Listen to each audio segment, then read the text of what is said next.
The Report on Unidentified Flying Objects. By Edward Ruppelt. Foreword. This is a book about unidentified flying objects, UFOs, flying saucers. It is actually more than a book. It is a report because it is the first time that anyone, either military or civilian, has brought together in one document all the facts about this fascinating subject. With the exception of the style, this report is written exactly the way I would have written it had I been officially asked to do so while I was chief of the Air Force's project for investigating UFO reports, Project Bluebook. In many instances I have left out the names of the people who reported seeing UFOs, or the names of certain people who were associated with the project, just as I would have done in an official report. For the same reason I have changed the locale in which some of the UFO sightings occurred. This is especially true in Chapter 15, the story of how some of our atomic scientists detected radiation whenever UFOs were reported near their UFO detection stations. This policy of not identifying the source, to borrow a term for military intelligence, is insisted on by the Air Force so that the people who have cooperated with them will not get any unwanted publicity. Names are considered to be classified information. But the greatest care has been taken to make sure that the omission of names and changes in locale has in no way altered the basic facts because this report is based on the facts, all of the facts, nothing of significance has been left out. It was only after considerable deliberation that I put this report together, because it had to be told accurately, with no holds barred. I finally decided to do it for two reasons. First, there is worldwide interest in flying saucers. People want to know the facts. But more often than not these facts have been obscured by secrecy and confusion, a situation that has led to wild speculation on one end of the scale and an almost dangerously blasé attitude on the other. It is only when all of the facts are laid out that a correct evaluation can be made. Second, after spending 2 years investigating and analyzing UFO reports, after talking to the people who have seen UFOs, industrialists, pilots, engineers, generals, and just the plain man on the street. And after discussing the subject with many very capable scientists, I felt that I was in a position to be able to put together the complete account of the Air Force's struggle with the flying saucer. The report has been difficult to write because it involves something that doesn't officially exist. It is well known that ever since the first flying saucer was reported in June 1947 the Air Force has officially said that there is no proof that such a thing as an interplanetary spaceship exists. But what is not well known is that this conclusion is far from being unanimous among the military and their scientific advisors because of the one word, proof, so the UFO investigations continue. The hassle over the word proof boils down to one question: what constitutes proof? Does a UFO have to land at the river entrance to the Pentagon, near the Joint Chiefs of Staff offices? Or is it proof when a ground radar station detects a UFO, sends a jet to intercept it, the jet pilot sees it, and locks on with his radar, only to have the UFO streak away at a phenomenal speed?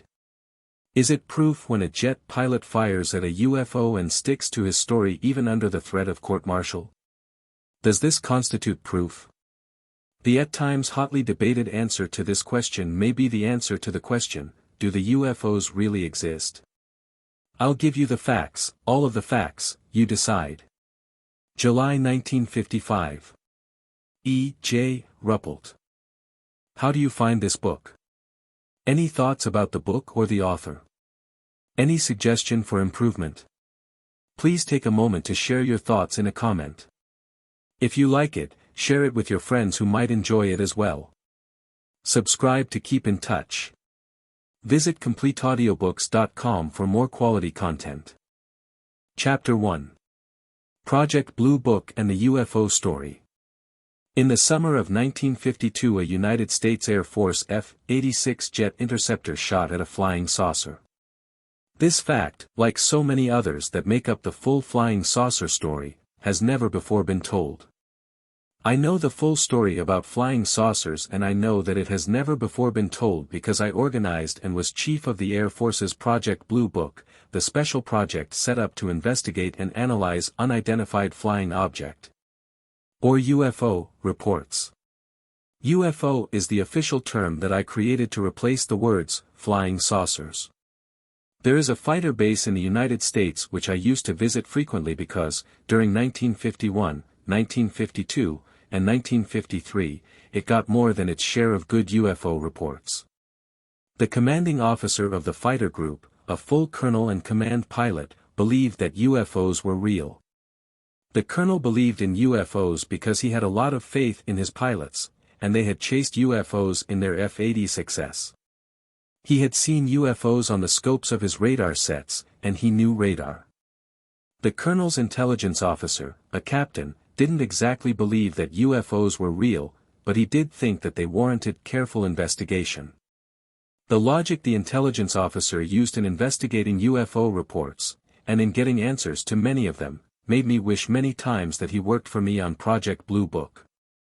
One day the intelligence officer called me at my base in Dayton, Ohio. He wanted to know if I was planning to make a trip his way soon. When I told him I expected to be in his area in about a week, he asked me to be sure to look him up. There was no special hurry, he added, but he had something very interesting to show me. When we got wind of a good story, Project Bluebook liked to start working on it at once, so I asked the intelligence officer to tell me what he had. But nothing doing. He didn't want to discuss it over the phone. He even vetoed the idea of putting it into a secret wire. Such extreme caution really stopped me, because anything can be coded and put in a wire. When I left Dayton about a week later I decided to go straight to the fighter base, planning to arrive there in mid-morning. But while I was changing airlines my reservations got fouled up, and I was faced with waiting until evening to get to the base. I called the intelligence officer and told him about the mix-up. He told me to hang on right there and he would fly over and pick me up in a T-33 jet. As soon as we were in the air, on the return trip, I called the intelligence officer on the interphone and asked him what was going on. What did he have? Why all the mystery? He tried to tell me, but the interphone wasn't working too well and I couldn't understand what he was saying. Finally he told me to wait until we returned to his office and I could read the report myself. Report. If he had a UFO report, why hadn't he sent it in to Project Bluebook as he usually did? We landed at the fighter base, checked in our parachutes, Mae Wests, and helmets, and drove over to his office. There were several other people in the office, and they greeted me with the usual question, "What's new on the flying saucer front?" I talked with them for a while, but was getting impatient to find out what was on the intelligence officer's mind. I was just about to ask him about the mysterious report when he took me to one side and quietly asked me not to mention it until everybody had gone. Once we were alone, the intelligence officer shut the door, went over to his safe, and dug out a big, thick report. It was the standard Air Force reporting form that is used for all intelligence reports, including UFO reports. The intelligence officer told me that this was the only existing copy. He said that he had been told to destroy all copies, but had saved one for me to read. With great curiosity, I took the report and started to read. What had happened at this fighter base? About 10 o'clock in the morning, one day a few weeks before, a radar near the base had picked up an unidentified target. It was an odd target in that it came in very fast, about 700 miles per hour, and then slowed down to about 100 miles per hour. The radar showed that it was located northeast of the airfield, over a sparsely settled area. Unfortunately the radar station didn't have any height-finding equipment. The operators knew the direction of the target and its distance from the station but they didn't know its altitude. They reported the target, and 2 F-80s were scrambled. The radar picked up the F-80s soon after they were airborne, and had begun to direct them into the target when the target started to fade on the radar scope. At the time several of the operators thought that this fade was caused by the targets losing altitude rapidly and getting below the radar's beam. Some of the other operators thought that it was a high-flying target and that it was fading just because it was so high. In the debate which followed, the proponents of the high-flying theory won out, and the F-80s were told to go up to 40,000 feet. But before the aircraft could get to that altitude, the target had been completely lost on the radar scope. The F-86S continued to search the area at 40,000 feet, but could see nothing. After a few minutes the aircraft ground controller called the F-86S and told one to come down to 20,000 feet, the other to 5,000 feet. And continue the search. The two jets made a quick letdown, with one pilot stopping at 20,000 feet and the other heading for the deck. The second pilot, who was going down to 5,000 feet, was just beginning to pull out when he noticed a flash below and ahead of him. He flattened out his dive a little and headed toward the spot where he had seen the light. As he closed on the spot he suddenly noticed what he first thought was a weather balloon. A few seconds later he realized that it couldn't be a balloon because it was staying ahead of him. Quite an achievement for a balloon, since he had built up a lot of speed in his dive and now was flying almost straight and level at 3,000 feet and was traveling at the Mach. Again the pilot pushed the nose of the F-86 down and started after the object. He closed fairly fast, until he came to within an estimated 1,000 yards. Now he could get a good look at the object. Although it had looked like a balloon from above, a closer view showed that it was definitely round and flat, saucer-shaped. The pilot described it as being like a donut without a hole. As his rate of closure began to drop off, the pilot knew that the object was picking up speed. But he pulled in behind it and started to follow. Now he was right on the deck. About this time the pilot began to get a little worried. What should he do? He tried to call his buddy, who was flying above him somewhere in the area at 20,000 feet. He called 2 or 3 times but could get no answer. Next he tried to call the ground controller but he was too low for his radio to carry that far. Once more he tried his buddy at 20,000 feet, but again no luck. By now he had been following the object for about 2 minutes and during this time had closed the gap between them to approximately 500 yards. But this was only momentary. Suddenly the object began to pull away, slowly at first, then faster. The pilot, realizing that he couldn't catch it, wondered what to do next. When the object traveled out about 1,000 yards, the pilot suddenly made up his mind. He did the only thing that he could do to stop the UFO. It was like a David about to do battle with a Goliath, but he had to take a chance. Quickly charging his guns, he started shooting. A moment later the object pulled up into a climb and in a few seconds it was gone.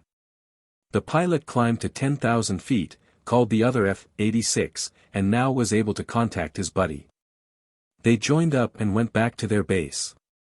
As soon as he had landed and parked, the F-86 pilot went into operations to tell his story to his squadron commander. The mere fact that he had fired his guns was enough to require a detailed report, as a matter of routine. But the circumstances under which the guns actually were fired created a major disturbance at the fighter base that day. After the squadron commander had heard his pilot's story, he called the group commander, the colonel, and the intelligence officer. They heard the pilot's story.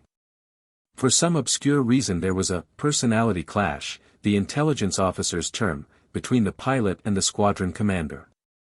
This was obvious, according to the report I was reading, because the squadron commander immediately began to tear the story apart and accused the pilot of cracking up. Or of just shooting his guns for the hell of it and using the wild story as a cover-up. Other pilots in the squadron, friends of the accused pilot, including the intelligence officer and a flight surgeon, were called in to testify. All of these men were aware of the fact that in certain instances a pilot can flip for no good reason, but none of them said that he had noticed any symptoms of mental crack-up in the unhappy pilot. None, except the squadron commander. He kept pounding home his idea, that the pilot was psycho, and used a few examples of what the report called minor incidents to justify his stand. Finally the pilot who had been flying with the accused man was called in. He said that he had been monitoring the tactical radio channel but that he hadn't heard any calls from his buddy's low-flying F-86. The squadron commander triumphantly jumped on this point, but the accused pilot tended to refute it by admitting he was so jumpy that he might not have been on the right channel. But when he was asked if he had checked or changed channels after he had lost the object and before he had finally contacted the other F-86, he couldn't remember. So ended the pilot's story and his interrogation. The intelligence officer wrote up his report of a UFO sighting, but at the last minute, just before sending it, he was told to hold it back. He was a little unhappy about this turn of events, so he went in to see why the group commander had decided to delay sending the report to Project Bluebook. They talked over the possible reactions to the report. If it went out, it would cause a lot of excitement, maybe unnecessarily. Yet, if the pilot actually had seen what he claimed, it was vitally important to get the report into ATIC immediately. The group commander said that he would make his decision after a talk with his executive officer. They decided not to send the report and ordered it destroyed. When I finished reading, the intelligence officer's first comment was, "What do you think?" Since the evaluation of the report seemed to hinge upon conflicts between personalities I didn't know, I could venture no opinion, except that the incident made up the most fascinating UFO report I'd ever seen. So I batted the intelligence officer's question back to him. "I know the people involved," he replied, "and I don't think the pilot was nuts. I can't give you the report, because Colonel told me to destroy it. But I did think you should know about it." Later he burned the report. The problems involved in this report are typical. There are certain definite facts that can be gleaned from it. The pilot did see something and he did shoot at something, but no matter how thoroughly you investigate the incident, that something can never be positively identified. It might have been a hallucination or it might have been some vehicle from outer space, no one will ever know. It was a UFO. The UFO story started soon after June 24, 1947, when newspapers all over the United States carried the first flying saucer report. The story told how 9 very bright, disc-shaped objects were seen by Kenneth Arnold, a Boise, Idaho, businessman, while he was flying his private plane near Mount Rainier, in the state of Washington. With journalistic license, reporters converted Arnold's description of the individual motion of each of the objects, like a saucer skipping across water, into flying saucer, a name for the objects themselves. In the 8 years that have passed since Arnold's memorable sighting, the term has become so common that it is now in Webster's dictionary and is known today in most languages in the world. For a while after the Arnold sighting, the term flying saucer was used to describe all disc-shaped objects that were seen flashing through the sky at fantastic speeds. Before long, reports were made of objects other than discs, and these were also called flying saucers. Today the words are popularly applied to anything seen in the sky that cannot be identified as a common, everyday object. Thus a flying saucer can be a formation of lights, a single light, a sphere, or any other shape, and it can be any color. Performance-wise, flying saucers can hover, go fast or slow, go high or low, turn 90-degree corners, or disappear almost instantaneously. Obviously the term flying saucer is misleading when applied to objects of every conceivable shape and performance. For this reason the military prefers the more general, if less colorful, name, unidentified flying objects. UFO, pronounced UFO, for short. Officially the military uses the term flying saucer on only 2 occasions. First, in an explanatory sense, as when briefing people who are unacquainted with the term UFO, flying saucers. And second, in a derogatory sense, for purposes of ridicule, as when it is observed, he says he saw a flying saucer. This second form of usage is the exclusive property of those persons who positively know that all UFOs are nonsense. Fortunately, for the sake of good manners, if for no other reason, the ranks of this knowing category are constantly dwindling. One by one these people drop out, starting with the instant they see their first UFO. Some weeks after the first UFO was seen on June 24, 1947, the Air Force established a project to investigate and analyze all UFO reports. The attitude toward this task varied from a state of near panic, early in the life of the project, to that of complete contempt for anyone who even mentioned the words, flying saucer. This contemptuous attitude toward flying saucer nuts prevailed from mid-1949 to mid-1950. During that interval many of the people who were, or had been, associated with the project believed that the public was suffering from war nerves.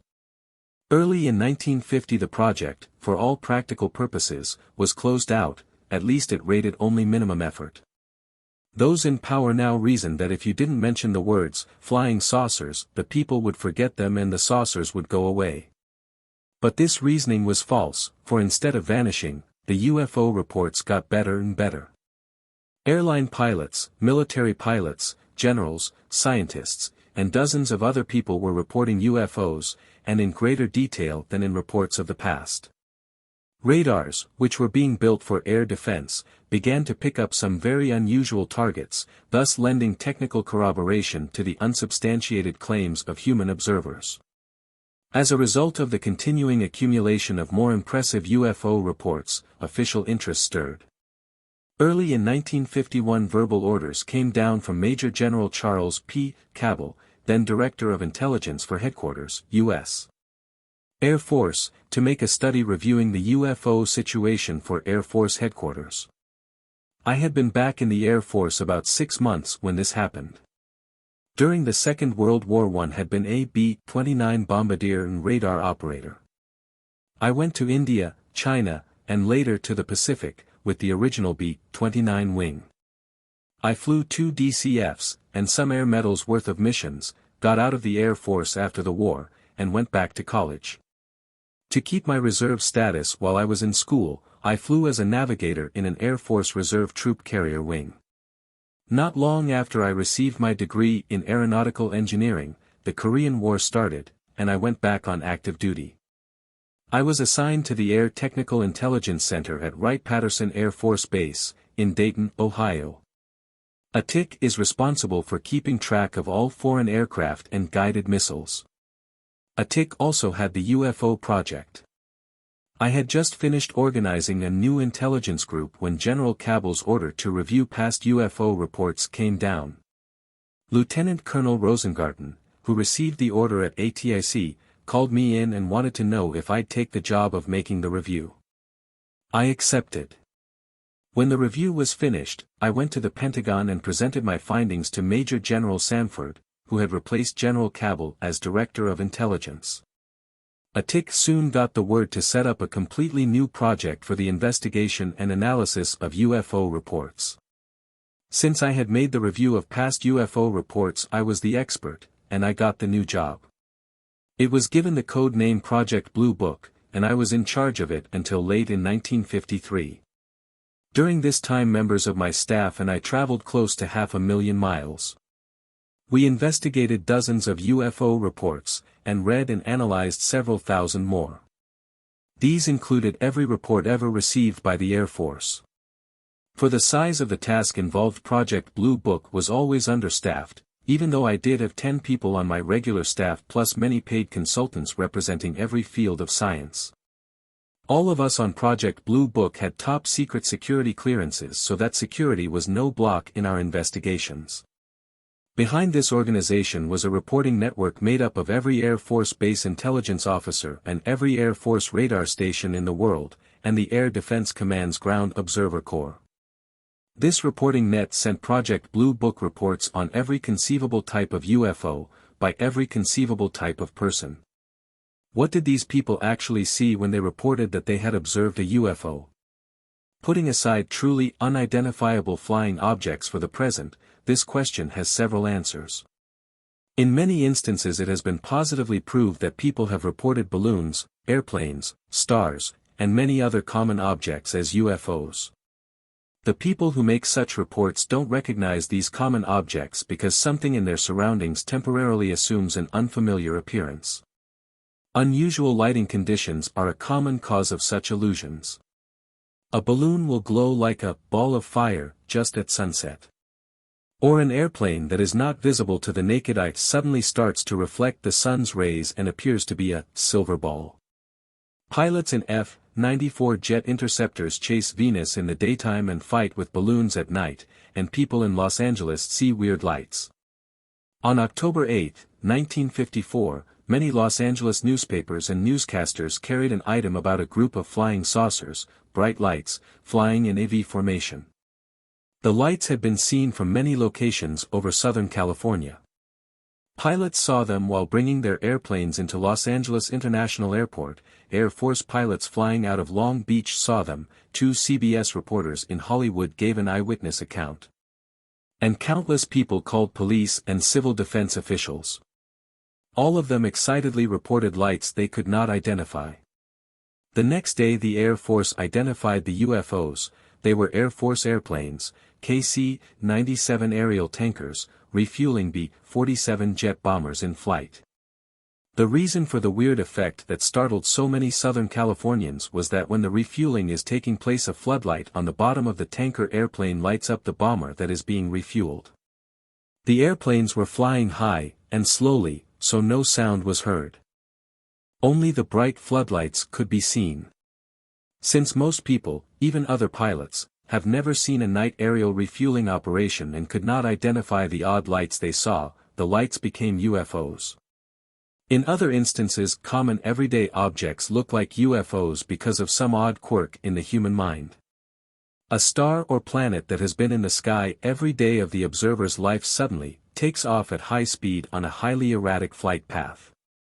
Or a vapor trail from a high-flying jet, seen 100 times before by the observer, becomes a flying saucer. Some psychologists explain such aberrations as being akin to the crowd behavior mechanism at work in the Bobby Sox craze. Teenagers don't know why they squeal and swoon when their current fetish sways and croons. Yet everybody else is squealing, so they squeal too. Maybe that great comedian, Jimmy Durante, has the answer: everybody wants to get into the act. I am convinced that a certain percentage of UFO reports come from people who see flying saucers because others report seeing them. But this will to see may have deeper roots, almost religious implications, for some people. Consciously or unconsciously, they want UFOs to be real and to come from outer space. These individuals, frightened perhaps by threats of atomic destruction, or lesser fears, who knows what, act as if nothing that men can do can save the Earth. Instead, they seek salvation from outer space, on the forlorn premise that flying saucer men, by their very existence, are wiser and more advanced than we. Such people may reason that a race of men capable of interplanetary travel have lived well into, or through, an atomic age. They have survived and they can tell us their secret of survival.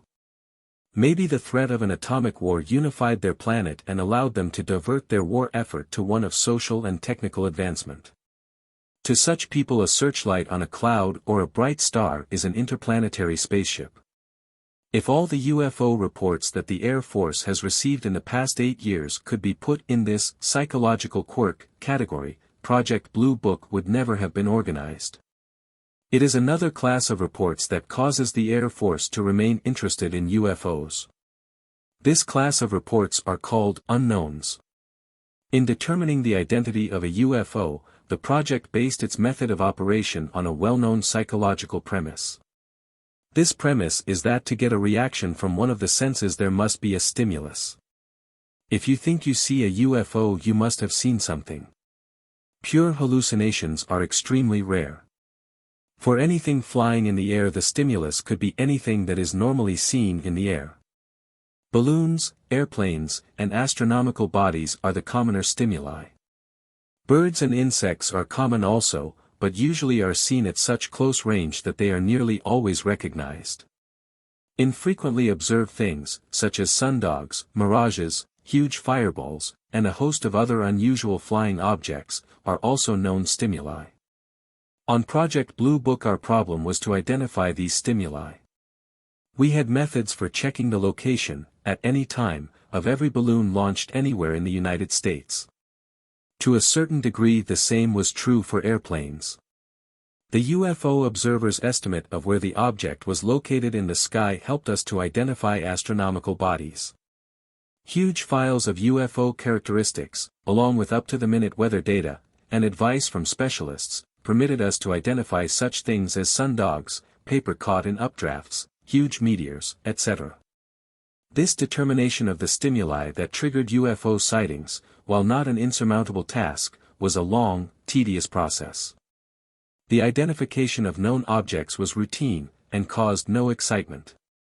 The excitement and serious interest occurred and we received UFO reports in which the observer was reliable and the stimuli could not be identified.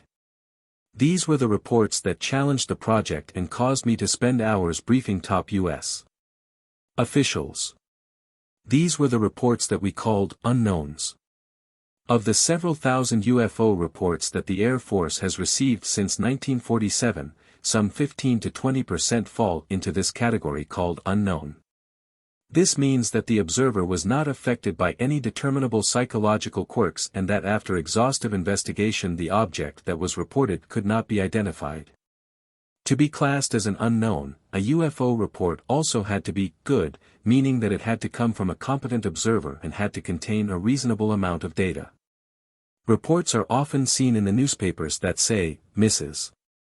Henry Jones, of 5464 South Elm, said that 10 a.m. she was shaking her dust mop out of the bedroom window when she saw a flying saucer, or Henry Armstrong was driving between Grundy Center and Rhienbeck last night when he saw a light. Henry thinks it was a flying saucer. This is not a good UFO report. This type of UFO report, if it was received by Project Bluebook, was stamped Insufficient Data for evaluation and dropped into the dead file, where it became a mere statistic. Next to the Insufficient Data file was a file marked CP. This meant Crackpot. Into this file went all reports from people who had talked with flying saucer crews, who had inspected flying saucers that had landed in the United States, who had ridden in flying saucers, or who were members of flying saucer crews. By Project Bluebook standards, these were not good UFO reports either. But here is a good UFO report with an unknown conclusion. On July 24, 1952, two Air Force colonels, flying a B-25, took off from Hamilton Air Force Base, near San Francisco, for Colorado Springs, Colorado. The day was clear, not a cloud in the sky. The colonels had crossed the Sierra Nevada between Sacramento and Reno and were flying east at 11,000 feet on Green 3, the aerial highway to Salt Lake City. At 3:40 p.m. they were over the Carson Sink area of Nevada, when one of the colonels noticed three objects ahead of them and a little to their right. The objects looked like three F-86s flying a tight V formation. If they were F-86s they should have been lower, according to civil air regulations, but on a clear day some pilots don't watch their altitude too closely. In a matter of seconds the three aircraft were close enough to the B-25 to be clearly seen. They were not F-86s. They were three bright silver, delta wing craft with no tails and no pilot's canopies. The only thing that broke the sharply defined, clean upper surface of the triangular wing was a definite ridge that ran from the nose to the tail. In another second the three deltas made a slight left bank and shot by the B-25 at terrific speed. The colonels estimated that the speed was at least 3 times that of an F-86. They got a good look at the three deltas as the unusual craft passed within 400 to 800 yards of the B-25. When they landed at Colorado Springs, the two colonels called the intelligence people at Air Defense Command Headquarters to make a UFO report. The suggestion was offered that they might have seen three F-86s. The colonels promptly replied that if the objects had been F-86s they would have easily been recognized as such. The colonels knew what F-86s looked like. Air Defense Command relayed the report to Project Bluebook. An investigation was started at once. Flight Service, which clears all military aircraft flights, was contacted and asked about the location of aircraft near the Carson Sink area at 3:40 p.m. They had no record of the presence of aircraft in that area. Since the colonels had mentioned delta wing aircraft, and both the Air Force and the Navy had a few of this type, we double-checked. The Navy's deltas were all on the East Coast, at least all of the silver ones were. A few deltas painted the traditional navy blue were on the West Coast, but not near Carson Sink. The Air Force's one delta was temporarily grounded. Since balloons once in a while can appear to have an odd shape, all balloon flights were checked for both standard weather balloons and the big 100-foot diameter research balloons. Nothing was found. A quick check on the two colonels revealed that both of them were command pilots and that each had several thousand hours of flying time. They were stationed at the Pentagon. Their highly classified assignments were such that they would be in a position to recognize anything that the United States knows to be flying anywhere in the world. Both men had friends who had seen flying saucers at some time, but both had openly voiced their skepticism. Now, from what the colonels said when they were interviewed after landing at Colorado Springs, they had changed their opinions. Nobody knows what the two colonels saw over Carson Sink. However, it is always possible to speculate. Maybe they just thought they were close enough to the three objects to see them plainly. The objects might have been three F-86s, maybe Flight Service lost the records. It could be that the three F-86s had taken off to fly in the local area of their base but had decided to do some illegal sightseeing. Flight Service would have no record of a flight like this. Maybe both of the colonels had hallucinations. There is a certain mathematical probability that any one of the above speculative answers is correct for this one case. If you try this type of speculation on hundreds of sightings with unknown answers, the probability that the speculative answers are correct rapidly approaches zero. Maybe the colonels actually did see what they thought they did, a type of craft completely foreign to them. Another good UFO report provides an incident in which there is hardly room for any speculation of this type. The conclusion is more simply, unknown, period. On January 20, 1952, at 7:20 in the evening, two master sergeants, both intelligence specialists, were walking down a street on the Fairchild Air Force Base, close to Spokane, Washington. Suddenly both men noticed a large, bluish-white, spherical-shaped object approaching from the east. They stopped and watched the object carefully, because several of these UFOs had been reported by pilots from the air base over the past few months. The sergeants had written up the reports on these earlier sightings. The object was traveling at a moderately fast speed on a horizontal path.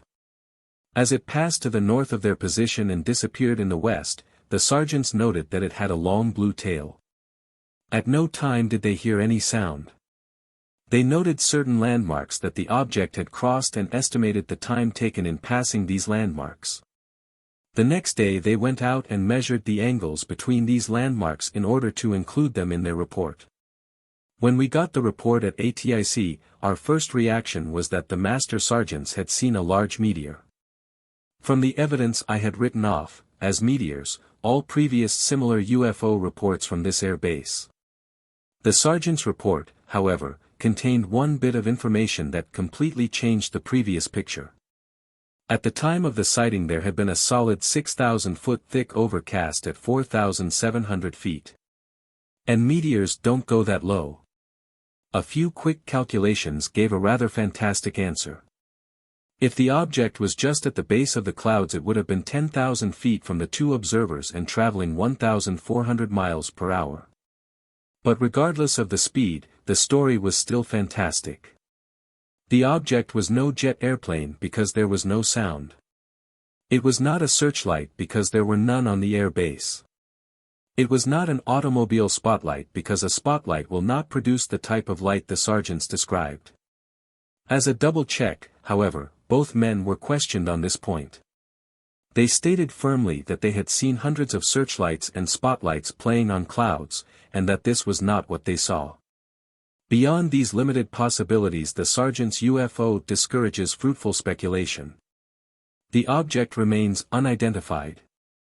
The UFO reports made by the two colonels and the two master sergeants are typical of hundreds of other good UFO reports which carry the verdict, conclusion unknown. Some of these UFO reports have been publicized, but many have not. Very little information pertaining to UFOs was withheld from the press, if the press knew of the occurrence of specific sightings. Our policy on releasing information was to answer only direct questions from the press. If the press didn't know about a given UFO incident, they naturally couldn't ask questions about it. Consequently, such stories were never released. In other instances, when the particulars of a UFO sighting were released, they were only the bare facts about what was reported. Any additional information that might have been developed during later investigations and analyses was not released. There is a great deal of interest in UFOs, and the interest shows no signs of diminishing. Since the first flying saucer skipped across the sky in the summer of 1947, thousands of words on this subject have appeared in every newspaper and most magazines in the United States. During a 6-month period in 1952 alone, 148 of the nation's leading newspapers carried a total of over 16,000 items about flying saucers. During July 1952, reports of flying saucers sighted over Washington, D.C. cheated the Democratic National Convention out of precious headline space. The subject of flying saucers, which has generated more unscientific behavior than any other topic of modern times, has been debated at the meetings of professional scientific societies, causing scientific tempers to flare where unemotional objectivity is supposed to reign supreme. Yet these thousands of written words and millions of spoken words, all attesting to the general interest, have generated more heat than light. Out of this avalanche of print and talk, the full, factual, true story of UFOs has emerged only on rare occasions. The general public, for its interest in UFOs, has been paid off in misinformation. Many civilian groups must have sensed this, for while I was chief of Project Bluebook I had dozens of requests to speak on the subject of UFOs. These civilian requests had to be turned down because of security regulations. I did give many official briefings, however, behind closed doors, to certain groups associated with the government, all of them upon request. The subject of UFOs was added to a regular series of intelligence briefings given to students at the Air Force's Command and Staff School, and to classes at the Air Force's Intelligence School. I gave briefings to the technical staff at the Atomic Energy Commission's Los Alamos laboratory, where the first atomic bomb was built. The theater where this briefing took place wouldn't hold all of the people who tried to get in, so the briefing was recorded and replayed many times. The same thing happened at AEC's Sandia Base, near Albuquerque. Many groups in the Pentagon and the Office of Naval Research requested UFO briefings. Civilian groups, made up of some of the nation's top scientists and industrialists, and formed to study special military problems, worked in a UFO briefing. Top Air Force commanders were given periodic briefings. Every briefing I gave was followed by a discussion that lasted anywhere from 1 to 4 hours. In addition to these, Project Bluebook published a classified monthly report on UFO activity. Requests to be put on distribution for this report were so numerous that the distribution had to be restricted to major Air Force Command headquarters. This interest was not caused by any revolutionary information that was revealed in the briefings or reports. It stemmed only from a desire to get the facts about an interesting subject. Many aspects of the UFO problem were covered in these official briefings. I would give details of many of the better reports we received, our conclusions about them, and how those conclusions were reached. If we had identified a UFO, the audience was told how the identification was made. If we concluded that the answer to a UFO sighting was unknown, the audience learned why we were convinced it was unknown. Among the better sightings that were described fully to interested government groups were, the complete story of the Lubbock lights, including the possible sighting of the same V-shaped light formations at other locations on the same night. The story of a group of scientists who detected mysterious nuclear radiation when UFOs were sighted. And all of the facts behind such famous cases as the Mantell incident, the Florida Scoutmaster who was burned by a flying saucer, and headline-capturing sightings at Washington, D.C. I showed them what few photographs we had, the majority of which everyone has seen, since they have been widely published in magazines and newspapers. Our collection of photographs was always a disappointment as far as positive proof was concerned because, in a sense, if you've seen one you've seen them all. We had no clear pictures of a saucer, just an assortment of blurs, blotches, and streaks of light. The briefings included a description of how Project Bluebook operated and a survey of the results of the many studies that were made of the mass of UFO data we had collected. Also covered were our interviews with a dozen North American astronomers, the story of the unexplained green fireballs of New Mexico. And an account of how a committee of 6 distinguished United States scientists spent many hours attempting to answer the question, are the UFOs from outer space? Unfortunately, the general public was never able to hear these briefings. For a long time, contrary to present thinking in military circles, I have believed that the public also is entitled to know the details of what was covered in these briefings, less, of course, the few items pertaining to radar that were classified secret, and the names of certain people. But withholding these will not alter the facts in any way. A lot has already been written on the subject of UFOs, but none of it presents the true, complete story. Previous forays into the UFO field have been based on inadequate information and have been warped to fit the personal biases of the individual writers. Well-meaning though these authors may be, the degree to which their books have misinformed the public is incalculable. It is high time that we let the people know. The following chapters present the true and complete UFO story, based on what I learned about UFOs while I was chief of Project Bluebook, the Air Force's project for the investigation and analysis of UFO reports. Here is the same information that I gave to Secretary of the Air Force, Thomas K. Finletter, to the Air Force commanders, to scientists and industrialists. This is what the Air Force knows about unidentified flying objects. You may not agree with some of the official ideas or conclusions, neither did a lot of people I briefed, but this is the story. Chapter 2. The Era of Confusion Begins. On September 23, 1947, the chief of the Air Technical Intelligence Center, one of the Air Force's most highly specialized intelligence units, sent a letter to the commanding general of the then Army Air Forces. The letter was in answer to the commanding general's verbal request to make a preliminary study of the reports of unidentified flying objects. The letter said that after a preliminary study of UFO reports, ATIC concluded that, to quote from the letter, the reported phenomena were real. The letter strongly urged that a permanent project be established at ATIC to investigate and analyze future UFO reports. It requested a priority for the project, a registered code name, and an overall security classification. ATIC's request was granted and Project Sign, the forerunner of Project Grudge and Project Bluebook, was launched. It was given a 2A priority, 1A being the highest priority an Air Force project could have. With this the Air Force dipped into the most prolonged and widespread controversy it has ever, or may ever, encounter. The Air Force grabbed the proverbial bear by the tail and to this day it hasn't been able to let loose. The letter to the commanding general of the Army Air Forces from the chief of ATIC had used the word phenomena. History has shown that this was not a too well-chosen word. But on September 23, 1947, when the letter was written, ATIC's intelligence specialists were confident that within a few months or a year they would have the answer to the question, what are UFOs? The question, do UFOs exist? Was never mentioned. The only problem that confronted the people at ATIC was, were the UFOs of Russian or interplanetary origin? Either case called for a serious, secrecy-shrouded project. Only top people at ATIC were assigned to Project Sign.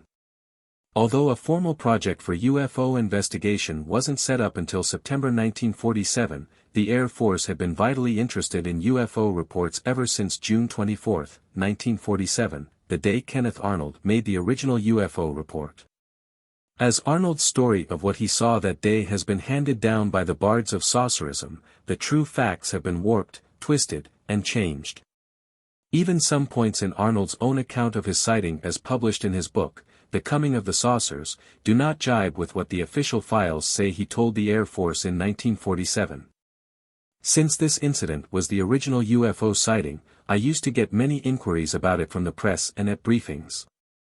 To get the true and accurate story of what did happen to Kenneth Arnold on June 24, 1947, I had to go back through old newspaper files, official reports, and talk to people who had worked on Project Sign.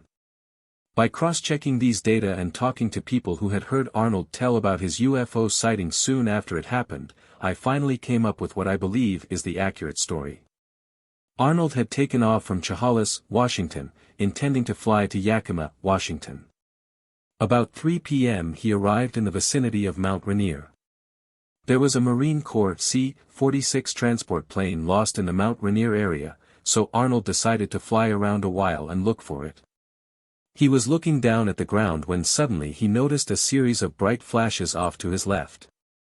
He looked for the source of the flashes and saw a string of 9 very bright disc-shaped objects, which he estimated to be 45 to 50 feet in length. They were traveling from north to south across the nose of his airplane.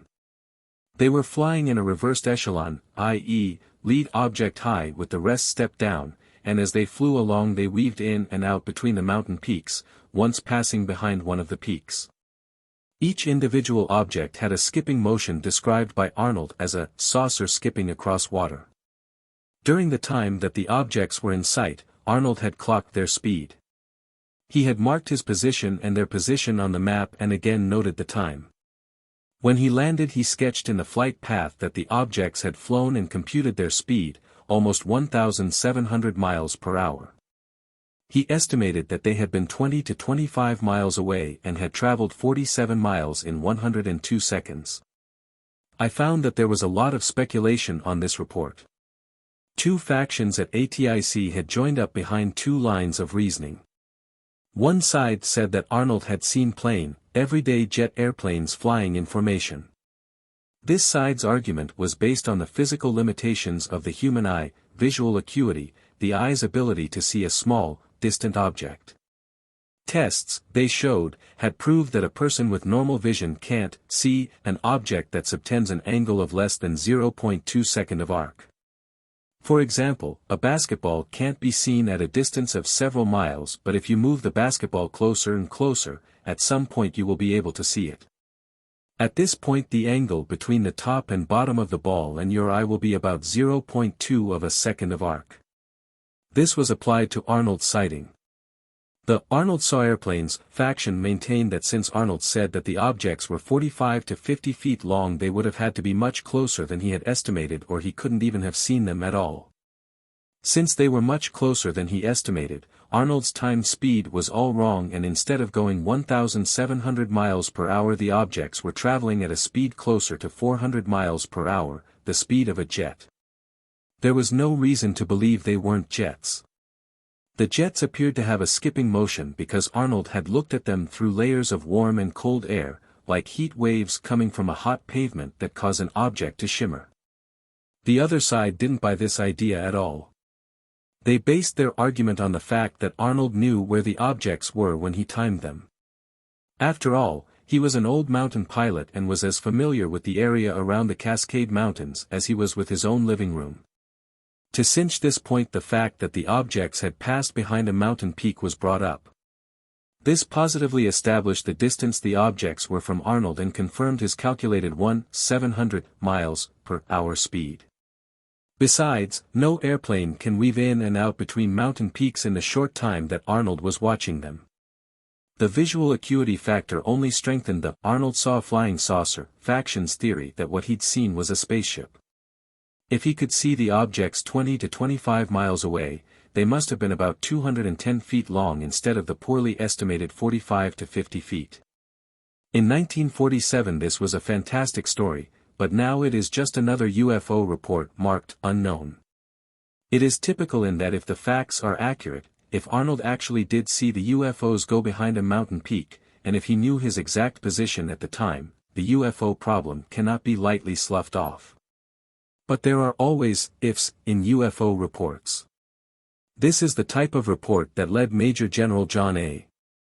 Samford, Director of Intelligence for Headquarters, Air Force, to make the following comment during a press conference in July 1952. However, there have remained a percentage of this total, of all UFO reports received by the Air Force. About 20% of the reports, that have come from credible observers of relatively incredible things. We keep on being concerned about them.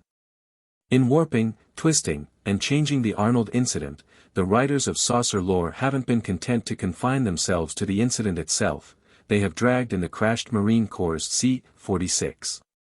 They intimate that the same flying saucers that Arnold saw shot down the C-46, grabbed up the bodies of the passengers and crew, and now have them pickled at the University of Venus Medical School. As proof they apply the same illogical reasoning that they apply to most everything. The military never released photos of the bodies of the dead men, therefore there were no bodies. There were photographs and there were bodies. In consideration of the families of air crewmen and passengers, photos of air crashes showing dead bodies are never released. Arnold himself seems to be the reason for a lot of the excitement that heralded flying saucers. Stories of odd incidents that occur in this world are continually being reported by newspapers, but never on the scale of the first UFO report. Occasional stories of the Himalayan snowmen, or the Himalayan monsters, rate only a few inches or a column on the back pages of newspapers. Arnold's story, if it didn't make the headlines, at least made the front page. I had the reason for this explained to me one day when I was investigating a series of UFO reports in California in the spring of 1952. I was making my headquarters at an air base where a fighter-bomber wing was stationed. Through a mutual friend I met one of the fighter-bomber pilots who had known Arnold. In civilian life the pilot was a newspaper reporter and had worked on the original Arnold story. He told me that when the story first broke all the newspaper editors in the area were thoroughly convinced that the incident was a hoax, and that they intended to write the story as such. The more they dug into the facts, however, and into Arnold's reputation, the more it appeared that he was telling the truth.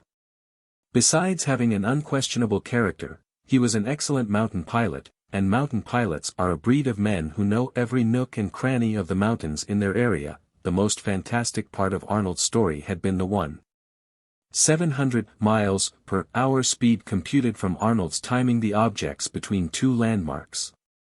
When Arnold told us how he computed the speed, my chance acquaintance told me, we all put a lot of faith in his story.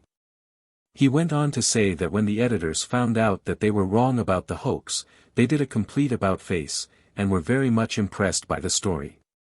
This enthusiasm spread, and since the Air Force so quickly denied ownership of the objects, all of the facts built up into a story so unique that papers all over the world gave it front-page space. There was an old theory that maybe Arnold had seen wind whipping snow along the mountain ridges, so I asked about this. One got a flat, impossible. My expert on the early Arnold era said, I've lived in the Pacific Northwest many years and have flown in the area for hundreds of hours. It's impossible to get powder snow low in the mountains in June. Personally, I believe Arnold saw some kind of aircraft and they weren't from this earth. He went on to tell me about two other very similar sightings that had happened the day after Arnold saw the 9 discs. He knew the people who made these sightings and said that they weren't the kind to go off half-cocked.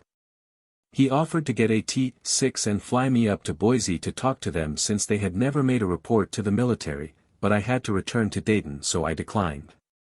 Within a few days of Arnold's sighting, others began to come in.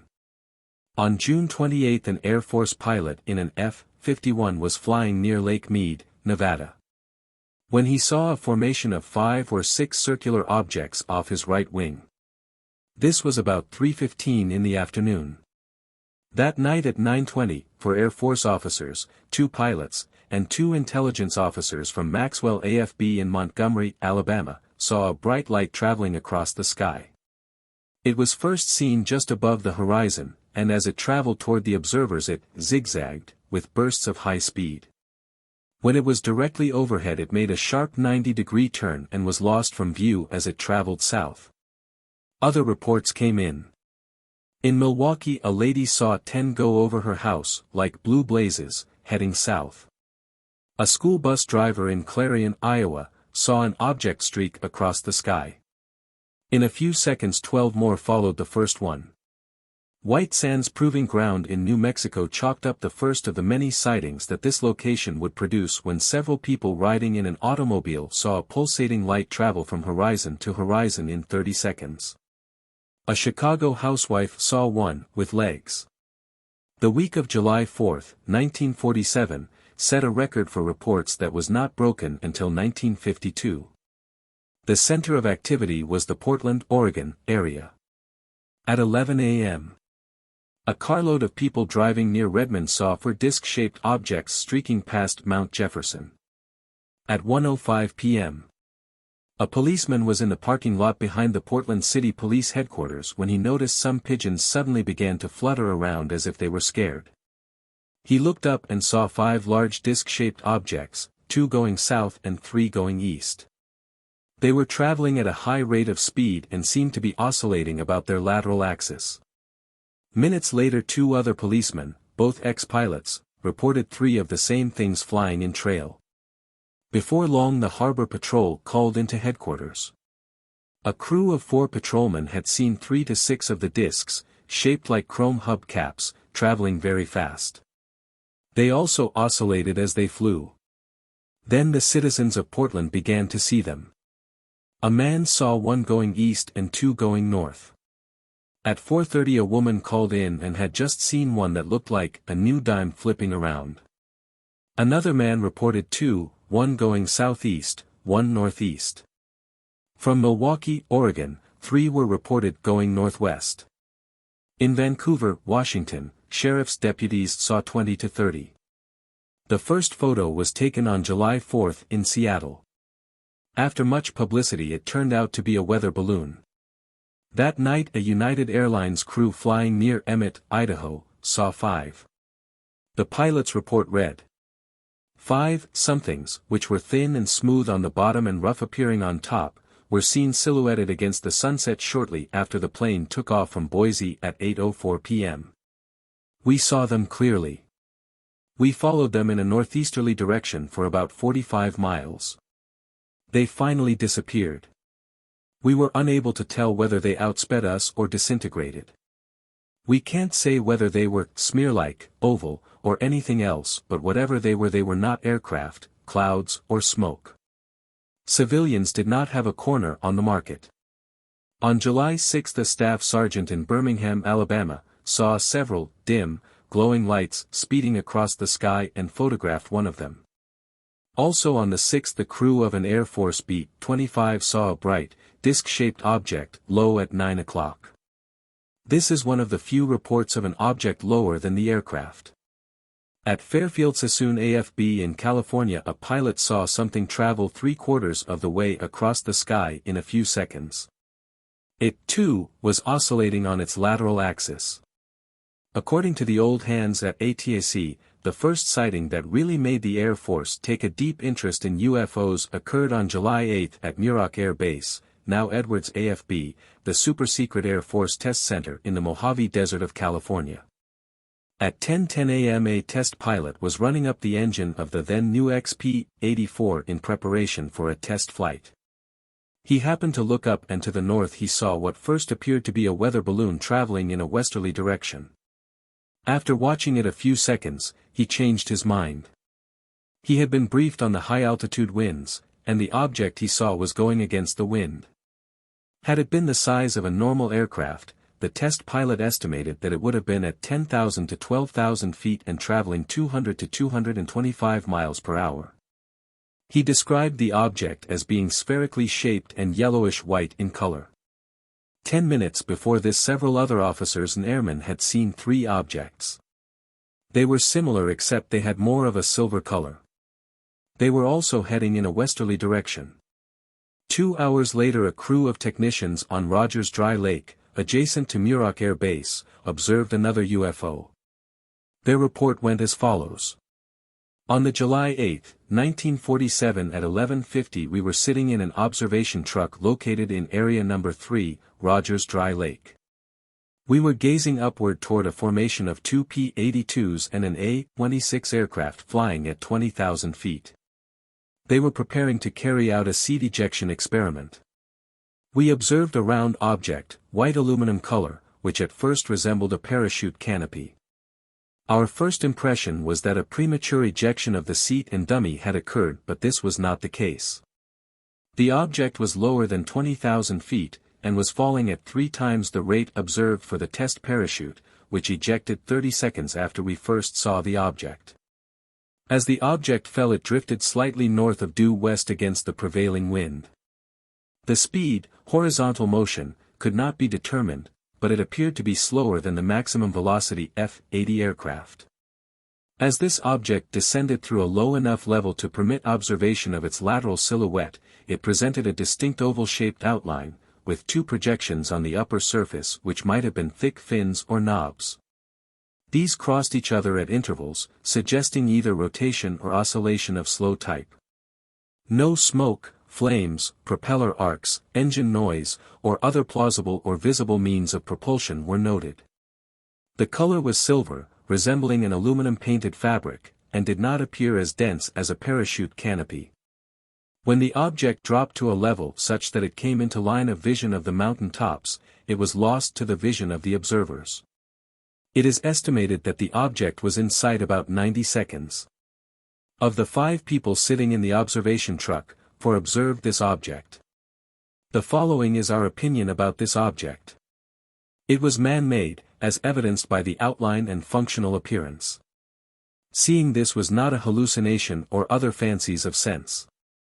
Exactly 4 hours later the pilot of an F-51 was flying at 20,000 feet about 40 miles south of Muroc Air Base when he sighted a flat object of a light-reflecting nature. He reported that it had no vertical fin or wings. When he first saw it, the object was above him and he tried to climb up to it, but his F-51 would not climb high enough. All air bases in the area were contacted but they had no aircraft in the area. By the end of July 1947 the UFO security lid was down tight. The few members of the press who did inquire about what the Air Force was doing got the same treatment that you would get today if you inquired about the number of thermonuclear weapons stockpiled in the US's atomic arsenal. No one, outside of a few high-ranking officers in the Pentagon, knew what the people in the barbed wire enclosed Quonset huts that housed the Air Technical Intelligence Center were thinking or doing. The memos and correspondence that Project Bluebook inherited from the old UFO projects told the story of the early flying saucer era. These memos and pieces of correspondence showed that the UFO situation was considered to be serious. In fact, very serious. The paperwork of that period also indicated the confusion that surrounded the investigation, confusion almost to the point of panic. The brass wanted an answer, quickly, and people were taking off in all directions. Everyone's theory was as good as the next and each person with any weight at ATIC was plugging and investigating his own theory. The ideas as to the origin of the UFOs fell into 2 main categories, earthly and non-earthly. In the earthly category the Russians led, with the US Navy and their XF-5U-1, the Flying Flapjack, pulling a not too close second. The desire to cover all leads was graphically pointed up to be a personal handwritten note I found in a file. It was from a TIC's chief to a civilian intelligence specialist. It said, "Are you positive that the Navy junked the XF-5U-1 project?" The non-earthly category ran the gamut of theories, with space animals trailing interplanetary craft about the same distance the Navy was behind the Russians. This confused speculating lasted only a few weeks. Then the investigation narrowed down to the Soviets and took off on a much more methodical course of action. When World War II ended, the Germans had several radical types of aircraft and guided missiles under development. The majority of these projects were in the most preliminary stages but they were the only known craft that could even approach the performance of the objects reported by UFO observers. Like the Allies, after World War II the Soviets had obtained complete sets of data on the latest German developments. This, coupled with rumors that the Soviets were frantically developing the German ideas, caused no small degree of alarm. As more UFOs were observed near the Air Force's Muroc Test Center, the Army's White Sands Proving Ground, and atomic bomb plants, ATIC's efforts became more concentrated. Wires were sent to intelligence agents in Germany requesting that they find out exactly how much progress had been made on the various German projects. The last possibility, of course, was that the Soviets had discovered some completely new aerodynamic concept that would give saucer performance. While ATIC technical analysts were scouring the United States for data on the German projects and the intelligence agents in Germany were seeking out the data they had been asked for, UFO reports continued to flood the country. The Pacific Northwest still led with the most sightings, but every state in the Union was reporting a few flying saucers. At first there was no coordinated effort to collect data on the UFO reports. Leads would come from radio reports or newspaper items. Military intelligence agencies outside of ATIC were hesitant to investigate on their own initiative because, as is so typical of the military, they lacked specific orders. When no orders were forthcoming, they took this to mean that the military had no interest in the UFOs. But before long this placid attitude changed, and changed drastically. Classified orders came down to investigate all UFO sightings. Get every detail and send it direct to ATIC at Wright Field. The order carried no explanation as to why the information was wanted. This lack of an explanation and the fact that the information was to be sent directly to a high-powered intelligence group within Air Force headquarters stirred the imagination of every potential cloak-and-dagger man in the military intelligence system. Intelligence people in the field who had previously been free with opinions now clammed up tight. The era of confusion was progressing. Early statements to the press, which shaped the opinion of the public, didn't reduce the confusion factor.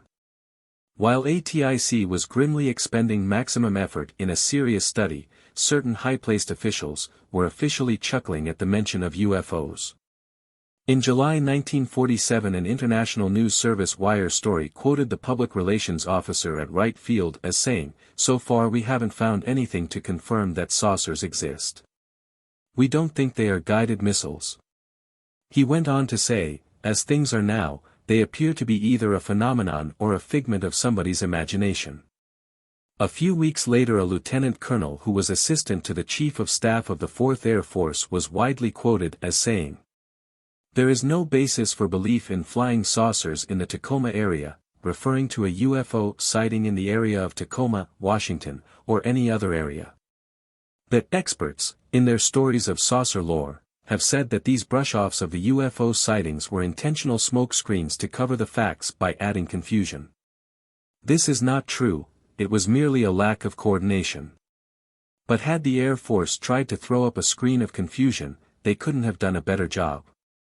When the lieutenant colonel from the 4th Air Force made his widely publicized denunciation of saucer believers he specifically mentioned a UFO report from the Tacoma, Washington, area. The report of the investigation of this incident, the Maury Island mystery, was one of the most detailed reports of the early UFO era. The report that we had in our files had been pieced together by Air Force intelligence and other agencies because the two intelligence officers who started the investigation couldn't finish it. They were dead.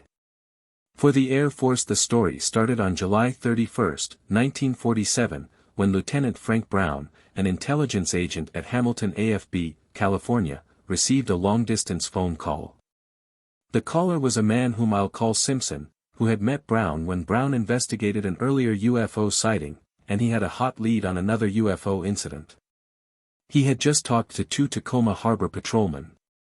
One of them had seen 6 UFOs hover over his patrol boat and spew out chunks of odd metal. Simpson had some of the pieces of the metal. The story sounded good to Lieutenant Brown, so he reported it to his chief. His chief okayed a trip and within an hour Lieutenant Brown and Captain Davidson were flying to Tacoma in an Air Force B-25. When they arrived they met Simpson and an airline pilot friend of his in Simpson's hotel room. After the usual round of introductions Simpson told Brown and Davidson that he had received a letter from a Chicago publisher asking him, Simpson, to investigate this case. The publisher had paid him $200 and wanted an exclusive on the story, but things were getting too hot, Simpson wanted the military to take over. Simpson went on to say that he had heard about the experience off Maury Island but that he wanted Brown and Davidson to hear it firsthand. He had called the 2 harbor patrolmen and they were on their way to the hotel. They arrived and they told their story.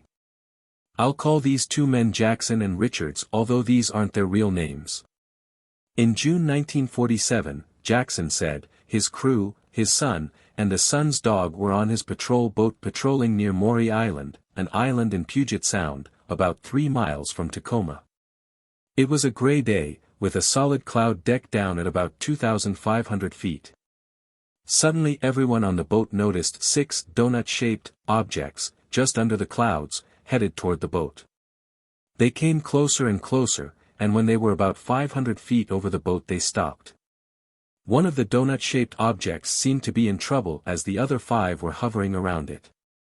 They were close, and everybody got a good look. The UFOs were about 100 feet in diameter, with the hole in the donut being about 25 feet in diameter. They were a silver color and made absolutely no noise. Each object had large portholes around the edge. As the 5 UFOs circled the 6th, Jackson recalled, one of them came in and appeared to make contact with the disabled craft. The 2 objects maintained contact for a few minutes, then began to separate. While this was going on, Jackson was taking photos. Just as they began to separate, there was a dull thud, and the next second the UFO began to spew out sheets of very light metal from the hole in the center. As these were fluttering to the water, the UFO began to throw out a harder, rock-like material. Some of it landed on the beach of Maury Island. Jackson took his crew and headed toward the beach of Maury Island, but not before the boat was damaged, his son's arm had been injured, and the dog killed. As they reached the island they looked up and saw that the UFOs were leaving the area at high speed. The harbor patrolman went on to tell how he scooped up several chunks of the metal from the beach and boarded the patrol boat. He tried to use his radio to summon aid, but for some unusual reason the interference was so bad he couldn't even call the 3 miles to his headquarters in Tacoma. When they docked at Tacoma, Jackson got first aid for his son and then reported to his superior officer, Richards, who, Jackson added to his story, didn't believe the tale. He didn't believe it until he went out to the island himself and saw the metal. Jackson's trouble wasn't over. The next morning a mysterious visitor told Jackson to forget what he'd seen.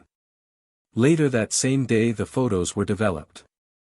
They showed the 6 objects, but the film was badly spotted and fogged, as if the film had been exposed to some kind of radiation. Then Simpson told about his brush with mysterious callers. He said that Jackson was not alone as far as mysterious callers were concerned. The Tacoma newspapers had been getting calls from an anonymous tipster telling exactly what was going on in Simpson's hotel room. This was a very curious situation because no one except Simpson, the airline pilot, and the 2 harbor patrolmen knew what was taking place. The room had even been thoroughly searched for hidden microphones. That is the way the story stood a few hours after Lieutenant Brown and Captain Davidson arrived in Tacoma. After asking Jackson and Richards a few questions, the 2 intelligence agents left, reluctant even to take any of the fragments. As some writers who have since written about this incident have said, Brown and Davidson seemed to be anxious to leave and afraid to touch the fragments of the UFO, as if they knew something more about them. The 2 officers went to McCord AFB, near Tacoma, where their B-25 was parked, held a conference with the intelligence officer at McCord, and took off for their home base, Hamilton. When they left McCord they had a good idea as to the identity of the UFOs. Fortunately they told the McCord intelligence officer what they had determined from their interview. In a few hours the 2 officers were dead. The B-25 crashed near Kelso, Washington. The crew chief and a passenger had parachuted to safety. The newspapers hinted that the airplane was sabotaged and that it was carrying highly classified material.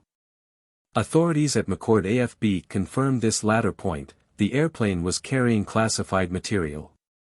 In a few days the newspaper publicity on the crash died down, and the Maury Island mystery was never publicly solved.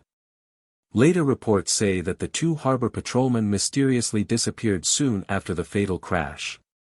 They should have disappeared, into Puget Sound. The whole Maury Island mystery was a hoax. The first, possibly the second best, and the dirtiest hoax in the UFO history.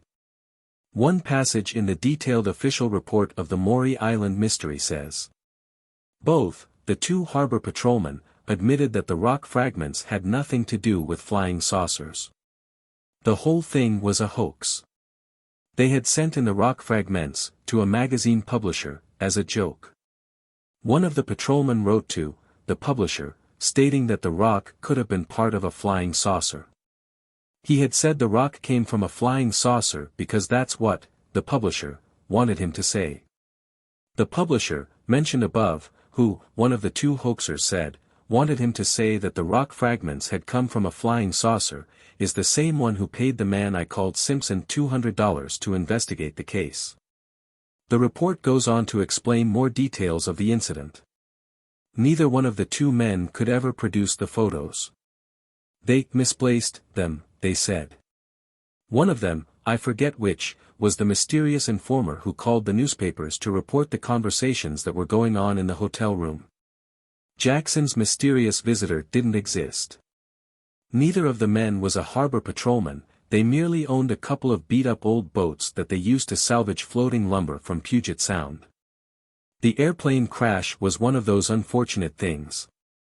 An engine caught on fire, burned off, and just before the two pilots could get out, the wing and tail tore off, making it impossible for them to escape. The two dead officers from Hamilton AFB smelled a hoax, accounting for their short interview and hesitancy in bothering to take the fragments. They confirmed their convictions when they talked to the intelligence officer at McCord.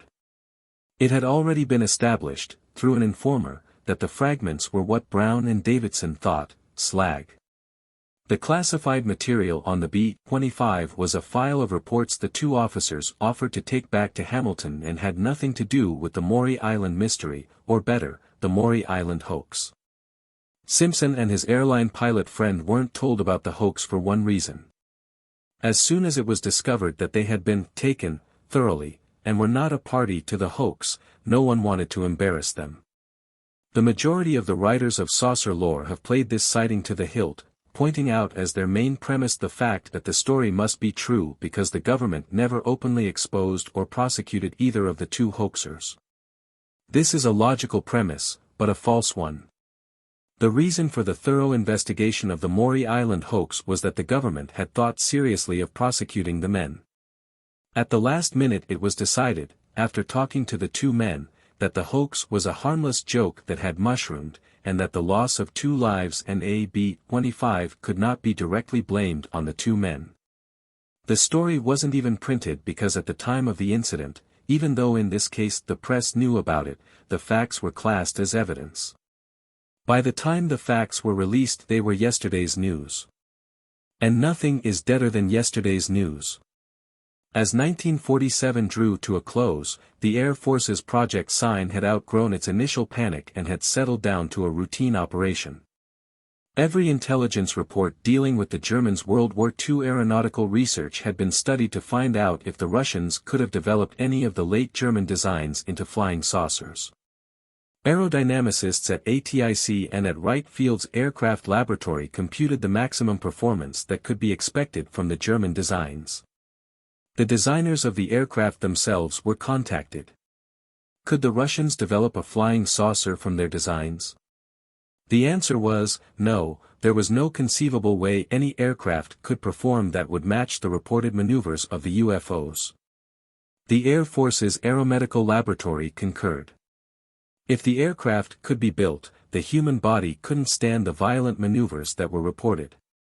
The aircraft structures people seconded this, no material known could stand the loads of the reported maneuvers and heat of the high speeds.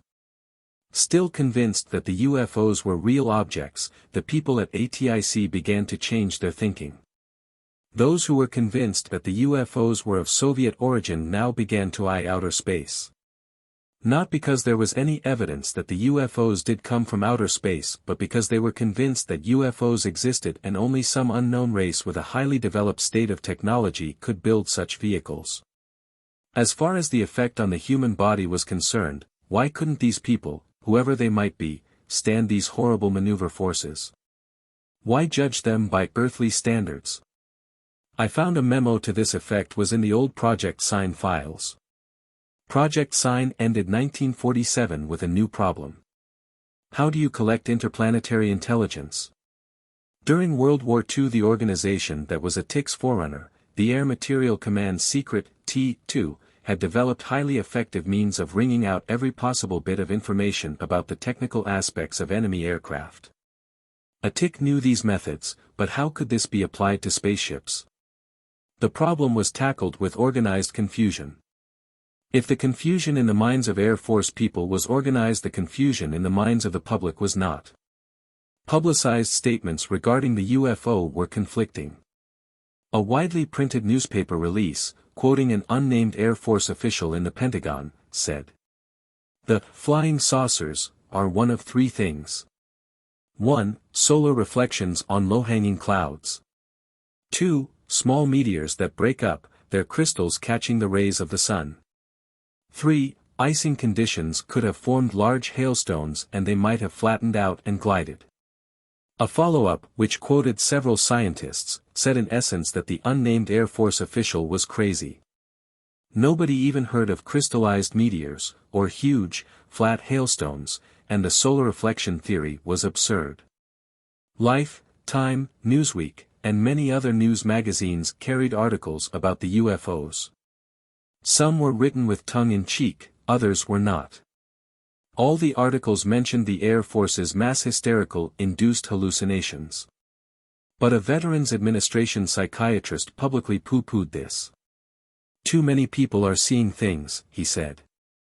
It was widely suggested that all the UFOs were meteors. 2 Chicago astronomers queered this. Dr. Gerard Kuiper, director of the University of Chicago Observatory, was quoted as flatly saying the UFOs couldn't be meteors. "They are probably man-made," he told the Associated Press. Dr.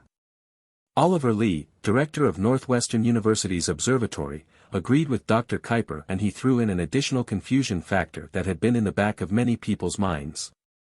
Maybe they were our own aircraft.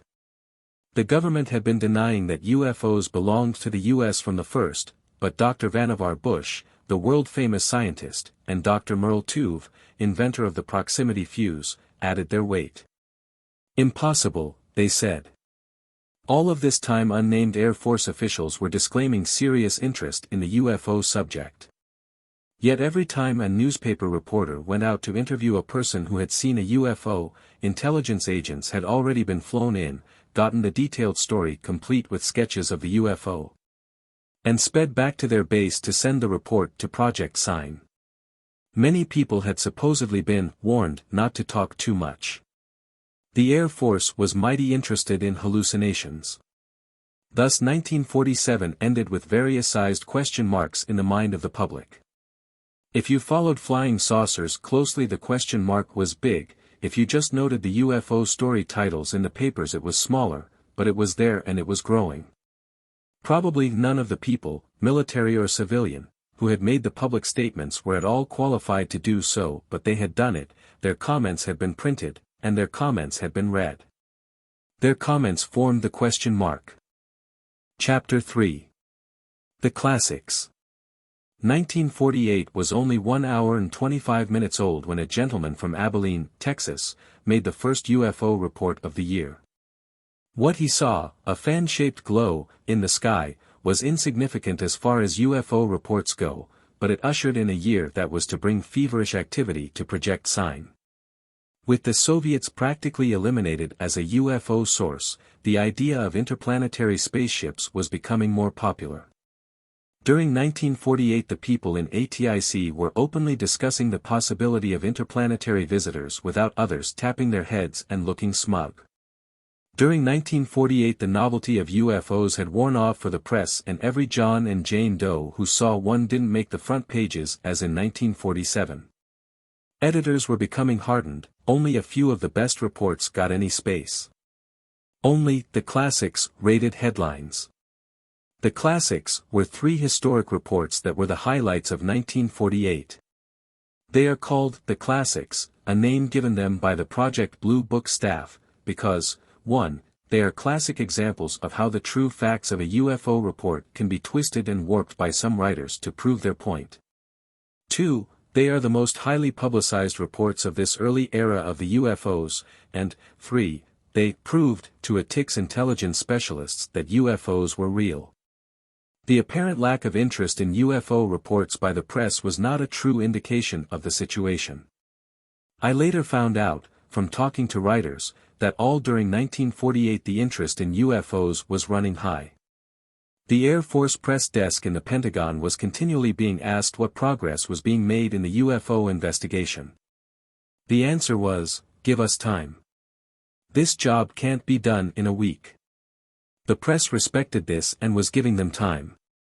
But every writer worth his salt has contacts, those, usually reliable sources, you read about, and these contacts were talking. All during 1948 contacts in the Pentagon were telling how UFO reports were rolling in at the rate of several per day and how ATIC UFO investigation teams were flying out of Dayton to investigate them. They were telling how another Air Force investigative organization had been called in to lighten ATIC's load and allow ATIC to concentrate on the analysis of the reports. The writers knew this was true because they had crossed paths with these men whom they had mistakenly identified as FBI agents. The FBI was never officially interested in UFO sightings. The writers' contacts in the airline industry told about the UFO talk from VPs down to the ramp boys. Dozens of good, solid, reliable, experienced airline pilots were seeing UFOs. All of this led to one conclusion: whatever the Air Force had to say, when it was ready to talk, would be newsworthy.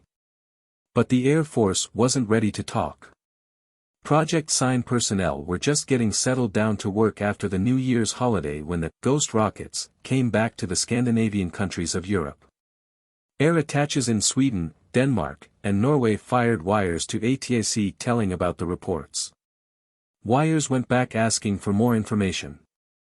The ghost rockets, so tagged by the newspapers, had first been seen in the summer of 1946, a year before the first UFO sighting in the U.S.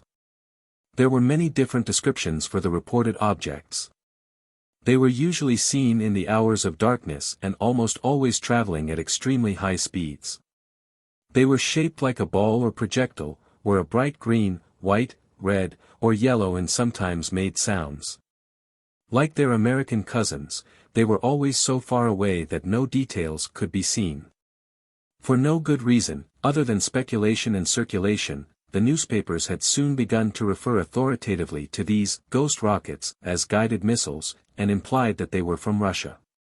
Peenemünde, the great German missile development center and birthplace of the V-1 and V-2 guided missiles, came in for its share of suspicion since it was held by the Russians. By the end of the summer of 1946 the reports were widespread, coming from Denmark, Norway, Spain, Greece, French Morocco, Portugal, and Turkey. In 1947, after no definite conclusions as to identity of the rockets had been established, the reports died out. Now in early January 1948 they broke out again. But Project Sign personnel were too busy to worry about European UFO reports, they were busy at home. A National Guard pilot had just been killed chasing a UFO. On January 7 all of the late papers in the U.S. carried headlines similar to those in the Louisville Courier, F-51 and Captain Mantell destroyed chasing flying saucer. This was Volume I of The Classics, The Mantell Incident. At 1:15 on that afternoon the control tower operators at Godman AFB, outside Louisville, Kentucky, received a telephone call from the Kentucky State Highway Patrol. The patrol wanted to know if Godman Tower knew anything about any unusual aircraft in the vicinity. Several people from Maysville, Kentucky, a small town 80 miles east of Louisville, had reported seeing a strange aircraft. Godman knew that they had nothing in the vicinity so they called flight service at Wright-Patterson AFB. In a few minutes flight service called back. Their air traffic control board showed no flights in the area. About 20 minutes later the state police called again. This time people from the towns of Owensboro and Irvington, Kentucky, west of Louisville, were reporting a strange craft. The report from these two towns was a little more complete. The townspeople had described the object to the state police as being circular, about 250 to 300 feet in diameter, and moving westward at a pretty good clip.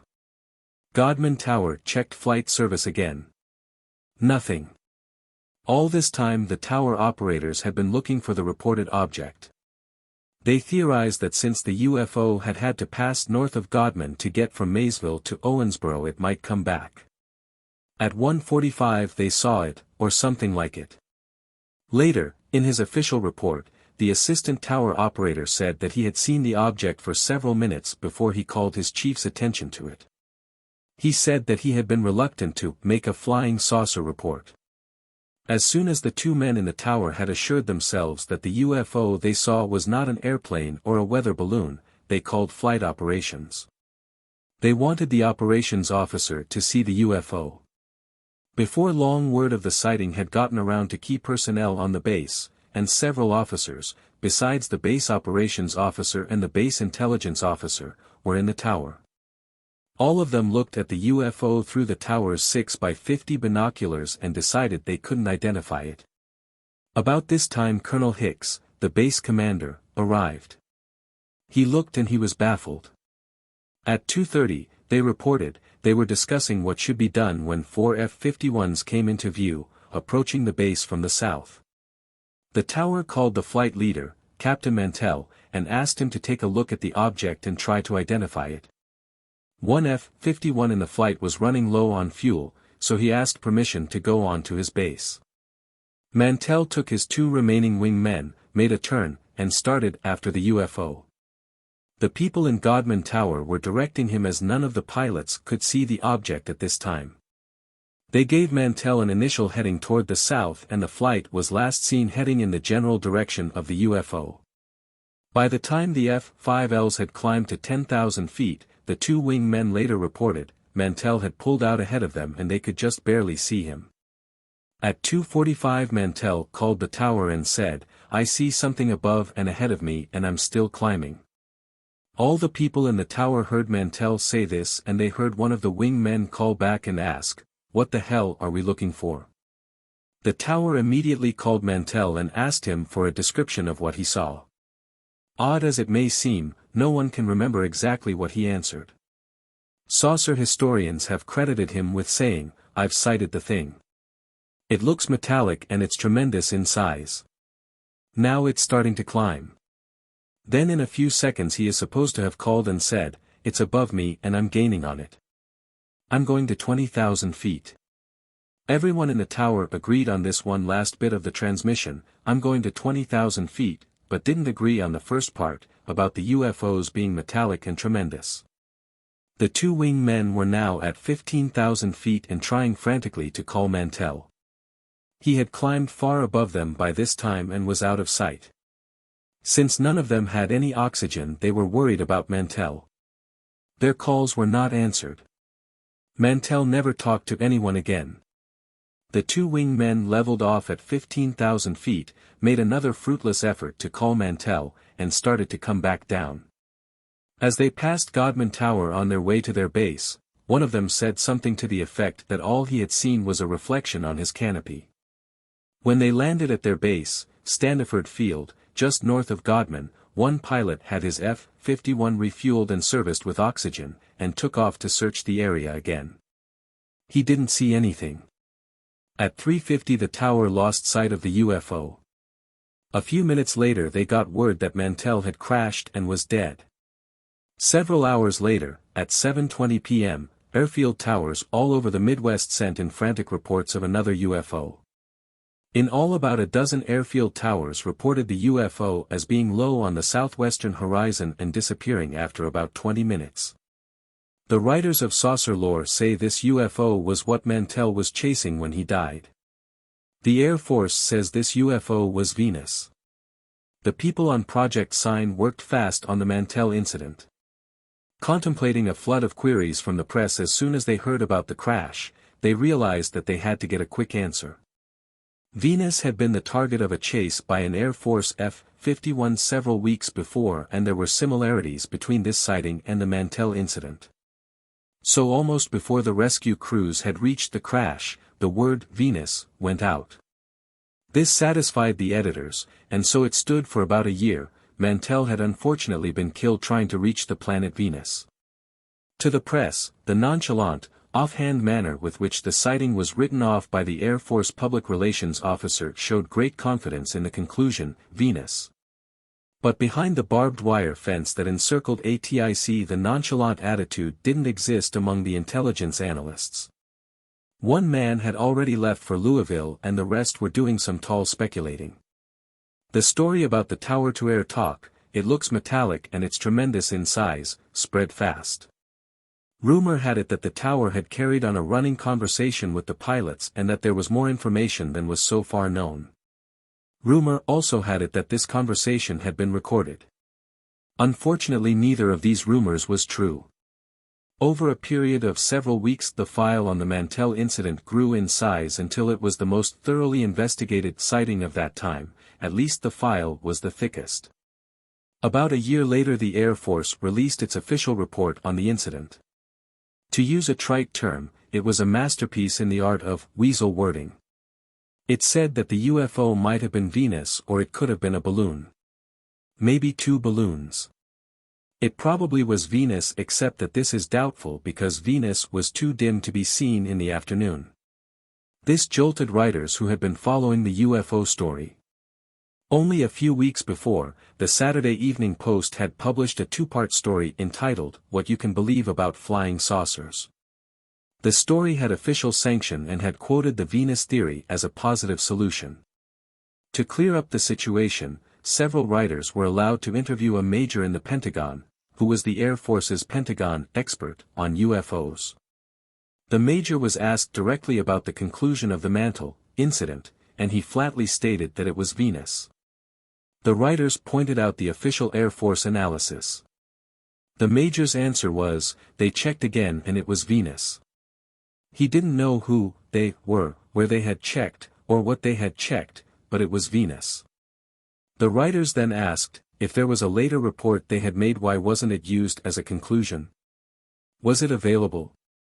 The answer to the last question was no, and the lid snapped back down. This interview gave the definite impression that the Air Force was unsuccessfully trying to cover up some very important information, using Venus as a front. Nothing excites a newspaper or magazine writer more than to think he has stumbled onto a big story and that someone is trying to cover it up. Many writers thought this after the interview with the major, and many still think it. You can't really blame them either. In early 1952 I got a telephone call on a TIC's direct line to the Pentagon. It was a colonel in the Director of Intelligence's office. The Office of Public Information had been getting a number of queries about all of the confusion over the Mantell incident. What was the answer? I dug out the file. In 1949 all of the original material on the incident had been microfilmed, but something had been spilled on the film. Many sections were so badly faded they were illegible. As I had to do with many of the older sightings that were now history, I collected what I could from the file, filling in the blanks by talking to people who had been at ATIC during the early UFO era. Many of these people were still around: Red Honacker, George Towles, Al DeYarmond, Nick Post, and many others. Most of them were civilians. The military had been transferred out by this time. Some of the press clippings in the file mentioned the Pentagon major and his concrete proof of Venus. I couldn't find this concrete proof in the file, so I asked around about the major. The major, I found, was an officer in the Pentagon who had at one time written a short intelligence summary about UFOs. He had never been stationed at ATIC, nor was he especially well versed on the UFO problem. When the word of the press conference regarding the Mantell incident came down, a UFO expert was needed. The major, because of his short intelligence summary on UFOs, became the expert. He had evidently conjured up they and their later report to support his Venus answer because the writers at the press conference had him in a corner. I looked farther. Fortunately, the man who had done the most extensive work on the incident, Dr. J. Allen Hynek, head of the Ohio State University Astronomy Department, could be contacted. I called Dr. Hynek and arranged to meet him the next day. Dr. Hynek was one of the most impressive scientists I met while working on the UFO project, and I met a good many. He didn't do two things that some of them did: give you the answer before he knew the question, or immediately begin to expound on his accomplishments in the field of science. I arrived at Ohio State just before lunch, and Dr. Hynek invited me to eat with him at the faculty club. He wanted to refer to some notes he had on the Mantell incident and they were in his office, so we discussed UFOs in general during lunch. Back in his office he started to review the Mantell incident.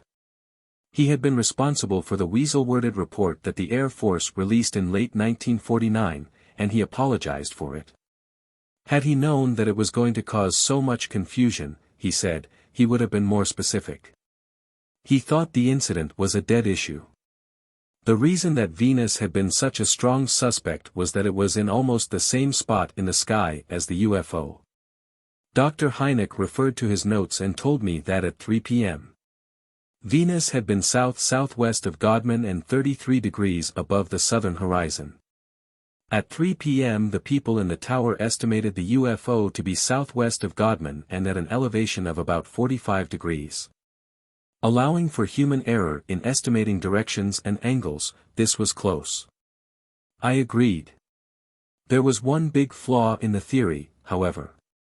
Venus wasn't bright enough to be seen. He had computed the brilliance of the planet, and on the day in question it was only 6 times as bright as the surrounding sky.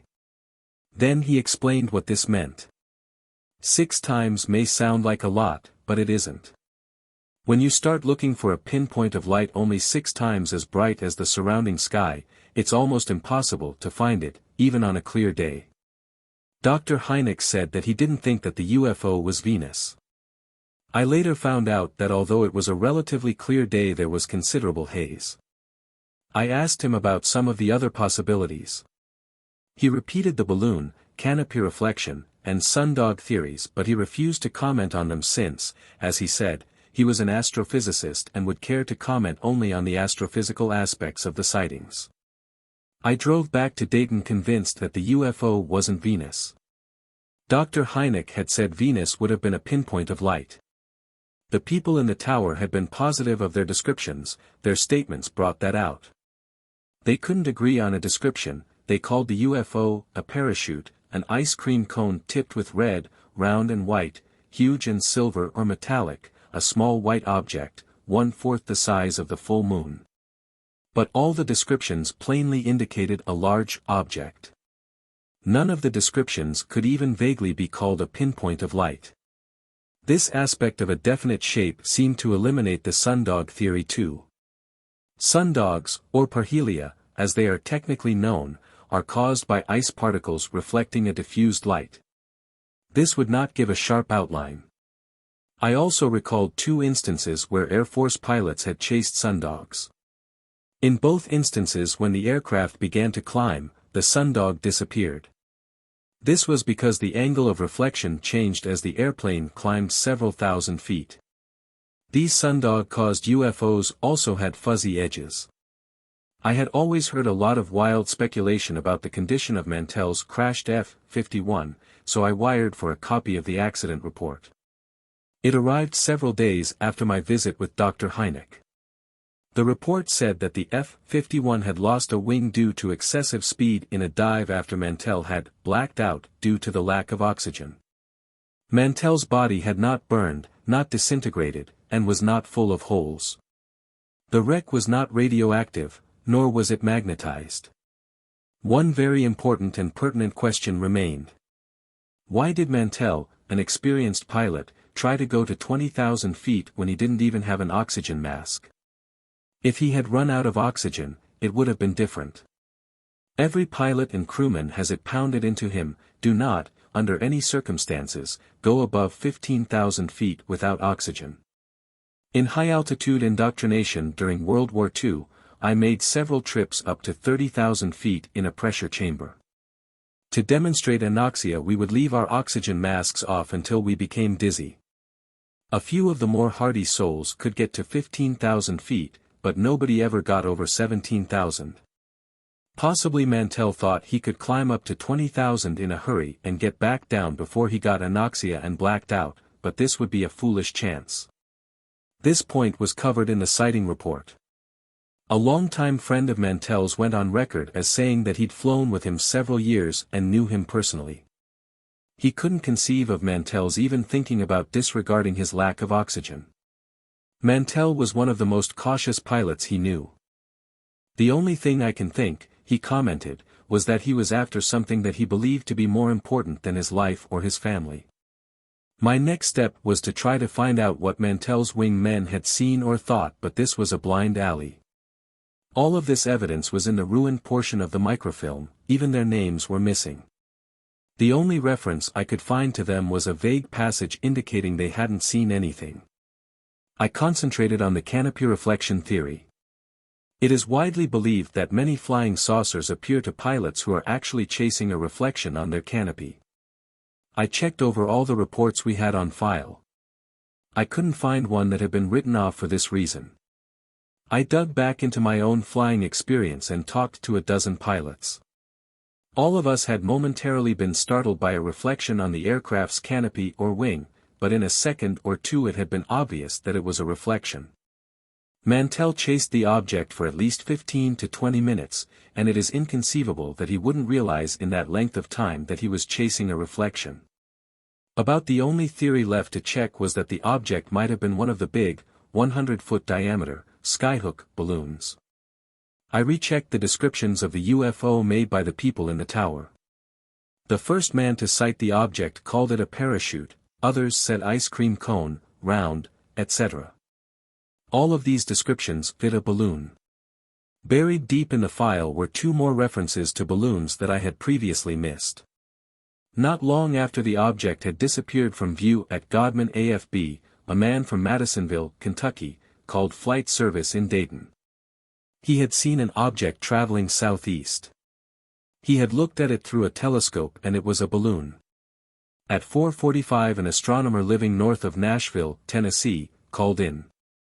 He had also seen a UFO, looked at it through a telescope, and it was a balloon. In the thousands of words of testimony and evidence taken on the Mantell incident, this was the only reference to balloons.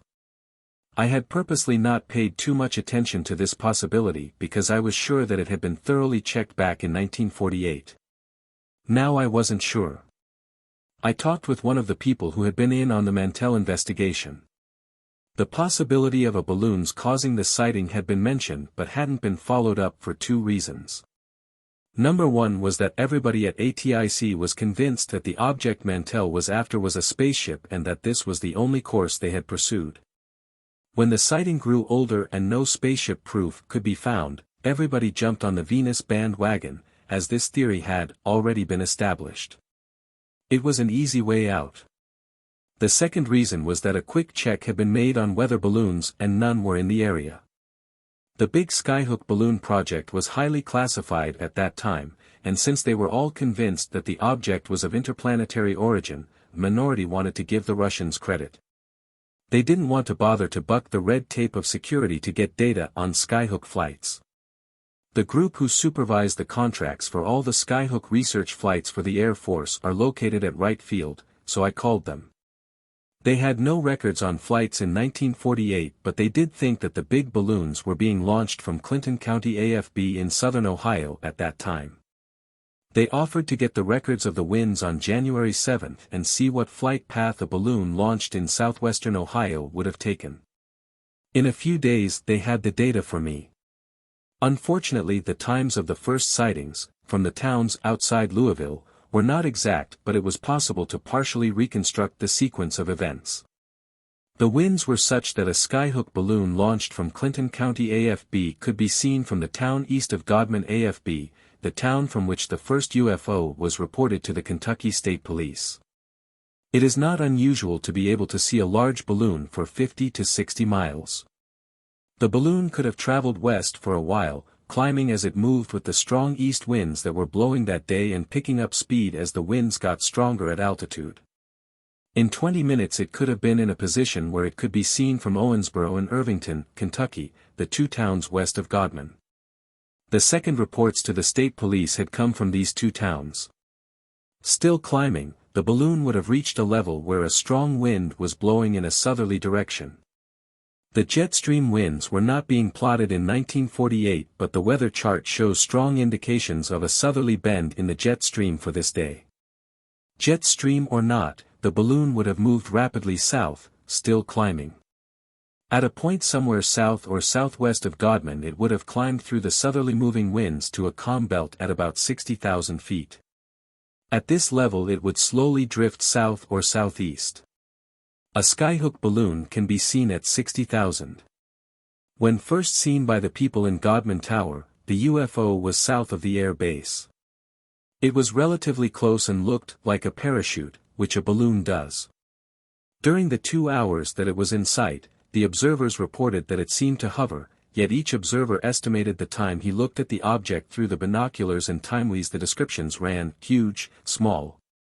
1/4 the size of a full moon, 1/10 the size of a full moon. Whatever the UFO was, it was slowly moving away. As the balloon continued to drift in a southerly direction, it would have picked up stronger winds, and could have easily been seen by the astronomers in Madisonville, Kentucky, and north of Nashville an hour after it disappeared from view at Godman. Somewhere in the archives of the Air Force or the Navy there are records that will show whether or not a balloon was launched from Clinton County, AFB, Ohio, on January 7, 1948. I never could find these records. People who were working with the early skyhook projects, remember, operating out of Clinton County, AFB in 1947 but refused to be pinned down to a January 7 flight. Maybe, they said. The Mantell incident is the same old UFO jigsaw puzzle. By assuming the shape of one piece, a balloon launched from southwestern Ohio, the whole picture neatly falls together. It shows a huge balloon that Captain Thomas Mantell died trying to reach. He didn't know that he was chasing a balloon because he had never heard of a huge, 100-foot diameter skyhook balloon, let alone seen one. Leave out the one piece of the jigsaw puzzle and the picture is a UFO, metallic and tremendous in size. It could have been a balloon. This is the answer I phoned back to the Pentagon. During January and February of 1948 the reports of ghost rockets continued to come from air attaches in foreign countries near the Baltic Sea. People in North Jutland, Norway, Denmark, Sweden, and Germany reported balls of fire traveling slowly across the sky. The reports were very sketchy and incomplete, most of them accounts from newspapers. In a few days the UFOs were being seen all over Europe and South America. Foreign reports hit a peak in the latter part of February and U.S. newspapers began to pick up the stories. The Swedish defense staff supposedly conducted a comprehensive study of the incidents and concluded that they were all explainable in terms of astronomical phenomena. Since this was UFO history, I made several attempts to get some detailed and official information on this report and the sightings, but I was never successful. The ghost rockets left in March, as mysteriously as they had arrived. All during the spring of 1948 good reports continued to come in. Some were just run-of-the-mill but a large percentage of them were good, coming from people whose reliability couldn't be questioned. For example, 3 scientists reported that for 30 seconds they had watched a round object streak across the sky in a highly erratic flight path near the Army's secret White Sands Proving Ground. And on May 28 the crew of an Air Force C-47 had 3 UFOs barrel in from 12 o'clock high to buzz their transport. On July 21 a curious report was received from the Netherlands. The day before several persons reported seeing a UFO through high broken clouds over The Hague. The object was rocket-shaped, with 2 rows of windows along the side. It was a poor report, very sketchy and incomplete, and it probably would have been forgotten except that 4 nights later a similar UFO almost collided with an Eastern Airlines DC-3. This near collision is Volume 2 of The Classics. On the evening of July 24, 1948, an Eastern Airlines DC-3 took off from Houston, Texas. It was on a scheduled trip to Atlanta, with intermediate stops in between. The pilots were Clarence S. Childs and John B. Whitted. At about 2:45 a.m. When the flight was 20 miles southwest of Montgomery, the captain, Childs, saw a light dead ahead and closing fast. His first reaction, he later reported to an ATIC investigation team, was that it was a jet, but in an instant he realized that even a jet couldn't close as fast as this light was closing. Childs said he reached over, gave Whitted, the other pilot, a quick tap on the arm, and pointed. The UFO was now almost on top of them. Childs racked the DC-3 into a tight left turn. Just as the UFO flashed by about 700 feet to the right, the DC-3 hit turbulent air. Whitted looked back just as the UFO pulled up in a steep climb. Both the pilots had gotten a good look at the UFO and were able to give a good description to the Air Force intelligence people. It was a B-29 fuselage. The underside had a deep blue glow. There were 2 rows of windows from which bright lights glowed, and a 50-foot trail of orange-red flame shot out the back. Only one passenger was looking out of the window at the time. The ATIC investigators talked to him. He said he saw a strange, eerie streak of light, very intense, but that was all, no details. He said that it all happened before he could adjust his eyes to the darkness. Minutes later, a crew chief at Robins Air Force Base in Macon, Georgia, reported seeing an extremely bright light pass overhead, traveling at a high speed. A few days later, another report from the night of July 24 came in. A pilot, flying near the Virginia-North Carolina state line, reported that he had seen a bright shooting star in the direction of Montgomery, Alabama, at about the exact time the Eastern Airlines DC-3 was buzzed. According to the old-timers at ATIC, this report shook them worse than the Mantell incident. This was the first time 2 reliable sources had been really close enough to anything resembling a UFO to get a good look and live to tell about it. A quick check on a map showed that the UFO that nearly collided with the airliner would have passed almost over Macon, Georgia, after passing the DC-3. It had been turning toward Macon when last seen. The story of the crew chief at Robins AFB, 200 miles away, seemed to confirm the sighting, not to mention the report from near the Virginia-North Carolina state line. In intelligence, if you have something to say about some vital problem, you write a report that is known as an estimate of the situation. A few days after the DC-3 was buzzed, the people at ATIC decided that the time had arrived to make an estimate of the situation. The situation was the UFOs, the estimate was that they were interplanetary. It was a rather thick document with a black cover, and it was printed on legal-sized paper.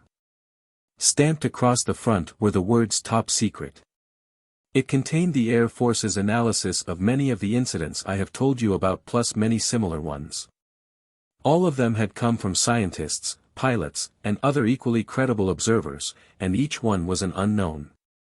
The document pointed out that the reports hadn't actually started with the Arnold incident. Belated reports from a weather observer in Richmond, Virginia, who observed a silver disk through his theodolite telescope. An F-47 pilot and 3 pilots in his formation who saw a silver flying wing, and the English ghost airplanes that had been picked up on radar early in 1947 proved this point. Although reports on them were not received until after the Arnold sighting, these incidents all had taken place earlier. When the estimate was completed, typed, and approved, it started up through channels to higher command echelons. It drew considerable comment, but no one stopped it on its way up. A matter of days after the estimate of the situation was signed, sealed, and sent on its way, the third big sighting of 1948, Volume 3 of The Classics, took place. The date was October 1st, and the place was Fargo, North Dakota. It was the famous Gorman incident, in which a pilot fought a duel of death with a UFO. The pilot was George F. Gorman, a 25-year-old second lieutenant in the North Dakota Air National Guard. It was 8:30 in the evening and Gorman was coming into Fargo from a cross-country flight. He flew around Fargo for a while and about 9 o'clock decided to land. He called the control tower for landing instructions and was told that a Piper Cub was in the area. He saw the Cub below him. All of a sudden what appeared to be the taillight of another airplane passed him on his right. He called the tower and complained, but they assured him that no other aircraft except the Cub were in the area. Gorman could still see the light, so he decided to find out what it was. He pushed the F-51 over into a turn and cut in toward the light. He could plainly see the Cub outlined against the city lights below, but he could see no outline of a body near the mysterious light. He gave the 51 more power and closed to within 1,000 yards, close enough to estimate that the light was 6 to 8 inches in diameter, was sharply outlined, and was blinking on and off. Suddenly the light became steady as it apparently put on power. It pulled into a sharp left bank and made a pass at the tower. The light zoomed up with the F-51 in hot pursuit. At 7,000 feet it made a turn. Gorman followed and tried to cut inside the light's turn to get closer to it, but he couldn't do it. The light made another turn, and this time the 51 closed on a collision course. The UFO appeared to try to ram the 51, and Gorman had to dive to get out of the way. The UFO passed over the 51's canopy with only a few feet to spare. Again both the F-51 and the object turned and closed on each other head-on, and again the pilot had to dive out to prevent a collision. All of a sudden the light began to climb and disappeared. I had the distinct impression that its maneuvers were controlled by thought or reason, Gorman later told ATIC investigators. 4 other observers at Fargo partially corroborated his story, an oculist, Dr. A.D. Cannon, the Cubs pilot, and his passenger, Einar Nielsen. They saw a light moving fast, but did not witness all the maneuvers that Gorman reported. 2 CAA employees on the ground saw a light move over the field once. Project Sign investigators rushed to Fargo. They had wired ahead to ground the plane. They wanted to check it over before it flew again. When they arrived, only a matter of hours after the incident, they went over the airplane, from the prop spinner to the rudder trim tab, with a Geiger counter. A chart in the official report shows where every Geiger counter reading was taken. For comparison they took readings on a similar airplane that hadn't been flown for several days. Gorman's airplane was more radioactive. They rushed around, got sworn statements from the tower operators and oculist, and flew back to Dayton. In the file on the Gorman incident I found an old memo reporting the meeting that was held upon the ATIC team's return from Fargo. The memo concluded that some weird things were taking place. The historians of the UFO agree. Donald Kehoe, a retired Marine Corps major and a professional writer, author of The Flying Saucers Are Real and Flying Saucers from Outer Space, needles the Air Force about the Gorman incident, pointing out how, after feebly hinting that the light could have been a lighted weather balloon, they dropped it like a hot UFO. Some person by the name of Wilkins, in an equally authoritative book, says that the Gorman incident stumped the Air Force. Other assorted historians point out that normally the UFOs are peaceful. Gorman and Mantell just got too inquisitive, they just weren't ready to be observed closely. If the Air Force hadn't slapped down the security lid, these writers might not have reached this conclusion. There have been other and more lurid duels of death. On June 21, 1952, at 10:58 p.m. a Ground Observer Corps spotter reported that a slow-moving craft was nearing the AEC's Oak Ridge Laboratory, an area so secret that it is prohibited to aircraft. The spotter called the light into his filter center and the filter center relayed the message to the Ground Control Intercept radar. They had a target. But before they could do more than confirm the GOC spotter's report, the target faded from the radar scope. An F-47 aircraft on combat air patrol in the area was vectored in visually, spotted a light, and closed on it. They fought from 10,000 to 27,000 feet, and several times the object made what seemed to be ramming attacks. The light was described as white, 6 to 8 inches in diameter, and blinking until it put on power. The pilot could see no silhouette around the light. The similarity to the Fargo case was striking. On the night of December 10, 1952, near another atomic installation, the Hanford plant in Washington, the pilot and radar observer of a patrolling F-94 spotted a light while flying at 26,000 feet. The crew called their ground control station and were told that no planes were known to be in the area. They closed on the object and saw a large, round, white thing with a dim reddish light coming from 2 windows. They lost visual contact, but got a radar lock on. They reported that when they attempted to close on it again it would reverse direction and dive away. Several times the plane altered course itself because collision seemed imminent. In each of these instances, as well as in the case narrated next, the sources of the stories were trained airmen with excellent reputations. They were sincerely baffled by what they had seen. They had no conceivable motive for falsifying or dressing up their reports. The other dogfight occurred September 24, 1952, between a Navy pilot of a TBM and a light over Cuba. The pilot had just finished making some practice passes for night fighters when he spotted an orange light to the east of his plane. He checked on aircraft in the area, learned that the object was unidentified, and started after it. Here is his report, written immediately after he landed. As the light, approached the city from the east, it started a left turn. I started to intercept. During the first part of the chase, the closest I got to the light was 8 to 10 miles. At this time it appeared to be as large as an SNJ and had a greenish tail that looked to be 5 to 6 times as long as the light's diameter. This tail was seen several times in the next 10 minutes in periods of from 5 to 30 seconds each. As I reached 10,000 feet it appeared to be at 15,000 feet and in a left turn. It took 40 degrees of bank to keep the nose of my plane on the light. At this time I estimated the light to be in a 10 to 15 mile orbit. At 12,000 feet I stopped climbing, but the light was still climbing faster than I was. I then reversed my turn from left to right and the light also reversed. As I was not gaining distance, I held a steady course south, trying to estimate a perpendicular between the light and myself. The light was moving north, so I turned north. As I turned, the light appeared to move west, then south over the base. I again tried to intercept, but the light appeared to climb rapidly at a 60-degree angle. It climbed to 35,000 feet, then started a rapid descent. Prior to this, while the light was still at approximately 15,000 feet, I deliberately placed it between the moon and myself 3 times to try to identify a solid body. I and my 2 crewmen all had a good view of the light as it passed the moon. We could see no solid body. We considered the fact that it might be an aerologist's balloon, but we did not see a silhouette. Also, we would have rapidly caught up with and passed a balloon. During its descent, the light appeared to slow down at about 10,000 feet, at which time I made 3 runs on it.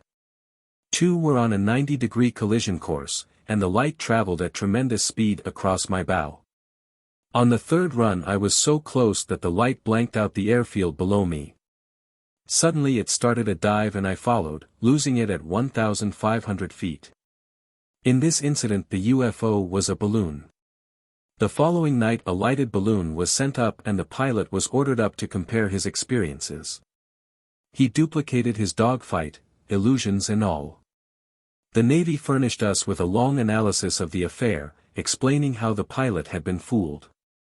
In the case involving the ground observer and the F-47 near the atomic installation, we plotted the winds and calculated that a lighted balloon was right at the spot where the pilot encountered the light. In the other instance, the white object with 2 windows, we found that a skyhook balloon had been plotted at the exact site of the battle. Gorman fought a lighted balloon too. An analysis of the sighting by the Air Weather Service sent to ATIC in a letter dated January 24, 1949, proved it.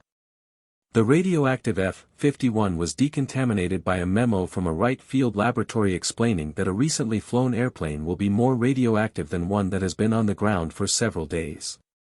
An airplane at 20,000 to 30,000 feet picks up more cosmic rays than one shielded by the Earth's ever-present haze. Why can't experienced pilots recognize a balloon when they see one? If they are flying at night, odd things can happen to their vision. There is the problem of vertigo as well as disorientation brought on by flying without points of reference. Night fighters have told dozens of stories of being fooled by lights. One night during World War II we had just dumped a load of bombs on a target when a night fighter started to make a pass at us. Everyone in the cockpit saw the fighter's red-hot exhaust stack as he bore down on us. I cut loose with 6 caliber .50 machine guns. Fortunately I missed that night fighter. If I'd have shot it I'd have fouled up the astronomers, but good because that night fighter was Venus.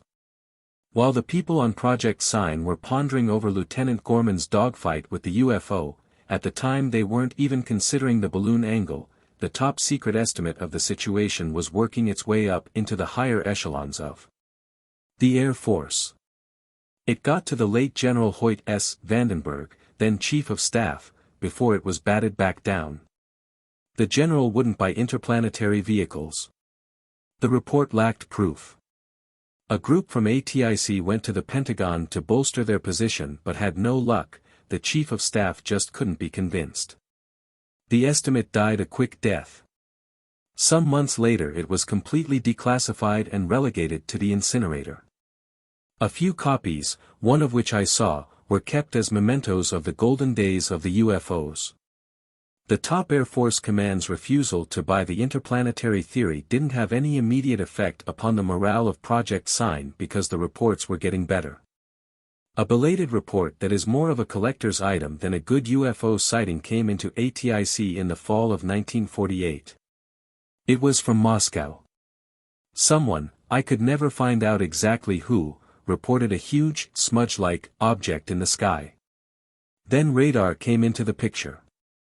For months the anti-saucer factions had been pointing their fingers at the lack of radar reports, saying, if they exist, why don't they show up on radar scopes? When they showed up on radar scopes, the UFO won some converts. On October 15 an F-61, a World War II Black Widow night fighter, was on patrol over Japan when it picked up an unidentified target on its radar. The target was flying between 5,000 and 6,000 feet and traveling about 200 miles per hour. When the F-61 tried to intercept it would get to within 12,000 feet of the UFO only to have it accelerate to an estimated 1,200 miles per hour, leaving the F-61 far behind before slowing down again. The F-61 crew made 6 attempts to close on the UFO. On one pass, the crew said, they did get close enough to see its silhouette. It was 20 to 30 feet long and looked like a rifle bullet. Toward the end of November a wire came into Project Sign from Germany. It was the first report where a UFO was seen and simultaneously picked up on radar. This type of report, the first of many to come, is one of the better types of UFO reports. The wire said. At 2,200 hours, local time, November 23, 1948, Captain, saw an object in the air directly east of this base. It was at an unknown altitude. It looked like a reddish star and was moving in a southerly direction across Munich, turning slightly to the southwest then the southeast. The speed could have been between 200 to 600 miles per hour, the actual speed could not be estimated, not knowing the height. Captain, called base operations and they called the radar station. Radar reported that they had seen nothing on their scope but would check again. Radar then called operations to report that they did have a target at 27,000 feet, some 30 miles south of Munich, traveling at 900 miles per hour. Captain reported that the object that he saw was now in that area. A few minutes later radar called again to say that the target had climbed to 50,000 feet, and was circling 40 miles south of Munich. Captain is an experienced pilot now flying F-80s and is considered to be completely reliable. The sighting was verified by Captain, also an F-80 pilot. The possibility that this was a balloon was checked but the answer from Air Weather Service was, not a balloon. No aircraft were in the area. Nothing we know of, except possibly experimental aircraft, which are not in Germany, can climb 23,000 feet in a matter of minutes and travel 900 miles per hour. By the end of 1948, Project Sign had received several hundred UFO reports. Of these, 167 had been saved as good reports. About 36 were unknown. Even though the UFO reports were getting better and more numerous, the enthusiasm over the interplanetary idea was cooling off. The same people who had fought to go to Godman AFB to talk to Colonel Hicks and his UFO observers in January now had to be prodded when a sighting needed investigating. More and more work was being pushed off onto the other investigative organization that was helping ATIC. The kickback on the top secret estimate of the situation was beginning to dampen a lot of enthusiasms. It was definitely a bear market for UFOs. A bull market was on the way, however. Early 1949 was to bring little lights and green fireballs. The little lights were UFOs, but the green fireballs were real. Chapter 4.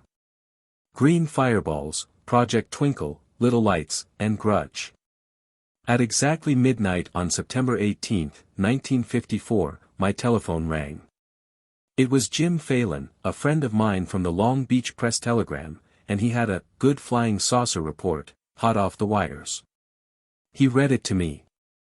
The lead line was, "Thousands of people saw a huge fireball light up dark New Mexico skies tonight." The story went on to tell about how a blinding green fireball the size of a full moon had silently streaked southeast across Colorado northern New Mexico at 8:40 that night. Thousands of people had seen the fireball. It had passed right over a crowded football stadium at Santa Fe, New Mexico, and people in Denver said it turned night into day. The crew of a TWA airliner flying into Albuquerque from Amarillo, Texas, saw it. Every police and newspaper switchboard in the two-state area was jammed with calls. One of the calls was from a man inquiring if anything unusual had happened recently. When he was informed about the mysterious fireball, he heaved an audible sigh of relief. "Thanks," he said, "I was afraid I'd gotten some bad bourbon." And he hung up. Dar. Lincoln La Paz, world-famous authority on meteorites and head of the University of New Mexico's Institute of Meteoritics, apparently took the occurrence calmly. The Wire story said he had told a reporter that he would plot its course, try to determine where it landed, and go out and try to find it. "But," he said, "I don't expect to find anything." When Jim Phelan had read the rest of the report, he asked, "What was it?" "It sounds to me like the green fireballs are back," I answered. "What the devil are green fireballs? What the devil are green fireballs? I'd like to know." So would a lot of other people. The green fireballs streaked into UFO history late in November 1948, when people around Albuquerque, New Mexico, began to report seeing mysterious green flares at night. The first reports mentioned only a green streak in the sky, low on the horizon.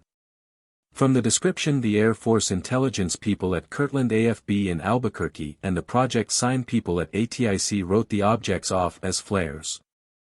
After all, thousands of GIs had probably been discharged with a duffel bag full of liberated, very pistols and flares. But as days passed, the reports got better. They seemed to indicate that the flares were getting larger and more people were reporting seeing them. It was doubtful if this growth was psychological because there had been no publicity, so the Air Force decided to reconsider the flare answer.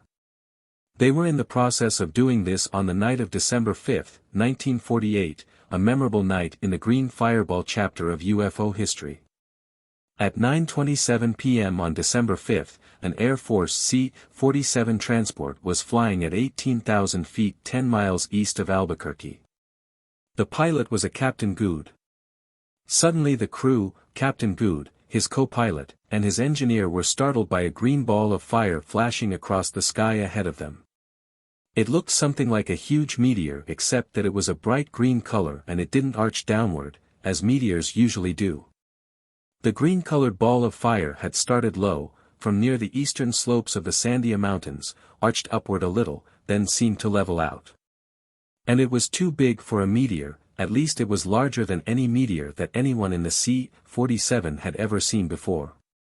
After a hasty discussion, the crew decided that they'd better tell somebody about it, especially since they had seen an identical object 22 minutes before near Las Vegas, New Mexico.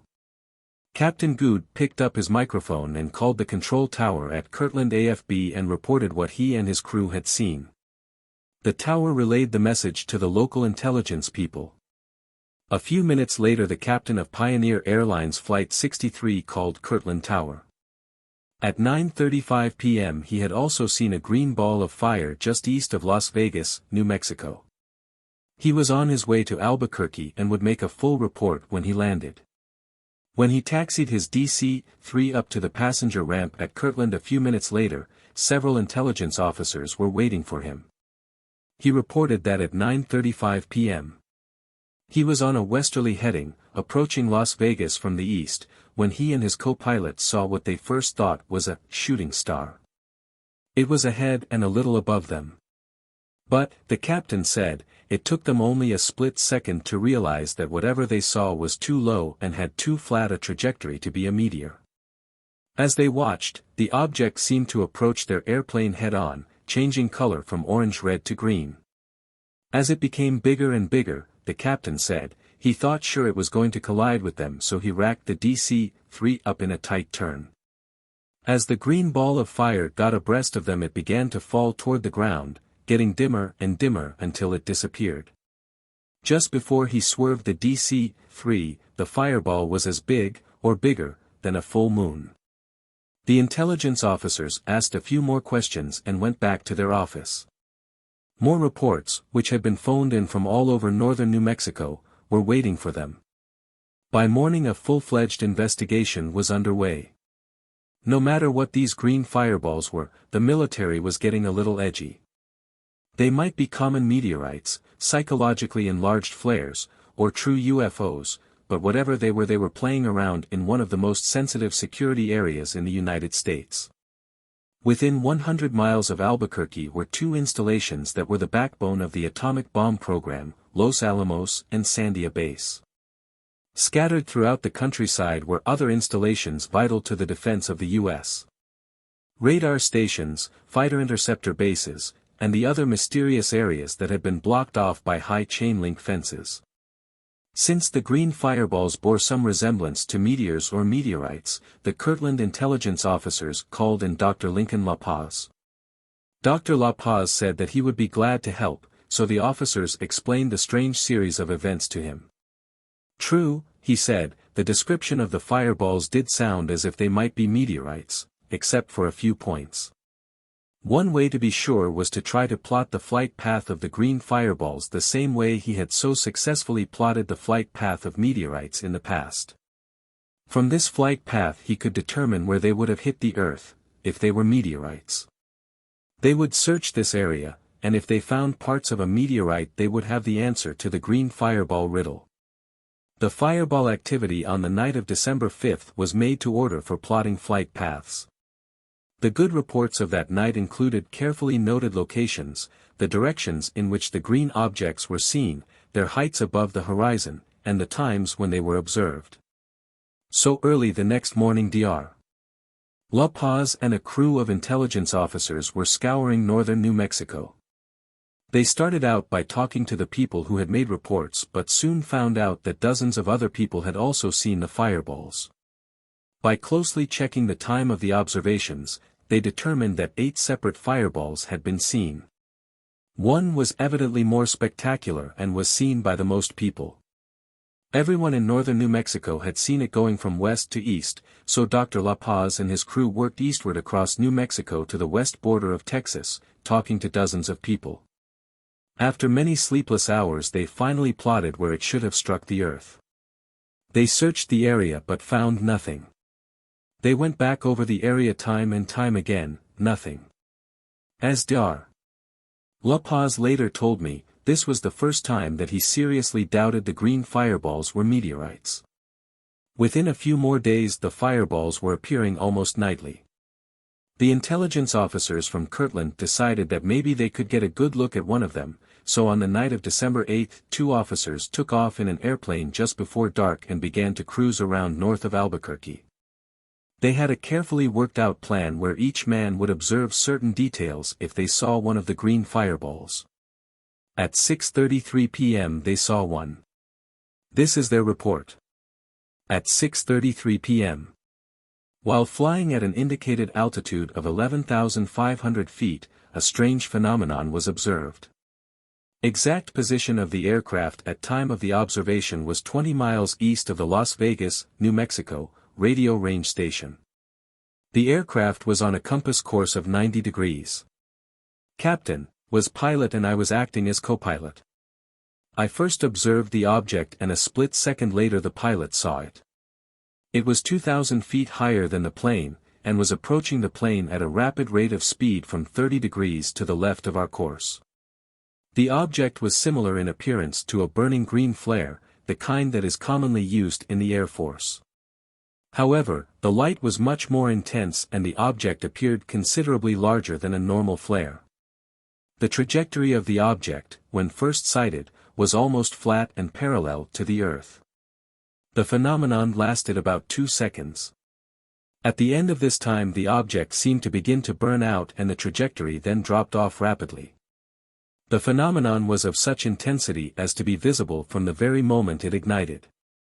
Back at Wright-Patterson AFB, a TIC was getting a blow-by-blow account of the fireball activity, but they were taking no direct part in the investigation.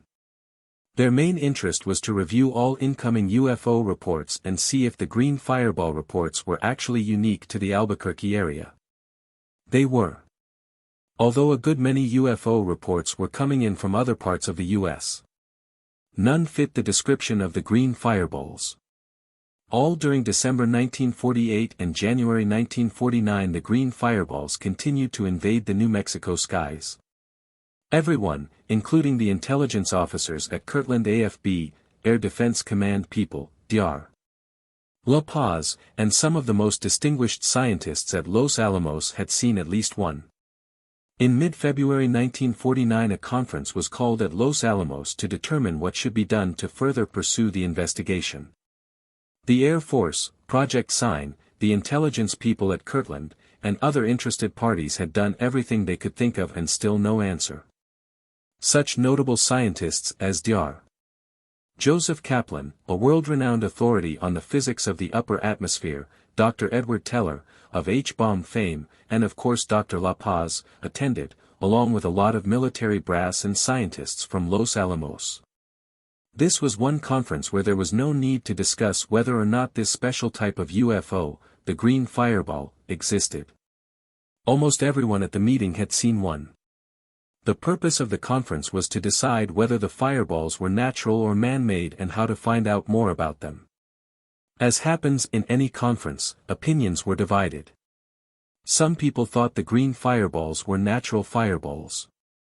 The proponents of the natural meteor, or meteorite, theory presented facts that they had dug out of astronomical journals.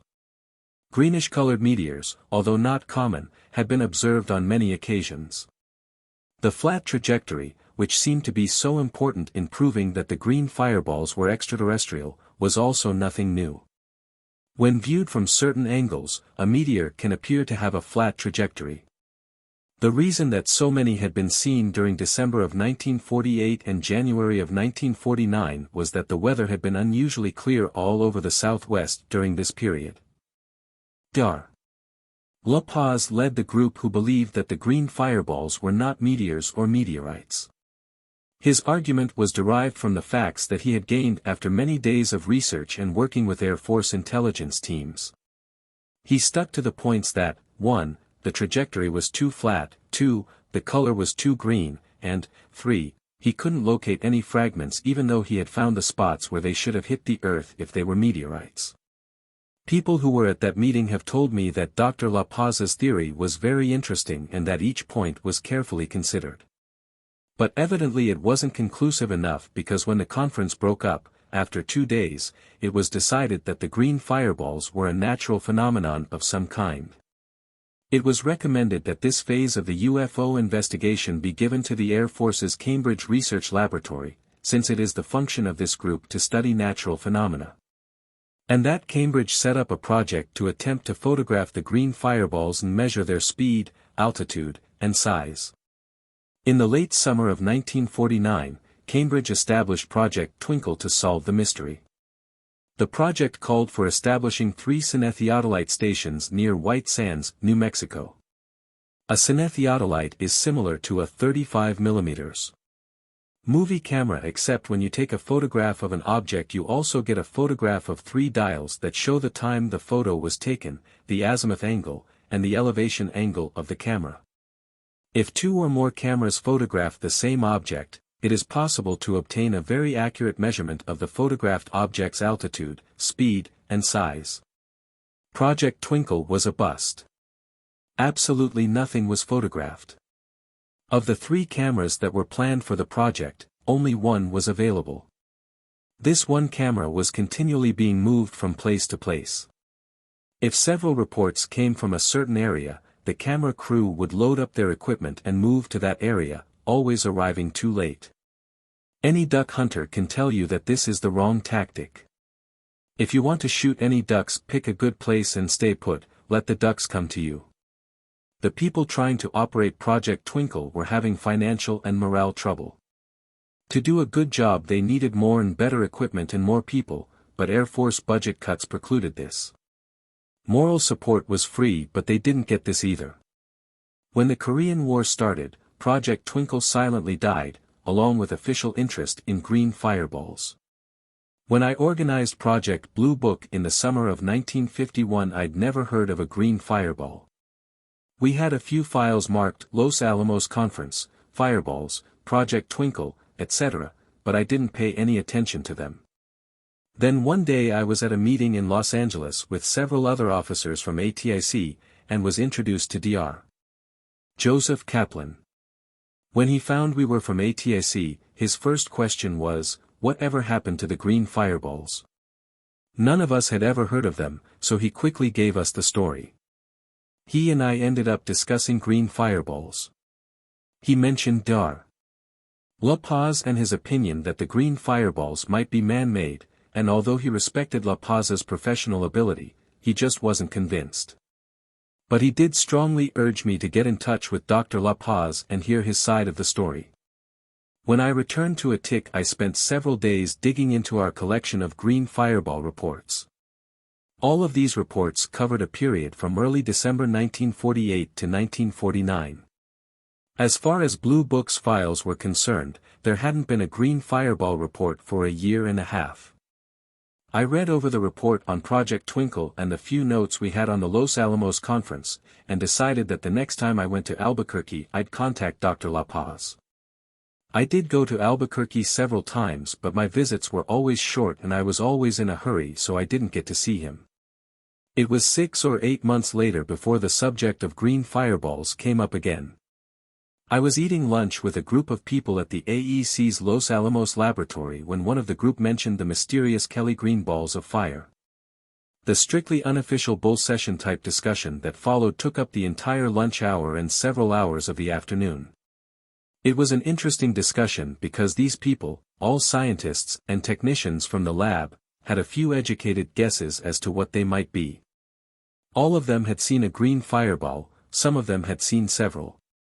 One of the men, a private pilot, had encountered a fireball one night while he was flying his Navian north of Santa Fe, and he had a vivid way of explaining what he'd seen. Take a soft ball and paint it with some kind of fluorescent paint that will glow a bright green in the dark, I remember his saying, then have someone take the ball out about 100 feet in front of you and about 10 feet above you. Have him throw the ball right at your face, as hard as he can throw it. That's what a green fireball looks like. The speculation about what the green fireballs were ran through the usual spectrum of answers: a new type of natural phenomenon, a secret U.S. development, and psychologically enlarged meteors. When the possibility of the green fireballs being associated with interplanetary vehicles came up, the whole group got serious. They had been doing a lot of thinking about this, they said, and they had a theory. The green fireballs, they theorized, could be some type of unmanned test vehicle that was being projected into our atmosphere from a spaceship hovering several hundred miles above the Earth. 2 years ago I would have been amazed to hear a group of reputable scientists make such a startling statement. Now, however, I took it as a matter of course. I'd heard the same type of statement many times before from equally qualified groups. Turn the tables, they said, suppose that we are going to try to go to a far planet. There would be 3 phases to the trip: out through the Earth's atmosphere, through space, and the re-entry into the atmosphere of the planet we're planning to land on. The first 2 phases would admittedly present formidable problems, but the last phase, the re-entry phase, would be the most critical.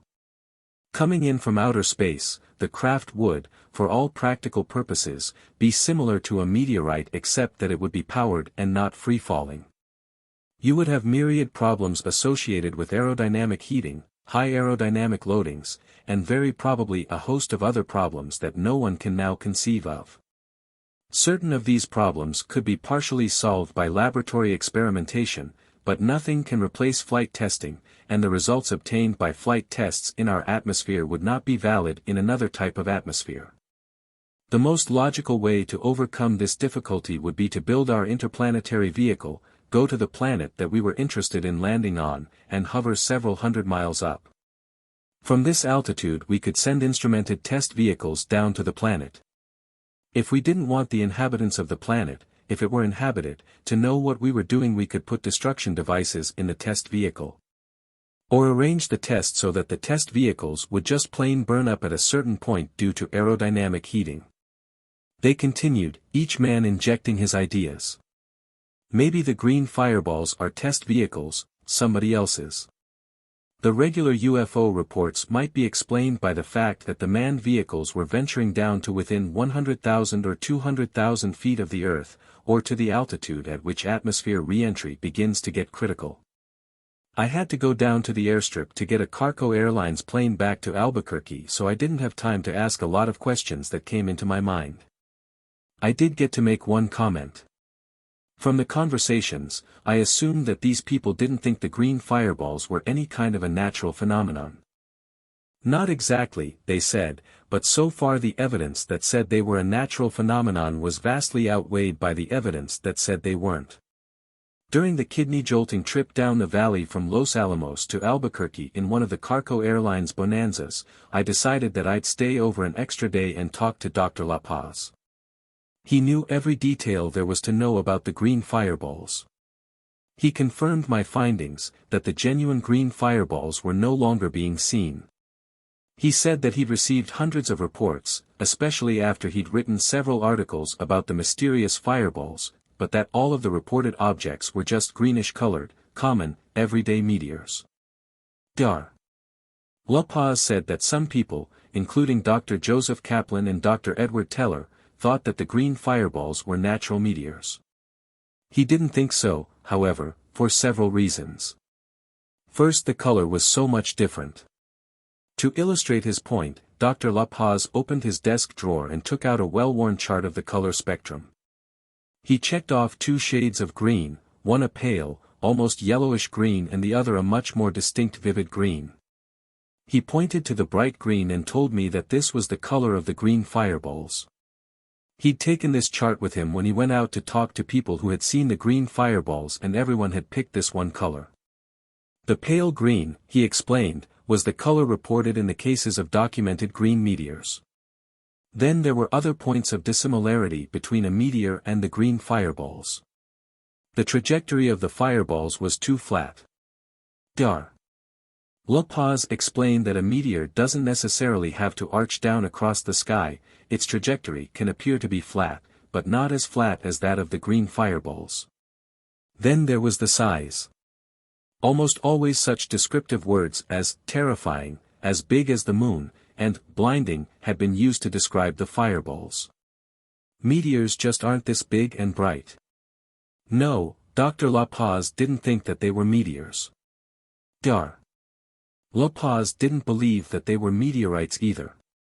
A meteorite is accompanied by sound and shock waves that break windows and stampede cattle. Yet in every case of a green fireball sighting, the observers reported that they did not hear any sound. But the biggest mystery of all was the fact that no particles of a green fireball had ever been found. If they were meteorites, Dr. La Paz was positive that he would have found one. He'd missed very few times in the cases of known meteorites. He pulled a map out of his file to show me what he meant. It was a map that he had used to plot the spot where a meteorite had hit the Earth. I believe it was in Kansas. The map had been prepared from information he had obtained from dozens of people who had seen the meteorite come flaming toward the Earth. At each spot where an observer was standing, he'd drawn in the observer's line of sight to the meteorite. From the dozens of observers he had obtained dozens of lines of sight.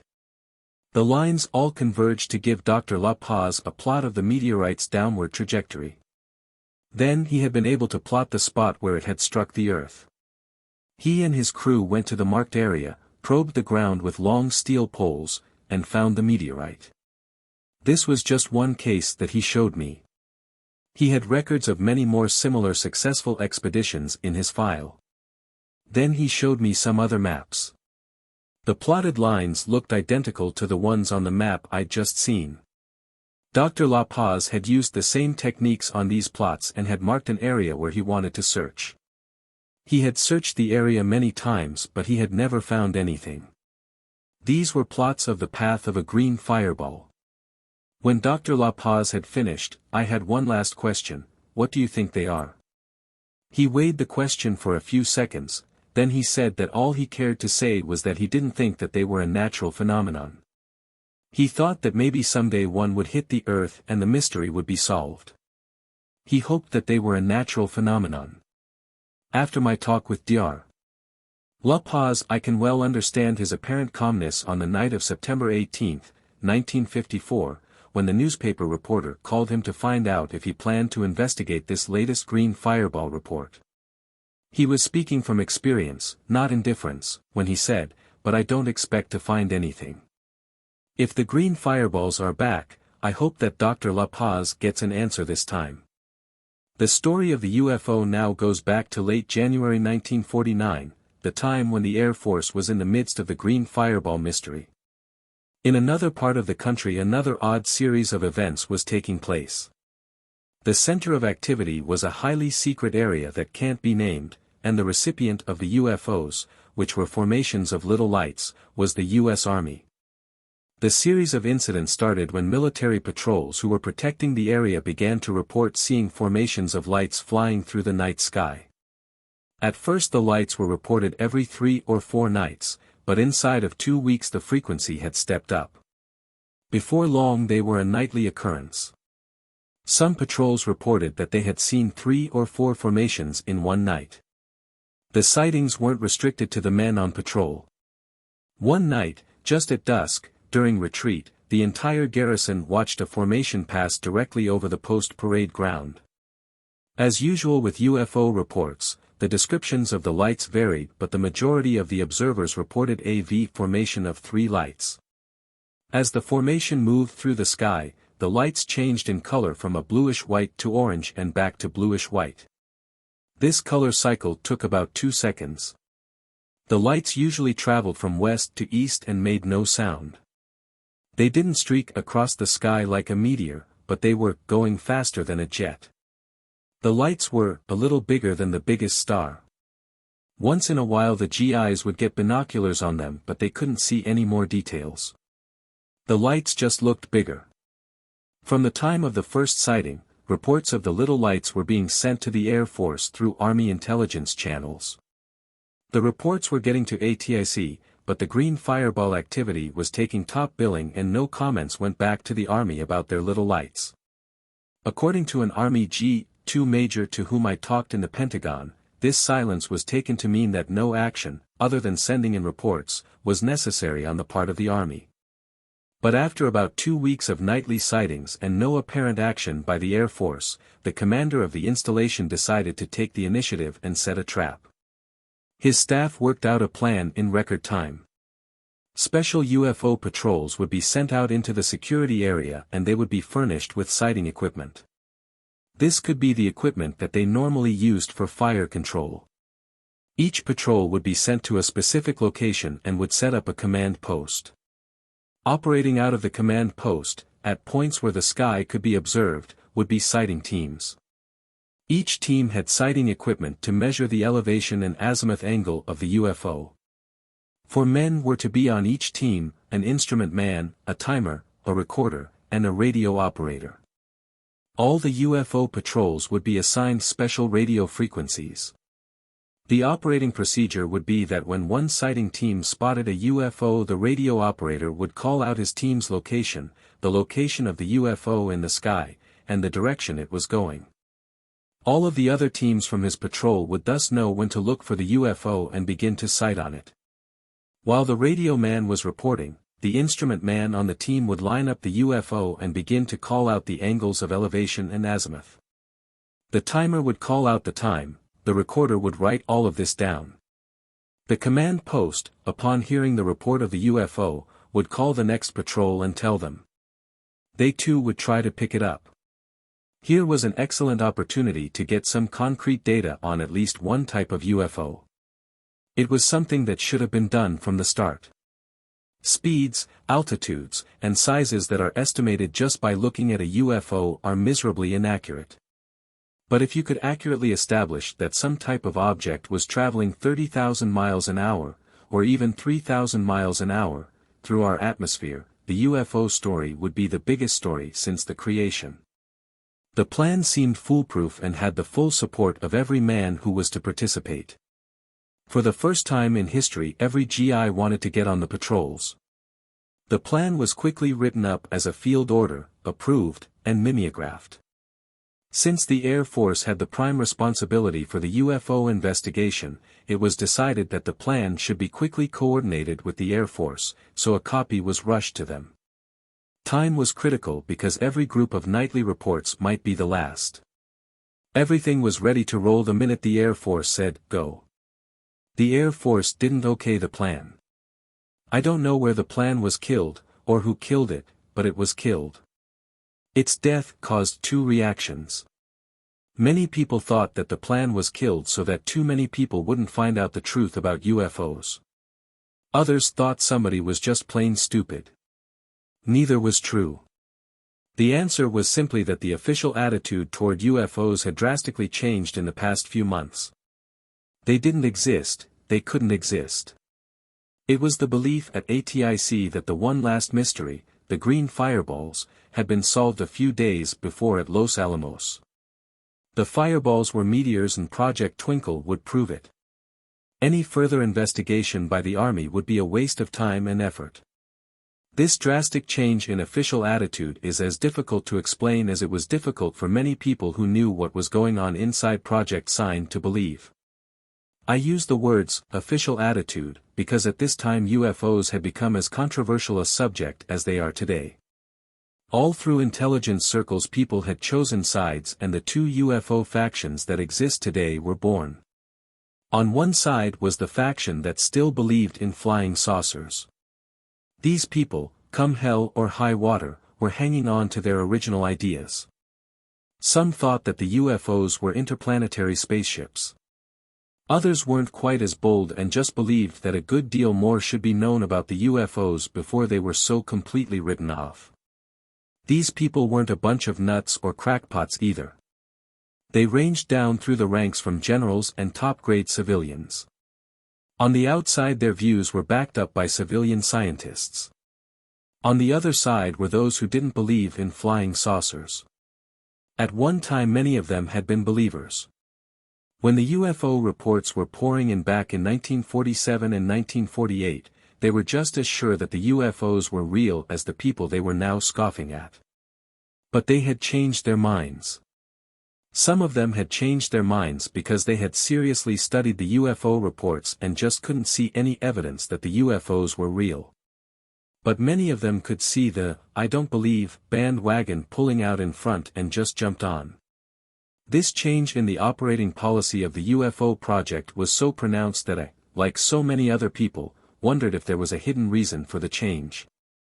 Was it actually an attempt to go underground, to make the project more secretive? Was it an effort to cover up the fact that UFOs were proven to be interplanetary and that this should be withheld from the public at all cost to prevent a mass panic? The UFO files are full of references to the near-mass panic of October 30, 1938, when Orson Welles presented his now famous, The War of the Worlds, broadcast. This period of mind-changing bothered me. Here were people deciding that there was nothing to this UFO business right at a time when the reports seemed to be getting better. From what I could see, if there was any mind-changing to be done it should have been the other way, skeptics should have been changing to believers. Maybe I was just playing the front man to a big cover-up.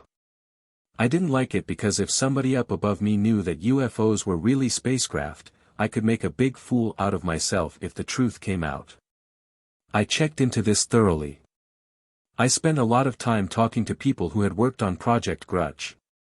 The anti-saucer faction was born because of an old psychological trait: people don't like to be losers. To be a loser makes one feel inferior and incompetent.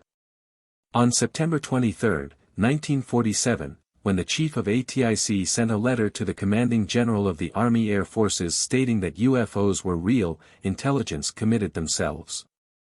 They had to prove it. They tried for a year and a half with no success. Officers on top began to get anxious and the press began to get anxious. They wanted an answer. Intelligence had tried one answer, the then top secret estimate of the situation that proved that UFOs were real, but it was kicked back. The people on the UFO project began to think maybe the brass didn't consider them too sharp, so they tried a new hypothesis: UFOs don't exist. In no time they found that this was easier to prove and it got recognition.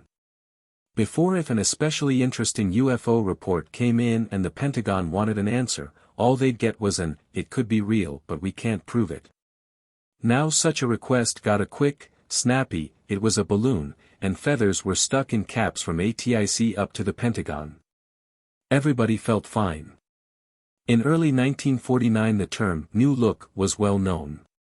The new look in women's fashions was the lower hemlines, in automobiles it was longer lines. In UFO circles the new look was cusp-M.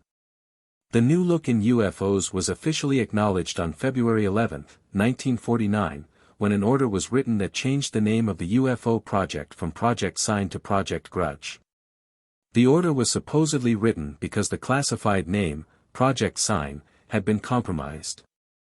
This was always my official answer to any questions about the name change. I'd go further and say that the names of the projects, first Sign, then Grudge, had no significance. This wasn't true, they did have significance, a lot of it. Chapter 5. The Dark Ages. The order of February 11, 1949, that changed the name of Project Sign to Project Grudge had not directed any change in the operating policy of the project. It had, in fact, pointed out that the project was to continue to investigate and evaluate reports of sightings of unidentified flying objects. In doing this, standard intelligence procedures would be used. This normally means the unbiased evaluation of intelligence data. But it doesn't take a great deal of study of the old UFO files to see that standard intelligence procedures were no longer being used by Project Grudge. Everything was being evaluated on the premise that UFOs couldn't exist. No matter what you see or hear, don't believe it. New people took over Project Grudge. ATIC's top intelligence specialists who had been so eager to work on Project Sign were no longer working on Project Grudge. Some of them had drastically and hurriedly changed their minds about UFOs when they thought that the Pentagon was no longer sympathetic to the UFO cause. They were now directing their talents toward more socially acceptable projects. Other charter members of Project Sign had been purged. These were the people who had refused to change their original opinions about UFOs. With the new name and the new personnel came the new objective: get rid of the UFOs. It was never specified this way in writing, but it didn't take much effort to see that this was the goal of Project Grudge. This unwritten objective was reflected in every memo, report, and directive. To reach their objective, Project Grudge launched into a campaign that opened a new age in the history of the UFO. If a comparative age in world history can be chosen, the Dark Ages would be most appropriate. Webster's dictionary defines the Dark Ages as a period of intellectual stagnation. To one who is intimately familiar with UFO history, it is clear that Project Grudge had a two-phase program of UFO annihilation. The first phase consisted of explaining every UFO report. The second phase was to tell the public how the Air Force had solved all the sightings. This, Project Grudge reasoned, would put an end to UFO reports. Phase 1 had been started by the people of Project Sign. They realized that a great many reports were caused by people seeing balloons or such astronomical bodies as planets, meteors, or stars. They also realized that before they could get to the heart of the UFO problems they had to sift out this type of report.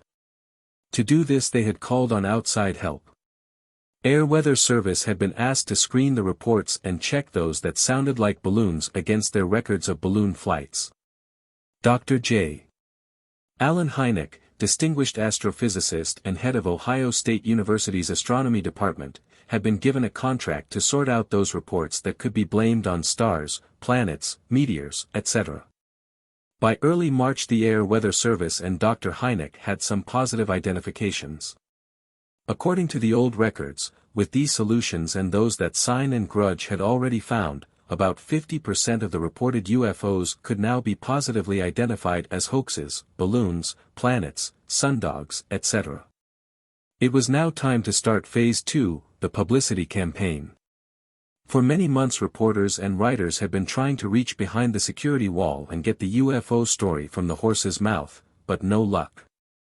Some of them were still trying, but they were having no success because they were making the mistake of letting it slip that they didn't believe that airline pilots, military pilots, scientists, and just all-around solid citizens were having hallucinations, perpetrating hoaxes, or being deceived by the misidentification of common objects. The people of Project Grudge weren't looking for this type of writer, they wanted a writer who would listen to them and write their story. As a public relations officer later told me, we had a devil of a time. All of the writers who were after saucer stories had made their own investigations of sightings and we couldn't convince them they were wrong. Before long, however, the right man came along. He was Sidney Shallot, a writer for the Saturday Evening Post. He seemed to have the prerequisites that were desired, so his visit to ATIC was cleared through the Pentagon. Harry Haberer, a crack Air Force public relations man, was assigned the job of seeing that Shallot got his story. I have heard many times, from both military personnel and civilians, that the Air Force told Shallot exactly what to say in his article: play down the UFOs, don't write anything that even hints that there might be something foreign in our skies. I don't believe that this is the case. I think that he just wrote the UFO story as it was told to him by Project Grudge. Shallot's article, which appeared in two parts in the April 30th and May 7, 1949, issues of the Saturday Evening Post, is important in the history of the UFO and in understanding the UFO problem because it had considerable effect on public opinion. Many people had, with varying degrees of interest, been wondering about the UFOs for over a year and a half. Very few had any definite opinions one way or the other. The feeling seemed to be that the Air Force is working on the problem and when they get the answer we'll know. There had been a few brief, ambiguous press releases from the Air Force but these meant nothing. Consequently when Shallot's article appeared in the Post it was widely read. It contained facts, and the facts had come from Air Force intelligence. This was the Air Force officially reporting on UFOs for the first time. The article was typical of the many flying saucer stories that were to follow in the later years of UFO history, all written from material obtained from the Air Force. Shallot's article casually admitted that a few UFO sightings couldn't be explained, but the reader didn't have much chance to think about this fact because 99% of the story was devoted to the anti-saucer side of the problem.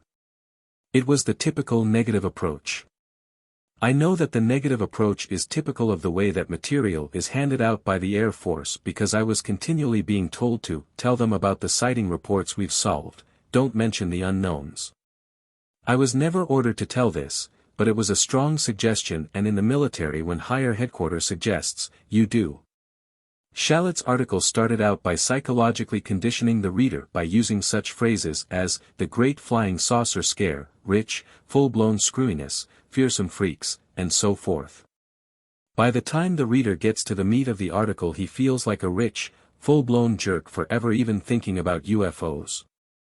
He pointed out how the furor about UFO reports got so great that the Air Force was forced to investigate the reports reluctantly.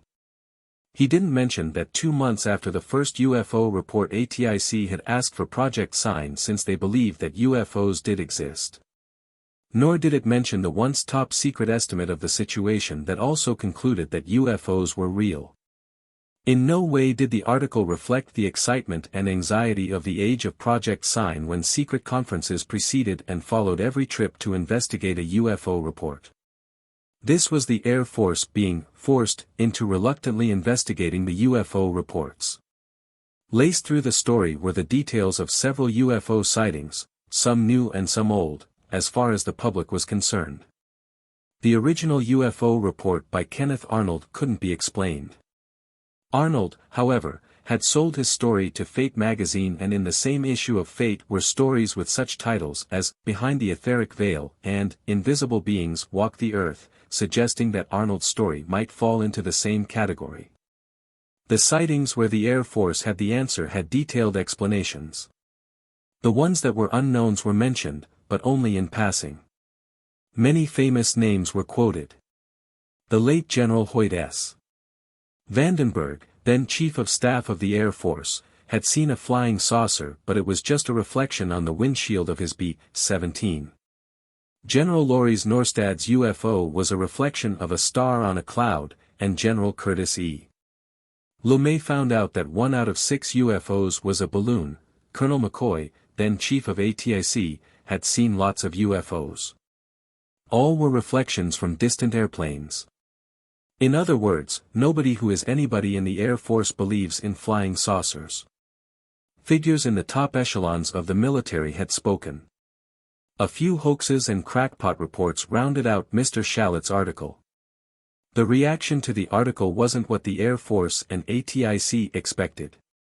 They had thought that the public would read the article and toss it, and all thoughts of UFOs, into the trash can. But they didn't. Within a few days the frequency of UFO reports hit an all-time high. People, both military and civilian, evidently didn't much care what Generals Vandenberg, Norstad, LeMay, or Colonel McCoy thought. They didn't believe what they were seeing were hallucinations, reflections, or balloons. What they were seeing were UFOs, whatever UFOs might be. I heard many times from ex-Project Grudge people that Shallett had crossed them. He'd vaguely mentioned that there might be a case for the UFO. This made him pro-saucer. A few days after the last installment of the Post article, the Air Force gave out a long and detailed press release completely debunking UFOs, but this had no effect. It only seemed to add to the confusion. The one thing that Shallett's article accomplished was to plant a seed of doubt in many people's minds. Was the Air Force telling the truth about UFOs? The public and a large percentage of the military didn't know what was going on behind a tick's barbed wire fence, but they did know that a lot of reliable people had seen UFOs. Airline pilots are considered responsible people. Airline pilots had seen UFOs. Experienced military pilots and ground officers are responsible people. They'd seen UFOs. Scientists, doctors, lawyers, merchants, and plain old Joe Dokes had seen UFOs, and their friends knew that they were responsible people. Somehow these facts and the tone of the Post article didn't quite jibe, and when things don't jibe, people get suspicious. In those people who had a good idea of what was going on behind a tick's barbed wire, the newspaper reporters and writers with the usually reliable sources, the Post article planted a bigger seed of doubt. Why the sudden change in policy, they wondered. If UFOs were so serious a few months ago, why the sudden debunking? Maybe Shallett's story was a put-up job for the Air Force. Maybe the security had been tightened. Their sources of information were reporting that many people in the military did not quite buy the Shallett article. The seed of doubt began to grow, and some of these writers began to start independent investigations to get the true story. Research takes time, so during the summer and fall of 1949 there wasn't much apparent UFO activity. As the writers began to poke around for their own facts, Project Grudge lapsed more and more into a period of almost complete inactivity. Good UFO reports continued to come in at the rate of about 10 per month, but they weren't being verified or investigated. Most of them were being discarded. There are few, if any, UFO reports for the middle and latter part of 1949 in the ATIC files. Only the logbook, showing incoming reports, gives any idea of the activity of this period. The meager effort that was being made was going into a report that evaluated old UFO reports, those received prior to the spring of 1949. Project Grudge thought that they were writing a final report on the UFOs. From the small bits of correspondence and memos that were in the ATIC files, it was apparent that Project Grudge thought that the UFO was on its way out. Any writers inquiring about UFO activity were referred to the debunking press release given out just after the Post article had been published. There was no more to say. Project Grudge thought they were winning the UFO battle. The writers thought that they were covering up a terrific news story, the story that the Air Force knew what flying saucers were and weren't telling. By late fall 1949, the material for several UFO stories had been collected by writers who had been traveling all over the United States talking to people who had seen UFOs. By early winter, the material had been worked up into UFO stories. In December, the presses began to roll. True magazine scooped the world with their story that UFOs were from outer space. The True article, entitled, "The Flying Saucers Are Real," was written by Donald Keyhoe. The article opened with a hard punch. In the first paragraph, Keyhoe concluded that after 8 months of extensive research he had found evidence that the Earth was being closely scrutinized by intelligent beings. Their vehicles were the so-called flying saucers. Then he proceeded to prove his point.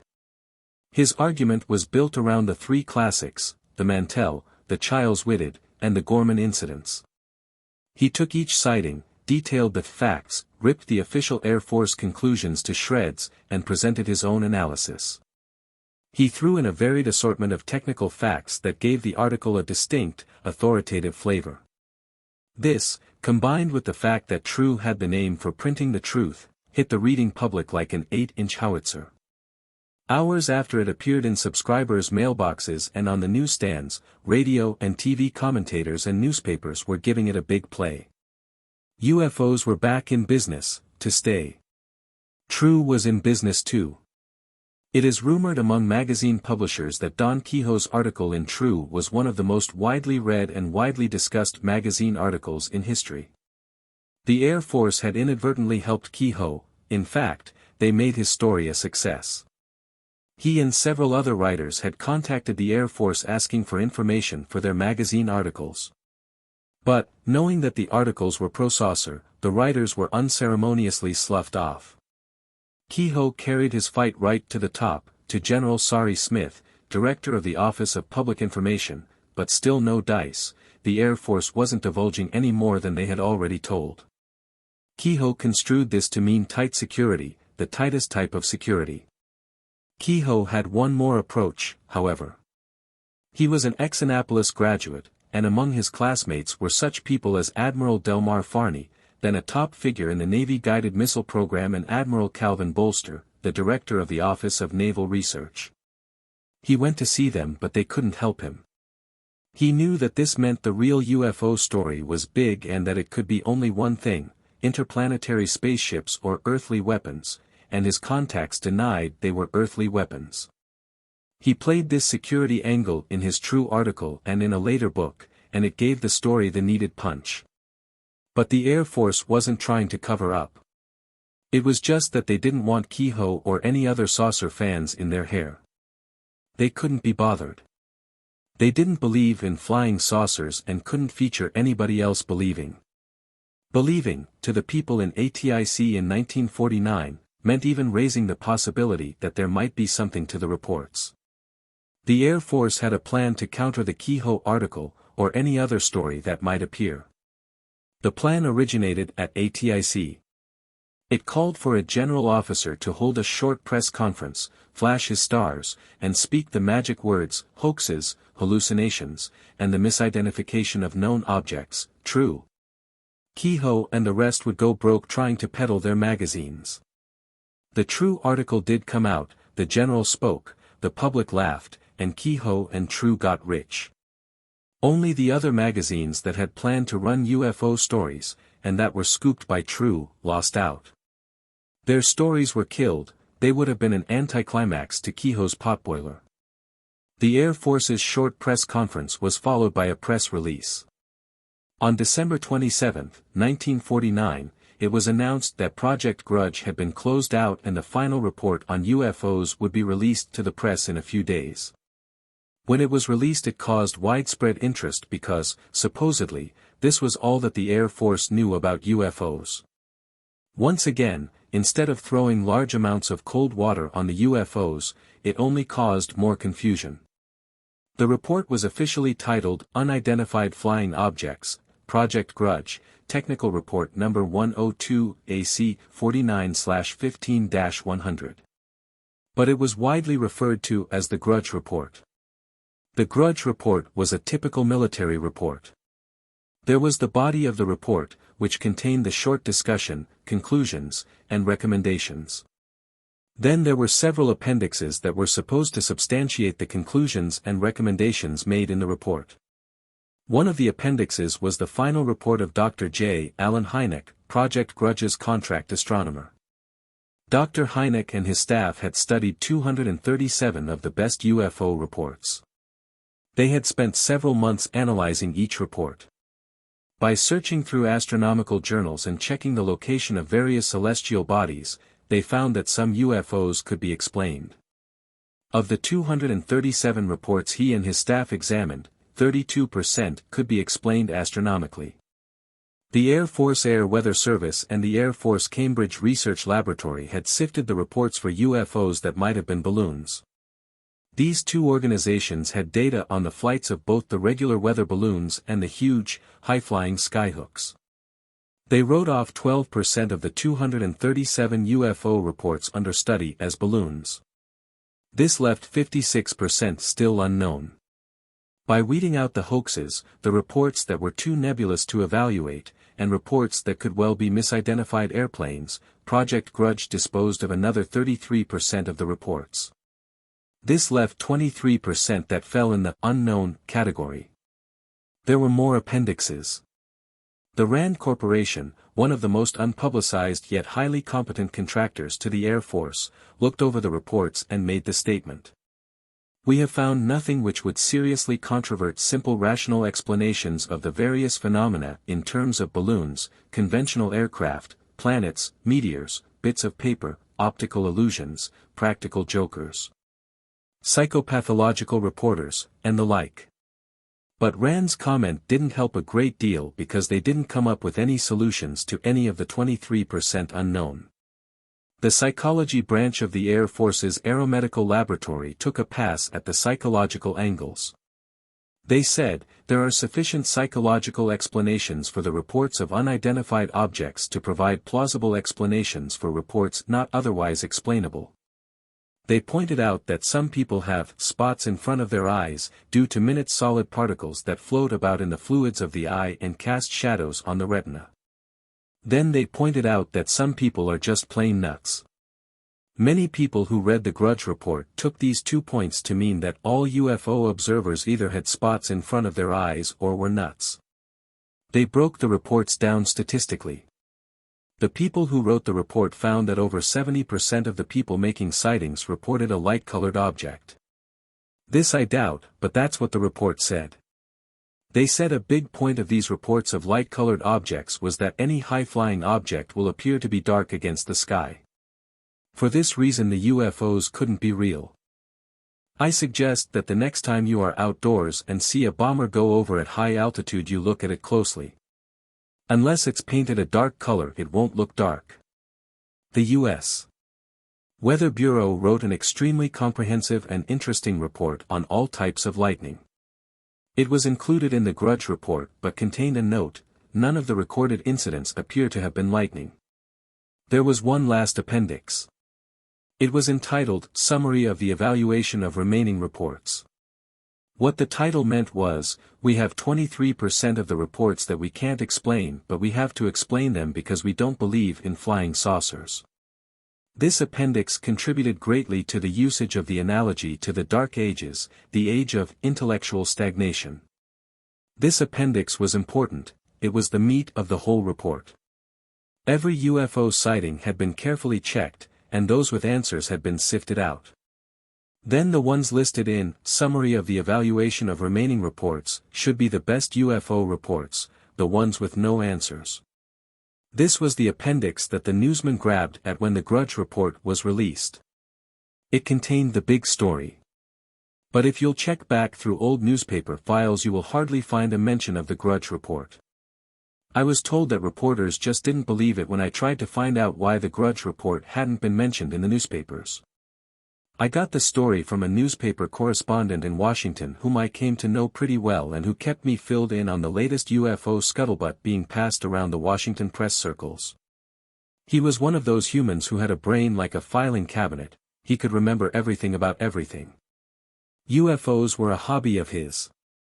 He remembered when the Grudge report came out. In fact, he'd managed to get a copy of his own. He said the report had been quite impressive, but only in its ambiguousness, illogical reasoning, and very apparent effort to write off all UFO reports at any cost. He, personally, thought that it was a poor attempt to put out a fake report, full of misleading information, to cover up the real story. Others, he told me, just plainly and simply didn't know what to think. They were confused. And they had every right to be confused. As an example of the way that many of the better reports of the 1947-49 period were evaluated, let's take the report of a pilot who tangled with a UFO near Washington, D.C. on the night of November 18, 1948. At about 9:45 Eastern Standard Time I noticed a light moving generally north to south over Andrews AFB. It appeared to be one continuous, glowing white light. I thought it was an aircraft with only one landing light, so I moved in closer to check, as I wanted to get into the landing pattern. I was well above landing traffic altitude at this time. As I neared the light I noticed that it was not another airplane. Just then it began to take violent evasive action, so I tried to close on it. I made first contact at 2,700 feet over the field. I switched my navigation lights on and off but got no answer, so I went in closer, but the light quickly flew up and over my airplane. I then tried to close again but the light turned. I tried to turn inside of its turn and, at the same time, get the light between the moon and me, but even with my flaps lowered I couldn't turn inside the light. I never did manage to get into a position where the light was silhouetted against the moon. I chased the light up and down and around for about 10 minutes, then as a last resort I made a pass and turned on my landing lights. Just before the object made a final tight turn and headed for the coast I saw that it was a dark gray oval-shaped object, smaller than my T6. I couldn't tell if the light was on the object or if the whole object had been glowing. 2 officers and a crew chief, a master sergeant, completely corroborated the pilot's report. They had been standing on the flight line and had witnessed the entire incident. The Air Weather Service, who had been called in as experts on weather balloons, read this report. They said, definitely not a balloon. Dr. Hynek said, no astronomical explanation. It wasn't another airplane and it wasn't a hallucination. But Project Grudge had an answer, it was a weather balloon. There was no explanation as to why they had so glibly reversed the decision of the Air Weather Service. There was an answer for every report. From the 600 pages of appendixes, discussions of the appendixes, and careful studies of UFO reports, it was concluded that 1. Evaluation of reports of unidentified flying objects constitute no direct threat to the national security of the United States. 2. Reports of unidentified flying objects are the result of a mild form of mass hysteria or war nerves. B. Individuals who fabricate such reports to perpetrate a hoax or seek publicity. C. Psychopathological persons. D. Misidentification of various conventional objects. It was recommended that Project Grudge be reduced in scope, and that only those reports clearly indicating realistic technical applications be sent to Grudge. There was a note below these recommendations. It said, it is readily apparent that further study along present lines would only confirm the findings presented herein. Somebody read the note and concurred because with the completion and approval of the Grudge report, Project Grudge folded. People could rant and rave, see flying saucers, pink elephants, sea serpents, or Harvey, but it was no concern of a Tix. Chapter 6. The Press's Role, the Air Force Shrugs. The Grudge report was supposedly not for general distribution. A few copies were sent to the Air Force press desk in the Pentagon and reporters and writers could come in and read it. But a good many copies did get into circulation. The Air Force press room wasn't the best place to sit and study a 600-page report. And a quick glance at the report showed that it required some study, if no more than to find out what the authors were trying to prove, so several dozen copies got into circulation. I know that these liberated copies of the Grudge report had been thoroughly studied because nearly every writer who came to ATIC during the time that I was in charge of Project Bluebook carried a copy. Since the press had some questions about the motives behind releasing the Grudge report, it received very little publicity while the writers put out feelers. Consequently, in early 1950 you didn't read much about flying saucers. Evidently certain people in the Air Force thought this lull in publicity meant that the UFOs had finally died because Project Grudge was junked. All the project files, hundreds of pounds of reports, memos, photos, sketches, and other assorted bits of paper were unceremoniously yanked out of their filing cabinets, tied up with string, and chucked into an old storage case. I would guess that many reports ended up as souvenirs, because a year later, when I exhumed these files, there were a lot of reports missing. About this time the official Air Force UFO project had one last post-death muscular spasm. The last bundle of reports had just landed on top of the pile in the storage case when ATIC received a letter from the Director of Intelligence of the Air Force. In official language it said, "What gives?" There had been no order to end Project Grudge. The answer went back that Project Grudge had not been disbanded, the project functions had been transferred and it was no longer a special project. From now on UFO reports would be processed through normal intelligence channels along with other intelligence reports. To show good faith ATIC requested permission to issue a new Air Force-wide bulletin which was duly mimeographed and disseminated. In essence it said that Air Force Headquarters had directed ATIC to continue to collect and evaluate reports of unidentified flying objects. It went on to explain that most UFO reports were trash. It pointed out the findings of the Grudge report in such strong language that by the time the recipient of the bulletin had finished reading it, he would be ashamed to send in a report. To cinch the deal, the bulletins must have been disseminated only to troops in Outer Mongolia because I never found anyone in the field who had ever received a copy. As the Air Force UFO investigating activity dropped to nil, the press activity skyrocketed to a new peak. A dozen people took off to dig up their own UFO stories and to draw their own conclusions. After a quiet January, True again clobbered the reading public. This time it was a story in the March 1950 issue and it was entitled, How Scientists Tracked Flying Saucers. It was written by none other than the man who was at that time in charge of a team of Navy scientists at the Super Hush Hush Guided Missile Test and Development Area, White Sands Proving Ground, New Mexico. He was Commander R.B. McLaughlin, an Annapolis graduate and a regular Navy officer. His story had been cleared by the military and was in absolute, 180-degree, direct contradiction to every press release that had been made by the military in the past 2 years. Not only did the commander believe that he had proved that UFOs were real but that he knew what they were. I am convinced, he wrote in the True article, that it, referring to a UFO he had seen at White Sands, was a flying saucer, and further, that these disks are spaceships from another planet, operated by animate, intelligent beings. On several occasions during 1948 and 1949, McLaughlin or his crew at the White Sands Proving Ground had made good UFO sightings.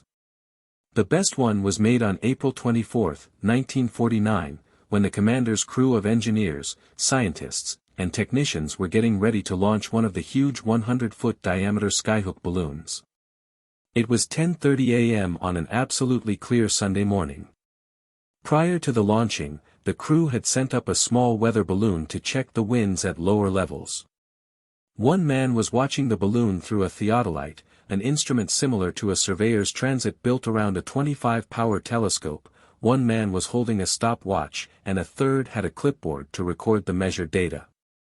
The crew had tracked the balloon to about 10,000 feet when one of them suddenly shouted and pointed off to the left.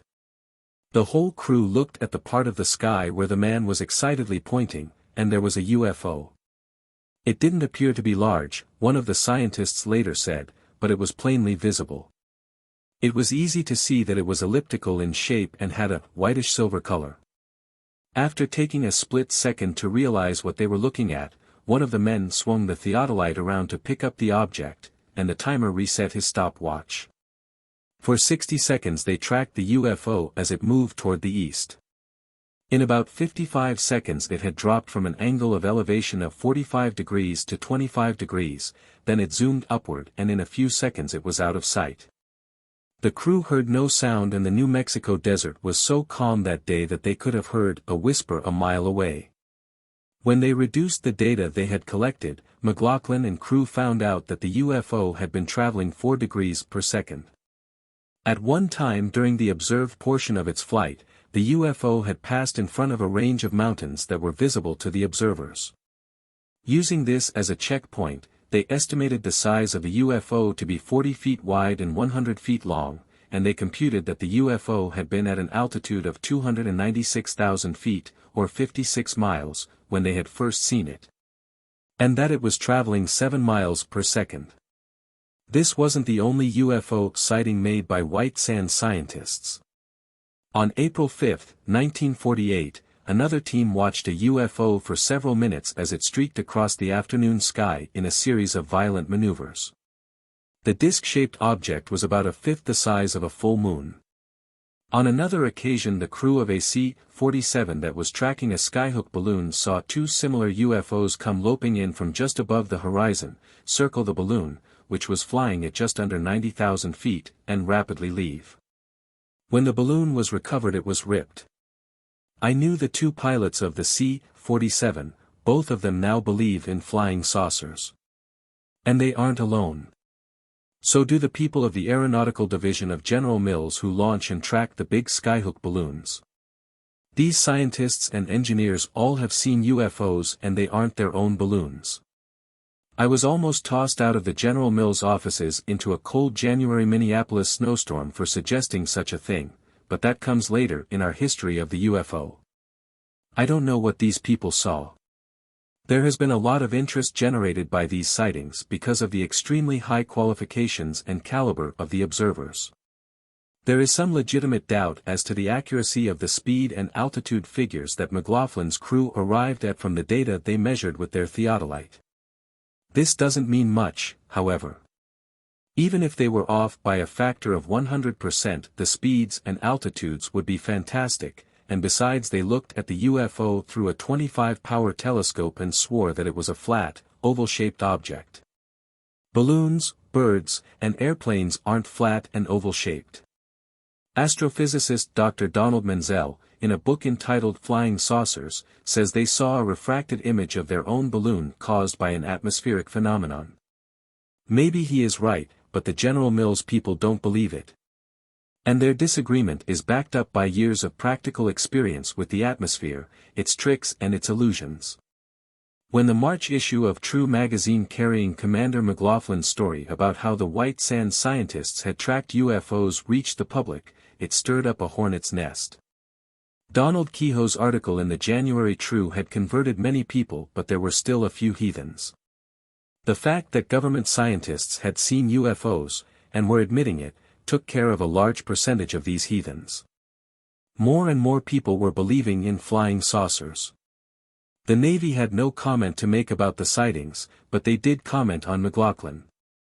It seems that several months before, at the suggestion of a group of scientists at White Sands, McLaughlin had carefully written up the details of the sightings and forwarded them to Washington. The report contained no personal opinions, just facts. The comments on McLaughlin's report had been wired back to White Sands from Washington and they were, "What are you drinking out there?" A very intelligent answer, and it came from an admiral in the Navy's guided missile program. By the time his story was published, McLaughlin was no longer at White Sands, he was at sea on the destroyer Bristol. Maybe he answered the admiral's wire. The Air Force had no comment to make on McLaughlin's story.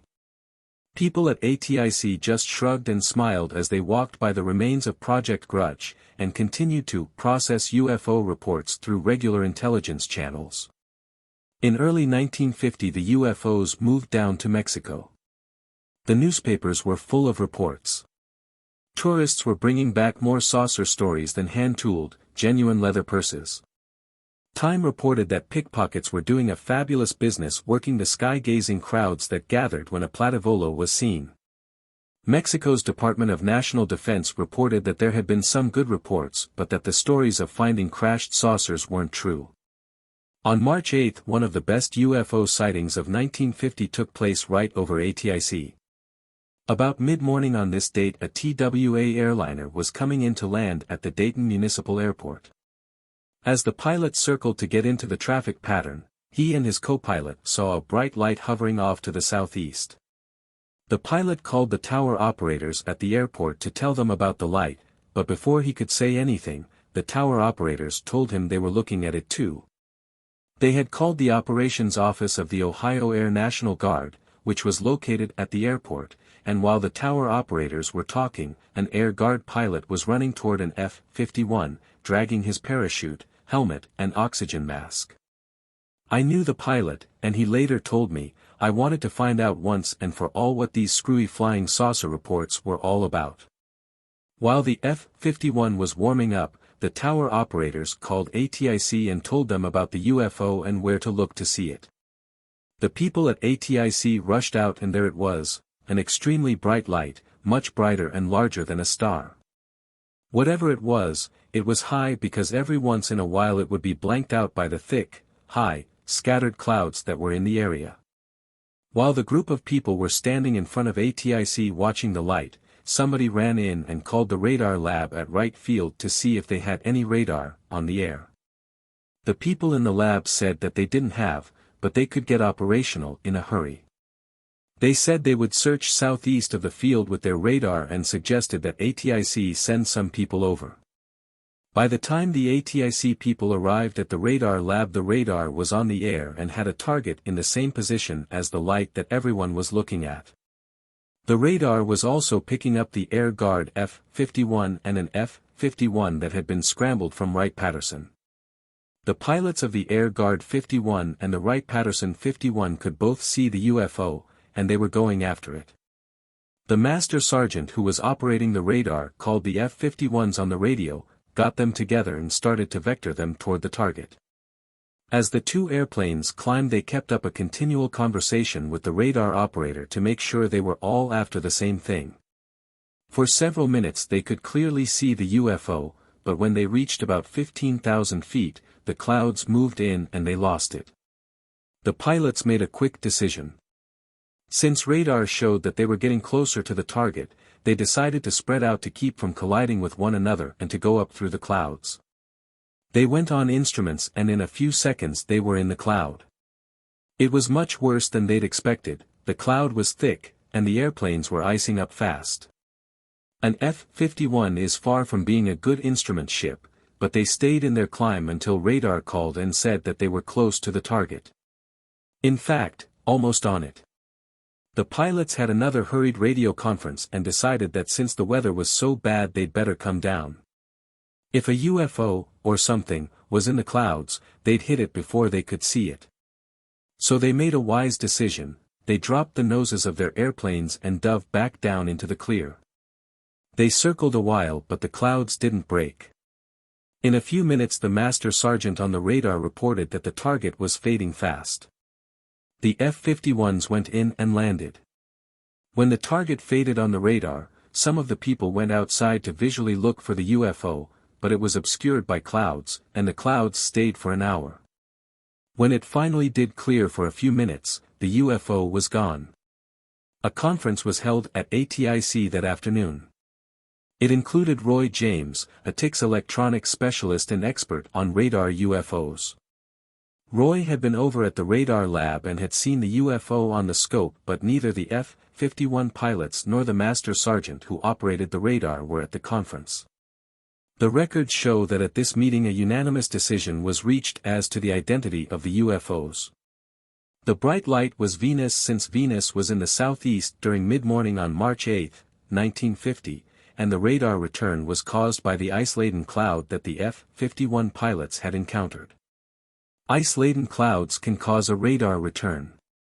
The group of intelligence specialists at the meeting decided that this was further proved by the fact that as the F-51s approached the center of the cloud their radar return appeared to approach the UFO target on the radar scope. They were near the UFO and near ice, so the UFO must have been ice. The case was closed. I had read the report of this sighting but I hadn't paid too much attention to it because it had been solved. But one day almost 2 years later I got a telephone call at my office at Project Bluebook. It was a master sergeant, the master sergeant who had been operating the radar at the lab. He'd just heard that the Air Force was again seriously investigating UFOs and he wanted to see what had been said about the Dayton incident. He came over, read the report, and violently disagreed with what had been decided upon as the answer.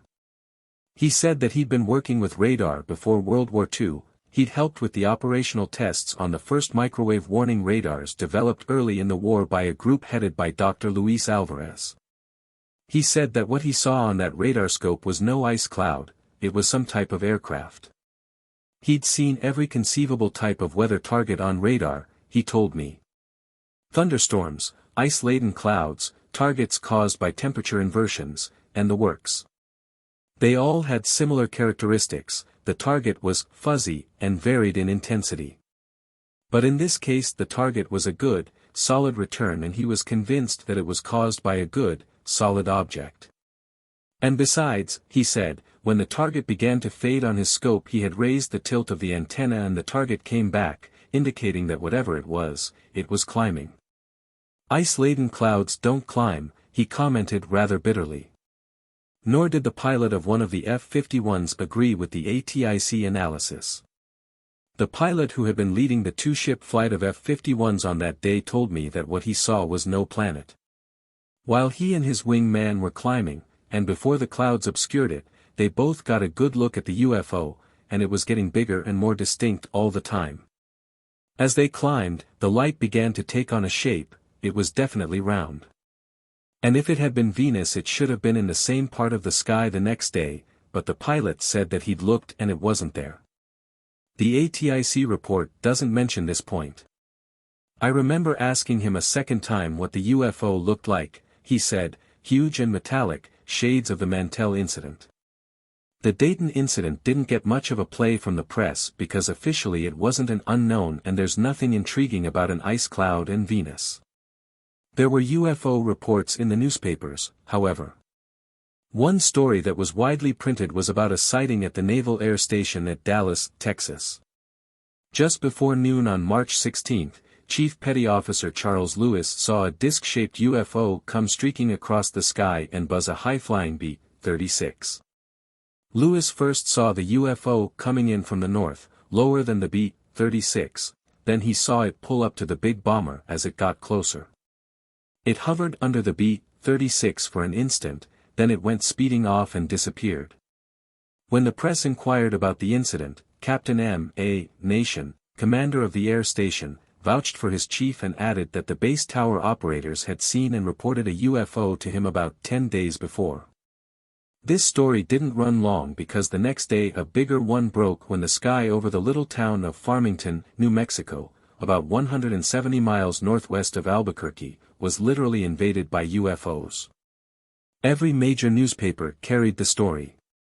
The UFOs had apparently been congregating over the Four Corners area for 2 days because several people had reported seeing UFOs on March 15 and 16.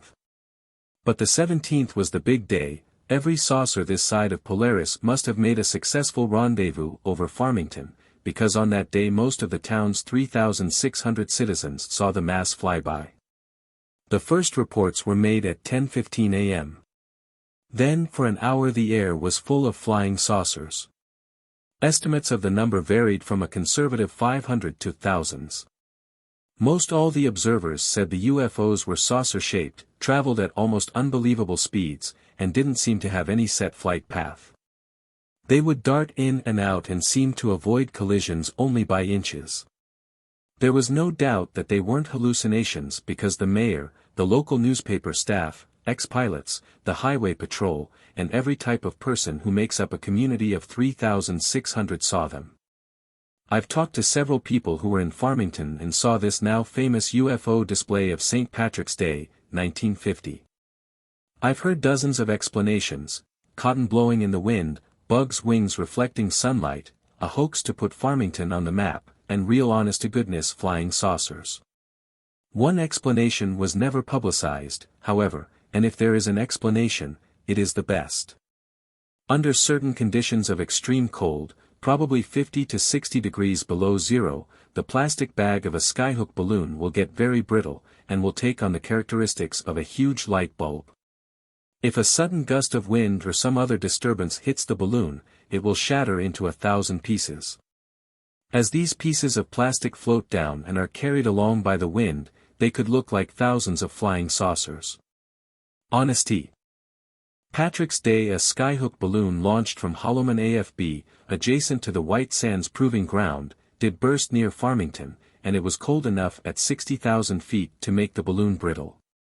True, the people at Farmington never found any pieces of plastic, but the small pieces of plastic are literally as light as feathers and could have floated far beyond the city. The next day, on March 18, the Air Force, prodded by the press, shrugged and said, "There's nothing to it," but they had no explanation. True magazine came through for a third time when their April issue, which was published during the latter part of March 1950, carried a roundup of UFO photos. They offered 7 photos as proof that UFOs existed. It didn't take a photo interpretation expert to tell that all 7 could well be of doubtful lineage, nevertheless the collection of photos added fuel to the already smoldering fire. The U.S. public was hearing a lot about flying saucers and all of it was on the pro side. For somebody who didn't believe in the things, the public thought that the Air Force was being mighty quiet. The subject took on added interest on the night of March 26, when a famous news commentator said the UFOs were from Russia. The next night Henry J. Taylor, in a broadcast from Dallas, Texas, said that the UFOs were Uncle Sam's own. He couldn't tell all he knew, but a flying saucer had been found on the beach near Galveston, Texas. It had USAF markings. 2 nights later a Los Angeles television station cut into a regular program with a special news flash. Later in the evening the announcer said they would show the first photos of the real thing, our military's flying saucer. The photos turned out to be of the Navy XF-5U, a World War II experimental aircraft that never flew. The public was now thoroughly confused. By now the words, flying saucer, were being batted around by every newspaper reporter, radio and TV newscaster, comedian, and man on the street. Some of the comments weren't complimentary, but as theorem I of the publicity racket goes, it doesn't make any difference what's said as long as the name's spelled right. Early in April the publication that is highly revered by so many, U.S. News and World Report, threw in their lot. The UFOs belonged to the Navy. Up popped the old non-flying XF-5U again. Events drifted back to normal when Edward R. Murrow made UFOs the subject of one of his TV documentaries. He took his viewers around the U.S., talked to Kenneth Arnold, of original UFO fame, by phone and got the story of Captain Mantell's death from a reporter who was there.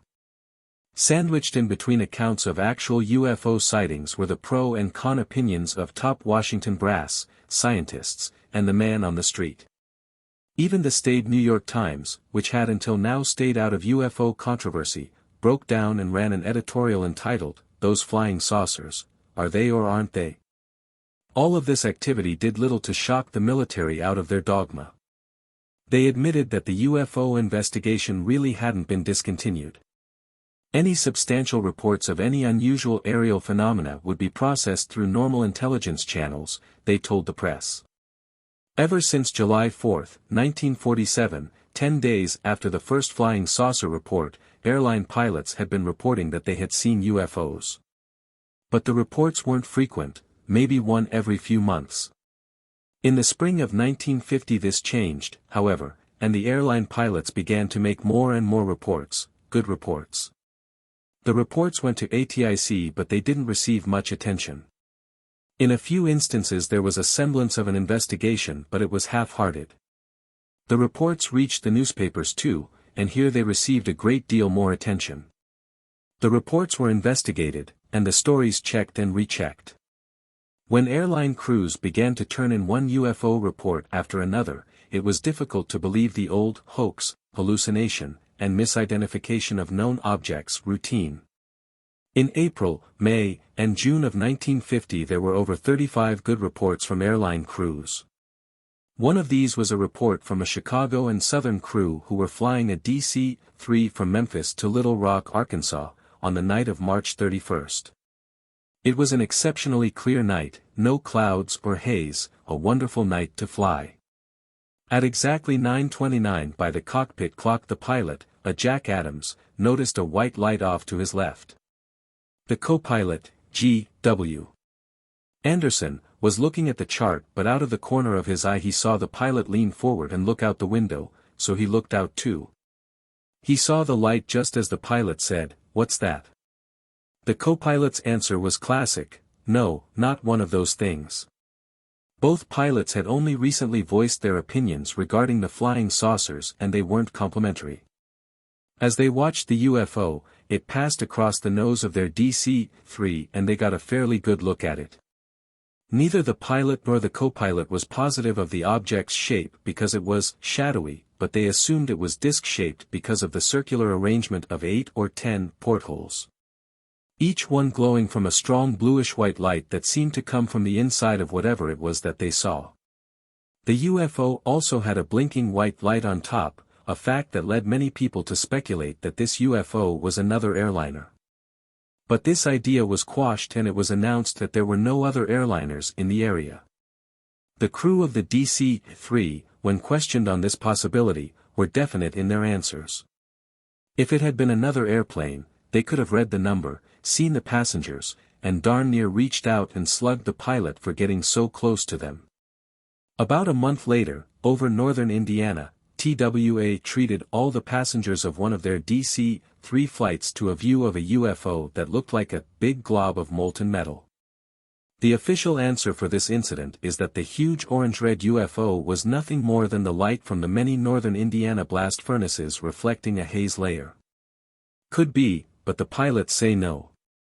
There were similar sightings in North Korea 2 years later, and FEAF Bomber Command had caused a shortage of blast furnaces in North Korea. UFO sightings by airline pilots always interested me as much as any type of sighting. Pilots in general should be competent observers simply because they spend a large part of their lives looking around the sky. And pilots do look. One of the first things an aviation cadet is taught is to keep your head on a swivel. In other words, keep looking around the sky. Of all the pilots, the airline pilots are the cream of this group of good observers. Possibly some second lieutenant just out of flying school could be confused by some unusual formation of ground lights, a meteor, or a star. But airline pilots have flown thousands of hours or they wouldn't be sitting in the left seat of an airliner, and they should be familiar with a host of unusual sights. One afternoon in February 1953 I had an opportunity to further my study of UFO sightings by airline pilots. I had been out at Air Defense Command headquarters in Colorado Springs and was flying back east on a United Airlines DC-6. There weren't many passengers on the airplane that afternoon but, as usual, the captain came strolling back through the cabin to chat. When he got to me he sat down in the next seat. We talked a few minutes. Then I asked him what he knew about flying saucers. He sort of laughed and said that a dozen people a week asked that question, but when I told him who I was and why I was interested, his attitude changed. He said that he'd never seen a UFO but he knew a lot of pilots on United who had. One man, he told me, had seen one several years ago. He'd reported it but he had been sloughed off like the rest. But he was so convinced that he'd seen something unusual that he'd gone out and bought a Leica camera with a 105mm telephoto lens, learned how to use it, and now he carried it religiously during his flights. There was a lull in the conversation, then the captain said, "Do you really want to get an opinion about flying saucers?" I said I did. Okay, I remember his saying, "How much of a layover do you have in Chicago?" I had about 2 hours. All right, as soon as we get to Chicago I'll meet you at Caffarello's, across the street from the terminal building. I'll see who else is in and I'll bring them along. I thanked him and he went back up front. I waited around the bar at Caffarello's for an hour. I just about decided that he wasn't going to make it and that I'd better get back to catch my flight to Dayton when he and 3 other pilots came in. We got a big booth in the coffee shop because he'd called 3 more off-duty pilots who lived in Chicago and they were coming over too. I don't remember any of the men's names because I didn't make any attempt to. This was just an informal bull session and not an official interrogation, but I really got the scoop on what airline pilots think about UFOs. First of all, they didn't pull any punches about what they thought about the Air Force and its investigation of UFO reports. One of the men got right down to the point: if I saw a flying saucer flying wingtip formation with me and could see little men waving, even if my whole load of passengers saw it, I wouldn't report it to the Air Force. Another man cut in: remember the thing Jack Adams said he saw down by Memphis? I said I did. He reported that to the Air Force and some red-hot character met him in Memphis on his next trip. He talked to Adams a few minutes and then told him that he'd seen a meteor. Adams felt like a fool. Hell, I know Jack Adams well and he's the most conservative guy I know. If he said he saw something with glowing portholes, he saw something with glowing portholes, and it wasn't a meteor. Even though I didn't remember the pilots' names, I'll never forget their comments. They didn't like the way the Air Force had handled UFO reports and I was the Air Force's Mr. Flying Saucer.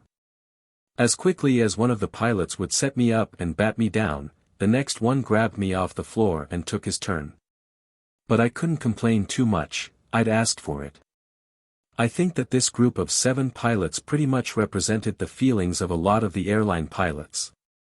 They weren't wide-eyed space fans, but they and their fellow pilots had seen something, and whatever they'd seen weren't hallucinations, mass hysteria, balloons, or meteors.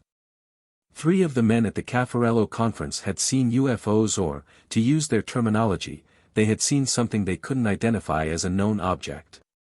2 of these men had seen odd lights closely following their airplanes at night.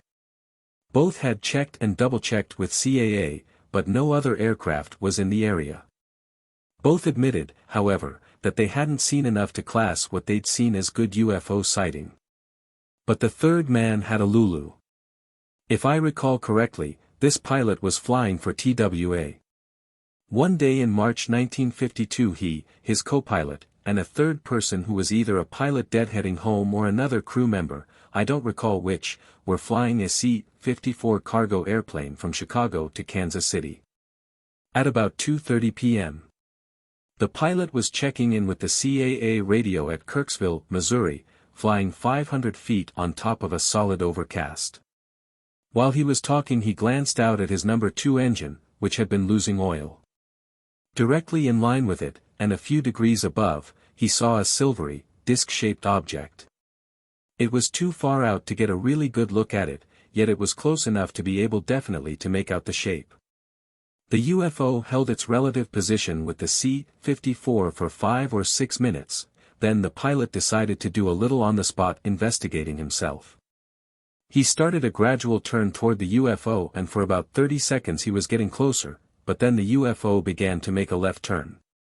It had apparently slowed down because they were still closing on it. About this time the co-pilot decided that the UFO was a balloon, it just looked as if the UFO was turning. The pilot agreed halfway, and since the company wasn't paying them to intercept balloons, they got back on their course to Kansas City. They flew on for a few more minutes with the darn thing still off to their left. If it was a balloon, they should be leaving it behind, the pilot recalled thinking to himself. If they made a 45-degree right turn, the balloon shouldn't stay off the left wing, it should drop way behind. So they made a 45-degree right turn, and although the balloon dropped back a little bit, it didn't drop back far enough to be a balloon. It seemed to put on speed to try to make a turn outside of the C-54's turn. The pilot continued on around until he'd made a tight 360-degree turn, and the UFO had followed, staying outside. They could not judge its speed, not knowing how far away it was, but to follow even a C-54 around in a 360-degree turn and to stay outside all of the time takes a mighty speedy object. This shot the balloon theory right in the head. After the 360-degree turn, the UFO seemed to be gradually losing altitude because it was getting below the level of the wings. The pilot decided to get a better look. He asked for full power on all 4 engines, climbed several thousand feet, and again turned into the UFO. He put the C-54 in a long glide, headed directly toward it. As they closed in, the UFO seemed to lose altitude a little faster and sank into the top of the overcast. Just as the C-54 flashed across the spot where the UFO had disappeared, the crew saw it rise up out of the overcast off their right wing and begin to climb so fast that in several seconds it was out of sight. Both the pilot and co-pilot wanted to stay around and look for it, but number 2 engine had started to act up soon after they had put on full power for the climb, and they decided that they'd better get into Kansas City. I missed my Dayton flight, but I heard a good UFO story. What had the 2 pilots and their passenger seen? We kicked it around plenty that afternoon. It was no balloon. It wasn't another airplane because when the pilot called Kirksville radio he'd asked if there were any airplanes in the area. It might possibly have been a reflection of some kind, except that when it sank into the overcast, the pilot said it looked like something sinking into an overcast, it just didn't disappear as a reflection would. Then there was the sudden reappearance off the right wing. These are the types of things you just can't explain. What did the pilots think it was? 3 were sold that the UFOs were interplanetary spacecraft, 1 man was convinced that they were some U.S. secret weapon, and 3 of the men just shook their heads. So did I. We all agreed on one thing: this pilot had seen something and it was something highly unusual. The meeting broke up about 9 p.m. I'd gotten the personal and very candid opinion of 7 airline captains, and the opinions of 100 more airline pilots had been quoted. I'd learned that the UFOs are discussed often. I'd learned that many airline pilots take UFO sightings very seriously. I learned that some believe they are interplanetary, some think they're a U.S. weapon, and many just don't know. But very few are laughing off the good sightings. By May 1950 the flying saucer business had hit a new all-time peak. The Air Force didn't take any side, they just shrugged. There was no attempt to investigate and explain the various sightings. Maybe this was because someone was afraid the answer would be unknown. Or maybe it was because a few key officers thought that the eagles or stars on their shoulders made them leaders of all men. If they didn't believe in flying saucers and said so, it would be like calming the stormy Sea of Galilee. It's all a bunch of damned nonsense, an Air Force colonel who was controlling the UFO investigation said. There's no such thing as a flying saucer. He went on to say that all people who saw flying saucers were jokers, crackpots, or publicity hounds. Then he gave the airline pilots who'd been reporting UFOs a reprieve. They were just fatigued, he said. What they thought were spaceships were windshield reflections. This was the unbiased processing of UFO reports through normal intelligence channels. But the U.S. public evidently had more faith in the crackpot scientists who were spending millions of the public's dollars at the White Sands Proving Grounds, in the publicity-mad military pilots, and the tired, old airline pilots. Because in a nationwide poll it was found that only 6% of the country's 150,697,361 people agreed with the colonel and said, there aren't such things. 94% had different ideas. Chapter 7. The Pentagon Rumbles. On June 25, 1950, the North Korean armies swept down across the 38th parallel and the Korean War was on. The UFO was no longer a news item. But the lady, or gentleman, who first said, out of sight is out of mind, had never reckoned with the UFO. On September 8, 1950, the UFOs were back in the news. On that day it was revealed, via a book entitled Behind the Flying Saucers, that government scientists had recovered and analyzed 3 different models of flying saucers. And they were fantastic, just like the book. They were made of an unknown super-duper metal and they were manned by little blue uniformed men who ate concentrated food and drank heavy water. The author of the book, Frank Scully, had gotten the story directly from a millionaire oilman, Silas Newton. Newton had in turn heard the story from an employee of his, a mysterious Dr. G, one of the government scientists who had helped analyze the crashed saucers. The story made news, Newton and Dr. G made fame, and Scully made money. A little over 2 years later Newton and the man who was reportedly the mysterious Dr. G again made the news. The Denver District Attorney's Office had looked into the pair's oil business and found that the pockets they were trying to tap didn't contain oil. According to the December 6, 1952, issue of the Saturday Review, the DA had charged the two men with a $50,000 con game. One of their $800,000 electronic devices for their oil explorations turned out to be a $4 piece of war surplus junk. Another book came out in the fall of 1950 when Donald Keyhoe expanded his original UFO story that had first appeared in the January 1950 issue of True magazine. Next to Scully's book, Keyhoe's book was tame, but it convinced more people. Keyhoe had based his conjecture on fact, and his facts were correct, even if the conjecture wasn't. Neither the seesaw advances and retreats of the United Nations troops in Korea nor the two flying saucer books seemed to have any effect on the number of UFO reports logged into ATIC, however. By official count, 77 came in the first half of 1950 and 75 during the latter half. The actual count could have been more because in 1950, UFO reports were about as popular as sand in spinach, and I would guess that at least a few wound up in the circular file.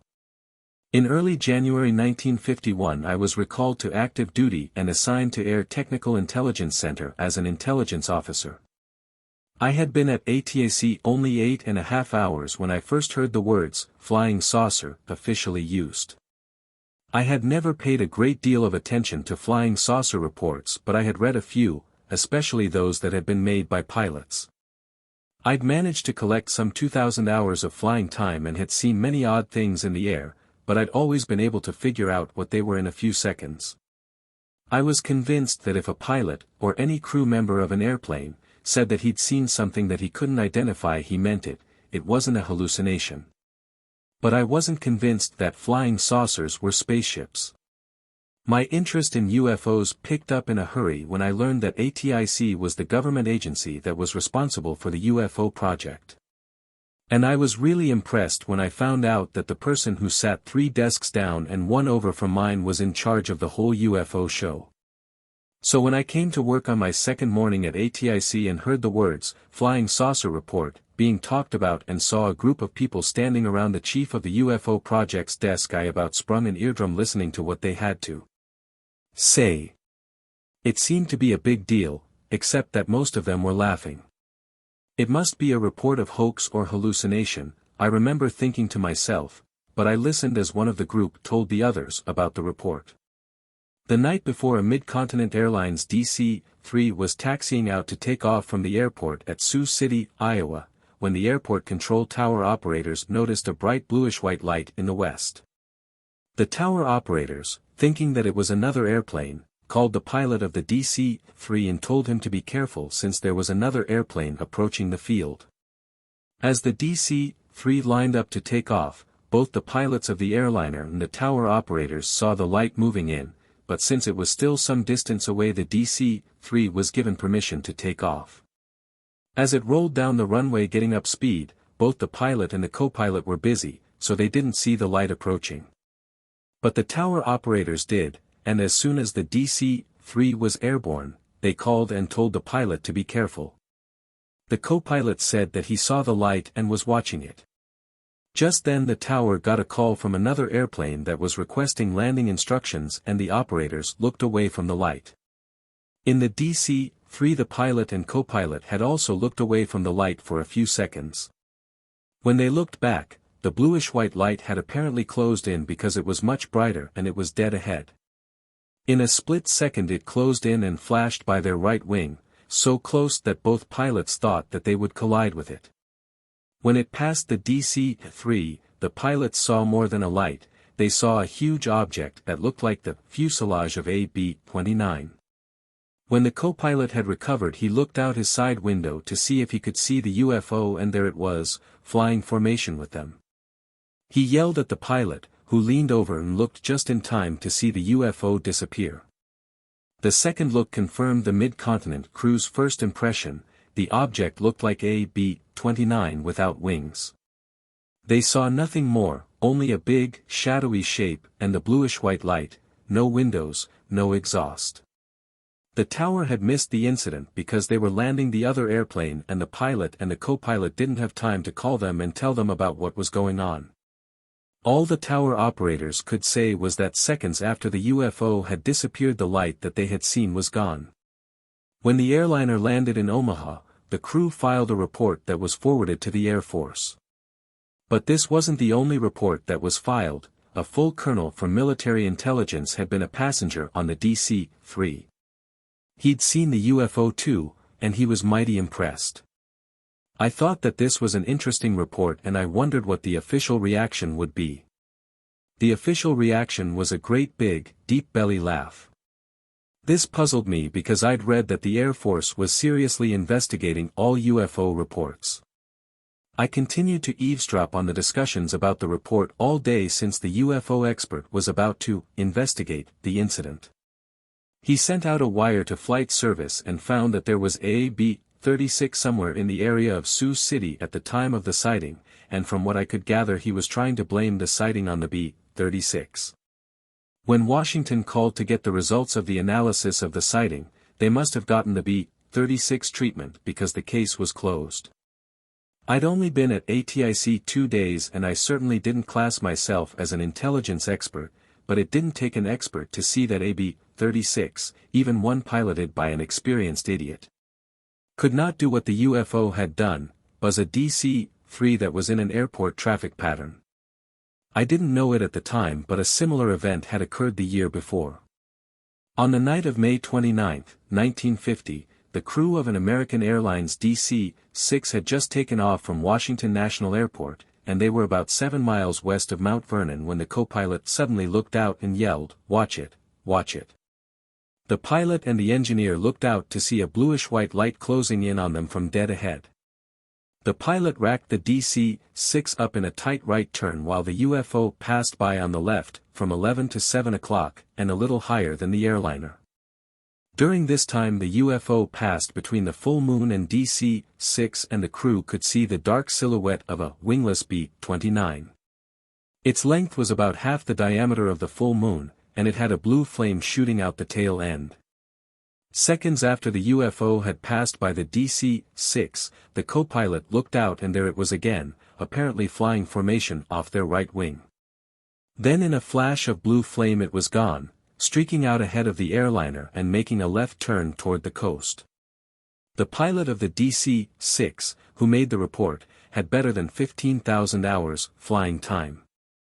I didn't hear anything about UFOs, or flying saucers, as they were then known, for several weeks, but I kept them in mind, and one day I asked one of the old hands at ATIC about them. Specifically, I wanted to know about the Sioux City incident. Why had it been sloughed off so lightly? His answer was typical of the official policy at that time.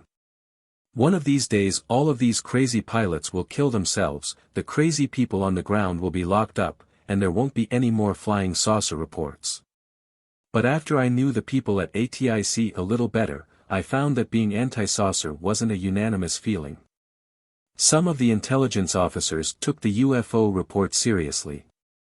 One man, who had been on Project Sign since it was organized back in 1947, was convinced that the UFOs were interplanetary spaceships.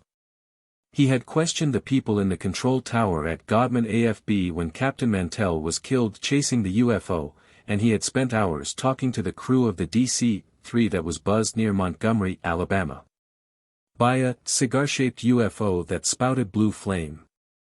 In essence, he knew UFO history from A to Z because he had been there. I think that it was this controversial thinking that first aroused my interest in the subject of UFOs and led me to try to sound out a few more people. The one thing that stood out to me, being unindoctrinated in the ways of UFO lore, was the schizophrenic approach so many people at ATIC took. On the surface they sided with the belly laughers on any saucer issue, but if you were alone with them and started to ridicule the subject, they defended it or at least took an active interest. I learned this one day after I'd been at ATIC about a month. A belated UFO report had come in from Africa. One of my friends was reading it, so I asked him if I could take a look at it when he had finished. In a few minutes he handed it to me. When I finished with the report I tossed it back on my friend's desk, with some comment about the whole world's being nuts. I got a reaction I didn't expect. He wasn't so sure the whole world was nuts, maybe the nuts were at ATIC. What's the deal? I asked him. Have they really thoroughly checked out every report and found that there's nothing to any of them? He told me that he didn't think so. He'd been at ATIC a long time. He hadn't ever worked on the UFO project, but he had seen many of their reports and knew what they were doing. He just plain didn't buy a lot of their explanations. And I'm not the only one who thinks this, he added. Then why all of the big show of power against the UFO reports? I remember asking him. The powers that be are anti-flying saucer, he answered about half bitterly, and to stay in favor it behooves one to follow suit. As of February 1951 this was the UFO project. The words, flying saucer, didn't come up again for a month or two. I'd forgotten all about the two words and was deeply engrossed in making an analysis of the performance of the MiG-15. The MiG had just begun to show up in Korea, and finding out more about it was a hot project. Then the words, flying saucer, drifted across the room once more. But this time instead of belly laughter there was a note of hysteria. It seems that a writer from Life magazine was doing some research on UFOs and rumor had it that Life was thinking about doing a feature article. The writer had gone to the Office of Public Information in the Pentagon and had inquired about the current status of Project Grudge. To accommodate the writer, the OPI had sent a wire out to ATIC. What is the status of Project Grudge? Back went a snappy reply, everything is under control, each new report is being thoroughly analyzed by our experts, our vast files of reports are in tip-top shape, and in general things are hunky-dunky. All UFO reports are hoaxes, hallucinations, and the misidentification of known objects. Another wire from Washington, fine, Mr. Bob Guinea of Life is leaving for Dayton. He wants to check some reports. Bedlam in the raw. Other magazines had printed UFO stories, and other reporters had visited ATIC, but they had always stayed in the offices of the top brass. For some reason the name Life, the prospects of a feature story, and the feeling that this Bob Guinea was going to ask questions caused sweat to flow at ATIC. Guinea arrived and the ATIC UFO expert talked to him. Guinea later told me about the meeting. He had a long list of questions about reports that had been made over the past 4 years, and every time he asked a question, the expert would go tearing out of the room to try to find the file that had the answer. I remember that day people spent a lot of time ripping open bundles of files and pawing through them like a bunch of gophers. Many times, I'm sorry, that's classified, got ATIC out of a tight spot. Guinea, I can assure you, was not at all impressed by the efficiently operating UFO project. People weren't buying the hoax, hallucination, and misidentification stories quite as readily as the Air Force believed. Where it started or who started it I don't know, but about 2 months after the visit from Life's representative the official interest in UFOs began to pick up. Lieutenant Jerry Cummings, who had recently been recalled to active duty, took over the project. Lieutenant Cummings is the type of person who when given a job to do does it. In a few weeks the operation of the UFO project had improved considerably. But the project was still operating under political, economic, and manpower difficulties. Cummings' desk was right across from mine, so one began to get a UFO indoctrination via bull sessions. Whenever Jerry found a good report in the pile, and all he had to start with was a pile of papers and files, he'd toss it over for me to read. Some of the reports were unimpressive, I remember. But a few were just the opposite. Two that I remember Jerry's showing me made me wonder how the UFOs could be sloughed off so lightly. The two reports involved movies taken by Air Force technicians at White Sands Proving Ground in New Mexico.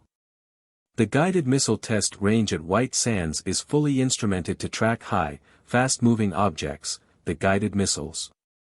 Located over an area of many square miles, there are camera stations equipped with cinetheodolite cameras and linked together by a telephone system. On April 27, 1950, a guided missile had been fired, and as it roared up into the stratosphere and fell back to Earth, the camera crews had recorded its flight. All the crews had started to unload their cameras when one of them spotted an object streaking across the sky. By April 1950, every person at White Sands was UFO conscious, so one member of the camera crew grabbed a telephone headset, alerted the other crews, and told them to get pictures. Unfortunately, only one camera had film in it, the rest had already been unloaded, and before they could reload, the UFO was gone. The photos from the one station showed only a smudgy dark object. About all the film proved was that something was in the air, and whatever it was moving. Alerted by this first chance to get a UFO to run a measured course, the camera crews agreed to keep a sharper lookout. They also got the official okay to shoot UFO if one appeared. Almost exactly a month later, another UFO did appear, or at least at the time the camera crews thought that it was a UFO. This time the crews were ready. When the call went out over the telephone net that a UFO had been spotted, all of the crews scanned the sky. Two of the crews saw it and shot several feet of film as the shiny, bright object streaked across the sky. As soon as the missile tests were completed, the camera crews rushed their film to the processing lab and then took it to the data reduction group. But once again the UFO had eluded man, because there were apparently two or more UFOs in the sky and each camera station had photographed a separate one. The data were no good for triangulation. The records at ATIC didn't contain the analysis of these films, but they did mention the data reduction group at White Sands. So when I later took over the UFO investigation, I made several calls in an effort to run down the actual film and the analysis. The files at White Sands, like all files, evidently weren't very good, because the original reports were gone. I did contact a major who was very cooperative and offered to try to find the people who had worked on the analysis of the film. His report, after talking to two men who had done the analysis, was what I'd expected: nothing concrete except that the UFOs were unknowns. He did say that by putting a correction factor in the data gathered by the two cameras, they were able to arrive at a rough estimate of speed, altitude, and size. The UFO was higher than 40,000 feet, traveling over 2,000 miles per hour, and it was over 300 feet in diameter. He cautioned me, however, that these figures were only estimates, based on the possibly erroneous correction factor. Therefore they weren't proof of anything, except that something was in the air. The people at White Sands continued to be on the alert for UFOs while the camera stations were in operation, because they realized that if the flight path of a UFO could be accurately plotted and timed, it could be positively identified. But no more UFOs showed up. One day Lieutenant Cummings came over to my desk and dropped a stack of reports in front of me. "All radar reports," he said, "and I'm getting more and more of them every day." Radar reports, I knew, had always been a controversial point in UFO history, and if more and more radar reports were coming in, there was no doubt that an already controversial issue was going to be compounded. To understand why there is always some disagreement whenever a flying saucer is picked up on radar, it is necessary to know a little bit about how radar operates. Basically, radar is nothing but a piece of electronic equipment that shouts out a radio wave and listens for the echo. By knowing how fast the radio, or radar, wave travels and from which direction the echo is coming, the radar tells the direction and distance of the object that is causing the echo. Any solid object like an airplane, bird, ship, or even a moisture-laden cloud can cause a radar echo. When the echo comes back to the radar set, the radar operator doesn't have to listen for it and time it, because this is all done for him by the radar set, and he sees the answer on his radar scope, a kind of a round TV screen. What the radar operator sees is a bright dot, called a blip or a return. The location of the return on the scope tells him the location of the object that was causing the echo. As the object moves through the sky, the radar operator sees a series of bright dots on his scope that make a track. On some radar sets, the altitude of the target, the object causing the echo, can also be measured. Under normal conditions, the path that the radar waves take as they travel through the air is known. Normal conditions are when the temperature and relative humidity of the air decrease with an increase in altitude.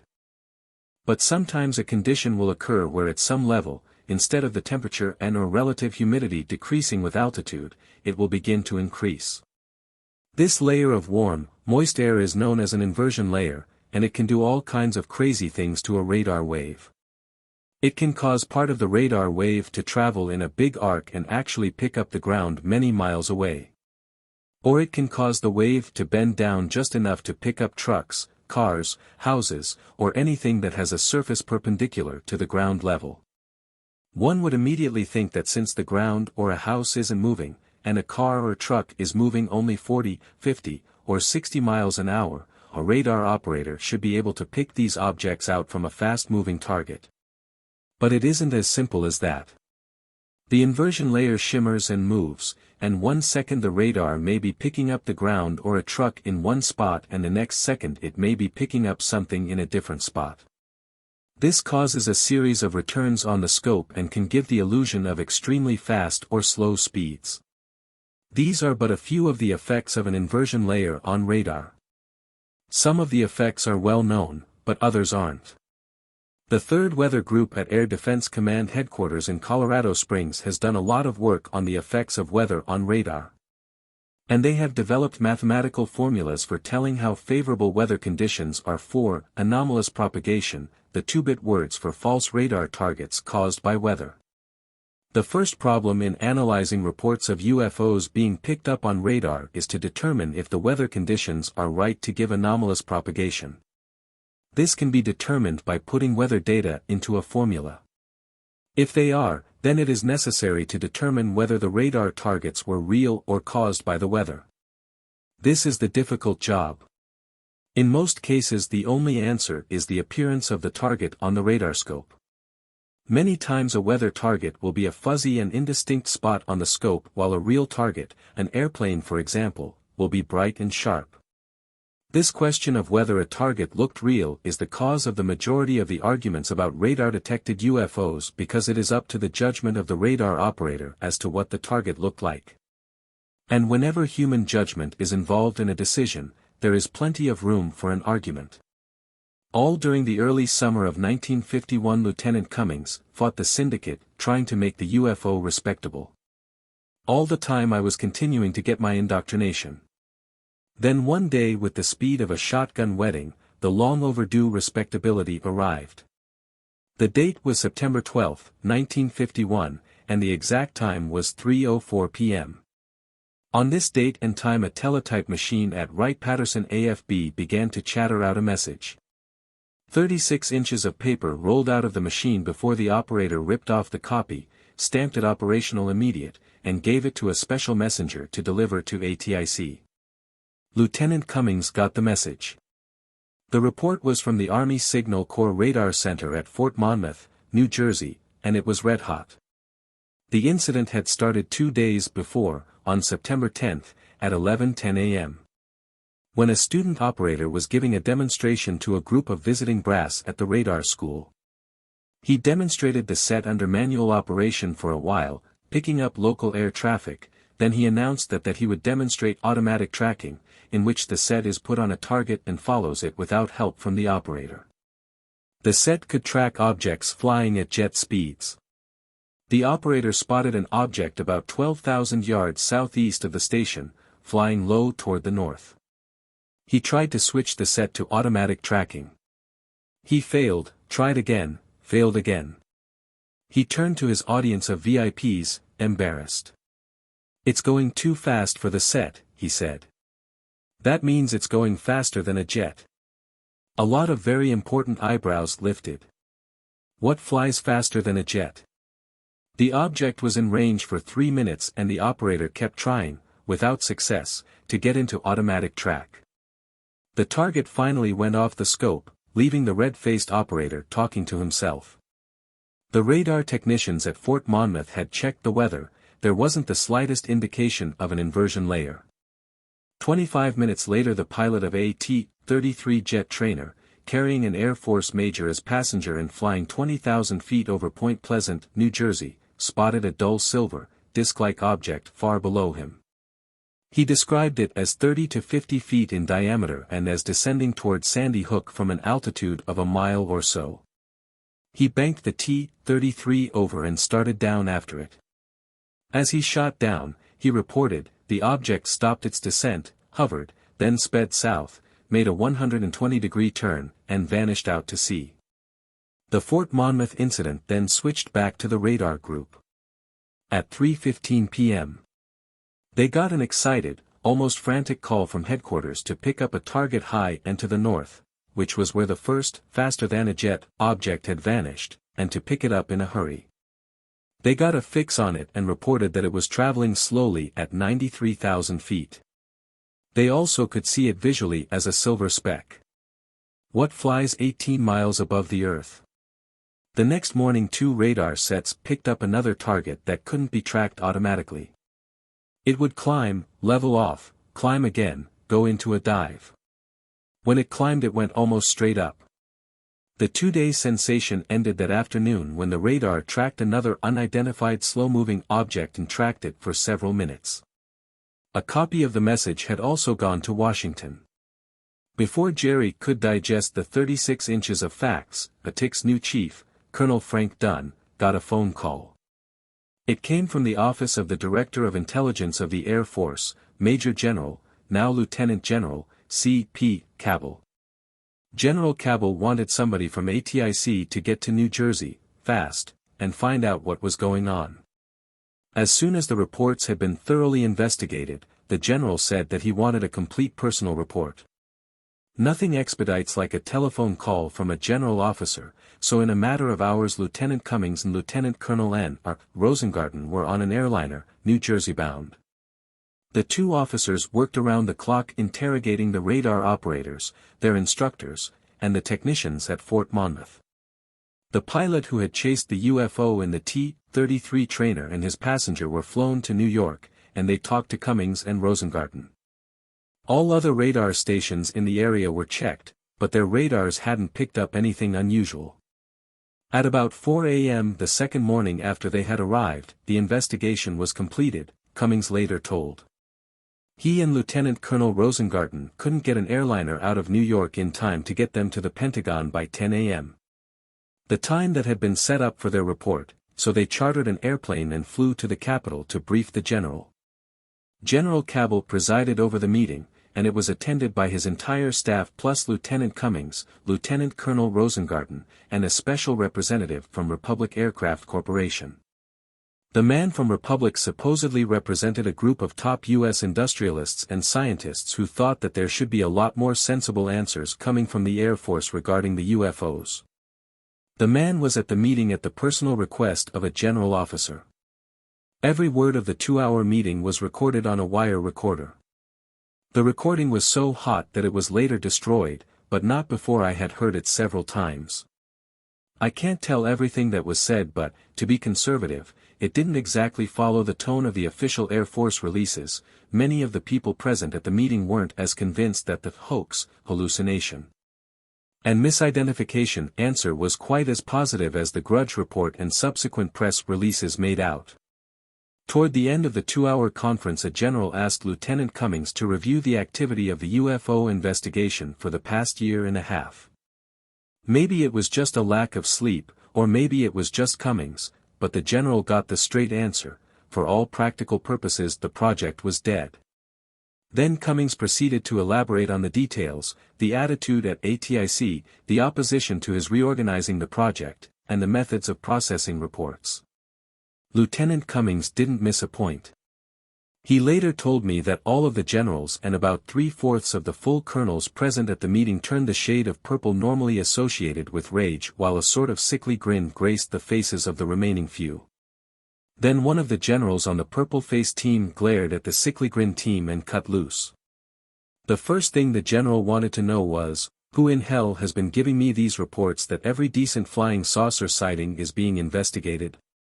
Then others picked up the questioning. What happened to those 2 reports that General sent in from Saudi Arabia? He saw those 2 flying saucers himself. And who released this big report, anyway? Another person added, picking up a copy of the Grudge report and slamming it back down on the table. Lieutenant Cummings and Lieutenant Colonel Rosengarten came back to ATIC with orders to set up a new project and report back to General Cabell when it was ready to go. But Cummings didn't get a chance to do much work on the new revitalized Project Grudge. It was to keep the old name, because in a few days he was a civilian. He'd been released from active duty because he was needed back at Caltech, where he'd been working on an important government project before his recall to active duty. The day after Cummings got his separation orders, Lieutenant Colonel Rosengarten called me into his office. The colonel was chief of the Aircraft and Missiles Branch and one of his many responsibilities was Project Grudge. He said that he knew that I was busy as group leader of my regular group but, if he gave me enough people, could I take Project Grudge? All he wanted me to do was to get it straightened out and operating. Then I could go back to trying to outguess the Russians. He threw in a few comments about the good job I'd done straightening out other fouled-up projects. Good old Rosie. With my ego sufficiently inflated, I said yes. On many later occasions, when I'd land at home in Dayton just long enough for a clean clothes resupply, or when the telephone would ring at 2 a.m. to report a new, hot sighting and wake up the baby, Mrs. Ruppelt and I have soundly cussed my ego. I had had the project only a few days when a minor flurry of good UFO reports started. It wasn't supposed to happen because the day after I'd taken over Project Grudge I'd met the ex-UFO expert in the hall and he'd nearly doubled up with laughter as he said something about getting stuck with Project Grudge. He predicted that I wouldn't get a report until the newspapers began to play up flying saucers again. It's all mass hysteria, he said. The first hysterical report of the flurry came from the Air Defense Command. On September 23, 1951, at 7:55 in the morning, 2 F-86s on an early patrol were approaching Long Beach, California, coming in on the west leg of the Long Beach radio range. All of a sudden the flight leader called his ground controller. High at 12 o'clock he and his wing man saw an object. It was in a gradual turn to its left, and it wasn't another airplane. The ground controller checked his radars but they had nothing, so the ground controller called the leader of the F-86s back and told him to go after the object and try to identify it. The 2 airplanes started to climb. By this time the UFO had crossed over them but it was still in a turn and was coming back. Several times they tried to intercept, but they could never climb up to it. Once in a while, when they'd appear to be getting close, the UFO would lazily move out of range by climbing slightly. All the time it kept orbiting to the left in a big, wide circle. After about 10 minutes the flight leader told the ground controller, who had been getting a running account of the unsuccessful intercept, that their fuel was low and that they'd have to break off soon. They'd gotten a fairly good look at the UFO, the flight leader told the ground controller, and it appeared to be a silver airplane with highly swept-back wings. The controller acknowledged the message and said that he was scrambling all his alert airplanes from George AFB. Could the 2 F-86s stay in the area a few more minutes? They stayed and in a few minutes 4 more F-86s arrived. They saw the UFO immediately and took over. The 2 F-86s with nearly dry tanks went back to George AFB. For 30 more minutes the newly arrived F-86s worked in pairs trying to get up to the UFO's altitude, which they estimated to be 55,000 feet, but they couldn't make it. All the time the UFO kept slowly circling and speeding up only when the F-86s seemed to get too close. Then they began to run out of fuel and asked for permission to break off the intercept. By this time one remaining F-86 had been alerted and was airborne toward Long Beach. He passed the 4 homeward-bound F-86s as he was going in, but by the time he arrived over Long Beach the UFO was gone.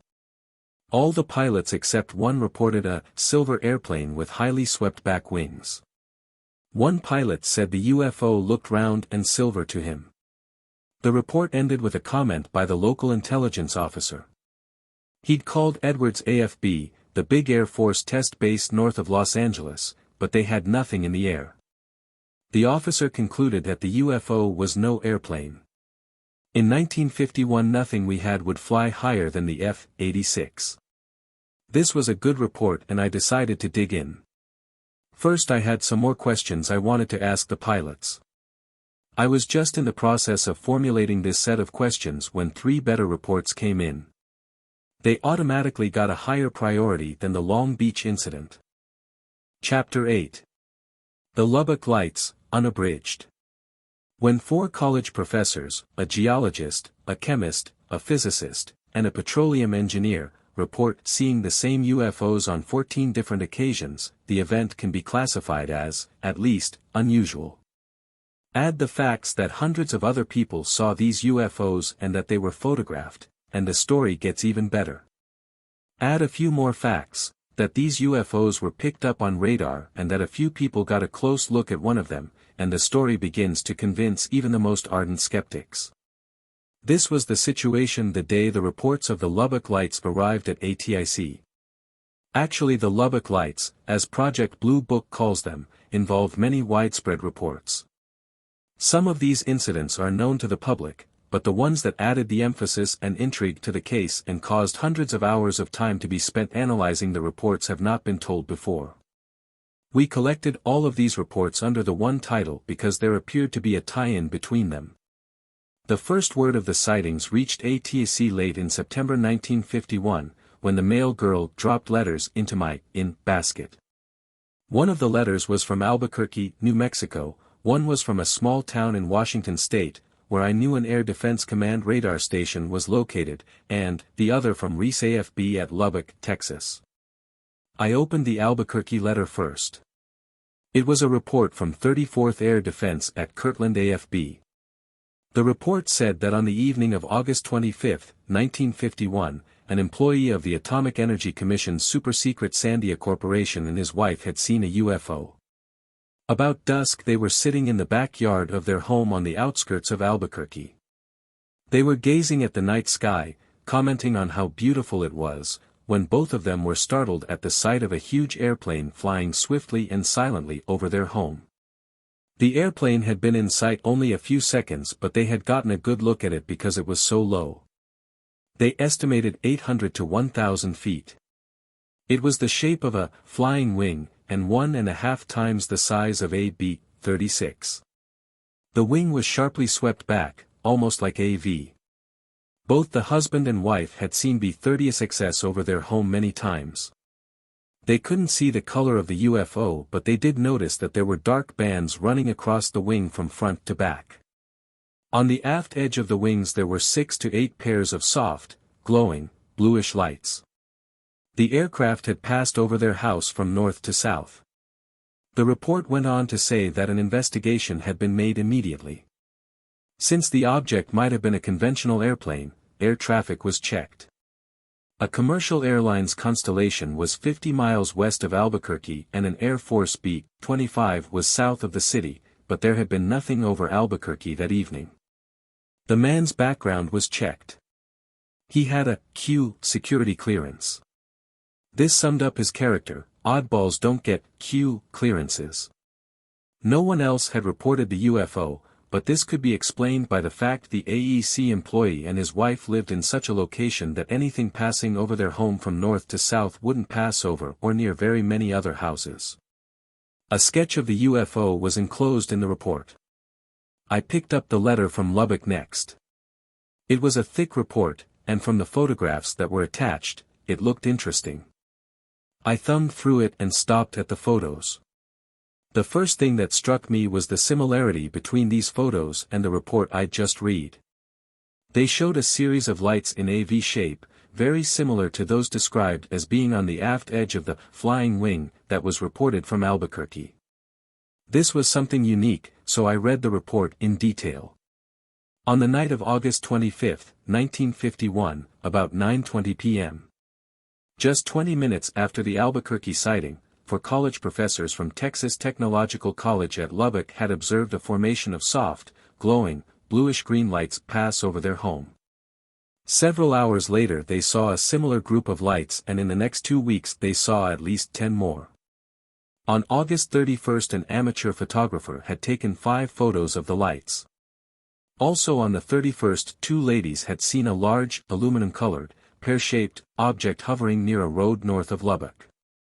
The report went into the details of these sightings and enclosed a set of the photos that had been taken. This report, in itself, was a good UFO report, but the similarity to the Albuquerque sighting, both in the description of the object and the time that it was seen, was truly amazing. I almost overlooked the report from the radar station because it was fairly short. It said that early on the morning of August 26, only a few hours after the Lubbock sighting, 2 different radars had shown a target traveling 900 miles per hour at 13.000 feet on a northwesterly heading. The target had been observed for 6 minutes and an F-86 jet interceptor had been scrambled, but by the time the F-86 had climbed into the air the target was gone. The last paragraph in the report was rather curt and to the point. It was apparently in anticipation of the comments the report would draw. It said that the target was not caused by weather. The officer in charge of the radar station and several members of his crew had been operating radar for 7 years and they could recognize a weather target. This target was real. I quickly took out a map of the United States and drew in a course line between Lubbock and the radar station. A UFO flying between these 2 points would be on a northwesterly heading, and the times it was seen at the 2 places gave it a speed of roughly 900 miles per hour. This was by far the best combination of UFO reports I'd ever read, and I'd read every one in the Air Force's files. The first thing I did after reading the reports was to rush a set of the Lubbock photos to the intelligence officer of the 34th Air Division in Albuquerque. I asked him to show the photos to the AEC employee and his wife without telling them what they were. I requested an answer by wire. Later the next day I received my answer. Observers immediately said that this is what they saw on the night of August 25. Details by airmail. The details were a sketch the man and his wife had made of a wing around the photo of the Lubbock lights. The number of lights in the photo and the number of lights the 2 observers had seen on the wing didn't tally, but they explained this by saying that they could have been wrong in their estimate. The next day I flew to Lubbock to see if I could find an answer to all of these mysterious happenings. I arrived in Lubbock about 5 p.m. and contacted the intelligence officer at Reese AFB. He knew that I was on my way and had already set up a meeting with the 4 professors. Right after dinner we met them.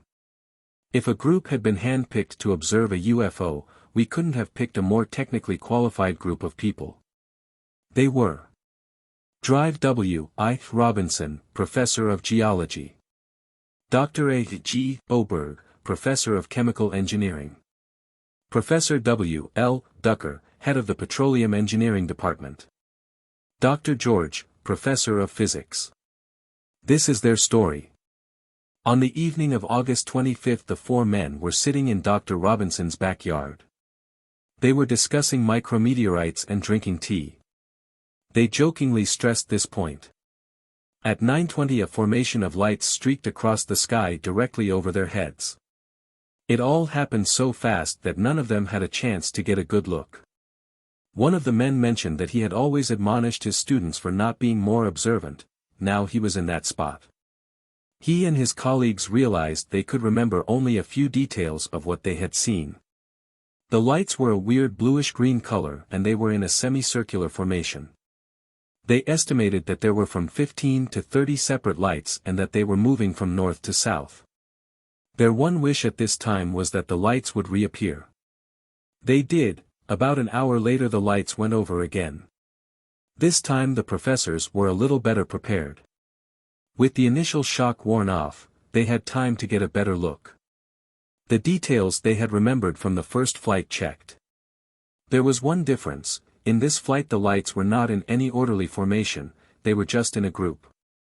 The professors reasoned that if the UFOs appeared twice they might come back. Come back they did. The next night and apparently many times later, as the professors made 12 more observations during the next few weeks. For these later sightings they added 2 more people to their observing team. Being methodical, as college professors are, they made every attempt to get a good set of data. They measured the angle through which the objects traveled and timed them. The several flights they checked traveled through 90 degrees of sky in 3 seconds, or 30 degrees per second. The lights usually suddenly appeared 45 degrees above the northern horizon, and abruptly went out 45 degrees above the southern horizon. They always traveled in this north to south direction. Outside of the first flight, in which the objects were in a roughly semicircular formation, in none of the rest of the flights did they note any regular pattern. 2 or 3 flights were often seen in one night. They had tried to measure the altitude, with no success. First they tried to compare the lights to the height of clouds, but the clouds were never near the lights, or vice versa. Next they tried a more elaborate scheme.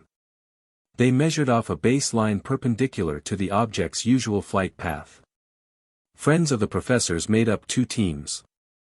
Each of the 2 teams was equipped with elevation measuring devices, and 1 team was stationed at each end of the baseline.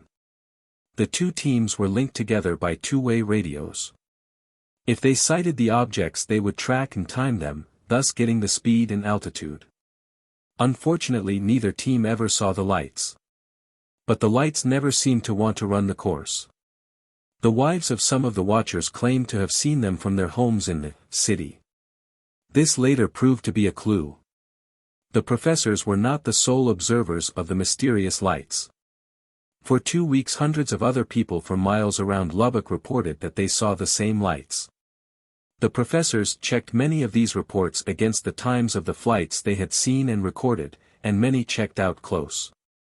They attempted to question these observers as to the length of time they had seen the lights and angles at which they had seen them, but the professors learned what I already knew: people are poor observers. Naturally there has been much discussion among the professors and their friends as to the nature of the lights. A few simple mathematical calculations showed that if the lights were very high they would be traveling very fast. The possibility that they were some natural phenomena was, of course, discussed and seriously considered. The professors did a lot of thinking and research and decided that if they were natural phenomena they were something altogether new. Dr. George, who has since died, studied the phenomena of the night sky during his years as a professor at the University of Alaska, and he had never seen or heard of anything like this before. This was the professor's story. It was early in the morning when we returned to RISAFB. I sat up a few more hours unsuccessfully trying to figure out what they had seen. The next day I again met the intelligence officer and we went to talk to Carl Hart, Jr., the amateur photographer who had taken the pictures of the lights. Hart was a freshman at Texas Tech. His story was that on the night of August 31st he was lying in his bed in an upstairs room of the Hart home. He, like everyone else in Lubbock, had heard about the lights but he had never seen them. It was a warm night and his bed was pushed over next to an open window. He was looking out at the clear night sky, and had been in bed about a half hour, when he saw a formation of the lights appear in the north, cross an open patch of sky, and disappear over his house. Knowing that the lights might reappear as they had done in the past, he grabbed his loaded Kodak 35, set the lens and shutter at f3.5 and 1/10 of a second, and went out into the middle of the backyard. Before long his vigil was rewarded when the lights made a second pass. He got 2 pictures. A third formation went over a few minutes later and he got 3 more pictures. The next morning bright and early Hart said he took the roll of unexposed film to a friend who ran a photo finishing shop. He explained that he did all of his film processing in this friend's lab. He told the friend about the pictures and they quickly developed them. I stopped Hart at this point and asked why he didn't get more excited about what could be the biggest news photos of the century. He said that the lights had appeared to be so dim that he was sure he didn't have anything on the negatives. Had he thought that he did have some good pictures he would have awakened his friend to develop the negatives right away.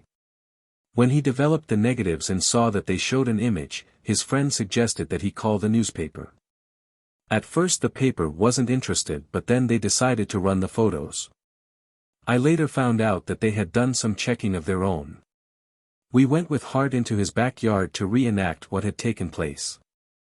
He described the lights as being the same dull, glowing bluish-green color as those seen by the professors. The formation was different, however. The lights Hart saw were always flying in a perfect V.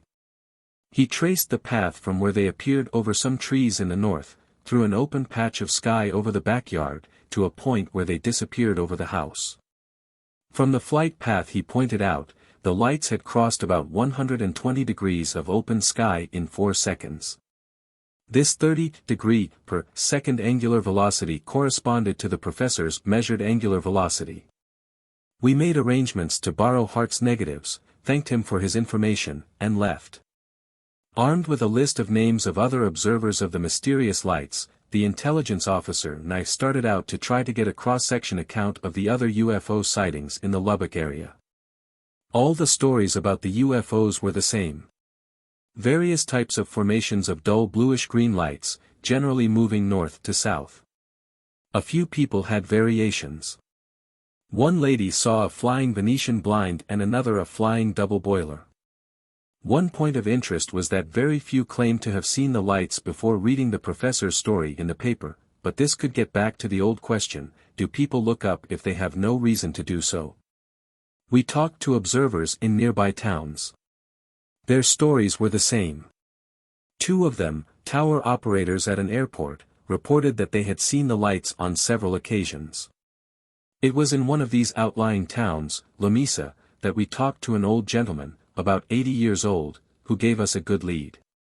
He had seen the lights and he had identified them. Ever since he had read the story in the papers he had been looking. One evening he and his wife were in their yard looking for the lights. All of a sudden 2 or 3 appeared. They were in view for several seconds, then they were gone. In a few minutes the lights did a repeat performance. The man admitted he had been scared.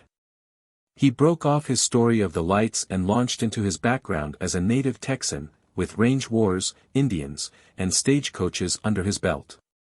What he was trying to point out was that despite the range wars, Indians, and stagecoaches, he had been scared.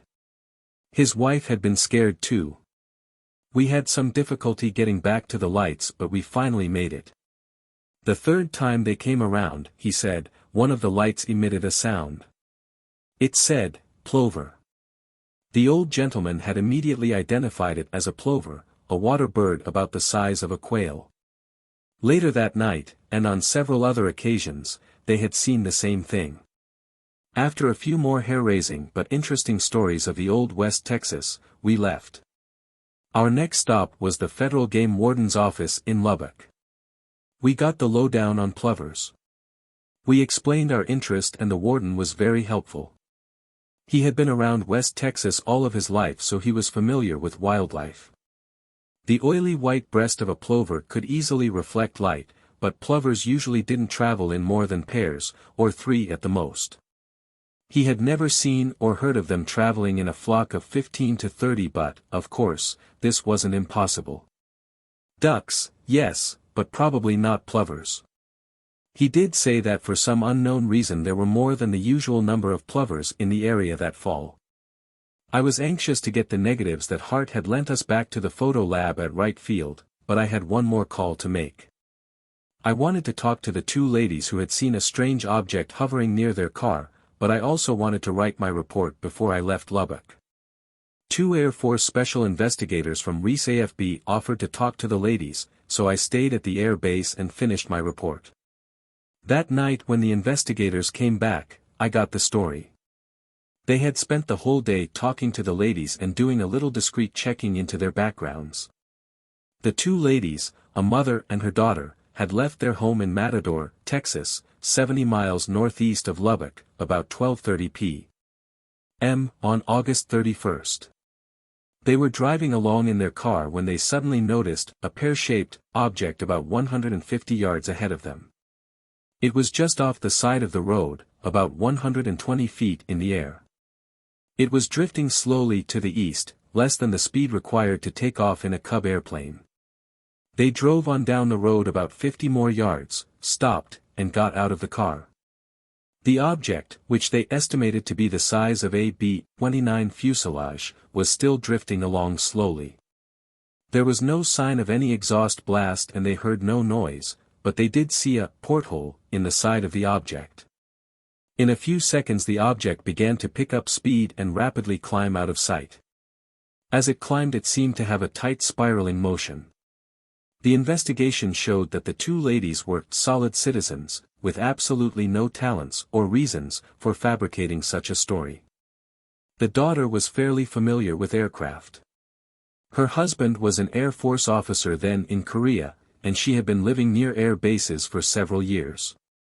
The ladies had said that the object was drifting to the east, which possibly indicated that it was moving with the wind, but on further investigation it was found that it was moving into the wind. The two investigators had worked all day and hadn't come up with the slightest indication of an answer. This added the final section to my now voluminous report on the Lubbock affair. The next morning as I rode to the airport to catch an airliner back to Dayton I tried to put the whole puzzle together. It was hard to believe that all I'd heard was real. Did a huge flying wing pass over Albuquerque and travel 250 miles to Lubbock in about 15 minutes? This would be about 900 miles per hour. Did the radar station in Washington pick up the same thing? I checked the distances on the big wall map in flight operations just before leaving Reese AFB. It was 1,300 miles from Lubbock to the radar site. From talking to people, we decided that the lights were apparently still around Lubbock at 11:20 p.m. and the radar picked them up just after midnight. They would have had to be traveling about 780 miles per hour. This was fairly close to the 900-mile-per-hour speed clocked by the two radars. The photos of the Lubbock lights checked with the description of what the AEC employee and his wife had seen in Albuquerque. Nobody in Lubbock, however, had reported seeing a flying wing with lights. All of this was swimming around in my mind when I stepped out of the staff car at the Lubbock airport. My plane had already landed so I checked in at the ticket counter, picked up a morning paper, and ran out and got into the airplane. I sat down next to a man wearing a Stetson hat and cowboy boots. I soon found out he was a retired rancher from Lubbock. On the front page of the paper was an account of a large meteor that had flashed across New Mexico, West Texas, and Oklahoma the night before. According to the newspaper account, it was very spectacular and had startled a good many people in Lubbock. I was interested in the story because I had seen this meteor. It was a spectacular sight and I could easily understand how such things could be called UFOs. My seat partner must have noticed that I was reading the story of the meteor because he commented that a friend of his, the man who had brought him to the airport, had seen it. We talked about the meteor. This led to a discussion of other odd happenings and left a perfect opening for him to bring up the Lubbock lights. He asked me if I'd heard about them. I said that I had heard a few vague stories. I hoped that this would stave off any detailed accounts of stories I had been saturated with during the past 5 days, but it didn't. I heard all the details all over again. As he talked on, I settled back in my seat waiting for a certain thing to happen. Pretty soon it came. The rancher hesitated and the tone of his voice changed to a half-proud, half-apologetic tone. I'd heard this transition many times in the past few months. He was going to tell about the UFO that he had seen. He was going to tell how he had seen the bluish-green lights. I was wrong. What he said knocked me out of my boredom. The same night that the college professors had seen their formation of lights his wife had seen something. Nobody in Lubbock knew about the story, not even their friends. He didn't want anyone to think he and his wife were crazy. He was telling me only because I was a stranger. Just after dark his wife had gone outdoors to take some sheets off the clothesline. He was inside the house reading the paper. Suddenly his wife had rushed into the house, as he told the story, as white as the sheets she was carrying. As close as he could remember, he said, this was about 10 minutes before the professors made their first sighting. He stopped at this point to tell me about his wife. She wasn't prone to be flighty, and she never made up tales. This character qualification was also standard for UFO storytellers. The reason his wife was so upset was that she had seen a large object glide swiftly and silently over the house. She said it looked like an airplane without a body. On the back edge of the wing were pairs of glowing bluish lights. The Albuquerque sighting.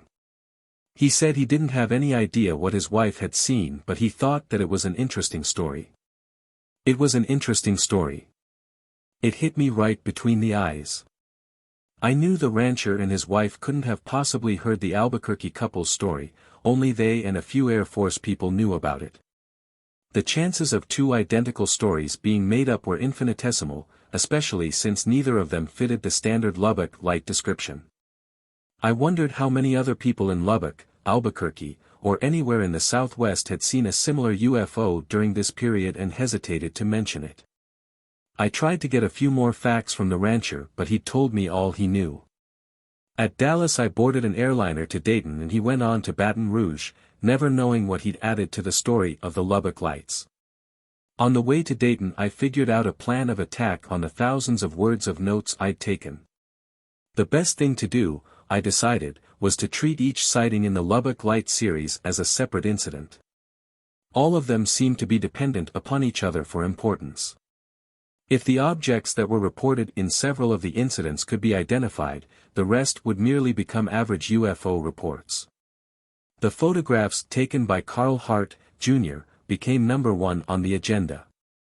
As soon as I reached Dayton I took Hart's negatives to the Photo Reconnaissance Laboratory at Wright Field. This laboratory, staffed by the Air Force's top photography experts, did all of our analysis of photographs. They went right to work on the negatives and soon had a report. There had originally been 5 negatives, but when we asked to borrow them Hart could only produce 4.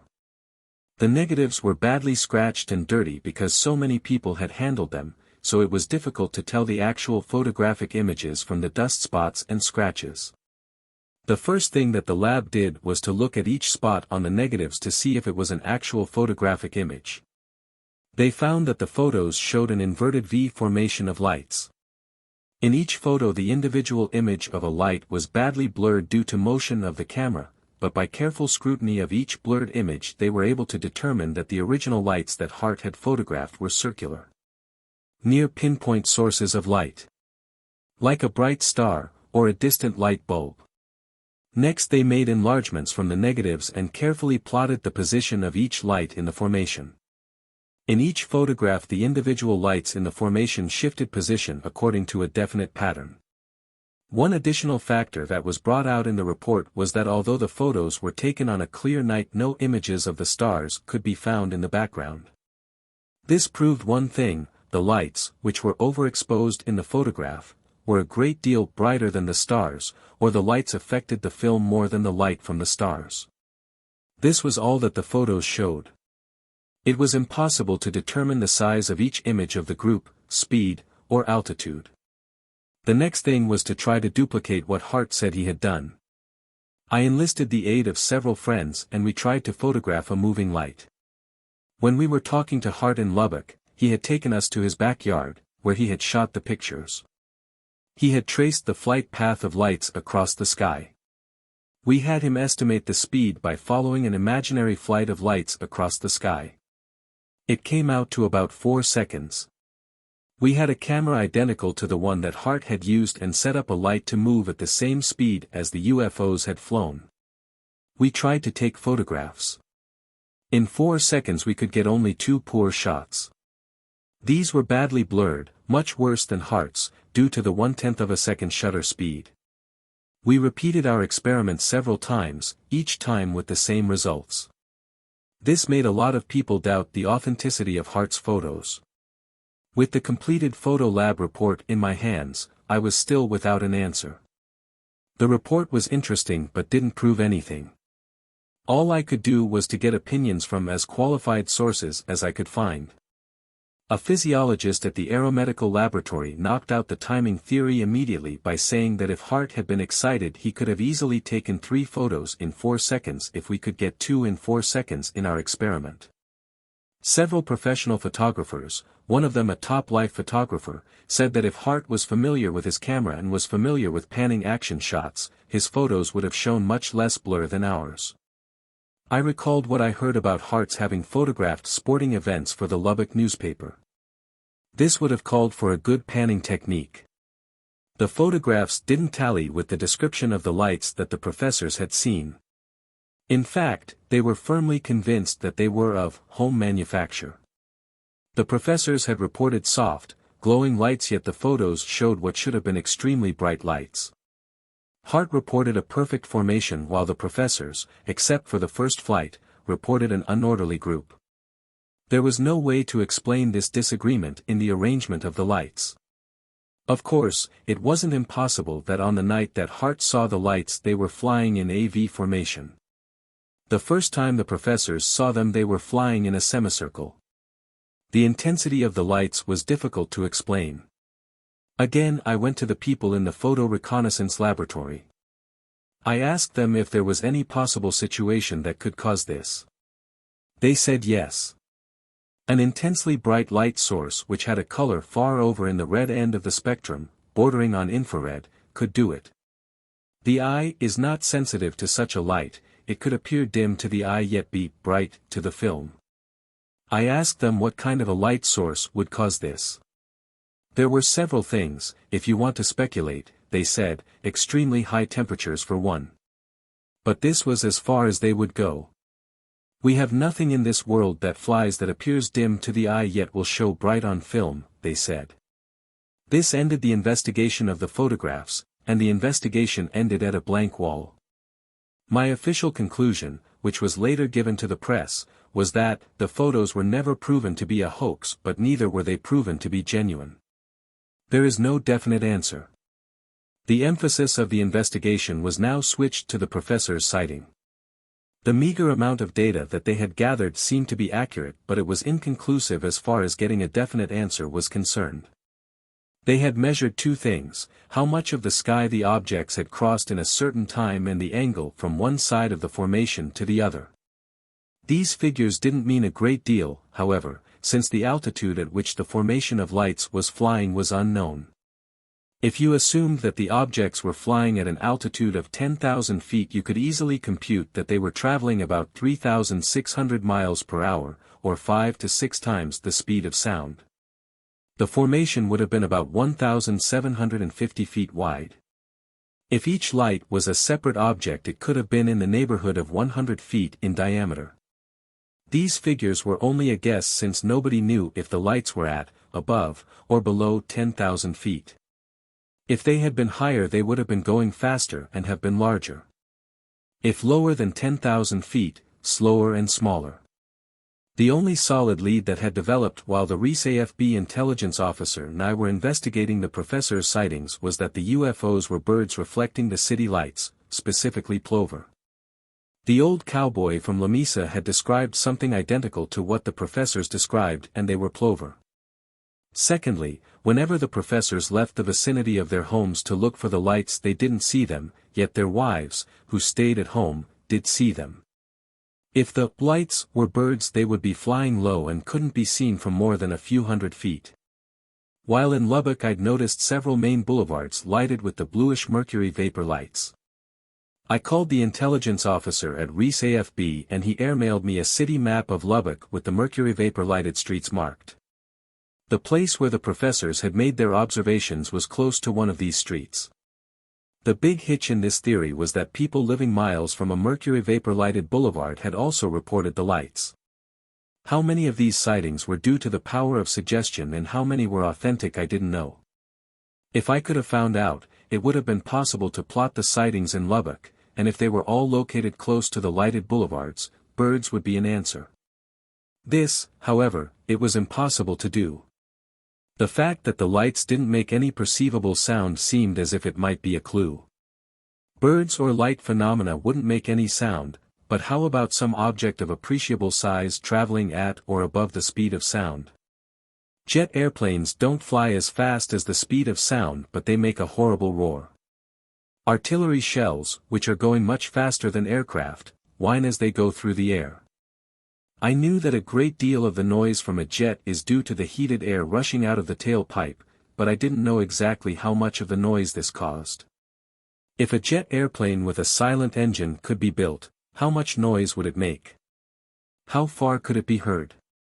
To get the answer, I contacted National Advisory Committee for Aeronautics Laboratory at Langley AFB, a government agency which specializes in aeronautical research. They didn't know. Neither they nor anybody else had ever done any research on this question. Their opinion was that such an aircraft could not be heard 5,000 or 10,000 feet away. Aerodynamicists at Wright Field's Aircraft Laboratory agreed. I called the Army's Ballistic Research Laboratories at Aberdeen Proving Grounds, Maryland, to find out why artillery shells whine. These people develop and test all kinds of shells, so they would have an answer if anybody did. They said that the majority of the whine of an artillery shell is probably caused by the flat back end of the shell. If a perfectly streamlined shell could be used, it would not have any perceivable whine.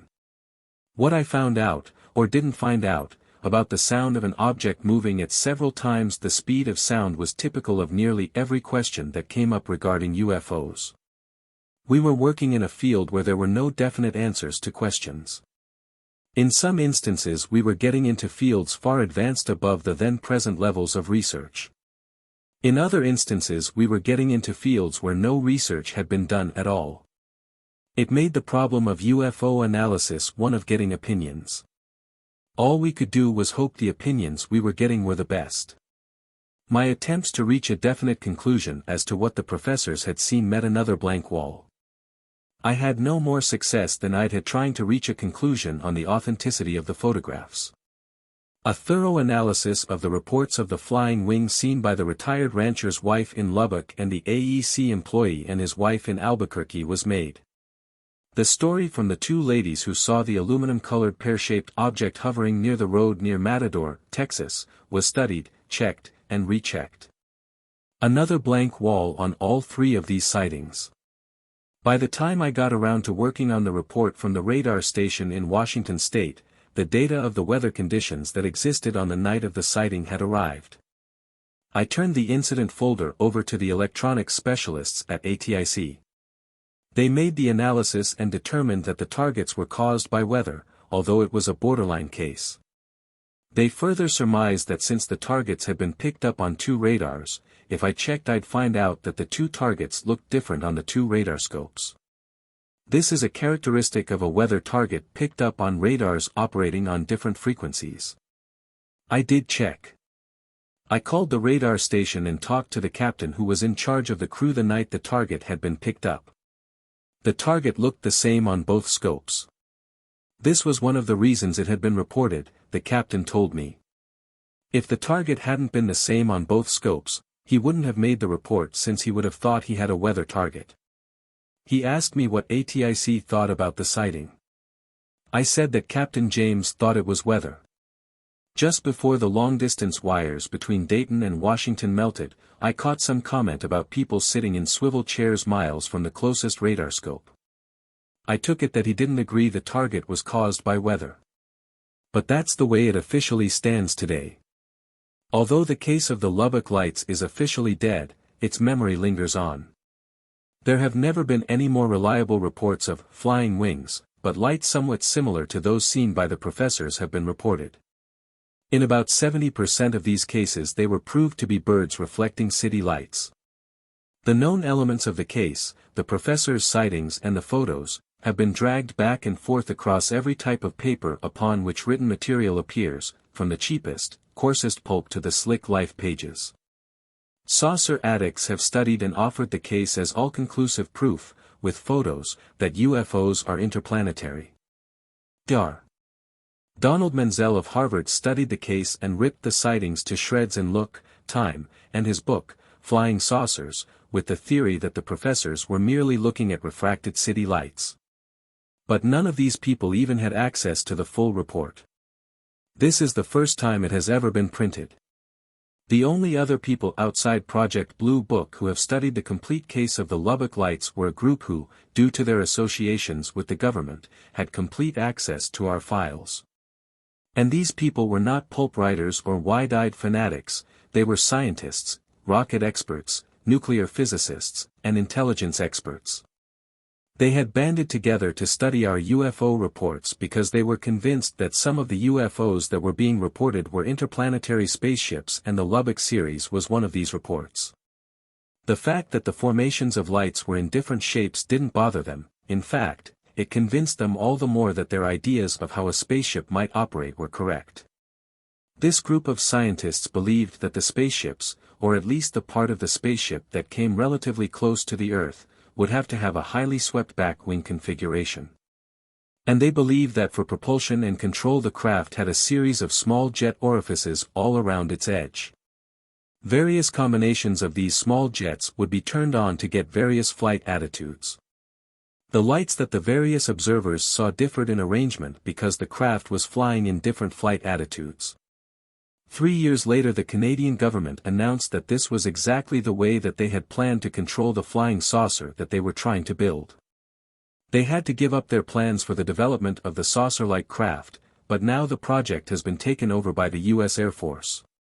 This is the complete story of the Lubbock Lights as it is carried in the Air Force files, one of the most interesting and most controversial collection of UFO sightings ever to be reported to Project Bluebook. Officially all of the sightings, except the UFO that was picked up on radar, are unknowns.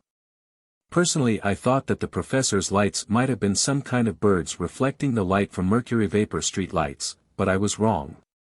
They weren't birds, they weren't refracted light, but they weren't spaceships. The lights that the professors saw, the backbone of the Lubbock Light series, have been positively identified as a very commonplace and easily explainable natural phenomenon. It is very unfortunate that I can't divulge exactly the way the answer was found because it is an interesting story of how a scientist set up complete instrumentation to track down the lights and how he spent several months testing theory after theory until he finally hit upon the answer. Telling the story would lead to his identity and, in exchange for his story, I promised the man complete anonymity. But he fully convinced me that he had the answer, and after having heard hundreds of explanations of UFOs, I don't convince easily. With the most important phase of the Lubbock Lights solved, the sightings by the professors, the other phases become only good UFO reports. Chapter 9. The new Project Grudge. While I was in Lubbock, Lieutenant Henry Metzschers, who was helping me on Project Grudge, had been sorting out the many bits and pieces of information that Lieutenant Jerry Cummings and Lieutenant Colonel Rosengarten had brought back from Fort Monmouth, New Jersey, and he had the answers. The UFO that the student radar operator had assumed to be traveling at a terrific speed because he couldn't lock onto it turned out to be a 400-mile-an-hour conventional airplane. He'd just gotten fouled up on his procedures for putting the radar set on automatic tracking. The sighting by the two officers in the T-33 jet fell apart when Metzschers showed how they'd seen a balloon. The second radar sighting of the series also turned out to be a balloon. The frantic phone call from headquarters requesting a reading on the object's altitude was to settle a bet. Some officers in headquarters had seen the balloon launched and were betting on how high it was. The second day's radar sightings were caused by another balloon and weather, both enhanced by the firm conviction that there were some mighty queer goings on over Jersey. The success with the Fort Monmouth incident had gone to our heads and we were convinced that with a little diligent digging we'd be knocking off saucers like an ace skeet shooter. With all the confidence in the world, I attacked the Long Beach incident, which I'd had to drop to go to Lubbock, Texas. But if saucers could laugh, they were probably zipping through the stratosphere chuckling to themselves, because there was no neat solution to this one. In the original report of how the 6 F-86s chased the high-flying UFO over Long Beach, the intelligence officer who made the report had said that he'd checked all aircraft flights, therefore this wasn't the answer. The UFO could have been a balloon, so I sent a wire to the Air Force Weather Detachment at the Long Beach Municipal Airport. I wanted the track of any balloon that was in the air at 7:55 a.m. on September 23, 1951. While I was waiting for the answers to my two wires, Lieutenant Metzschers and I began to sort out old UFO reports.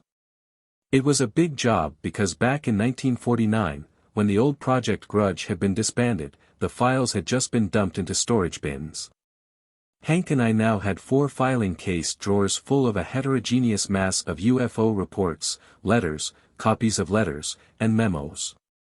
But I didn't get to do much sorting because the mail girl brought in a copy of a wire that had just arrived. It was a report of a UFO sighting at Terre Haute, Indiana. I read it and told Shrugs that I'd quickly whip out an answer and get back to helping him sort. But it didn't prove to be that easy. The report from Terre Haute said that on October 9, a CAA employee at Holman Municipal Airport had observed a silvery UFO.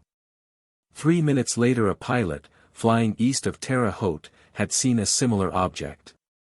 The report lacked many details but a few phone calls filled me in on the complete story. At 1:43 p.m. on the 9th a CAA employee at the airport was walking across the ramp in front of the administration building. He happened to glance up at the sky, why, he didn't know, and out of the corner of his eye he caught a flash of light on the southeastern horizon. He stopped and looked at the sky where the flash of light had been but he couldn't see anything. He was just about to walk on when he noticed what he described as a pinpoint of light in the same spot where he'd seen the flash.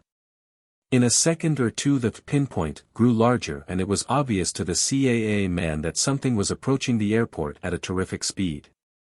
As he watched, the object grew larger and larger until it flashed directly overhead and disappeared to the northwest. The CAA man said it all happened so fast and he was so amazed that he hadn't called anybody to come out of the nearby hangar and watch the UFO. But when he'd calmed down he remembered a few facts. The UFO had been in sight for about 15 seconds and during this time it had passed from horizon to horizon. It was shaped like a flattened tennis ball, was a bright silver color, and when it was directly overhead it was the size of a 50-cent piece held at arm's length. But this wasn't all there was to the report. A matter of minutes after the sighting a pilot radioed Terre Haute that he had seen a UFO. He was flying from Greencastle, Indiana, to Paris, Illinois, when just east of Paris he'd looked back and to his left.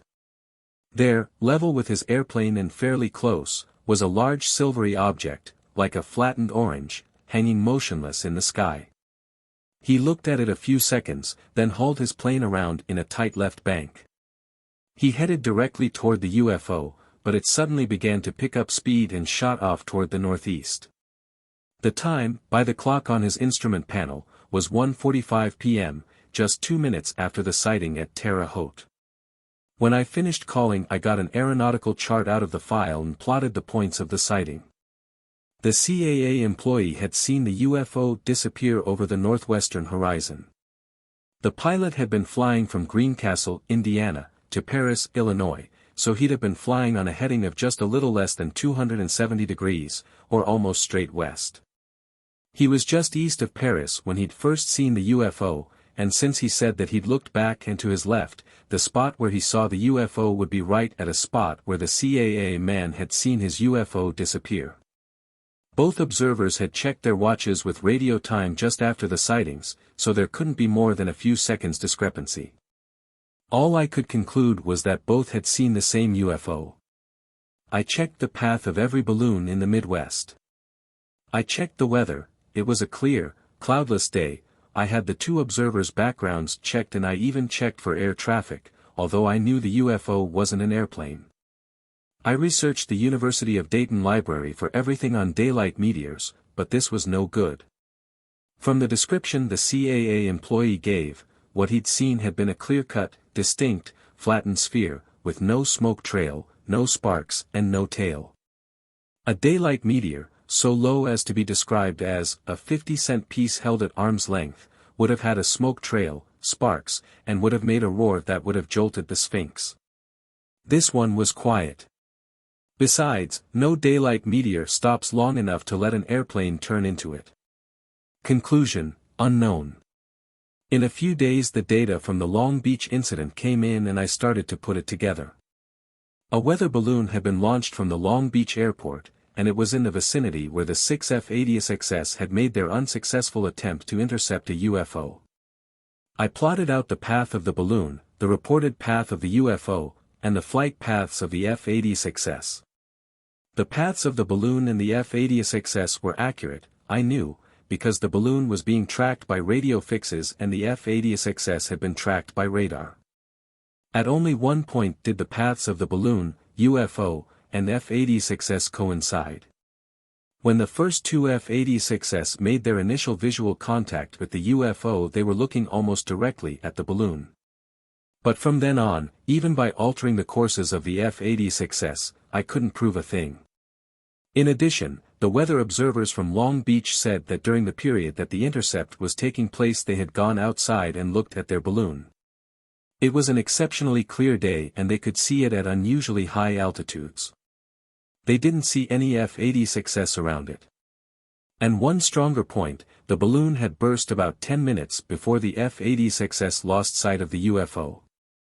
Lieutenant Metzschers took over and, riding on his Fort Monmouth victory, tried to show how the pilots had seen the balloon. He got the same thing I did, nothing. On October 27, 1951, the new Project Grudge was officially established.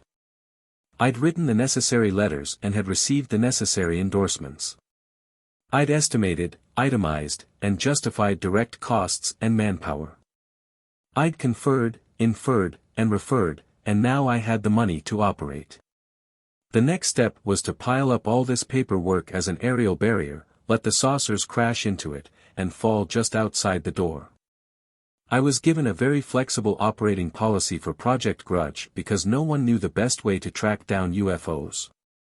I had only one restriction, and that was that I wouldn't have my people spending time doing a lot of wild speculating. Our job would be to analyze each and every UFO report and try to find what we believed to be an honest, unbiased answer. If we could not identify the reported object as being a balloon, meteor, planet, or one of 100 other common things that are sometimes called UFOs, we would mark the folder unknown and file it in a special file. At some later date, when we built up enough of these unknown reports, we'd study them. As long as I was chief of the UFO project, this was our basic rule. If anyone became anti-flying saucer and was no longer capable of making an unbiased evaluation of a report, out he went. Conversely, anyone who became a believer was through. We were too busy during the initial phases of the project to speculate as to whether the unknowns were spaceships, space monsters, Soviet weapons, or ethereal visions. I had to let 3 people go for being too pro or too con. By the latter part of November 1951 I knew most of what had taken place in prior UFO projects and what I expected to do. The people in Project Sign and the old Project Grudge had made many mistakes. I studied these mistakes and profited by them. I could see that my predecessors had had a rough job. Mine would be a little bit easier because of the pioneering they had done. Lieutenant Metzschers and I had sorted out all of the pre-1951 files, refiled them, studied them, and outlined the future course of the new Project Grudge. When Lieutenant Colonel Rosengarten and Lieutenant Cummings had been at the Pentagon briefing Major General Cabell on the Fort Monmouth incidents, the general had told them to report back when the new project was formed and ready to go. We were ready to go, but before taking my ideas to the Pentagon, I thought it might be wise to try them out on a few other people to get their reaction. Colonel Frank Dunn, then chief of ATC, liked this idea. We had many well-known scientists and engineers who periodically visited ATIC as consultants, and Colonel Dunn suggested that these people's opinions and comments would be valuable. For the next 2 weeks every visitor to ATIC who had a reputation as a scientist, engineer, or scholar got a UFO briefing. Unfortunately, the names of these people cannot be revealed because I promised them complete anonymity. But the list reads like a page from great men of science. Altogether 9 people visited the project during this trial period. Of the 9, 2 thought the Air Force was wasting its time, 1 could be called indifferent, and 6 were very enthusiastic over the project. This was a shock to me. I had expected reactions that ranged from an extremely cold absolute 0 to a mild 20 below. Instead, I found out that UFOs were being freely and seriously discussed in scientific circles. The majority of the visitors thought that the Air Force had goofed on previous projects and were very happy to find out that the project was being re-established. All of the visitors, even the two who thought we were wasting our time, had good suggestions on what to do. All of them offered their services at any future time when they might be needed. Several of these people became very good friends and valuable consultants later on. About 2 weeks before Christmas, in 1951, Colonel Dunn and I went to the Pentagon to give my report. Major General John A. Samford had replaced Major General Cabell as Director of Intelligence, but General Samford must have been told about the UFO situation because he was familiar with the general aspects of the problem. He had appointed his assistant for production, Brigadier General W. M. Garland, to ride herd on the project for him. Colonel Dunn briefly outlined to General Samford what we planned to do. He explained our basic policy, that of setting aside the unknowns and not speculating on them, and he told how the scientists visiting ATIC had liked the plans for the new Project Grudge. There was some discussion about the Air Force's and ATIC's responsibility for the UFO reports. General Garland stated, and it was later confirmed in writing, that the Air Force was solely responsible for investigating and evaluating all UFO reports. Within the Air Force, ATIC was the responsible agency. This in turn meant that Project Grudge was responsible for all UFO reports made by any branch of the military service. I started my briefing by telling General Samford and his staff about the present UFO situation. The UFO reports had never stopped coming in since they had first started in June 1947. There was some correlation between publicity and the number of sightings, but it was not an established fact that reports came in only when the press was playing up UFOs. Just within the past few months the number of good reports had increased sharply and there had been no publicity. UFOs were seen more frequently around areas vital to the defense of the United States. The Los Alamos Albuquerque area, Oak Ridge, and White Sands Proving Ground rated high. Port areas, strategic air command bases, and industrial areas ranked next. UFOs had been reported from every state in the Union and from every foreign country. The U.S. did not have a monopoly. The frequency of the UFO reports was interesting. Every July there was a sudden increase in the number of reports and July was always the peak month of the year. Just before Christmas there was usually a minor peak. The Grudge report had not been the solution to the UFO problem.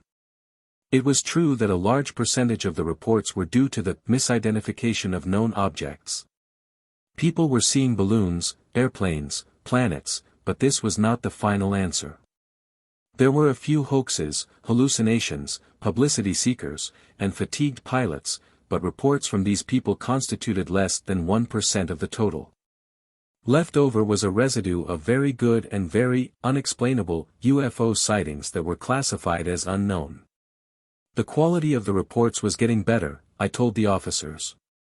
They contained more details that could be used for analysis and the details were more precise and accurate. But still they left much to be desired. Every one of the 9 scientists and engineers who had reviewed the UFO material at ATIC had made one strong point: we should give top priority to getting reasonably accurate measurements of the speed, altitude, and size of reported UFOs. This would serve 2 purposes. First, it would make it easy to sort out reports of common things, such as balloons, airplanes, etc. Second, and more important, if we could get even one fairly accurate measurement that showed that some object was traveling through the atmosphere at high speed, and that it wasn't a meteor, the UFO riddle would be much easier to solve. I had worked out a plan to get some measured data, and I presented it to the group for their comments. I felt sure that before long the press would get wind of the Air Force's renewed effort to identify UFOs. When this happened, instead of being mysterious about the whole thing, we would freely admit the existence of the new project, explain the situation thoroughly and exactly as it was, and say that all UFO reports made to the Air Force would be given careful consideration. In this way we would encourage more people to report what they were seeing and we might get some good data. To further explain my point, I drew a sketch on a blackboard. Suppose that a UFO is reported over a fair-sized city. Now we may get 1 or 2 reports, and these reports may be rather sketchy. This does us no good, all we can conclude is that somebody saw something that he couldn't identify. But suppose 50 people from all over the city report the UFO.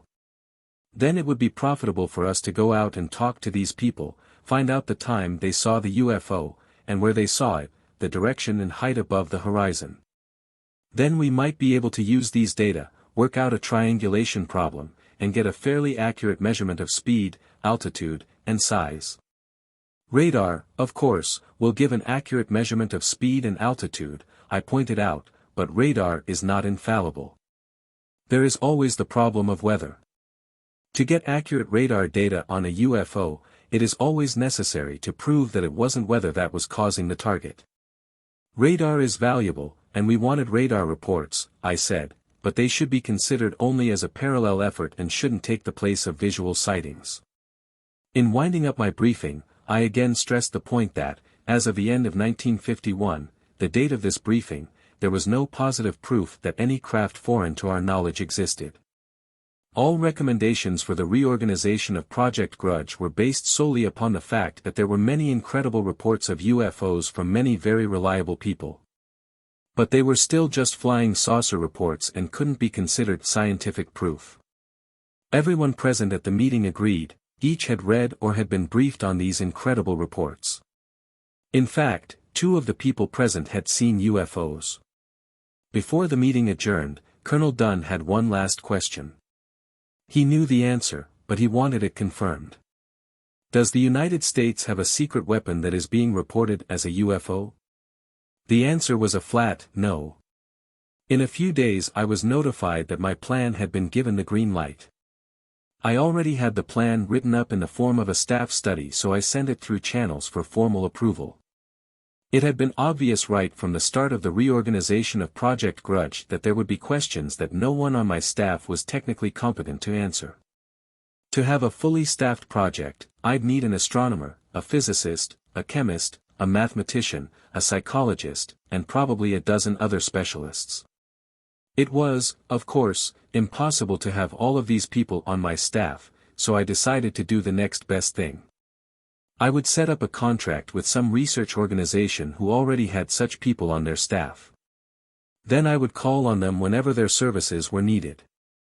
I soon found a place that was interested in such a contract, and the day after Christmas, Colonel S.H. Kirkland, of Colonel Dunn's staff, and I left Dayton for a 2-day conference with these people to outline what we wanted.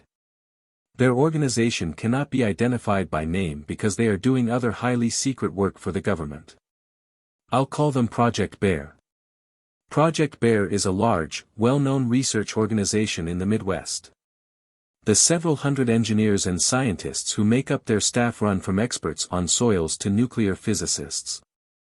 They would make these people available to me to assist Project Grudge on any problem that might arise from a UFO report.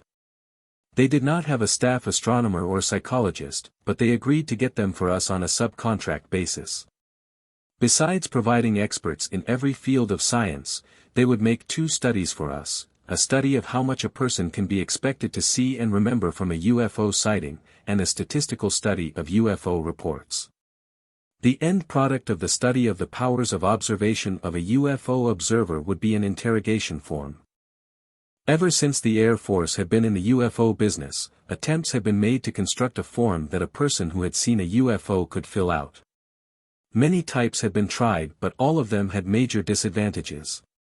Project Bear, working with the psychology department of a university, would study all of the previous questionnaires, along with actual UFO reports, and try to come up with as near a perfect interrogation form as possible. The idea was to make the form simple and yet extract as much and as accurate data as possible from the observer. The second study that Project Bear would undertake would be a statistical study of all UFO reports. Since 1947 the Air Force had collected about 650 reports, but if our plan to encourage UFO reports worked out the way we expected, this number could increase tenfold. To handle this volume of reports, Project Bear said that they would set up a complete UFO file on IBM punch cards. Then if we wanted any bit of information from the files, it would be a matter of punching a few buttons on an IBM card sorting machine, and the files would be sorted electronically in a few seconds. Approximately 100 items pertaining to a UFO report would be put on each card. These items included everything from the time the UFO was seen to its position in the sky and the observer's personality. The items punched on the cards would correspond to the items on the questionnaires that Project Bear was going to develop. Besides giving us a rapid method of sorting data, this IBM file would give us a modus operandi file. Our MO file would be similar to the MO files used by police departments to file the methods of operations of a criminal. Thus, when we received a report, we could put the characteristics of the reported UFO on an IBM punch card, put it into the IBM machine, and compare it with the characteristics of other sightings that had known solutions. The answer might be that out of the 100 items on the card, 95 were identical to previous UFO reports that ducks were flying over a city at night reflecting the city's lights. On the way home from the meeting, Colonel Kirkland and I were both well satisfied with the assistance we believed Project Bear could give to Project Grudge. In a few days I again left ATAC, this time for Air Defense Command Headquarters in Colorado Springs, Colorado. I wanted to find out how willing ADC was to help us and what they could do. When I arrived, I got a thorough briefing on the operations of ADC and the promise that they would do anything they could to help solve the UFO riddle. All of this cooperation was something that I hadn't expected. I'd been warned by the people who had worked on Project Sign and the old Project Grudge that everybody hated the word UFO. I'd have to fight for everything I asked for. But once again they were wrong. The scientists who visited ATAC, General Samford, Project Bear, and now Air Defense Command couldn't have been more cooperative. I was becoming aware that there was much wider concern about UFO reports than I'd ever realized before. While I traveled around the United States getting the project set up, UFO reports continued to come in and all of them were good. One series of reports was especially good, and they came from a group of people who had had a great deal of experience watching things in the sky, the people who launched the big skyhook balloons for General Mills Incorporated. The reports of what the General Mills people had seen while they were tracking their balloons covered a period of over a year. They had just sent them in because they had heard that Project Grudge was being reorganized and was taking a different view on UFO reports. They, like so many other reliable observers, had been disgusted with the previous Air Force attitude toward UFO reports, and they had refused to send in any reports. I decided that these people might be a good source of information, and I wanted to get further details on their reports, so I got orders to go to Minneapolis. A scientist from Project Bear went with me. We arrived on January 14, 1952, in the middle of a cold wave and a blizzard. The Aeronautical Division of General Mills Incorporated, of Wheaties and Betty Crocker fame, had launched and tracked every skyhook balloon that had been launched prior to mid-1952. They knew what their balloons looked like under all lighting conditions, and they also knew meteorology, aerodynamics, astronomy, and they knew UFOs. I talked to these people for the better part of a full day, and every time I tried to infer that there might be some natural explanation for the UFOs, I just about found myself in a fresh snowdrift. What made these people so sure that UFOs existed? In the first place, they had seen many of them. One man told me that one tracking crew had seen so many that the sight of a UFO no longer even especially interested them. And the things that they saw couldn't be explained. For example, on January 16, 1951, 2 people from General Mills and 4 people from Artesia, New Mexico, were watching a skyhook balloon from the Artesia airport. They had been watching the balloon off and on for about an hour when one of the group saw 2 tiny specks on the horizon, off to the northwest. He pointed them out to the others because 2 airplanes were expected into the airport, and he thought that these might be the airplanes.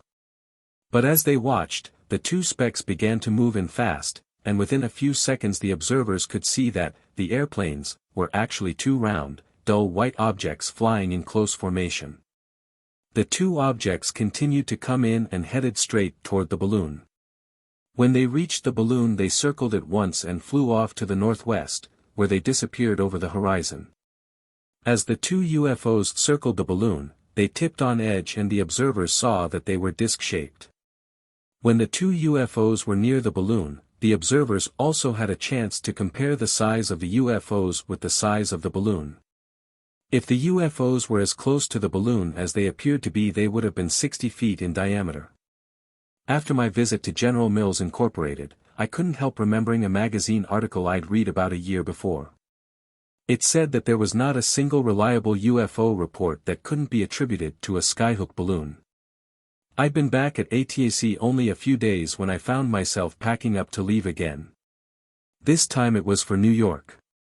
A high-priority wire had come into ATIC describing how a Navy pilot had chased a UFO over Mitchell AFB, on Long Island. It was a good report. I remember the trip to New York because my train passed through Elizabeth, New Jersey, early in the morning, and I could see the fires caused by an American Airlines Convair that had crashed. This was the second of the 3 tragic Elizabeth, New Jersey, crashes. The morning before, on January 21st, a Navy pilot had taken off from Mitchell in a TBM. He was a lieutenant commander, had flown in World War II, and was now an engineer at the Navy Special Devices Center on Long Island. At 9:50 he had cleared the traffic pattern and was at about 2,500 feet, circling around the airfield. He was southeast of the field when he first noticed an object below him and, about 3 runway lengths off the end of runway 30. The object looked like the top of a parachute canopy, he told me. It was white and he thought he could see the wedges or panels. He said that he thought that it was moving across the ground a little bit too fast to be drifting with wind, but he was sure that somebody had bailed out and that he was looking at the top of his parachute. He was just ready to call the tower when he suddenly realized that this parachute was drifting across the wind. He had just taken off from runway 30 and knew which direction the wind was blowing. As he watched, the object, whatever it was, by now he no longer thought that it was a parachute, began to gradually climb, so he started to climb, he said, staying above and off to the right of the object. When the UFO started to make a left turn, he followed and tried to cut inside, but he overshot and passed over it. It continued to turn and gain speed, so he dropped the nose of the TBM, put on more power, and pulled in behind the object, which was now level with him. In a matter of seconds the UFO made a 180-degree turn and started to make a big swing around the northern edge of Mitchell AFB.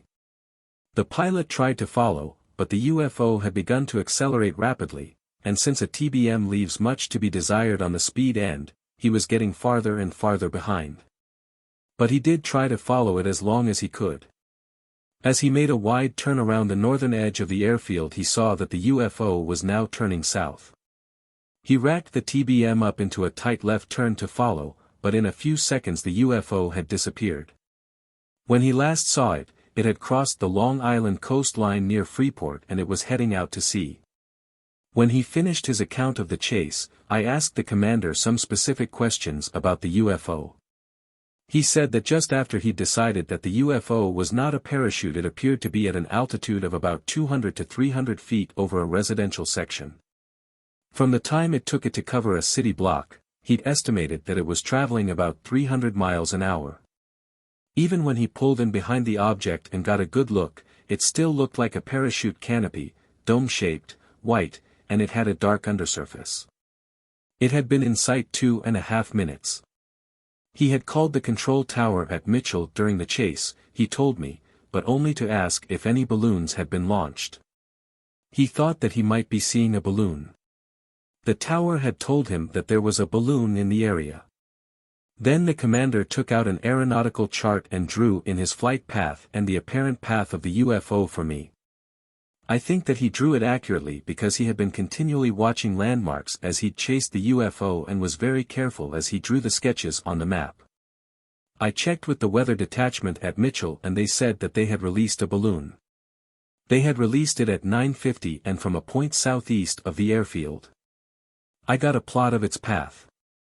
Just as in the Long Beach incident, where the 6 F-86s tried to intercept the UFO, the balloon was almost exactly in line with the spot where the UFO was first seen, but then any proof you might attempt falls apart. If the pilot knew where he was, and had plotted his flight path even semi-accurately, he was never over the balloon. Yet he was over the UFO.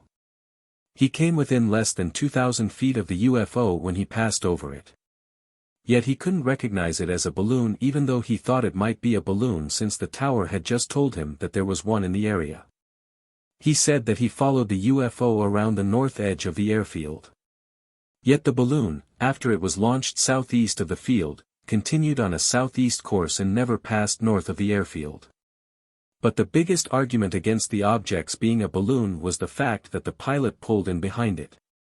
It was directly off the nose of his airplane, and although he followed it for more than a minute, it pulled away from him. Once you line up an airplane on a balloon and go straight toward it, you will catch it in a matter of seconds, even in the slowest airplane. There have been dogfights with UFOs where the UFOs turned out to be balloons, but the pilots always reported that the UFO made a pass at them. In other words, they rapidly caught up with the balloon and passed it. I questioned this pilot over and over on this one point, and he was positive that he had followed directly behind the UFO for over a minute and all the time it was pulling away from him. This is one of the most typical UFO reports we had in our files. It is typical because no matter how you argue there isn't any definite answer.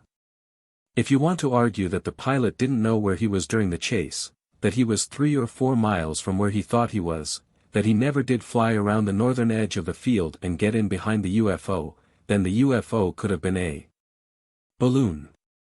But if you want to believe that the pilot knew where he was all during the chase, and he did have several thousand hours of flying time, then all you can conclude is that the UFO was an unknown. I think the pilot summed up the situation very aptly when he told me, "I don't know what it was, but I've never seen anything like it before or since, maybe it was a spaceship." I went back to Dayton stumped, maybe it was a spaceship. Chapter 10. Project Bluebook and the Big Build-Up. Just 20 minutes after midnight on January 22, 1952, 19.5 hours after the Navy Lieutenant Commander had chased the UFO near Mitchell AFB. Another incident involving an airplane and something unknown was developing in Alaska. In contrast with the unusually balmy weather in New York, the temperature in Alaska that night, according to the detailed account of the incident we received at ATIC, was a miserable 47 degrees below zero. The action was unfolding at one of our northernmost radar outposts in Alaska. This outpost was similar to those you may have seen in pictures, a collection of low, sprawling buildings grouped around the observatory, like domes that house the antennae of the most modern radar in the world. The entire collection of buildings and domes are one color, solid white, from the plastering of ice and snow. The picture that the outpost makes could be described as fascinating, something out of a Walt Disney fantasy, but talk to somebody who's been there, it's miserable. At 0020, 20 minutes after midnight, an airman watching one of the outpost's radar scopes saw a target appear.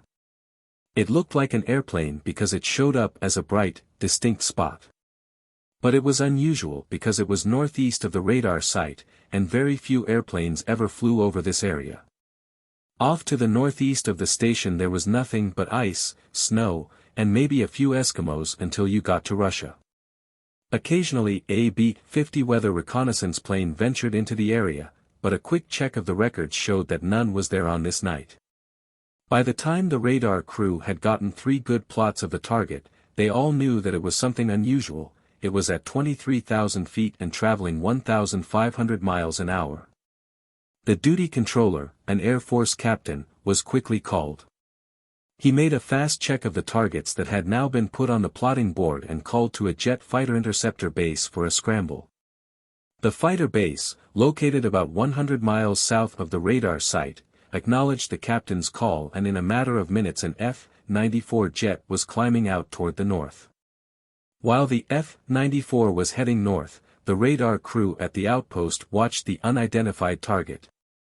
The bright dots that marked its path had moved straight across the radar scope, passing within about 50 miles of the site. It was still traveling about 1,500 miles an hour. The radar had also picked up the F-94 and was directing it toward its target when suddenly the unidentified target slowed down, stopped, and reversed its course. Now it was heading directly toward the radar station. When it was within about 30 miles of the station, the radar operator switched his set to a shorter range and lost both the F-94 and the unidentified target. While the radar operator was trying to pick up the target again, the F-94 arrived in the area. The ground controller told the pilot that they had lost the target and asked him to cruise around the area to see if he and his radar operator could pick up anything on the F-94's radar. The pilot said he would, but that he was having a little difficulty, was low on fuel, and would have to get back to his base soon. The ground controller acknowledged the pilot's message, and called back to the air base telling them to scramble a second F-94. The first F-94 continued to search the area while the ground radar tried to pick up the target, but neither could find it. About this time the second F-94 was coming in, so the ground radar switched back to long range. In a minute they had both of the F-94s and the unidentified target on their scope. The ground controller called the second F-94 and began to vector him into the target. The first F-94 returned to its base. As both the second F-94 and the target approached the radar site, the operator again switched to short range and again he lost the jet and the target. He switched back to long range, but by now they were too close to the radar site and he couldn't pick up either one. The pilot continued on toward where the unidentified target should have been. Suddenly the F-94 radar operator reported a weak target off to the right at 28,000 feet. They climbed into it, but it faded before they could make contact. The pilot swung the F-94 around for another pass, and this time the radar operator reported a strong return. As they closed in, the F-94's radar showed that the target was now almost stationary, just barely moving. The F-94 continued on, but the target seemed to make a sudden dive and they lost it. The pilot of the jet interceptor continued to search the area but couldn't find anything. As the F-94 moved away from the radar station, it was again picked up on the ground radar, but the unidentified target was gone. A third F-94 had been scrambled, and in the meantime its crew took over the search. They flew around for about 10 minutes without detecting any targets on their radar. They were making one last pass almost directly over the radar station when the radar operator in the back seat of the F-94 yelled over the interphone that he had a target on his scope. The pilot called ground radar, but by this time both the F-94 and the unidentified target were again too close to the radar station and they couldn't be picked up. The F-94 closed in until it was within 200 yards of the target. Then the pilot pulled up, afraid he might collide with whatever was out in the night sky ahead of him. He made another pass, and another, but each time the bright spot on the radar operator's scope just stayed in one spot as if something were defiantly sitting out in front of the F-94 daring the pilot to close in. The pilot didn't take the dare. On each pass he broke off at 200 yards. The F-94 crew made a fourth pass and got a weak return, but it was soon lost as the target seemed to speed away. Ground radar also got a brief return, but in a matter of seconds they too lost the target as it streaked out of range on a westerly heading. As usual, the first thing I did when I read this report was to check the weather. But there was no weather report for this area that was detailed enough to tell whether a weather inversion could have caused the radar targets. But I took the report over to Captain Roy James, anyway, in hopes that he might be able to find a clue that would identify the UFO. Captain James was the chief of the radar section at ATIC. He and his people analyzed all our reports where radar picked up UFOs. Roy had been familiar with radar for many years, having set up one of the first stations in Florida during World War II, and later he took the first aircraft control and warning squadron to Saipan. Besides worrying about keeping his radar operating, he had to worry about the Japs shooting holes in his antennae. Captain James decided that this Alaskan sighting I'd just shown him was caused by some kind of freak weather. He based his analysis on the fact that the unknown target had disappeared each time the ground radar had been switched to short range. This, he pointed out, is an indication that the radar was picking up some kind of a target that was caused by weather. The same weather that caused the ground radar to act up must have caused false targets on the F-94's radar too, he continued. After all, they had closed to within 200 yards of what they were supposedly picking up. It was a clear moonlight night, yet the crews of the F-94s hadn't seen a thing. Taking a clue from the law profession, he quoted a precedent. About a year before over Oak Ridge, Tennessee, an F-82 interceptor had nearly flown into the ground 3 times as the pilot attempted to follow a target that his radar operator was picking up. There was a strong inversion that night, and although the target appeared as if it were flying in the air, it was actually a ground target. Since Captain James was the chief of the radar section and he had said, weather was the official conclusion on the report. But reports of UFOs being picked up on radar are controversial, and some of the people didn't agree with James's conclusion. A month or 2 after we'd received the report, I was out in Colorado Springs at Air Defense Command headquarters. I was eating lunch in the officers' club when I saw an officer from the radar operations section at ADC.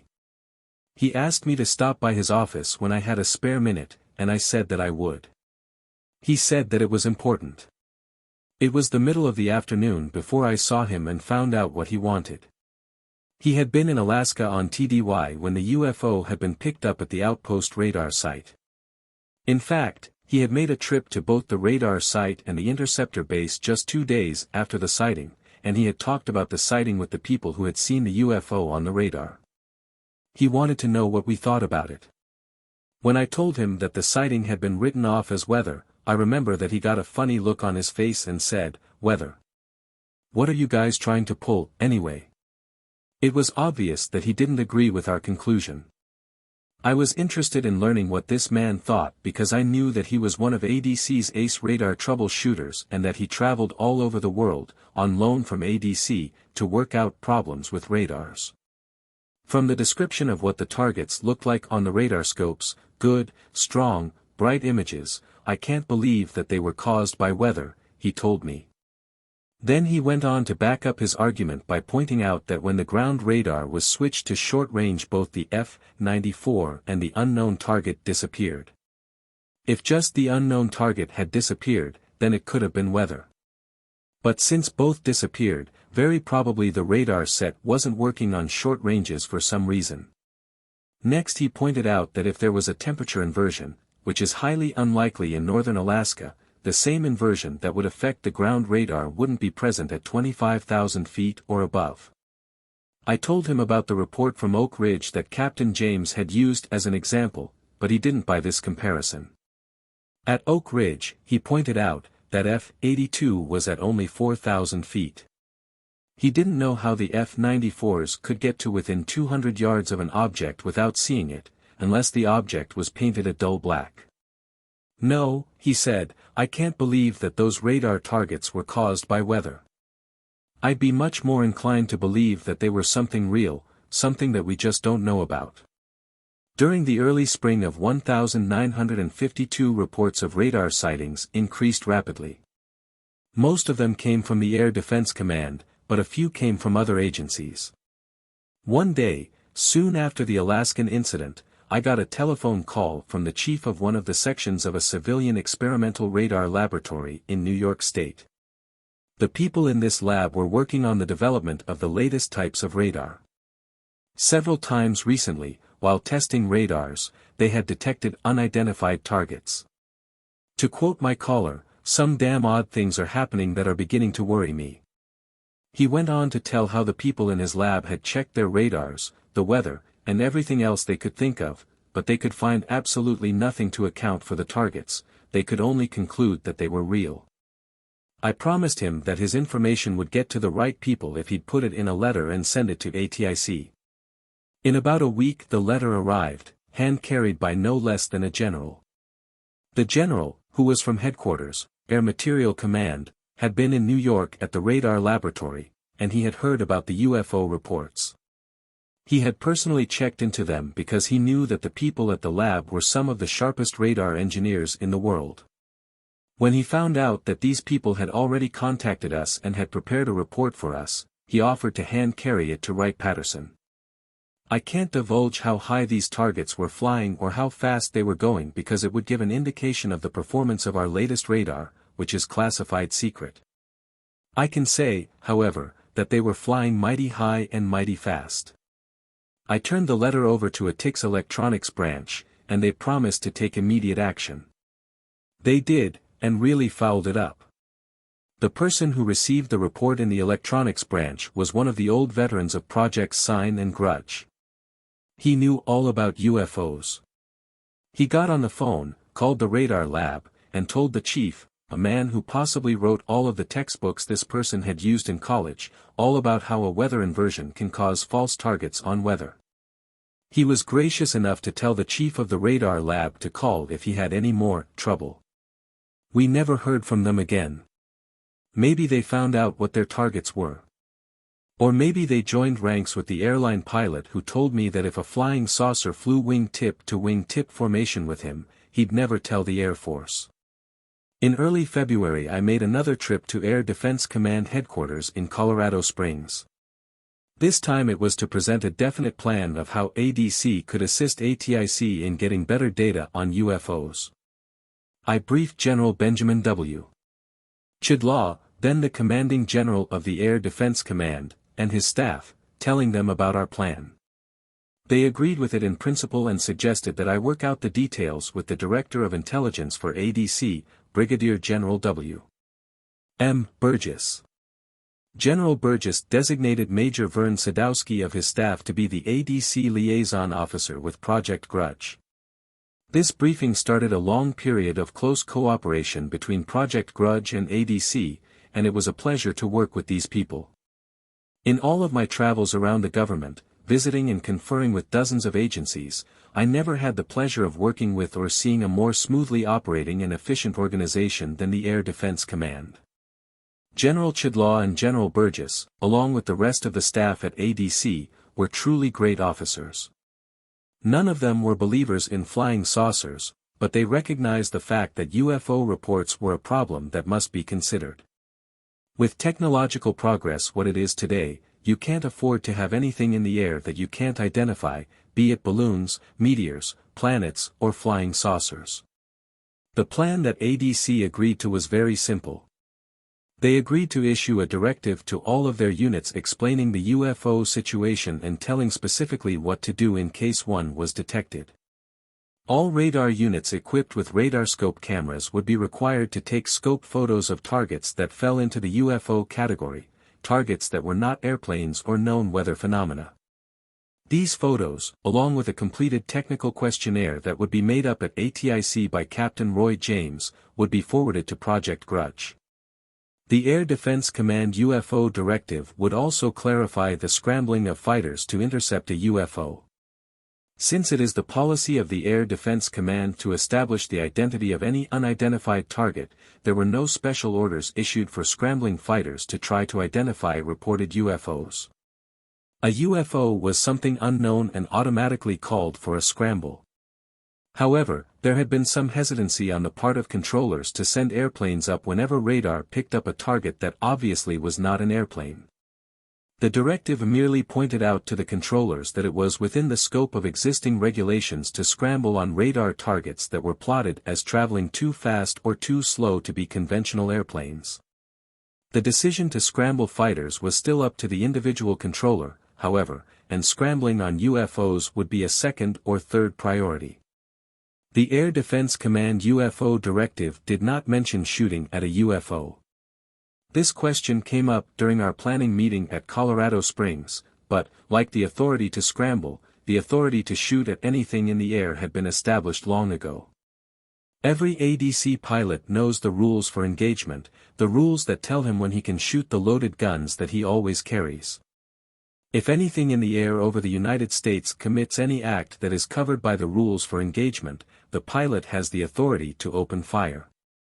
The third thing that ADC would do would be to integrate the Ground Observer Corps into the UFO reporting net.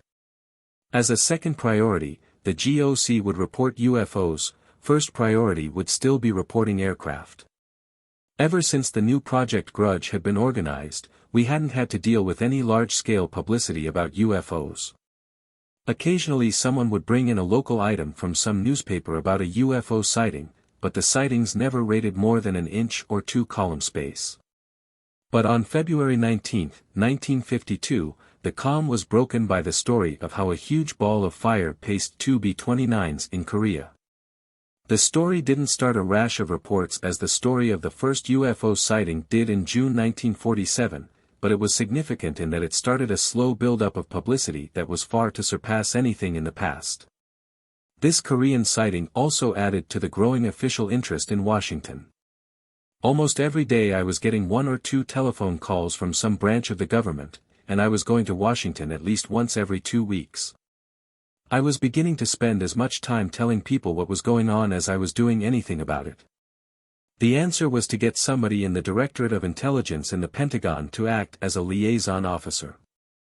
I could keep this person informed and he could handle the branch office in Washington. Colonel Dunn bought this idea, and Major Dewey J. Fournette got the additional duty of manager of the Pentagon branch. In the future all Pentagon inquiries went to Major Fournette, and if he couldn't answer them he would call me. The arrangement was excellent because Major Fournette took a very serious interest in UFOs and could always be counted on to do a good job. Sometime in February 1952 I had a visit from 2 Royal Canadian Air Force officers. For some time, I learned, Canada had been getting her share of UFO reports. One of the latest ones, and the one that prompted the visit by the RCAF officers, occurred at North Bay, Ontario, about 250 miles north of Buffalo, New York. On 2 occasions an orange-red disc had been seen from a new jet fighter base in the area. The Canadians wanted to know how we operated. I gave them the details of how we were currently operating and how we hoped to operate in the future, as soon as the procedures that were now in the planning stages could be put into operation. We agreed to try to set up channels so that we could exchange information and tie in the project they planned to establish with Project Grudge. Our plans for continuing liaison didn't materialize, but through other RCAF intelligence officers I found out that their plans for an RCAF-sponsored project failed. A quasi-official UFO project was set up soon after this, however, and its objective was to use instruments to detect objects coming into the Earth's atmosphere. In 1954 the project was closed down because during the 2 years of operation they hadn't officially detected any UFOs. My sources of information stressed the word officially. During the time that I was chief of the UFO project, the visitors who passed through my office closely resembled the International Brigade. Most of the visits were unofficial in the sense that the officers came to ATIC on other business, but in many instances the other business was just an excuse to come out to Dayton to get filled in on the UFO story. 2 RAF intelligence officers who were in the U.S. on a classified mission brought 6 single-spaced typed pages of questions they and their friends wanted answered. On many occasions Air Force intelligence officers who were stationed in England, France, and Germany, and who returned to the U.S. on business, took back stacks of unclassified flying saucer stories. One civilian intelligence agent who frequently traveled between the US and Europe also acted as the unofficial courier for a German group, transporting hot newspaper and magazine articles about UFOs that I'd collected.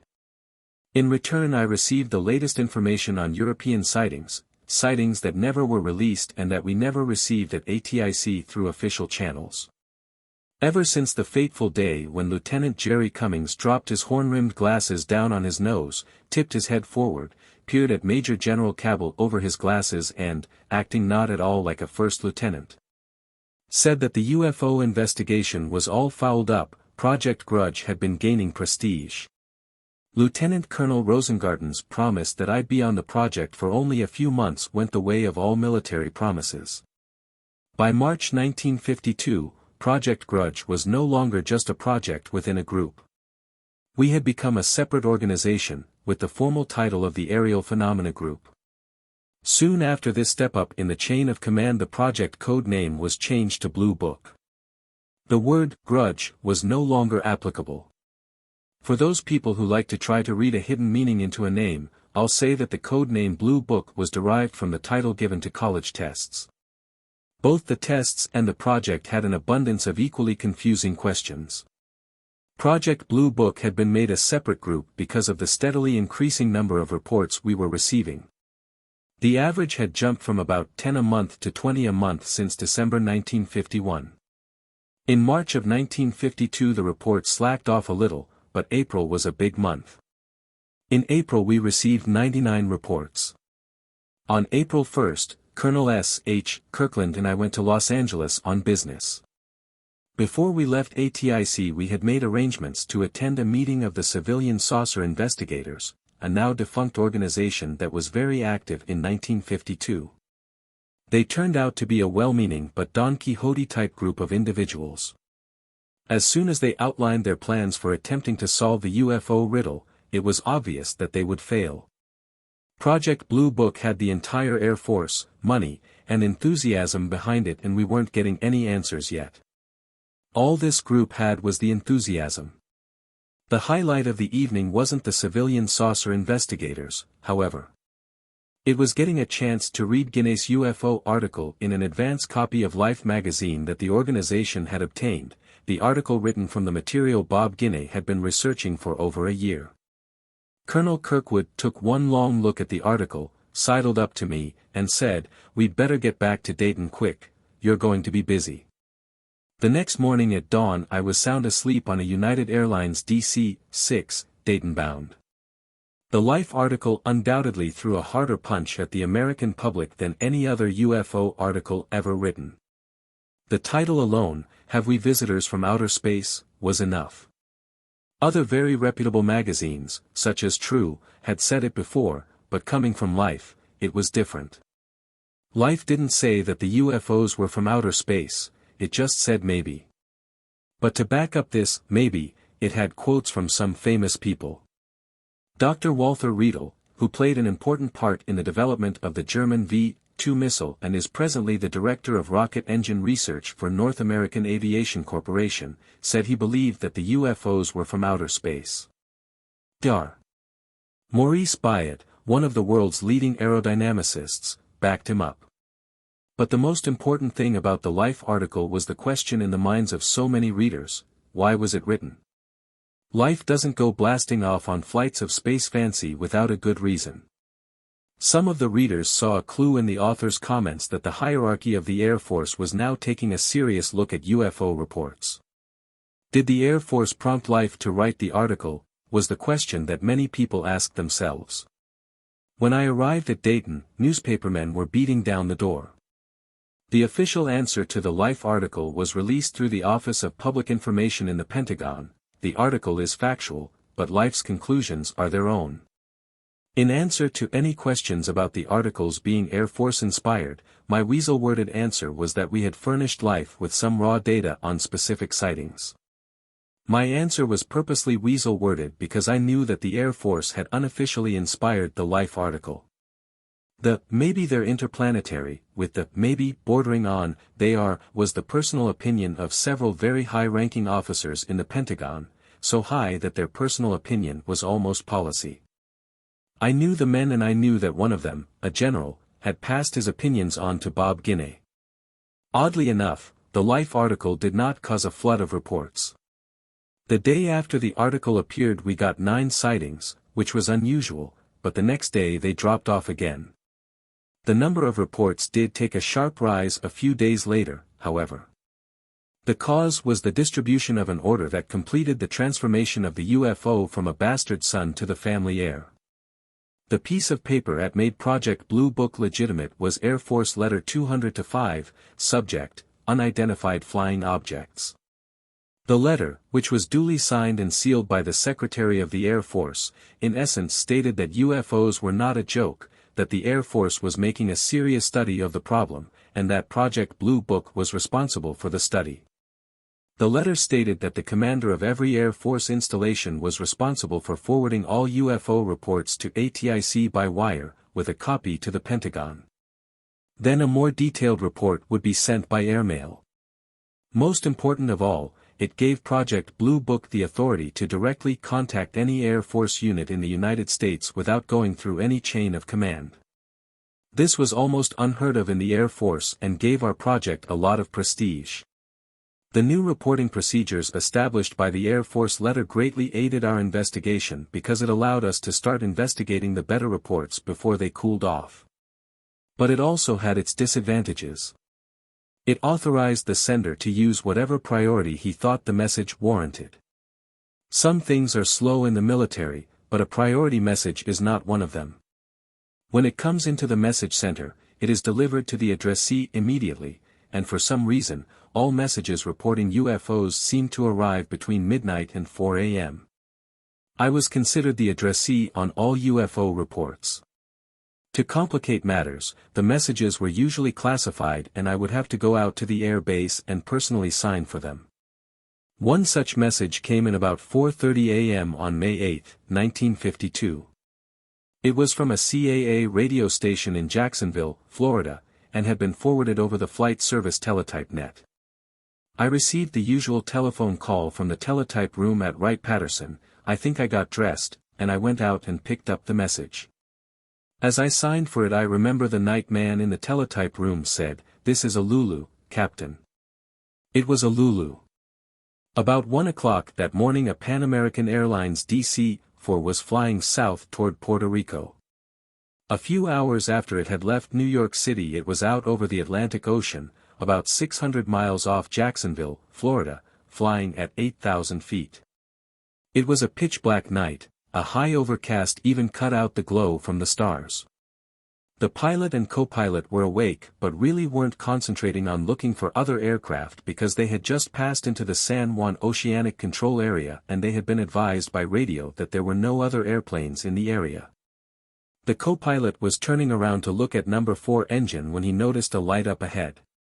It looked like the taillight of another airplane. He watched it closely for a few seconds since no other airplanes were supposed to be in the area. He glanced out at number 4 engine for a few seconds, looked back, and he saw that the light was in about the same position as when he'd first seen it. Then he looked down at the prop controls, synchronized the engines, and looked up again.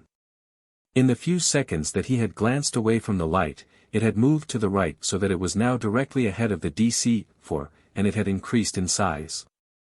The co-pilot reached over and slapped the pilot on the shoulder and pointed. Just at that instant the light began to get bigger and bigger until it was 10 times the size of a landing light of an airplane. It continued to close in and with a flash it streaked by the DC-4's left wing. Before the crew could react and say anything, 2 more smaller balls of fire flashed by. Both pilots later said that they sat in their seats for several seconds with sweat trickling down their backs. It was one of these 2 pilots who later said, "Were you ever traveling along the highway about 70 miles an hour at night, have the car that you were meeting suddenly swerve over into your lane and then cut back so that you just miss it by inches? You know the sort of sick, empty feeling you get when it's all over? That's just the way we felt." As soon as the crew recovered from the shock, the pilot picked up his mic, called Jacksonville radio, and told them about the incident. Minutes later we had the report. The next afternoon Lieutenant Kerry Rothschild, who had replaced Lieutenant Metzschers on the project, was on his way to New York to meet the pilots when they returned from Puerto Rico. When Kerry talked to the 2 pilots, they couldn't add a great deal to their original story. Their final comment was the one we all had heard so many times: "I always thought these people who reported flying saucers were crazy, but now I don't know." When Lieutenant Rothschild returned to Dayton he triple-checked with the CAA for aircraft in the area, but there were none. Could there have been airplanes in the area that CAA didn't know about? The answer was almost a flat no. No one would fly 600 miles off the coast without filing a flight plan. If he got into trouble or went down, the Coast Guard or Air Rescue Service would have no idea where to look. Kerry was given the same negative answer when he checked on surface shipping. The last possibility was that the UFOs were meteors, but several points in the pilot's story ruled these out. First, there was a solid overcast at about 18,000 feet. No meteor cruises along straight and level below 18,000 feet. Second, on only rare occasions have meteors been seen traveling 3 in trail. The chances of seeing such a phenomenon are well over 1 in a billion. Some people have guessed that some kind of an atmospheric phenomenon can form a wall of air ahead of an airplane that will act as a mirror, and that lights seen at night by pilots are nothing more than the reflection of the airplane's own lights. This could be true in some cases, but to have a reflection you must have a light to reflect. There are no lights on an airplane that even approach being 10 times the size of a landing light. What was it? I know a colonel who says it was the same thing that the two Eastern Airlines pilots, Clarence Childs and John Whitted, saw near Montgomery, Alabama, on July 24, 1948, and he thinks that Childs and Whitted saw a spaceship. Reports for the month of April set an all-time high. These were all reports that came from military installations. In addition, we received possibly 200 letters reporting UFOs, but we were so busy all we could do was file them for future reference. In May 1952 I had been out to George AFB in California investigating a series of sightings and was on my way home. I remember the flight to Dayton because the weather was bad all the way. I didn't want to miss my connecting flight in Chicago, or get grounded, because I had faithfully promised my wife that we would go out to dinner the night that I returned to Dayton. I'd called her from Los Angeles to tell her that I was coming in, and she had found a babysitter and had dinner reservations. I hadn't been home more than about 2 days a week for the past 3 months, and she was looking forward to going out for the evening. I reached Dayton about mid-morning and went right out to the base. When I arrived at the office, my secretary was gone, but there was a big note on my desk: "Call Colonel Dunn as soon as you get in." I called Colonel Dunn. Then I called my wife and told her to cancel the babysitter, cancel the dinner reservations, and pack my other bag. I had to go to Washington. While I'd been in California, Colonel Dunn had received a call from General Samford's office. It seems that a few nights before, one of the top people in the Central Intelligence Agency was having a lawn party at his home just outside Alexandria, Virginia. A number of notable personages were in attendance and they had seen a flying saucer. The report had been passed down to Air Force intelligence, and due to the quality of the brass involved, it was suggested that I get to Washington on the double and talk to the host of the party. I was at his office before 5 p.m. and got his report. About 10 o'clock in the evening he and 2 other people were standing near the edge of his yard talking. He happened to be facing south, looking off across the countryside. He digressed a bit from his story to explain that his home is on a hilltop in the country, and when looking south, he had a view of the entire countryside. While he was talking to the 2 other people he noticed a light approaching from the west. He had assumed it was an airplane and had casually watched it, but when the light got fairly close, the CIA man said that he suddenly realized there wasn't any sound associated with it. If it were an airplane it would have been close enough for him to hear even above the hum of the guests' conversations. He had actually quit talking and was looking at the light when it stopped for an instant and began to climb almost vertically. He said something to the other guests, and they looked up just in time to see the light finish its climb, stop, and level out. They all watched it travel level for a few seconds, then go into a nearly vertical dive, level out, and streak off to the east. Most everyone at the party had seen the light before it disappeared, and within minutes several friendly arguments as to what it was had developed, I was told. One person thought it was a lighted balloon, and a retired general thought it was an airplane. To settle the arguments, they had made a few telephone calls.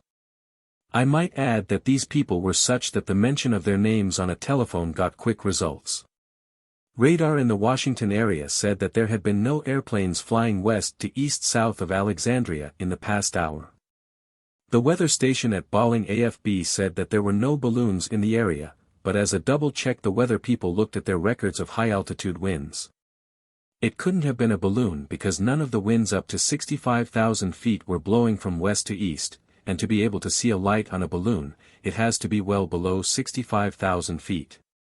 The man from CIA told me that they had even considered the possibility that the UFO was a meteor and that the jump had been due to some kind of an atmospheric distortion. But the light had been in sight too long to be a meteor. He added that an army chaplain and 2 teetotaler guests had also seen the light jump. There wasn't much left for me to do when I finished talking to the man. He and his guests had already made all of the checks that I'd have made. All I could do was go back to Dayton, write up his report, and stamp it, unknown. Back in March, when it had become apparent that the press was reviving its interest in UFOs, I had suggested that Project Bluebook subscribe to a newspaper clipping service. Such a service could provide several things. First, it would show us exactly how much publicity the UFOs were getting and what was being said, and it would give us the feel of the situation. Then it would also provide a lot of data for our files. In many cases the newspapers got reports that didn't go to the Air Force. Newspaper reporters rival any intelligence officer when it comes to digging up facts, and there was always the possibility that they would uncover and print something we'd missed. This was especially true in the few cases of hoaxes that always accompany UFO publicity. Last, it would provide us with material on which to base a study of the effect of newspaper publicity upon the number and type of UFO reports. Colonel Dunn liked the idea of the clipping service, and it went into effect soon after the first publicity had appeared. Every 3 or 4 days we would get an envelope full of clippings. In March the clipping service was sending the clippings to us in letter-sized envelopes. The envelopes were thin, maybe there would be a dozen or so clippings in each one. Then they began to get thicker and thicker, until the people who were doing the clipping switched to using manila envelopes. Then the manila envelopes began to get thicker and thicker.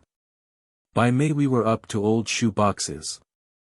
The majority of the newspaper stories in the shoe boxes were based on material that had come from ATIC.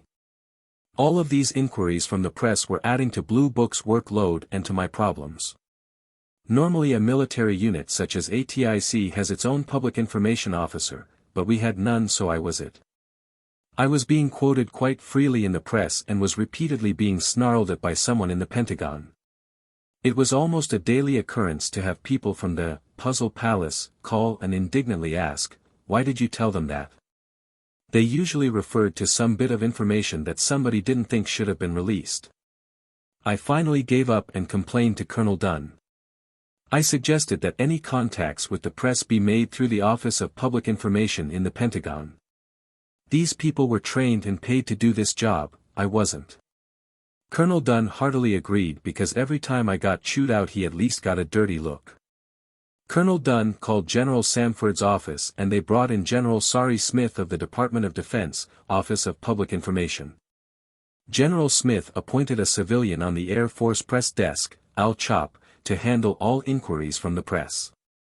The plan was that Al would try to get his answers from Major Dewey Fournette, Bluebook's liaison officer in the Pentagon, and if Dewey didn't have the answer, Al had permission to call me. This arrangement worked out fine because Al Chop had been through previous UFO publicity battles when he was in the Office of Public Information at Wright Field. The interest in the UFOs that was shown by the press in May was surpassed only by the interest of the Pentagon. Starting in May, I gave on the average of one briefing in Washington every 2 weeks, and there was always a full house. From the tone of the official comments to the public about UFOs, it would indicate that there wasn't a great deal of interest, but nothing could be further from the truth. People say a lot of things behind a door bearing a sign that reads, "Secret Briefing in Progress." After one of the briefings a colonel, who is now a brigadier general, presented a plan that called for using several flights of F-94C jet interceptors for the specific purpose of trying to get some good photographs of UFOs. The flight that he proposed would be an operational unit with 6 aircraft, 2 would be on constant alert. The F-94Cs, then the hottest operational jet we had, would be stripped of all combat gear to give them peak performance, and they would carry a special camera in the nose. The squadrons would be located at places in the United States where UFOs were most frequently seen. The plan progressed to the point of estimating how soon enough airplanes for 2 flights could be stripped, how soon special cameras could be built, and whether or not 2 specific Air Force bases in the U.S. could support the units. Finally the colonel's plan was shelved, but not because he was considered to be crazy. After considerable study and debate at high command level, it was decided that 12 F-94Cs couldn't be spared for the job and it would have been ineffective to use fewer airplanes. The consideration that the colonel's plan received was an indication of how some of the military people felt about the importance of finding out exactly what the UFOs really were. And in the discussions the words, interplanetary craft, came up more than once. Requests for briefings came even from the highest figure in the Air Force, Thomas K. Finletter, then the Secretary for Air. On May 8, 1952, Lieutenant Colonel R. J. Taylor of Colonel Dunn's staff and I presented an hour-long briefing to Secretary Finletter and his staff. He listened intently and asked several questions about specific sightings when the briefing was finished. If he was at all worried about the UFOs, he certainly didn't show it. His only comment was, "You're doing a fine job, Captain. It must be interesting. Thank you." Then he made the following statement for the press. No concrete evidence has yet reached us either to prove or disprove the existence of the so-called flying saucers. There remain, however, a number of sightings that the Air Force investigators have been unable to explain. As long as this is true, the Air Force will continue to study flying saucer reports. In May 1952, Project Bluebook received 79 UFO reports compared to 99 in April.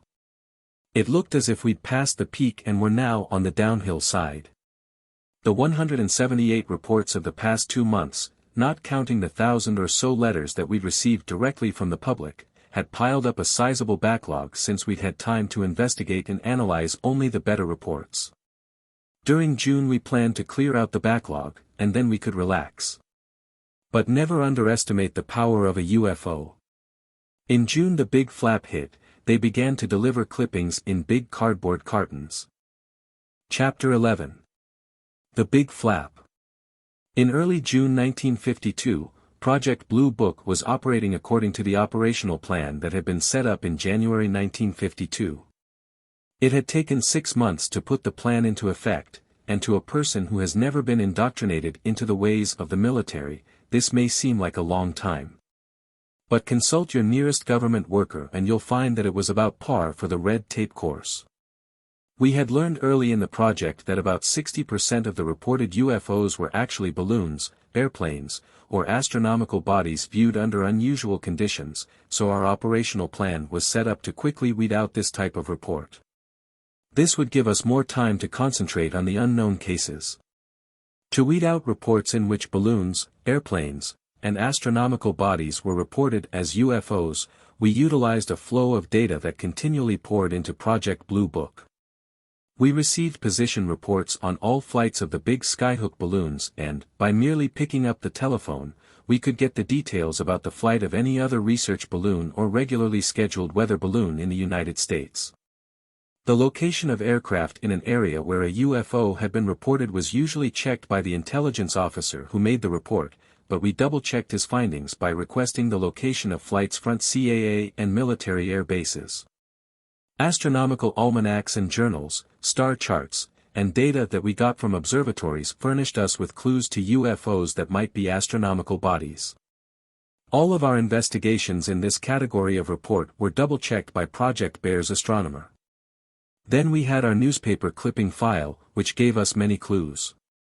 Hydrographic bulletins and notams, notices to airmen, published by the government, sometimes gave us other clues. Every 6 hours we received a complete set of weather data. A dozen or more other sources of data that might shed some light on a reported UFO were continually being studied.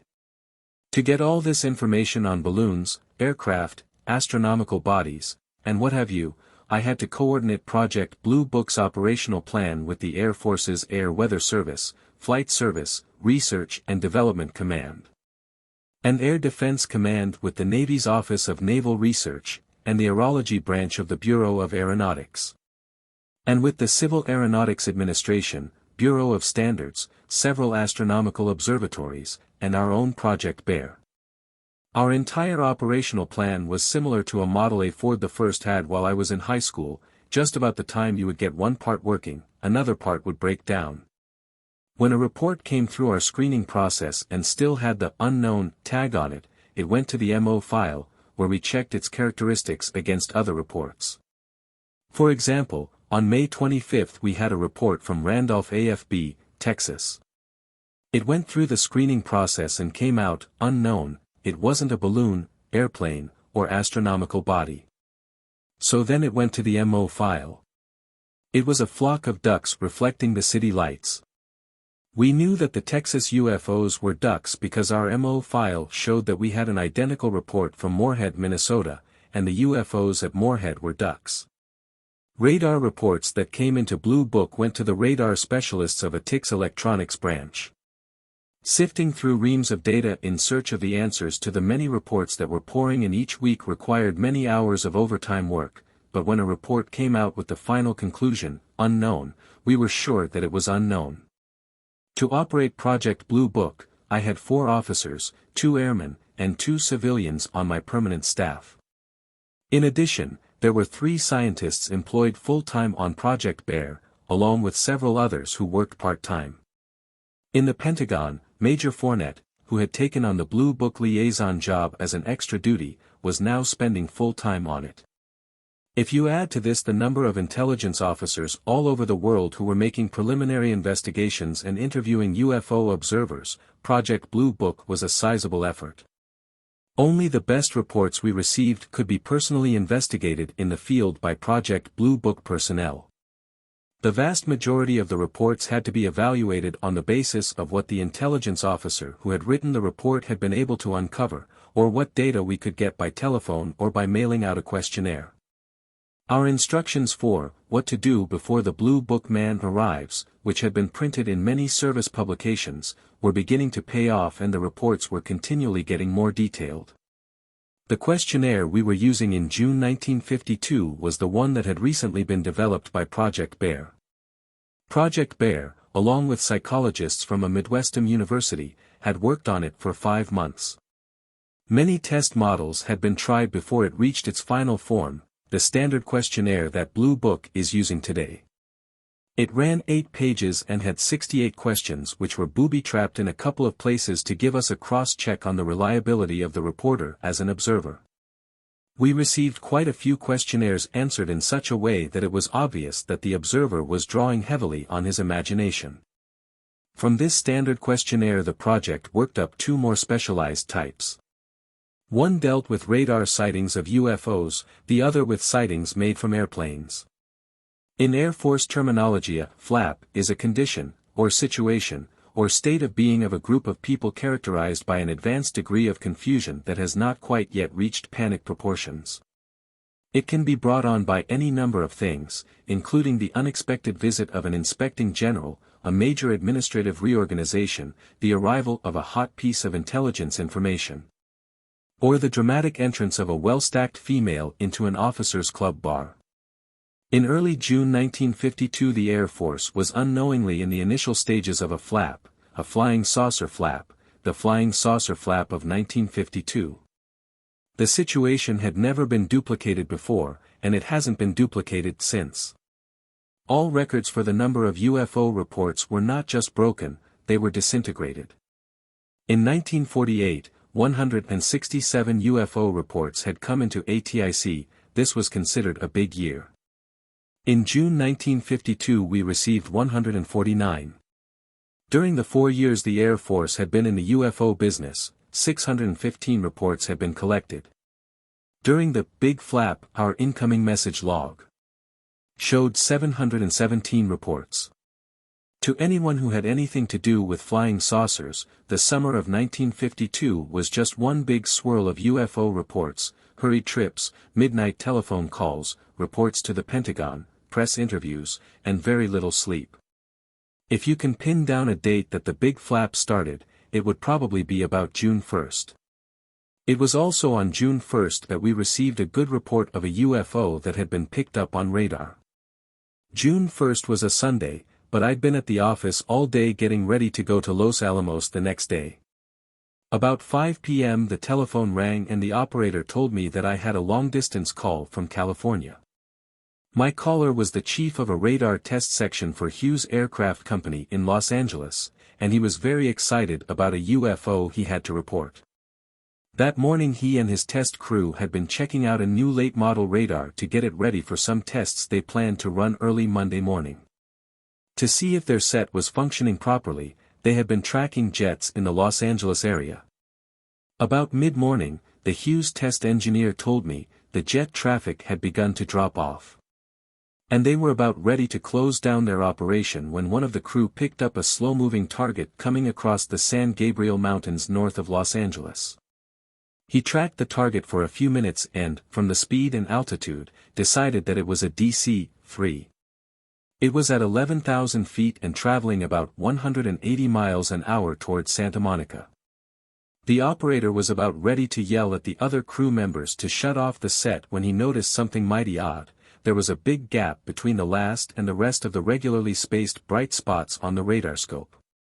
The man on the scope called the rest of the crew in because DC-3s just don't triple their speed. They watched the target as it made a turn and started to climb over Los Angeles. They plotted 1, 2, 3, and then 4 points during the target's climb, then one of the crew grabbed a slide rule. Whatever it was climbing 35,000 feet per minute and traveling about 550 miles an hour in the process. Then as they watched the scope, the target leveled out for a few seconds, went into a high-speed dive, and again leveled out at 55,000 feet.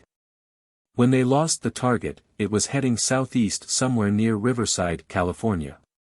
During the sighting, my caller told me that when the UFO was only about 10 miles from the radar site, 2 of the crew had gone outside but they couldn't see anything.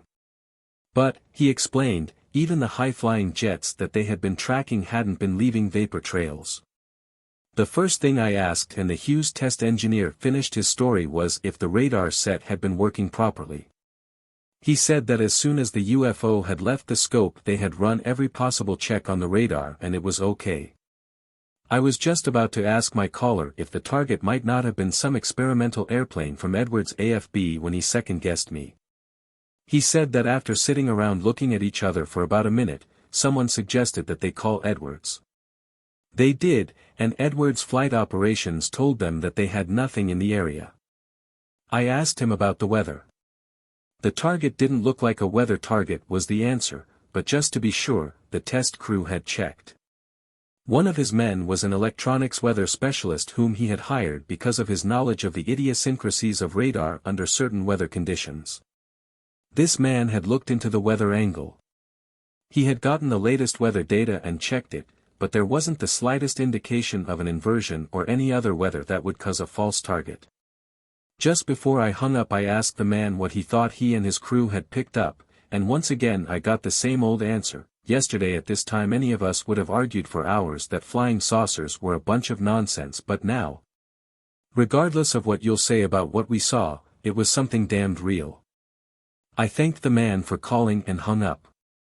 We couldn't make any more of an analysis of this report than had already been made. It was another unknown. I went over to the MO file and pulled out the stack of cards behind the tab High-Speed Climb.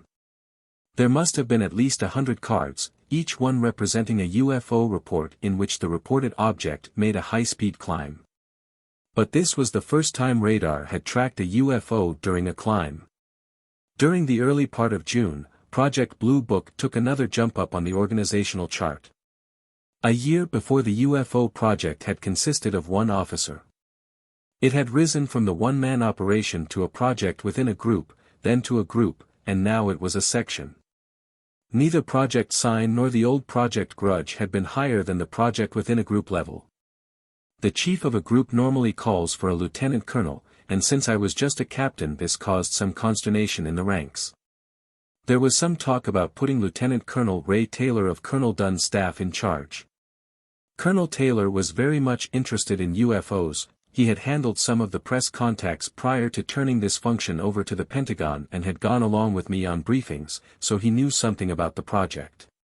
But in the end Colonel Donald Bauer, who was my division chief, decided rank be damned, and I stayed on as chief of Project Bluebook. The location within the organizational chart is always indicative of the importance placed on a project. In June 1952 the Air Force was taking the UFO problem seriously. One of the reasons was that there were a lot of good UFO reports coming in from Korea.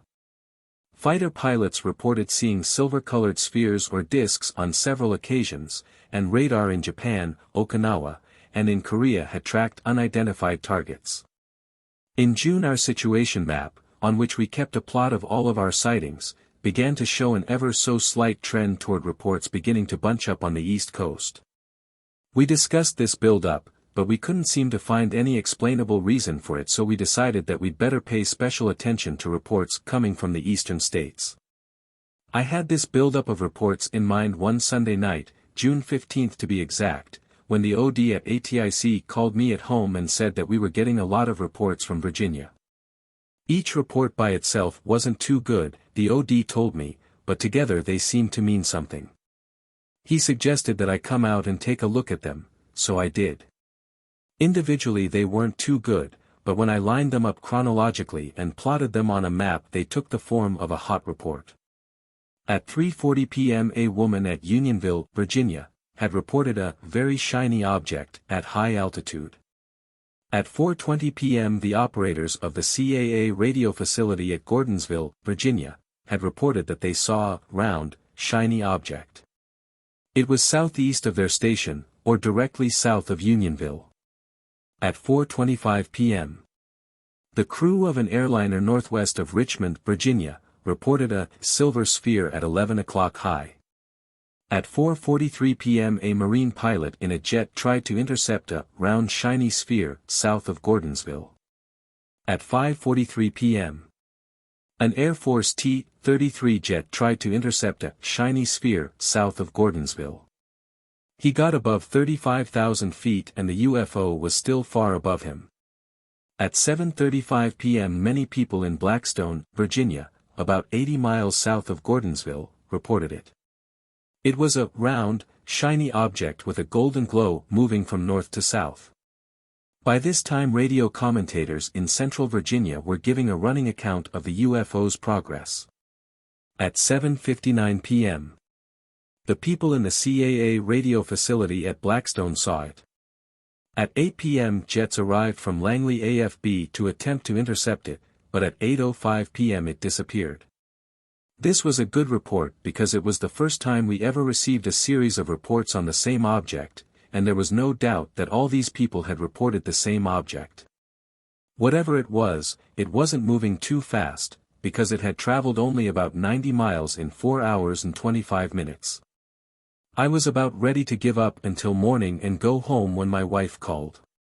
The local Associated Press man had called our home and she assumed that it was about this sighting. She had just said that I was out so he might not call the base. I decided that I'd better keep working so I'd have the answer in time to keep the story out of the papers. A report like this could cause some excitement. The UFO obviously wasn't a planet because it was moving from north to south, and it was too slow to be an airplane. I called the balloon plotting center at Lowry AFB, where the tracks of the big skyhook balloons are plotted, but the only big balloons in the air were in the western United States, and they were all accounted for. It might have been a weather balloon. The wind charts showed that the high-altitude winds were blowing in different directions at different altitudes above 35,000 feet, so there was no one flow of air that could have brought a balloon in from a certain area. And I knew that the UFO had to be higher than 35,000 feet because the T-33 jet had been this high and the UFO was still above it. The only thing to do was to check with all of the weather stations in the area. I called Richmond, Roanoke, several places in the vicinity of Washington, D.C., and 4 or 5 other weather stations, but all of their balloons were accounted for and none had been anywhere close to the central part of Virginia. A balloon can travel only so far, so there was no sense in checking stations too far away from where the people had seen the UFO, but I took a chance and called Norfolk, Charleston, West Virginia, Altoona, Pennsylvania, and other stations within a 150-mile radius of Gordonsville mid-Blackstone. Nothing. I still thought it might be a balloon, so I started to call more stations. At Pittsburgh I hit a lead. Their radiosonde balloon had gone up to about 60,000 feet and evidently had sprung a slow leak because it had leveled off at that altitude. Normally balloons go up till they burst at 80,000 or 90,000 feet. The weather forecaster at Pittsburgh said that their records showed they had lost contact with the balloon when it was about 60 miles southeast of their station. He said that the winds at 60,000 feet were constant, so it shouldn't be too difficult to figure out where the balloon went after they had lost it. Things must be dull in Pittsburgh at 2 a.m. on Monday mornings, because he offered to plot the course that the balloon probably took and call me back. In about 20 minutes I got my call. It probably was their balloon, the forecaster said. Above 50,000 feet there was a strong flow of air southeast from Pittsburgh, and this fed into a stronger southerly flow that was paralleling the Atlantic coast just east of the Appalachian Mountains. The balloon would have floated along in this flow of air like a log floating down a river. As close as he could estimate, he said, the balloon would arrive in the Gordonsville-Blackstone area in the late afternoon or early evening. This was just about the time the UFO had arrived. Probably a balloon was a good enough answer for me. The next morning at 8 a.m. Al Chop called from the Pentagon to tell me that people were crawling all over his desk wanting to know about a sighting in Virginia. The reports continued to come in. At Walnut Lake, Michigan, a group of people with binoculars watched a soft white light go back and forth across the western sky for nearly an hour. A UFO paced an Air Force B-25 for 30 minutes in California. Both of these happened on June 18, and although we checked and rechecked them, they came out as unknowns. On June 19 radar at Goose AFB in Newfoundland picked up some odd targets. The targets came across the scope, suddenly enlarged, and then became smaller again. One unofficial comment was that the object was flat or disc-shaped, and that the radar target had gotten bigger because the disc had banked in flight to present a greater reflecting surface. A TIC's official comment was weather. Goose AFB was famous for unusual reports. In early UFO history someone had taken a very unusual colored photo of a split cloud. The photographer had seen a huge ball of fire streak down through the sky and pass through a high layer of stratus clouds. As the fireball passed through the cloud it cut out a perfect swath. The conclusion was that the fireball was a meteor, but the case is still one of the most interesting in the file because of the photograph. Then in early 1952 there was another good report from this area. It was an unknown. The incident started when the pilot of an Air Force C-54 transport radioed Goose AFB and said that at 10:42 p.m. a large fireball had buzzed his airplane. It had come in from behind the C-54, and nobody had seen it until it was just off the left wing. The fireball was so big that the pilot said it looked as if it was only a few hundred feet away. The C-54 was 200 miles southwest, coming into Goose AFB from Westover AFB, Massachusetts, when the incident occurred. The base officer of the day, who was also a pilot, happened to be in the flight operations office at Goose when the message came in and he overheard the report. He stepped outside, walked over to his command car, and told his driver about the radio message, so the driver got out and both of them looked toward the south. They searched the horizon for a few seconds. Then suddenly they saw a light closing in from the southwest. Within a second, it was near the airfield. It had increased in size till it was as big as a golf ball at arm's length, and it looked like a big ball of fire. It was so low that both the OD and his driver dove under the command car because they were sure it was going to hit the airfield. When they turned and looked up they saw the fireball make a 90-degree turn over the airfield and disappear into the northwest. The time was 10:47 p.m. The control tower operators saw the fireball too, but didn't agree with the OD and his driver on how low it was. They did think that it had made a 90-degree turn and they didn't think that it was a meteor. In the years they'd been in towers they'd seen hundreds of meteors, but they'd never seen anything like this, they reported. And reports continued to pour into Project Bluebook. It was now not uncommon to get 10 or 11 wires in one day. If the letters reporting UFO sightings were counted, the total would rise to 20 or 30 a day. The majority of the reports that came in by wire could be classified as being good. They were reports made by reliable people and they were full of details. Some were reports of balloons, airplanes, etc., but the percentage of unknowns hovered right around 22%. To describe and analyze each report, or even the unknowns, would require a book the size of an unabridged dictionary, so I am covering only the best and most representative cases. One day in mid-June, Colonel Dunn called me. He was leaving for Washington and he wanted me to come in the next day to give a briefing at a meeting. By this time I was taking these briefings as a matter of course.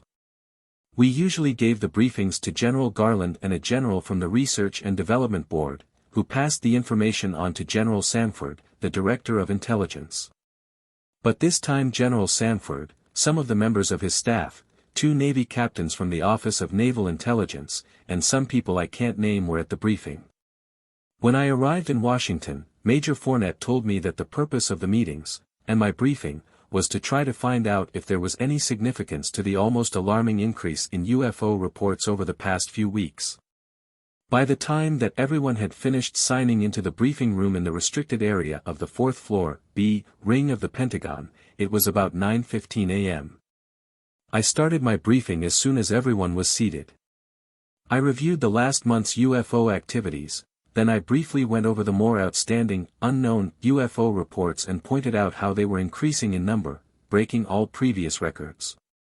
I also pointed out that even though the UFO subject was getting a lot of publicity, it wasn't the scare-type publicity that had accompanied the earlier flaps. In fact, much of the present publicity was anti-saucer. Then I went on to say that even though the reports we were getting were detailed and contained a great deal of good data, we still had no proof the UFOs were anything real. We could, I said, prove that all UFO reports were merely the misinterpretation of known objects if we made a few assumptions. At this point one of the colonels on General Sanford's staff stopped me.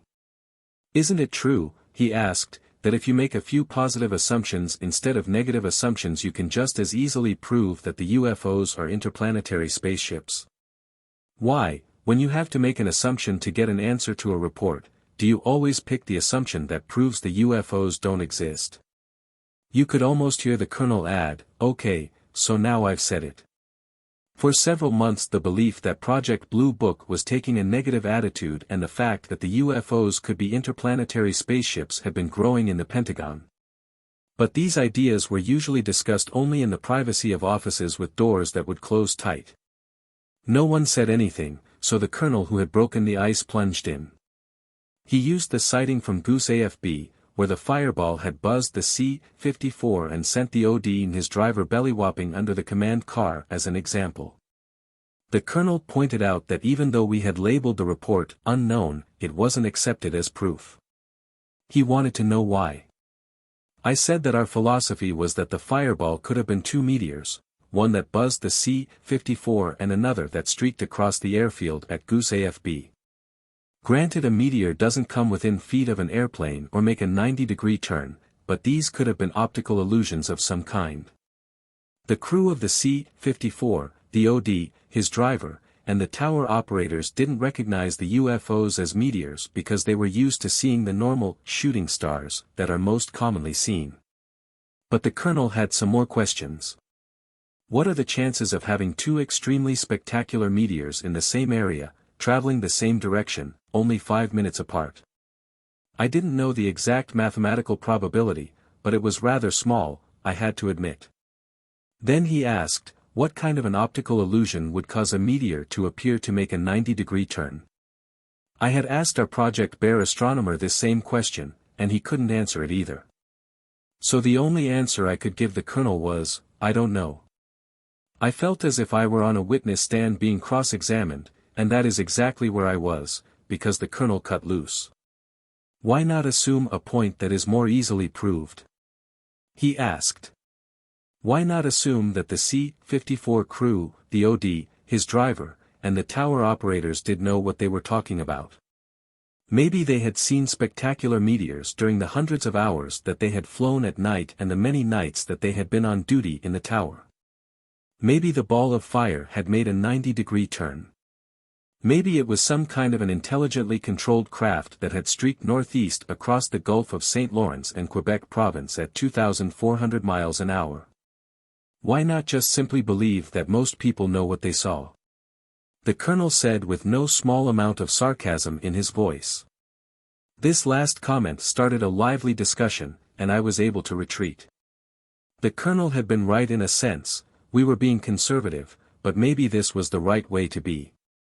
In any scientific investigation you always assume that you don't have enough proof until you get a positive answer.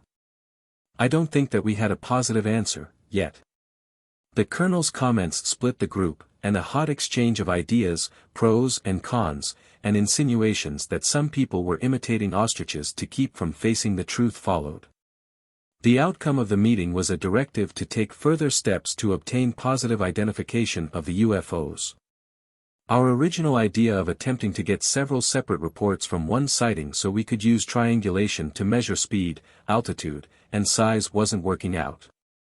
We had given the idea enough publicity, but reports where triangulation could be used were few and far between. Mr. or Mrs. Average Citizen just doesn't look up at the sky unless he or she sees a flash of light or hears a sound. Then even if he or she does look up and sees a UFO, it is very seldom that the report ever gets to Project Bluebook. I think that it would be safe to say that Bluebook only heard about 10% of the UFOs that were seen in the United States.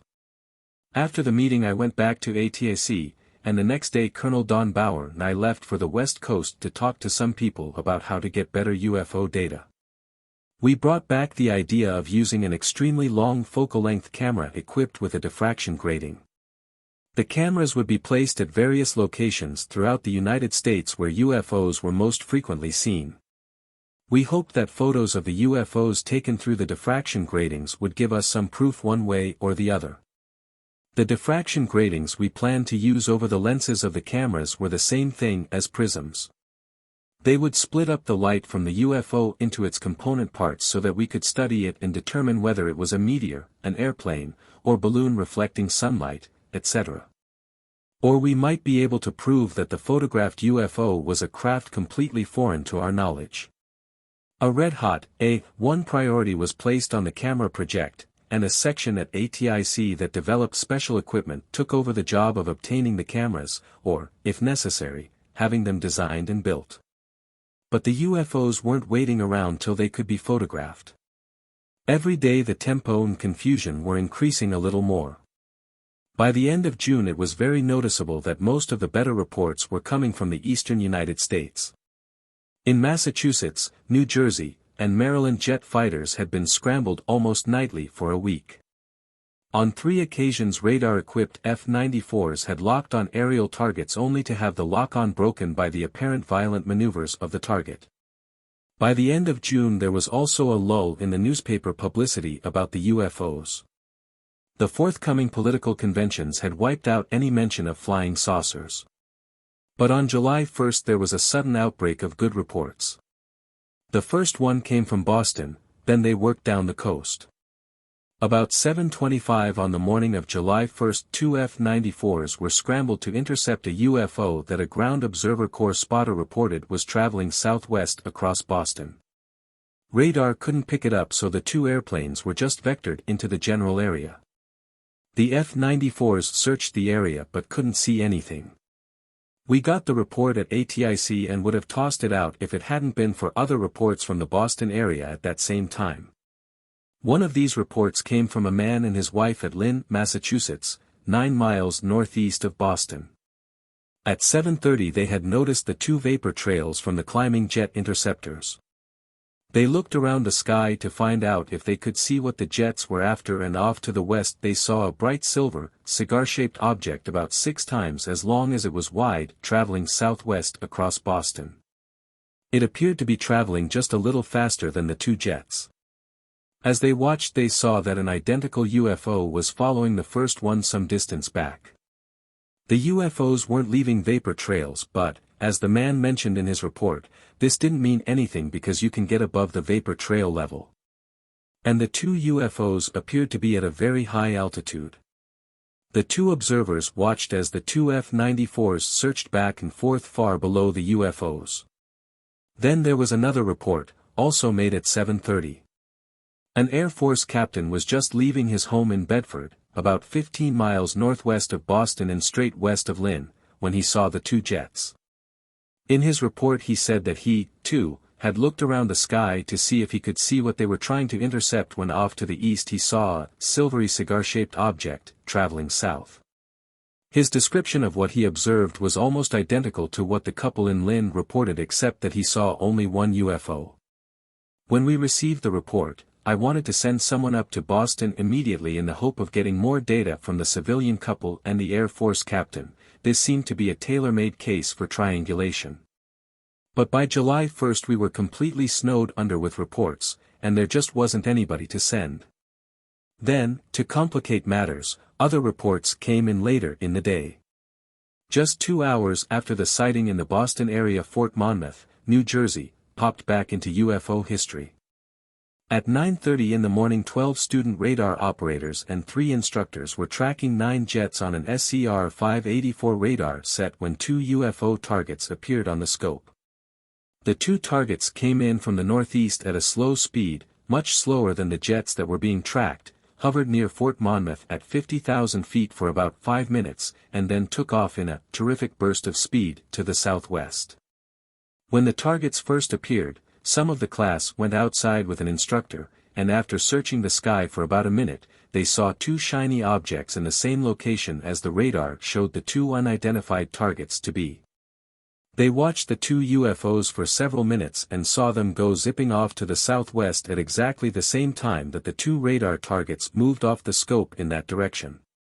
We had plotted these reports, the ones from Boston and the one from Fort Monmouth, on a map, and without injecting any imagination or wild assumptions, it looked as if 2 somethings had come down across Boston on a southwesterly heading.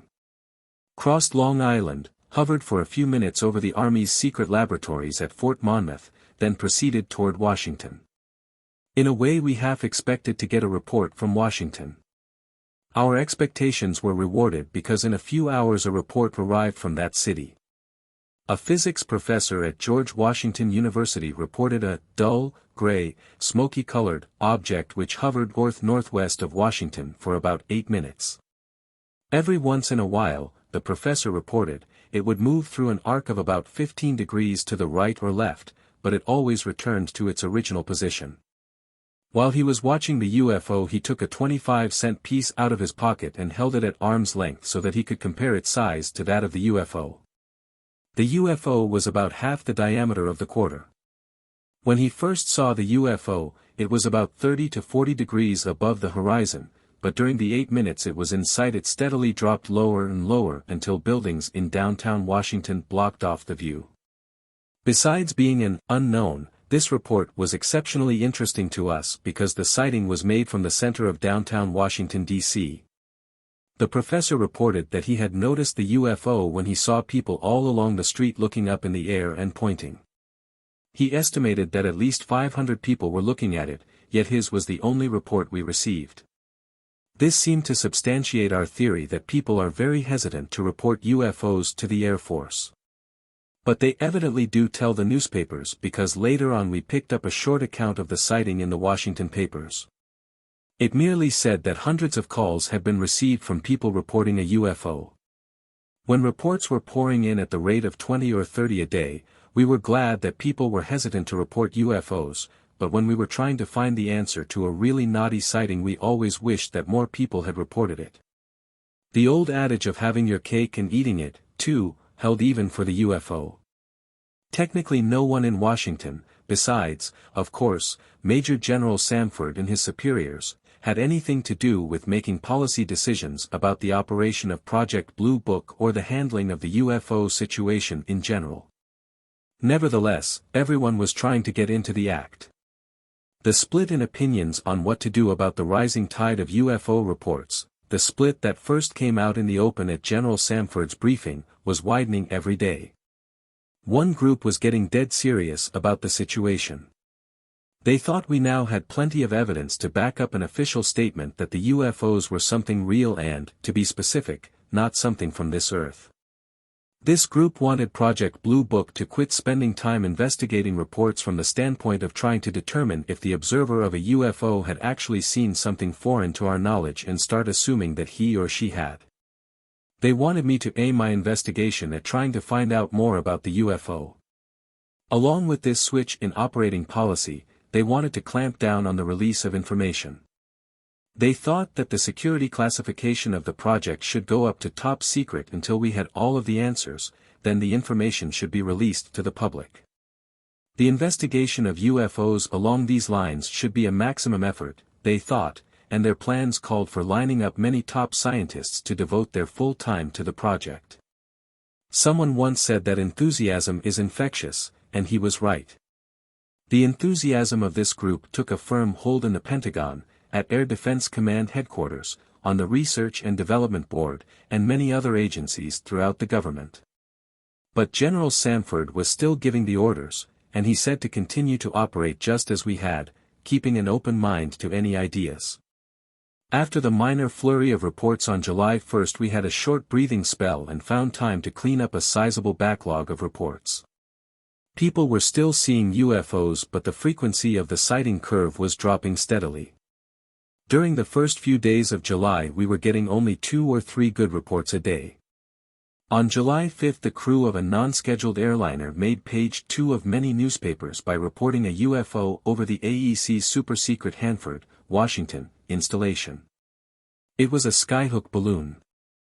On the 12th a huge meteor sliced across Indiana, southern Illinois, and Missouri that netted us 20 or 30 reports.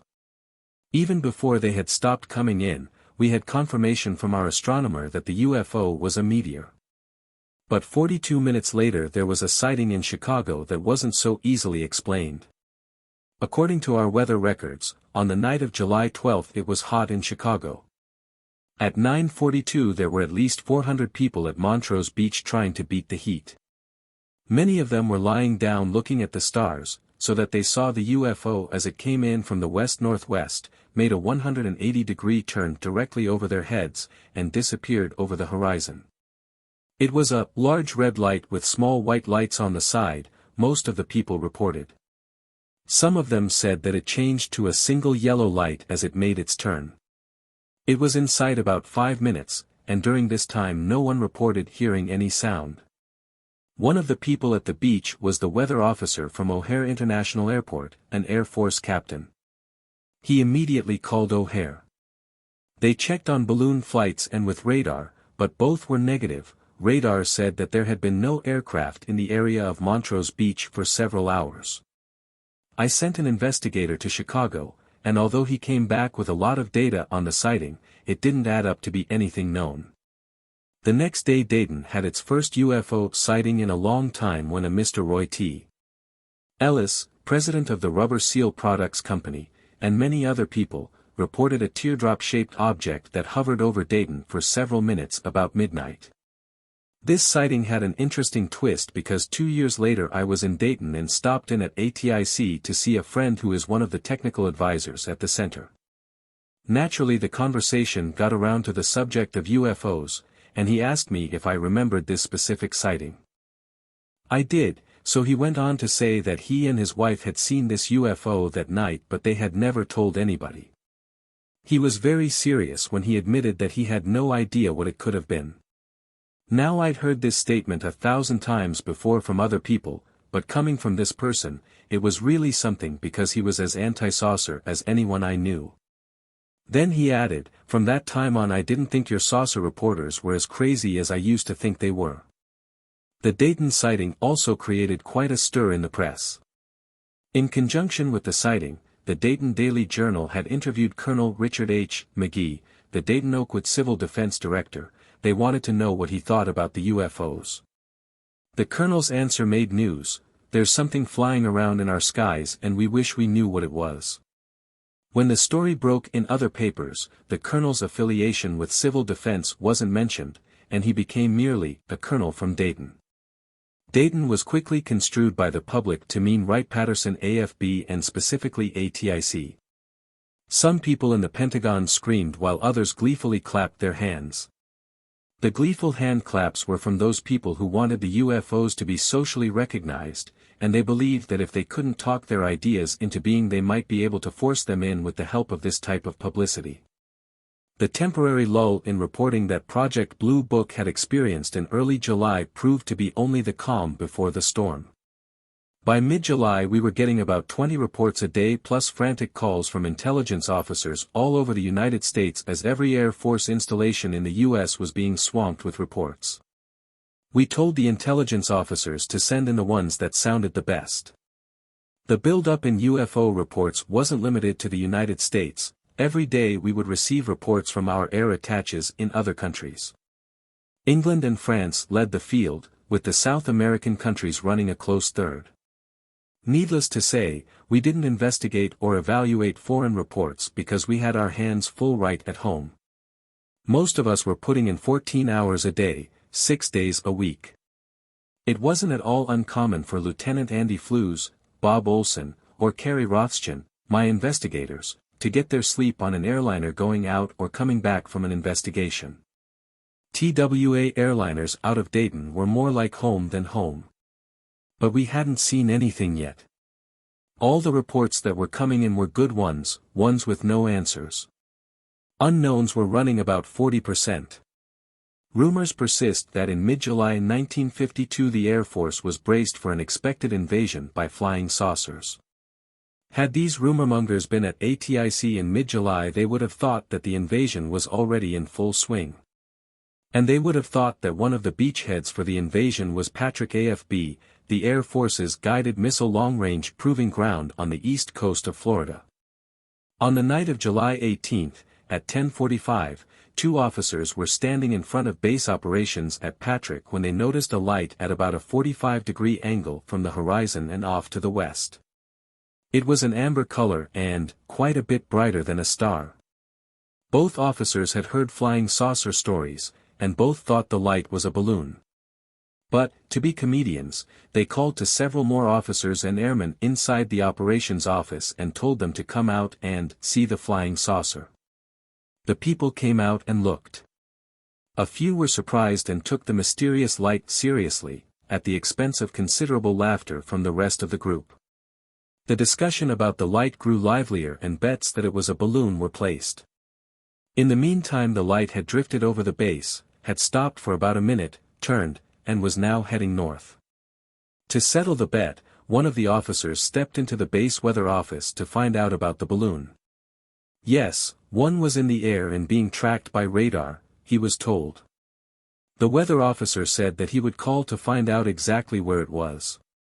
He called and found out that the weather balloon was being tracked due west of the base and that the light had gone out about 10 minutes before. The officer went back outside to find that what was first thought to be a balloon was now straight north of the field and still lighted. To add to the confusion, a second amber light had appeared in the west about 20 degrees lower than where the first one was initially seen, and it was also heading north but at a much greater speed.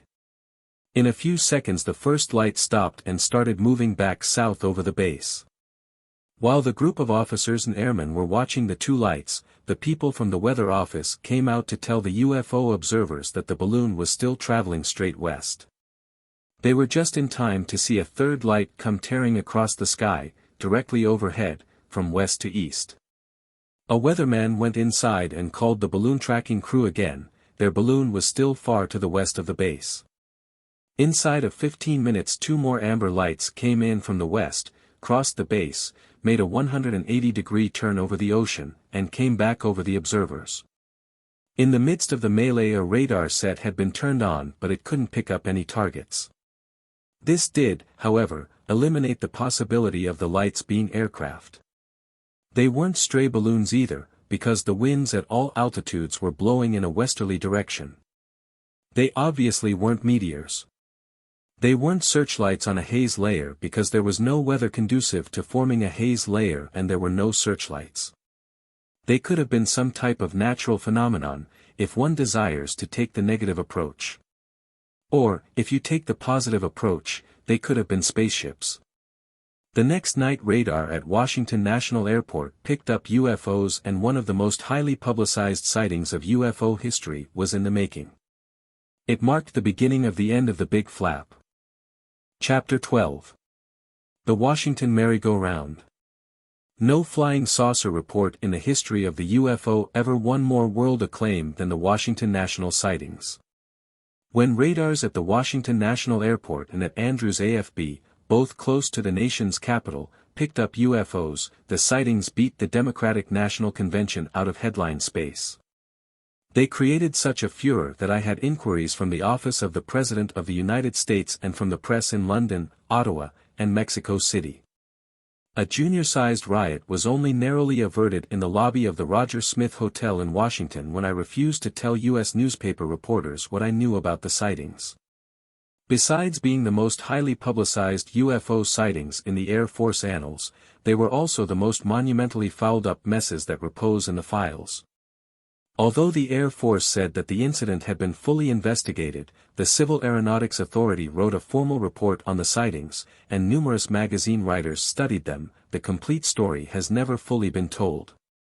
The pros have been left out of the con accounts, and the cons were neatly overlooked by the pro writers. For a year after the twin sightings we were still putting little pieces in the puzzle. In some aspects the Washington National sightings could be classed as a surprise. We used this as an excuse when things got fouled up, but in other ways they weren't. A few days prior to the incident a scientist, from an agency that I can't name, and I were talking about the buildup of reports along the east coast of the United States. We talked for about 2 hours, and I was ready to leave when he said that he had one last comment to make, a prediction. From his study of the UFO reports that he was getting from Air Force headquarters, and from discussions with his colleagues, he said that he thought that we were sitting right on top of a big keg full of loaded flying saucers. Within the next few days, he told me, and I remember that he punctuated his slow, deliberate remarks by hitting the desk with his fist, "They're going to blow up and you're going to have the granddaddy of all UFO sightings. The sighting will occur in Washington or New York," he predicted, probably Washington. The trend in the UFO reports that this scientist based his prediction on hadn't gone unnoticed. We on Project Bluebook had seen it, and so had the people in the Pentagon. We all had talked about it. On July 10 the crew of a national airlines plane reported a light, too bright to be a lighted balloon and too slow to be a big meteor, while they were flying south at 2,000 feet near Quantico, Virginia, just south of Washington.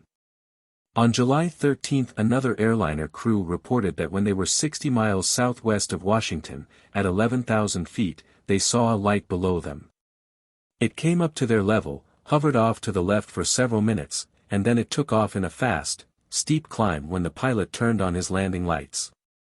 On July 14 the crew of a Pan-American airliner en route from New York to Miami reported 8 UFOs near Newport News, Virginia, about 130 miles south of Washington. 2 nights later there was another sighting in exactly the same area but from the ground. At 9 p.m. a high-ranking civilian scientist from the National Advisory Committee for Aeronautics Laboratory at Langley AFB and another man were standing near the ocean looking south over Hampton Roads when they saw 2 amber-colored lights. Much too large to be aircraft lights, off to their right, silently traveling north. Just before the 2 lights got abreast of the 2 men they made a 180-degree turn and started back toward the spot where they had first been seen. As they turned, the 2 lights seemed to jockey for position in the formation. About this time a 3rd light came out of the west and joined the first 2, then as the 3 UFOs climbed out of the area toward the south, several more lights joined the formation. The entire episode had lasted only 3 minutes. The only possible solution to the sighting was that the 2 men had seen airplanes. We investigated this report and found that there were several B-26s from Langley AFB in the area at the time of the sighting, but none of the B-26 pilots remembered being over Hampton Roads. In fact, all of them had generally stayed well south of Norfolk until about 10:30 p.m. because of thunderstorm activity northwest of Langley. Then there were other factors. The observers heard no sound and they were away from all city noises. Aircraft don't carry just 1 or 2 amber lights. And the distance between the 2 lights was such that had they been on an airplane the airplane would have been huge or very close to the observers. And last, but not least, the man from the National Advisory Committee for Aeronautics was a very famous aerodynamicist and of such professional stature that if he said the lights weren't airplanes they weren't. This then was the big build-up to the first Washington National sighting and the reason why my friend predicted that the Air Force was sitting on a big powder keg of loaded flying saucers. When the keg blew the best-laid schemes of the mice and men at ATIC, they went the way best-laid schemes are supposed to. The first one of the highly publicized Washington National sighting started, according to the CAA's logbook at the airport, at 11:40 p.m. On the night of July 19, when two radars at National Airport picked up 8 unidentified targets east and south of Andrews AFB. The targets weren't airplanes because they would loaf along at 100 to 130 miles an hour, then suddenly accelerate to fantastically high speeds, and leave the area. During the night, the crews of several airliners saw mysterious lights in the same locations that the radars showed the targets. Tower operators also saw lights, and jet fighters were brought in. But nobody bothered to tell Air Force intelligence about the sighting. When reporters began to call intelligence and ask about the big sighting behind the headlines, interceptors chase flying saucers over Washington, D.C., they were told that no one had ever heard of such a sighting. In the next edition, the headlines were supplemented by, Air Force won't talk. Thus intelligence was notified about the first Washington National sighting. I heard about the sighting about 10 o'clock Monday morning when Colonel Donald Bauer and I got off an airliner from Dayton, and I bought a newspaper in the lobby of the Washington National Airport Terminal building. I called the Pentagon from the airport and talked to Major Dewey Fournette, but all he knew was what he'd read in the papers. He told me that he had called the intelligence officer at Bolling AFB and that he was making an investigation. We would get a preliminary official report by noon. It was about 1 p.m. when Major Fournette called me and said that the intelligence officer from Bolling was in his office with the preliminary report on the sightings. I found Colonel Bauer. We went up to Major Fournette's office and listened to the intelligence officer's briefing. The officer started by telling us about the location of the radars involved in the incident. Washington National Airport, which is located about 3 miles south of the heart of the city, had 2 radars. One was a long-range radar in the Air Route Traffic Control section. This radar had 100-mile range and was used to control all air traffic approaching Washington. It was known as the ARTC radar. The control tower at National Airport had a shorter-range radar that it used to control aircraft in the immediate vicinity of the airport. Bolling AFB, he said, was located just east of National Airport, across the Potomac River. 10 miles farther east, in almost a direct line with National and Bolling, was Andrews AFB. It also had a short-range radar. All of these airfields were linked together by an intercom system. Then the intelligence officer went on to tell about the sighting. When a new shift took over at the ARTC radar room at National Airport, the air traffic was light, so only one man was watching the radar scope. The senior traffic controller and the 6 other traffic controllers on the shift were out of the room at 11:40, when the man watching the radar scope noticed a group of 7 targets appear. From their position on the scope he knew that they were just east and a little south of Andrews AFB. In a way the targets looked like a formation of slow airplanes, but no formations were due in the area. As he watched, the targets loafed along at 100 to 130 miles an hour. Then, in an apparent sudden burst of speed, 2 of them streaked out of radar range. These were no airplanes, the man thought, so he let out a yell for the senior controller. The senior controller took one look at the scope and called in 2 more of the men. They all agreed that these were no airplanes. The targets could be caused by a malfunction in the radar, they thought, so a technician was called in. The set was in perfect working order. The senior controller then called the control tower at National Airport. They reported that they also had unidentified targets on their scopes, so did Andrews. And both of the other radars reported the same slow speeds followed by a sudden burst of speed. One target was clocked at 7,000 miles an hour. By now the targets had moved into every sector of the scope and had flown through the prohibited flying areas over the White House and the Capitol. Several times during the night the targets passed close to commercial airliners in the area, and on 2 occasions the pilots of the airliners saw lights that they couldn't identify. And the lights were in the same spots where the radar showed UFOs to be. Other pilots to whom the ARTC radar men talked on the radio didn't see anything odd, at least that's what they said. but the senior controller knew airline pilots and knew that they were very reluctant to report UFOs. The first sighting of a light by an airline pilot took place shortly after midnight, when an ARTC controller called the pilot of a Capital Airlines flight just taking off from National. The controller asked the pilot to keep watch for unusual lights, or anything. Soon after the pilot cleared the traffic pattern, and while ARTC was still in contact with him, he suddenly yelled, "There's one, off to the right, and there it goes." The controller had been watching the scope, and a target that had been off to the right of the Capitaliner was gone.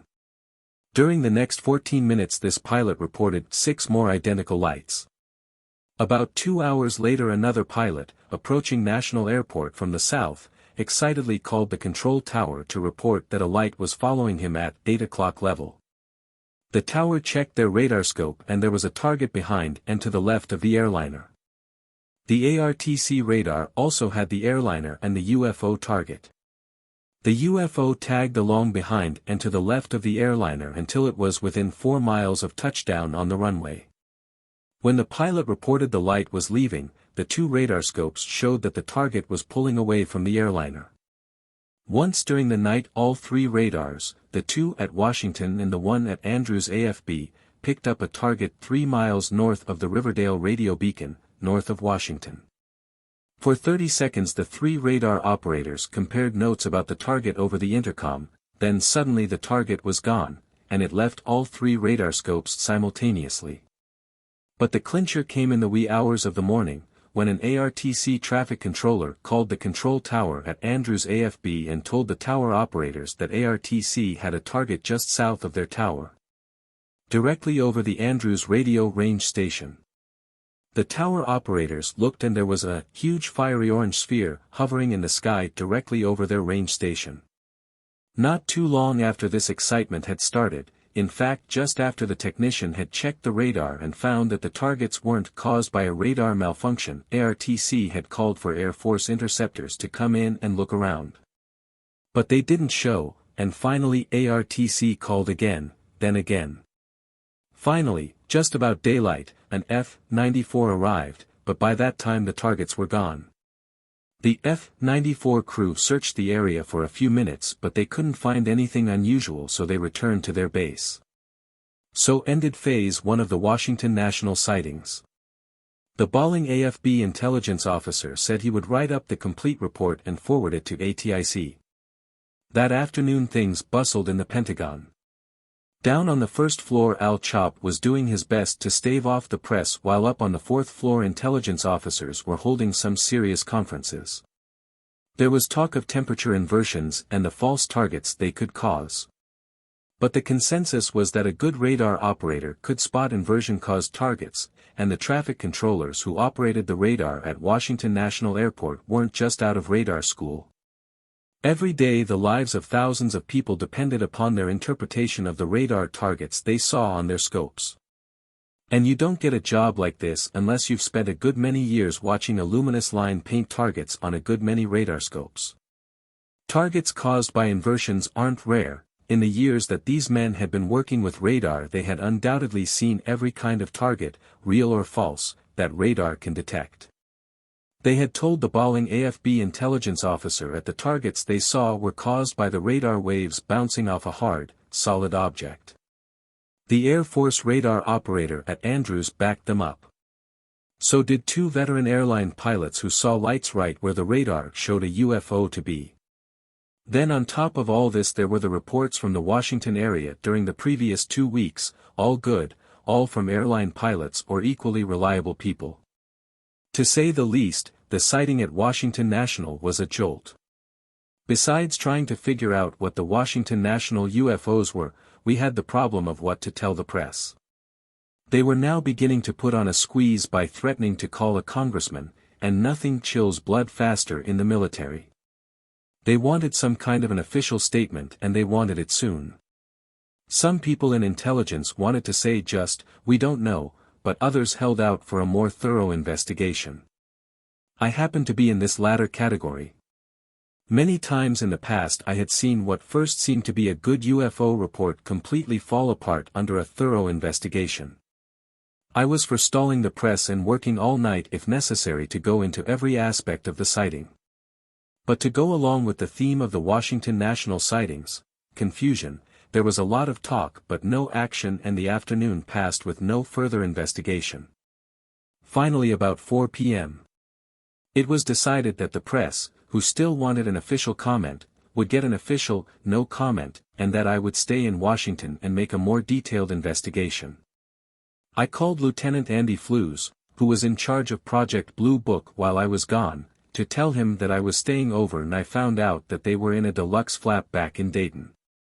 Reports were pouring out of the teletype machines at the rate of 30 a day, and many were as good, if not better, than the Washington incident. I talked this over with Colonel Bauer, and we decided that even though things were popping back at ATIC, the Washington sighting, from the standpoint of national interest, was more important. Feeling like a national martyr because I planned to work all night if necessary, I laid the course of my investigation. I would go to Washington National Airport, Andrews AFB Airlines offices, the Weather Bureau, and a half-dozen other places scattered all over the capital city. I called the transportation section at the Pentagon to get a staff car, but it took me only seconds to find out that the regulations said no staff cars except for senior colonels or generals. Colonel Bauer tried, same thing. General Samford and General Garland were gone, so I couldn't get them to try to pressure a staff car out of the hillbilly who was dispatching vehicles. I went down to the finance office. Could I rent a car and charge it as travel expense? No, city buses are available. But I didn't know the bus system, and it would take me hours to get to all the places I had to visit, I pleaded. You can take a cab if you want to pay for it out of your per diem, was the answer. $9 a day per diem, and I should pay for a hotel room, meals, and taxi fares all over the District of Columbia. Besides, the lady in finance told me, my travel orders to Washington covered only a visit to the Pentagon. In addition, she said, I was supposed to be on my way back to Dayton right now, and if I didn't go through all the red tape of getting the orders amended, I couldn't collect any per diem, and technically I'd be AWOL. I couldn't talk to the finance officer, the lady informed me, because he always left at 4:30 to avoid the traffic, and it was now exactly 5 o'clock and she was quitting. At 5:01 I decided that if saucers were buzzing Pennsylvania Avenue in formation, I couldn't care less. I called Colonel Bauer, explained my troubles, and said that I was through. He concurred, and I caught the next airliner to Dayton. When I returned, I dropped in to see Captain Roy James in the radar branch and told him about the sighting. He said that he thought it sounded as if the radar targets had been caused by weather, but since he didn't have the finer details, he naturally couldn't make any definite evaluation. The good UFO reports that Lieutenant Flews had told me about when I called him from Washington had tripled in number before I got around to looking at them. Our daily take had risen to 40 a day, and about a third of them were classified as unknowns. More amber-red lights like those seen on July 18 had been observed over the guided missile long-range proving ground at Patrick AFB, Florida. In Uvalde, Texas, a UFO described as a large, round, silver object that spun on its vertical axis was seen to cross 100 degrees of afternoon sky in 48 seconds. During part of its flight it passed between two towering cumulus clouds. At Los Alamos and Holyoke, Massachusetts, jets had chased UFOs. In both cases the UFOs had been lost as they turned into the sun. In two night encounters, one in New Jersey and one in Massachusetts, F-94s tried unsuccessfully to intercept unidentified lights reported by the Ground Observer Corps. In both cases the pilots of the radar-nose jet interceptors saw a light. They closed in and their radar operators got a lock-on. But the lock-ons were broken in a few seconds, in both cases, as the light apparently took violent evasive maneuvers. Copies of these and other reports were going to the Pentagon, and I was constantly on the phone or having teleconferences with Major Fournette. When the second Washington National sighting came along, almost a week to the hour from the first one, by a stroke of luck things weren't too fouled up.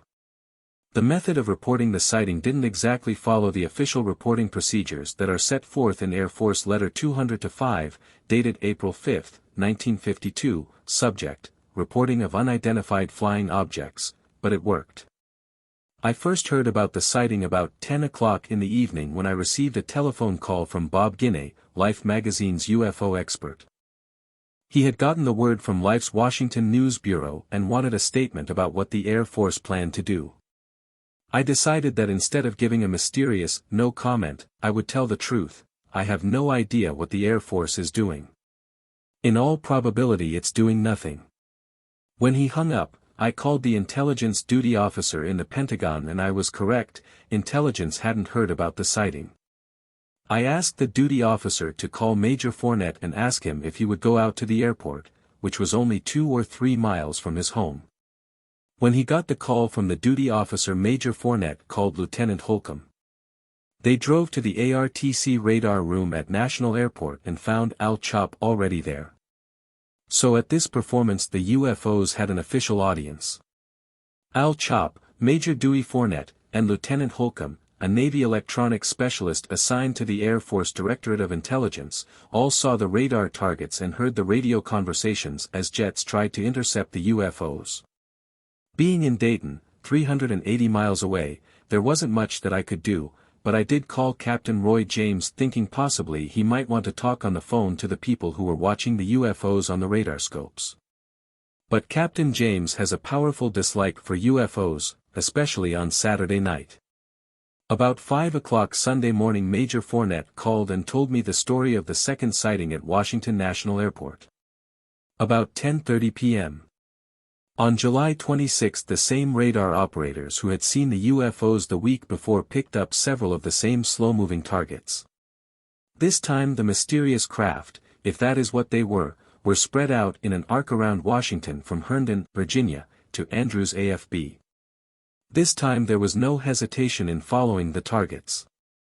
The minute they appeared on the big 24-inch radar scope, one of the controllers placed a plastic marker representing an unidentified target near each blip on the scope. When all the targets had been carefully marked, one of the controllers called the tower and the radar station at Andrews AFB. They also had the unknown targets. By 11:30 p.m. 4 or 5 of the targets were continually being tracked at all times, so once again a call went out for jet interceptors. Once again there was some delay, but by midnight 2 F-94s from Newcastle County AFB were airborne and headed south. The reporters and photographers were asked to leave the radar room on the pretext that classified radio frequencies and procedures were being used in vectoring the interceptors. All civilian air traffic was cleared out of the area and the jets moved in. When I later found out that the press had been dismissed on the grounds that the procedures used in an intercept were classified, I knew that this was absurd because any ham radio operator worth his salt could build equipment and listen in on any intercept. The real reason for the press dismissal, I learned, was that not a few people in the radar room were positive that this night would be the big night in UFO history, the night when a pilot would close in on and get a good look at a UFO, and they didn't want the press to be in on it. But just as the 2 94s arrived in the area, the targets disappeared from the radar scopes. The 2 jets were vectored into the areas where the radar had shown the last target plots, but even though the visibility was excellent they could see nothing. The 2 airplanes stayed around a few minutes more, made a systematic search of the area, but since they still couldn't see anything or pick up anything on their radars they returned to their base. A few minutes after the F-94s left the Washington area, the unidentified targets were back on the radar scopes in that same area. What neither Major Fournette nor I knew at this time was that a few minutes after the targets left the radar scopes in Washington, people in the area around Langley AFB near Newport News, Virginia, began to call Langley Tower to report that they were looking at weird bright lights that were rotating and giving off alternating colors. A few minutes after the calls began to come in, the tower operators themselves saw the same or a similar light and they called for an interceptor. An F-94 in the area was contacted and visually vectored to the light by the tower operators. The F-94 saw the light and started toward it, but suddenly it went out, like somebody turning off a light bulb. The F-94 crew continued their run and soon got a radar lock on, but it was broken in a few seconds as the target apparently sped away. The fighter stayed in the area for several more minutes and got 2 more lock-ons, only to have them also broken after a few seconds. A few minutes after the F-94 over Newport News had the last lock-on broken, the targets came back on the scopes at Washington National. With the targets back at Washington, the traffic controller again called Air Defense Command, and once again 2 F-94s roared south toward Washington. This time the targets stayed on the radar scopes when the airplanes arrived. The controllers vectored the jets toward group after group of targets, but each time, before the jets could get close enough to see anything more than just a light, the targets had sped away. Then one stayed put. The pilot saw a light right where the ARTC radar said a target was located. He cut in the F-94's afterburner and went after it, but just like the light that the F-94 had chased near Langley AFB, this one also disappeared. All during the chase the radar operator in the F-94 was trying to get the target on his set, but he had no luck. After staying in the area about 20 minutes, the jets began to run low on fuel and returned to their base. Minutes later it began to get light, and when the sun came up all the targets were gone. Early Sunday morning, in an interview with the press, the Korean veteran who piloted the F-94, Lieutenant William Patterson, said, "I tried to make contact with the bogies below 1,000 feet, but they, the radar controllers, vectored us around. I saw several bright lights. I was at my maximum speed, but even then I had no closing speed. I ceased chasing them because I saw no chance of overtaking them. I was vectored into new objects. Later I chased a single bright light which I estimated about 10 miles away. I lost visual contact with it about 2 miles. When Major Fournette finished telling me about the night's activity, my first question was, how about the radar targets? Could they have been caused by weather?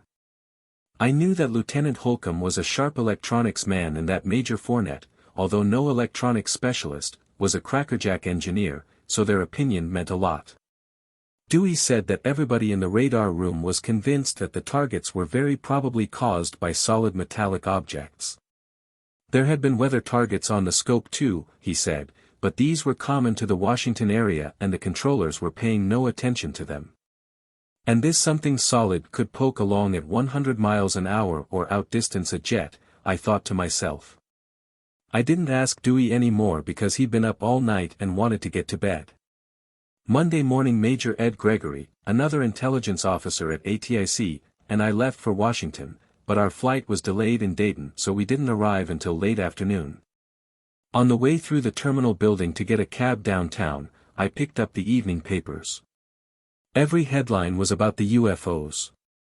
Fiery objects outrun jets over Capitol, investigation veiled in secrecy following vain chase.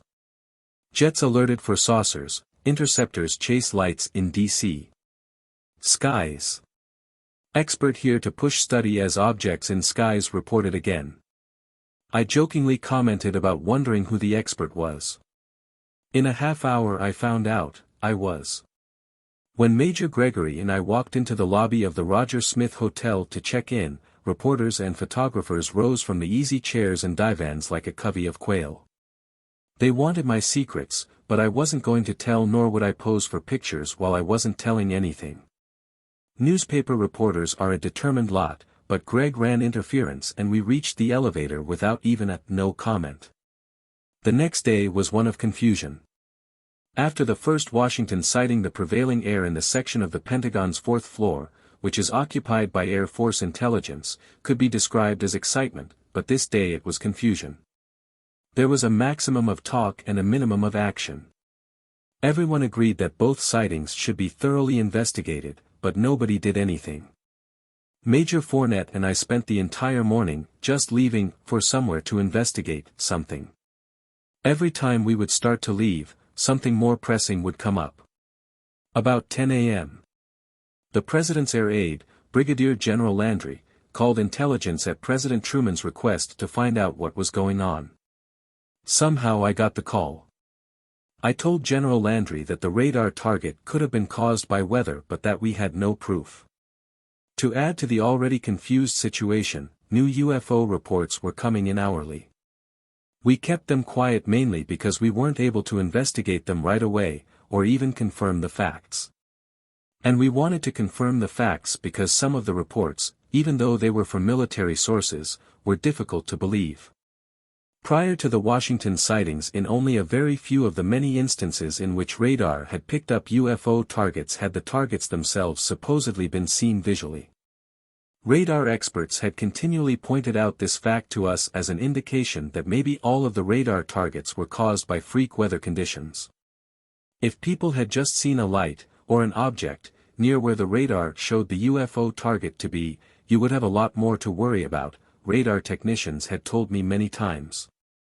Now people were seeing the same targets that the radars were picking up, and not just at Washington. On the same night as the second Washington sighting, we had a really good report from California. An ADC radar had picked up an unidentified target and an F-94C had been scrambled. The radar vectored the jet interceptor into the target, the radar operator in the 94 locked onto it, and as the airplane closed and the pilot and RO saw that they were headed directly toward a large, yellowish-orange light. For several minutes they played tag with the UFO. Both the radar on the ground and the radar in the F-94 showed that as soon as the airplane would get almost within gunnery range of the UFO, it would suddenly pull away at a terrific speed. Then in a minute or two it would slow down enough to let the F-94 catch it again. When I talked to the F-94 crew on the phone, the pilots said that they felt as if this were just a big aerial cat-and-mouse game, and they didn't like it. At any moment they thought the cat might have pounced. Needless to say, this was an unknown. About mid-morning on Tuesday, July 29, Major General John Samford sent word down that he would hold a press conference that afternoon in an attempt to straighten out the UFO situation with the press. Donald Kehoe reports on the press conference and the events leading up to it in detail in his book, Flying Saucers from Outer Space. He indicates that before the conference started, General Samford sat behind his big walnut desk in room 3A138 in the Pentagon and battled with his conscience. Should he tell the public the real truth, that our skies are loaded with spaceships? No, the public might panic. The only answer would be to debunk the UFOs. This bit of reporting makes Major Kehoe the greatest journalist in history. This beats wiretapping. He reads minds. And not only that, he can read them right through the walls of the Pentagon. But I'm glad that Kehoe was able to read the general's mind and that he wrote the true and accurate facts about what he was really thinking, because I spent quite a bit of time talking to the general that day and he sure fooled me. I had no idea he was worried about what he should tell the public. When the press conference, which was the largest and longest the Air Force had held since World War II, convened at 4 p.m. General Samford made an honest effort to straighten out the Washington national sightings, but the cards were stacked against him before he started. He had to hedge on many answers to questions from the press because he didn't know the answers. This hedging gave the impression that he was trying to cover up something more than just the fact that his people had fouled up in not fully investigating the sightings.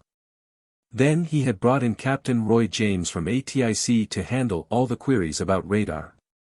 James didn't do any better because he'd just arrived in Washington that morning and didn't know very much more about the sightings than he'd read in the papers. Major Dewey Fournette and Lieutenant Holcomb, who had been at the airport during the sightings, were extremely conspicuous by their absence. Especially since it was common knowledge among the press that they weren't convinced the UFOs picked up on radars were weather targets. But somehow out of this chaotic situation came exactly the result that was intended. The press got off our backs. Captain James's answers about the possibility of the radar targets being caused by temperature inversions had been construed by the press to mean that this was the Air Force's answer. Even though today the twin sightings are still carried as unknowns. The next morning headlines from Bangor to Bogota read: Air Force debunks saucers as just natural phenomena. The Washington national sightings proved one thing. Something that many of us already knew: in order to forestall any more trouble similar to what we'd just been through, we always had to get all of the facts and not try to hide them. A great deal of the press's interest was caused by the Air Force's reluctance to give out any information, and the reluctance on the part of the Air Force was caused by simply not having gone out to find the answers. But had someone gone out and made a more thorough investigation, a few big questions would have popped up and taken some of the intrigue out of the two reports. It took me a year to put the question marks together because I just picked up the information as I happened to run across it, but it could have been collected in a day of concentrated effort. There was some doubt about the visual sighting of the large fiery orange-colored sphere that the tower operators at Andrews AFB saw when the radar operators at National Airport told them they had a target over the Andrews radio range station. When the tower operators were later interrogated, they completely changed their story and said that what they saw was merely a star. They said that on the night of the sighting they had been excited. According to astronomical charts, there were no exceptionally bright stars where the UFO was seen over the range station, however. And I heard from a good source that the tower men had been persuaded a bit. Then the pilot of the F-94C changed his mind even after he'd given the press and later told me his story about vainly trying to intercept unidentified lights. In an official report he says that all he saw was a ground light reflecting off a layer of haze. Another question mark arose about the lights that the airline pilots saw. Months after the sighting I heard from one of the pilots whom the ARTC controllers called to learn if he could see a UFO. This man's background was also impressive. He had been flying in and out of Washington since 1936. This is what he had to say. The most outstanding incident happened just after a takeoff one night from Washington National. The tower man advised us that there was a UFO ahead of us on the takeoff path and asked if we would aid in tracking it down. We were given headings to follow and shortly we were advised that we had passed the UFO and would be given a new heading. None of us in the cockpit had seen anything unusual. Several runs were made. Each time the tower man advised us we were passing the UFO, we noticed that we were over one certain section of the Potomac River, just east of Alexandria. Finally we were asked to visually check the terrain below for anything which might cause such an illusion. We looked and the only object we could see where the radar had a target turned out to be the Wilson Line's Moonlight steamboat trip to Mount Vernon. Whether there was an altitude gimmick on the radar unit at the time I do not know, but the radar was sure as hell picking up the steamboat. The pilot went on to say that there is such a conglomeration of lights around the Washington area that no matter where you look you see a mysterious light. Then there was another point. Although the radars at Washington National and Andrews overlap, and many of the targets appeared in the overlap area, only once did the three radars simultaneously pick up a target. The investigation brought out a few more points on the pro side too. We found out that the UFOs frequently visited Washington. On May 23, 50 targets had been tracked from 8 p.m. till midnight. They were back on the Wednesday night between the two famous Saturday night sightings, the following Sunday night, and again the night of the press conference. Then during August they were seen 8 more times. On several occasions military and civilian pilots saw lights exactly where the radar showed the UFOs to be. On each night that there was a sighting there was a temperature inversion, but it was never strong enough to affect the radar the way inversions normally do. On each occasion I checked the strength of the inversion according to the methods used by the Air Defense Command Weather Forecast Center. Then there was another interesting fact. Hardly a night passed in June, July, and August in 1952 that there wasn't an inversion in Washington, yet the slow-moving, solid radar targets appeared on only a few nights. But the one big factor on the pro side of the question is the people involved, good radar men, men who deal in human lives. Each day they use their radar to bring thousands of people into Washington National Airport, and with a responsibility like this they should know a real target from a weather target. So the Washington National Airport sightings are still unknowns. Had the press been aware of some of the other UFO activity in the United States during this period, the Washington sightings might not have been the center of interest. True, they could be classed as good reports, but they were not the best that we were getting. In fact, less than 6 hours after the ladies and gentlemen of the press said, "Thank you," to General Sanford for his press conference, and before the UFOs could read the newspapers and find out that they were natural phenomena. One of them came down across the Canadian border into Michigan. The incident that occurred that night was one of those that even the most ardent skeptic would have difficulty explaining. I've heard a lot of them try and I've heard them all fail. At 9:40 on the evening of the 29th, an Air Defense Command radar station in central Michigan started to get plots on a target that was coming straight south across Saginaw Bay on Lake Huron at 625 miles an hour. A quick check of flight plans on file showed that it was an unidentified target. 3 F-94s were in the area just northeast of the radar station, so the ground controller called one of the F-94s and told the pilot to intercept the unidentified target. The F-94 pilot started climbing out of the practice area on an intercept heading that the ground controller gave him. When the F-94 was at 20,000 feet, the ground controller told the pilot to turn to the right and he would be on the target. The pilot started to bring the F-94 around, and at that instant both he and the radar operator in the back seat saw that they were turning toward a large bluish-white light, many times larger than a star. In the next second or two the light took on a reddish tinge, and slowly began to get smaller, as if it were moving away. Just then the ground controller called and said that he still had both the F-94 and the unidentified target on his scope and that the target had just made a tight 180-degree turn. The turn was too tight for a jet, and at the speed the target was traveling it would have to be a jet if it were an airplane. Now the target was heading back north. The F-94 pilot gave the engine full power and cut in the afterburner to give chase. The radar operator in the back seat got a good radar lock-on. Later he said, it was just as solid a lock-on as you get from a B-36. The object was at 4 miles range and the F-94 was closing slowly. For 30 seconds they held the lock-on. Then, just as the ground controller was telling the pilot that he was closing in, the light became brighter and the object pulled away to break the lock-on. Without breaking his transmission, the ground controller asked if the radar operator still had the lock-on because on the scope the distance between two blips had almost doubled in one sweep of the antenna. This indicated that the unknown target had almost doubled its speed in a matter of seconds. For 10 minutes the ground radar followed the chase. At times the unidentified target would slow down and the F-94 would start to close the gap, but always, just as the F-94 was getting within radar range, the target would put on a sudden burst of speed and pull away from the pursuing jet.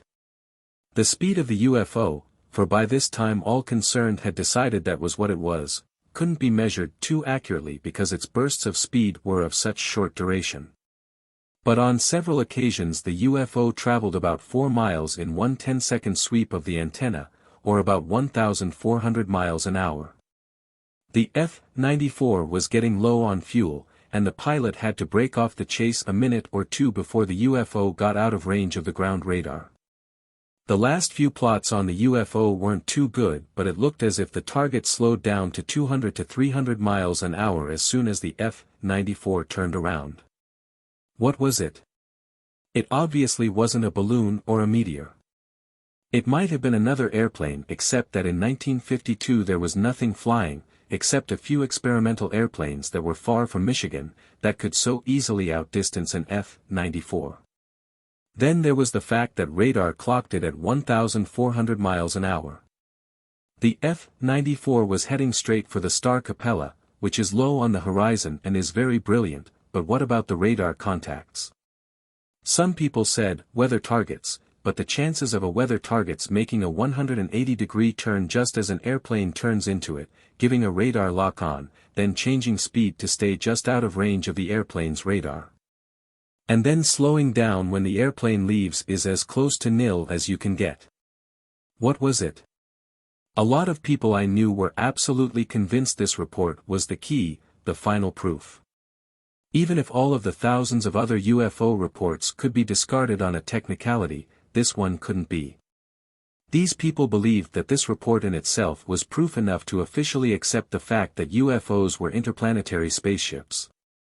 And when some people refused to believe even this report, the frustration was actually pitiful to see. As the end of July approached, there was a group of officers in intelligence fighting hard to get the UFO recognized. At ATAC, Project Bluebook was still trying to be impartial, but sometimes it was difficult. Chapter 13. Hoax or Horror. To the military and the public who weren't intimately associated with the higher levels of Air Force intelligence during the summer of 1952, and few were, General Samford's press conference seemed to indicate the peak in official interest in flying saucers. It did take the pressure off Project Bluebook. Reports dropped from 50 per day to 10 a day inside of a week, but behind the scenes the press conference was only the signal for an all-out drive to find out more about the UFO. Work on the special cameras continued on a high-priority basis, and General Samford directed us to enlist the aid of top-ranking scientists. During the past 4 months we had collected some 750 comparatively well-documented reports, and we hoped that something in these reports might give us a good lead on the UFO. My orders were to tell the scientists to whom we talked that the Air Force was officially still very much interested in the UFO and that their assistance, even if it was only in giving us ideas and comments on the reports, was badly needed. Although the statement of the problem was worded much more loosely, in essence it was, do the UFO reports we have collected indicate that the Earth is being visited by a people from another planet? Such questions had been asked of the scientists before, but not in such a serious vein. Then a secondary program was to be started, one of educating the military. The old idea that UFO reports would die out when the thrill wore off had long been discarded. We all knew that UFO reports would continue to come in and that in order to properly evaluate them we had to have every shred of evidence. The big flap had shown us that our chances of getting a definite answer on a sighting was directly proportional to the quality of the information we received from the intelligence officers in the field. But soon after the press conference we began to get wires from intelligence officers saying they had interpreted the newspaper accounts of General Samford's press conference to mean that we were no longer interested in UFO reports. A few other intelligence officers had evidently also misinterpreted the General's remarks because their reports of excellent sightings were sloppy and incomplete.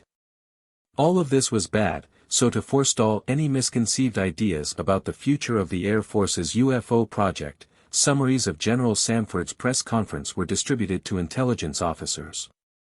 General Samford had outlined the future of the UFO project when he'd said, "So our present course of action is to continue on this problem with the best of our ability, giving it the attention that we feel it very definitely warrants. We will give it adequate attention, but not frantic attention." The summary of the press conference straightened things out to some extent and our flow of reports got back to normal.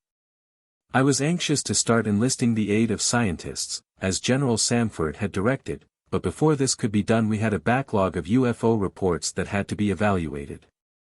During July we had been swamped and had picked off only the best ones. Some of the reports we were working on during August had simple answers, but many were unknowns. There was one report that was of special interest because it was an excellent example of how a UFO report can at first appear to be absolutely insoluble then suddenly fall apart under thorough investigation. It also points up the fact that our investigation and analysis were thorough and that when we finally stamped a report, unknown, it was unknown. We weren't infallible but we didn't often let a clue slip by. At exactly 10:45 on the morning of August 1, 1952, an ADC radar near Bellefontaine, Ohio, picked up a high-speed unidentified target moving southwest, just north of Dayton.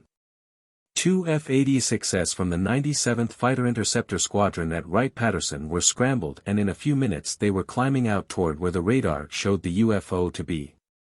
The radar didn't have any height-finding equipment so all that the ground controller at the radar site could do was to get the two F-86s over or under the target, and then they would have to find it visually. When the two airplanes reached 30,000 feet, the ground controller called them and told them that they were almost on the target, which was still continuing its southwesterly course at about 525 miles an hour. In a few seconds the ground controller called back and told the lead pilot that the targets of his airplane and the UFO had blended on the radar scope and that the pilot would have to make a visual search. This was as close in as radar could get him. Then the radar broke down and went off the air. But at almost that exact second the lead pilot looked up and there in the clear blue sky several thousand feet above him was a silver-colored sphere. The lead pilot pointed it out to his wingman and both of them started to climb. They went to their maximum altitude but they couldn't reach the UFO. After 10 minutes of unsuccessful attempts to identify the huge silver sphere or disc, because at times it looked like a disc, one of the pilots hauled the nose of his F-86 up in a stall and exposed several feet of gun camera film. Just as he did this, the warning light on his radar gun sight blinked on, indicating that something solid was in front of him. He wasn't photographing a sundog, hallucination, or refracted light. The two pilots broke off the intercept and started back to Wright-Patterson when they suddenly realized that they were still northwest of the base, in almost the same location they had been when they started the intercept 10 minutes before. The UFO had evidently slowed down from the speed that the radar had measured, 525 miles an hour, until it was hovering almost completely motionless. As soon as the pilots were on the ground, the magazine of film from the gun camera was rushed to the photo lab and developed. The photos showed only a round, indistinct blob, no details, but they were proof that some type of unidentified flying object had been in the air north of Dayton. Lieutenant Andy Flews was assigned to this one. He checked the locations of balloons and found out that a 20-foot diameter radiosonde weather balloon from Wright-Patterson had been very near the area when the unsuccessful intercept took place. But the balloon wasn't traveling 525 miles an hour and it couldn't be picked up by the ground radar, so he investigated further. The UFO couldn't have been another airplane because airplanes don't hover in one spot and it was no atmospheric phenomenon.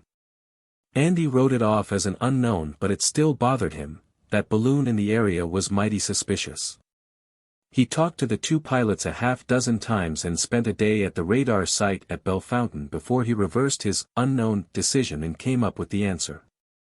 The unidentified target that the radar had tracked across Ohio was a low-flying jet. The jet was unidentified because there was a mix-up and the radar station didn't get its flight plan. Andy checked and found that a jet out of Cleveland had landed at Memphis at about 11:40. At 10:45 this jet would have been north of Dayton on a southwesterly heading.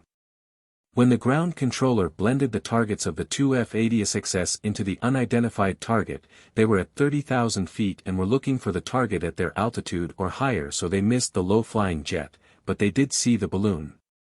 Since the radar went out just as the pilots saw the balloon, the ground controller couldn't see that the unidentified target he'd been watching was continuing on to the southwest. The pilots didn't bother to look around anymore once they'd spotted the balloon because they thought they had the target in sight. The only part of the sighting that still wasn't explained was the radar pickup on the F-86S gun sight. Lieutenant Flews checked around, did a little experimenting, and found out that the small transmitter box on a radiosonde balloon will give an indication on the radar used in F-86 gun sights. To get a final bit of proof, Lieutenant Flews took the gun camera photos to the photo lab. The two F-86s had been at about 40,000 feet when the photos were taken and the 20-foot balloon was at about 70,000 feet. Andy's question to the photo lab was, how big should a 20-foot balloon appear on a frame of 16 mm movie film when the balloon is 30,000 feet away? The people in the photo lab made a few calculations and measurements and came up with the answer. A 20-foot balloon photographed from 30,000 feet away would be the same size as the UFO in the gun camera photos. By the middle of August, Project Bluebook was back to normal. Lieutenant Flews's Coca-Cola consumption had dropped from 20 bottles a day in mid-July to his normal 5. We were all getting a good night's sleep and it was now a rare occasion when my home telephone would ring in the middle of the night to report a new UFO. But then on the morning of August 20th I was happily taking a shower, getting ready to go to work, when one of these rare occasions occurred and the phone rang. It was the ATIC OD. An operational immediate wire had just come in for Bluebook. He had gone over to the message center and gotten it. He thought that it was important and wanted me to come right out. For some reason he didn't want to read it over the phone, although it was not classified. I decided that if he said so I should come out, so I left in a hurry. The wire was from the intelligence officer at an air base in Florida. The previous night a scoutmaster and 3 Boy Scouts had seen a UFO. The scoutmaster had been burned when he approached too close to the UFO. The wire went on to give a few sketchy details and state that the scoutmaster was a solid citizen. I immediately put in a long-distance call to the intelligence officer. He confirmed the data in the wire. He had talked briefly to the scoutmaster on the phone, and from all he could gather it was no hoax. The local police had been contacted and they verified the story and the fact of the burns. I asked the intelligence officer to contact the scoutmaster and ask if he would submit to a physical examination immediately. I could imagine the rumors that could start about the scoutmaster's condition, and I wanted proof. The report sounded good, so I told the intelligence officer I'd get down to see him as soon as possible. I immediately called Colonel Dunn, then chief at ATIC, and gave him a brief rundown. He agreed that I should go down to Florida as soon as possible and offered to try to get an Air Force B-25, which would save time over the airlines. I told Bob Olson to borrow a Geiger counter at Wright Field, then check out a camera. I called my wife and asked her to pack a few clothes and bring them out to me. Bob got the equipment, ran home and packed a bag, and in 2 hours he and I and our 2 pilots, Captain Bill Hoey and Captain David Douglas, were on our way to Florida to investigate one of the weirdest UFO reports that I came up against. When we arrived, the intelligence officer arranged for the scoutmaster to come out to the air base. The latter knew we were coming, so he arrived at the base in a few minutes. He was a very pleasant chap, in his early 30s, not at all talkative but apparently willing to cooperate. While he was giving us a brief personal history, I had the immediate impression that he was telling the truth. He'd lived in Florida all of his life. He'd gone to a private military prep school, had some college, and then had joined the Marines. He told us that he had been in the Pacific most of the war and repeated some rather hairy stories of what he'd been through. After the war he'd worked as an auto mechanic, then gone to Georgia for a while to work in a turpentine plant. After returning to Florida, he opened a gas station, but some hard luck had forced him to sell out. He was now working as a clerk in a hardware store. Some months back a local church had decided to organize a Boy Scout troop and he had offered to be the scoutmaster. On the night before the weekly scout meeting had broken up early. He said that he had offered to give 4 of the boys a ride home. He had let one of the boys out when the conversation turned to a stock car race that was to take place soon. They talked about the condition of the track. It had been raining frequently, and they wondered if the track was flooded, so they drove out to look at it. Then they started south toward a nearby town to take another of the boys home. They took a blacktop road about 10 miles inland from the heavily traveled coastal highway that passes through sparsely settled areas of scrub pine and palmetto thickets. They were riding along when the scoutmaster said that he noticed a light off to his left in the pines. He slowed down and asked the boys if they'd seen it. None of them had. He started to drive on, when he saw the lights again. This time all of the boys saw them too, so he stopped. He said that he wanted to go back into the woods to see what was going on, but that the boys were afraid to stay alone. Again he started to drive on, but in a few seconds decided he had to go back. So he turned the car around, went back, and parked beside the road at a point just opposite where he'd seen the lights. I stopped him at this point to find out a little bit more about why he'd decided to go back. People normally didn't go running off into palmetto thickets infested with rattlesnakes at night. He had a logical answer. The lights looked like an airplane crashing into the woods some distance away. He didn't believe that was what he saw, but the thought that this could be a possibility bothered him. After all, he had said, he was a scoutmaster, and if somebody was in trouble, his conscience would have bothered him the rest of his life if he hadn't investigated and it had been somebody in need of help. A 15-minute radio program had just started, and he told the boys that he was going to go into the woods, and that if he wasn't back by the time the program ended they should run down the road to a farmhouse that they had passed and get help. He got out and started directly into the woods, wearing a faded denim build cap and carrying machete and 2 flashlights. One of the lights was a spare he carried in his back pocket. He had traveled about 50 yards off the road when he ran into a palmetto thicket, so he stopped and looked for a clear path. But finding none, he started pushing his way through the waist-high tangle of brush. When he stopped, he recalled later, he had first become aware of an odd odor. He couldn't exactly describe it to us, except to say that it was sharp or pungent. It was very faint, actually more like a subconscious awareness at first. Another sensation he recalled after the incident was a very slight difference in temperature, hardly perceivable, like walking by a brick building in the evening after the sun has set. He hadn't thought anything about either the odor or the heat at the time, but later, when they became important, he remembered them. Paying no attention to these sensations then, he pushed on through the brush, looking up occasionally to check the North Star, so that he could keep traveling straight east. After struggling through about 30 yards of palmetto undergrowth, he noticed a change in the shadows ahead of him and stopped to shine the flashlight farther ahead of him to find out if he was walking into a clearing or into one of the many ponds that dot that particular Florida area. It was a clearing. The Boy Scouts in the car had been watching the Scoutmaster's progress since they could see his light bobbing around. Occasionally he would shine it up at a tree or across the landscape for an instant, so they knew where he was in relation to the trees and thickets. They saw him stop at the edge of the open, shadowed area and shine his light ahead of him. The Scoutmaster then told us that when he stopped this second time he first became consciously aware of the odor and the heat. Both became much more noticeable as he stepped into the clearing. In fact, the heat became almost unbearable or, as he put it, oppressively moist, making it hard to breathe. He walked a few more paces and suddenly got a horrible feeling that somebody was watching him. He took another step, stopped, and looked up to find the North Star. But he couldn't see the North Star, or any stars. Then he suddenly saw that almost the whole sky was blanked out by a large dark shape about 30 feet above him. He said that he had stood in this position for several seconds, or minutes, he didn't know how long, because now the feeling of being watched had overcome any power of reasoning he had. He managed to step back a few paces, and apparently got out from under the object, because he could see the edge of it silhouetted against the sky.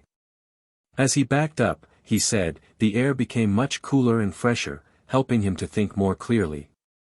He shone his light up at the edge of the object and got a quick but good look.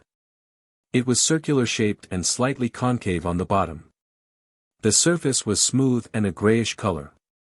He pointed to a gray linoleum-topped desk in the intelligence officer's room. Just like that, he said. The upper part had a dome in the middle, like a turret. The edge of the saucer-shaped object was thick and had vanes spaced about every foot, like buckets on a turbine wheel. Between each vane was a small opening, like a nozzle. The next reaction that the Scoutmaster recalled was one of fury. He wanted to harm or destroy whatever it was that he saw. All he had was a machete, but he wanted to try to jump up and strike at whatever he was looking at. No sooner did he get this idea than he noticed the shadows on the turret change ever so slightly and heard a sound, like the opening of a well-oiled safe door. He froze where he stood and noticed a small ball of red fire begin to drift toward him. As it floated down it expanded into a cloud of red mist. He dropped his light and machete, and put his arms over his face. As the mist enveloped him, he passed out. The Boy Scouts, in the car, estimated that their Scoutmaster had been gone about 5 minutes when they saw him stop at the edge of the clearing, then walk on in. They saw him stop seconds later, hesitate a few more seconds, then shine the light up in the air. They thought he was just looking at the trees again. The next thing they said they saw was a big red ball of fire engulfing him.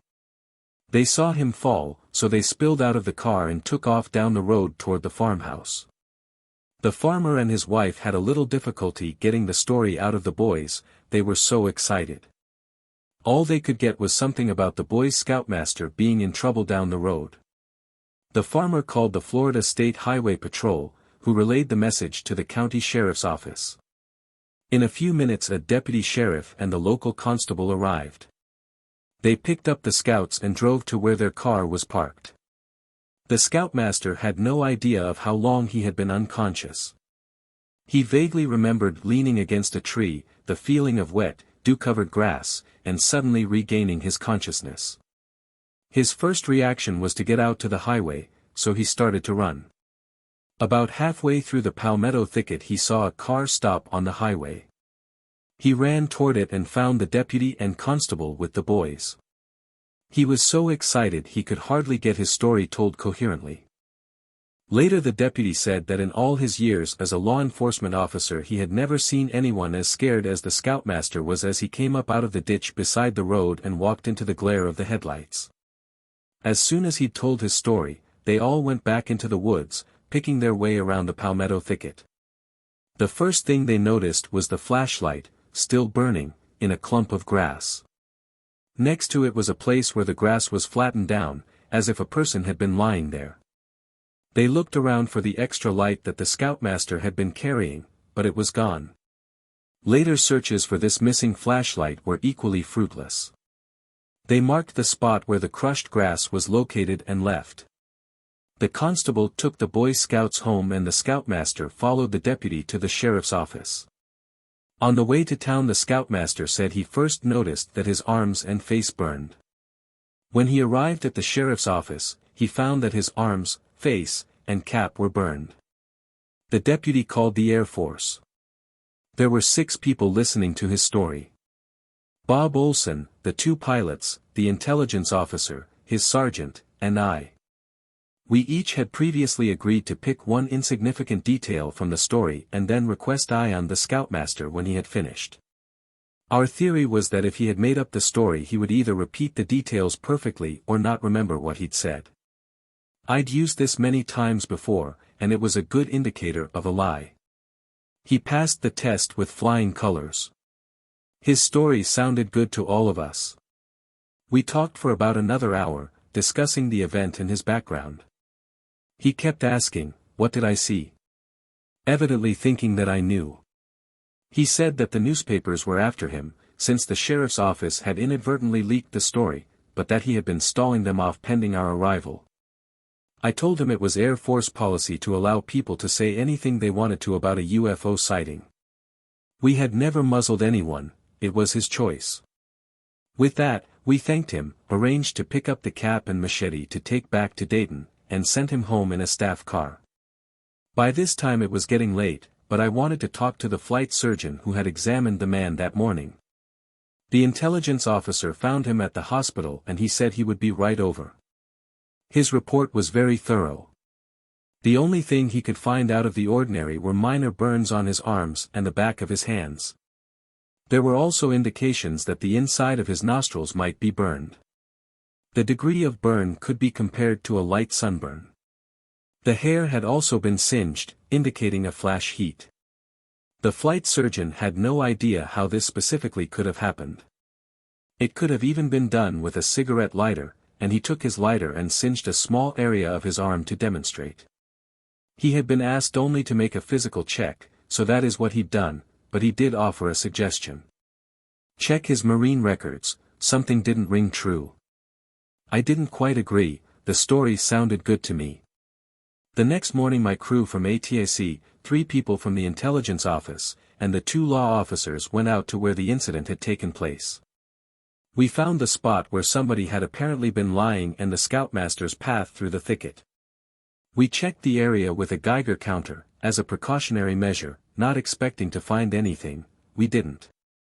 We went over the area inch by inch, hoping to find a burned match with which a flare or fireworks could have been lighted, drippings from a flare, or anything that shouldn't have been in a deserted area of woods.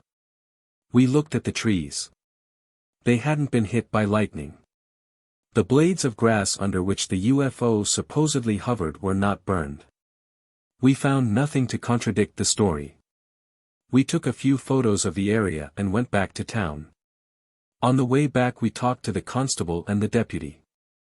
All they could do was to confirm what we'd heard. We talked to the farmer and his wife, but they couldn't help.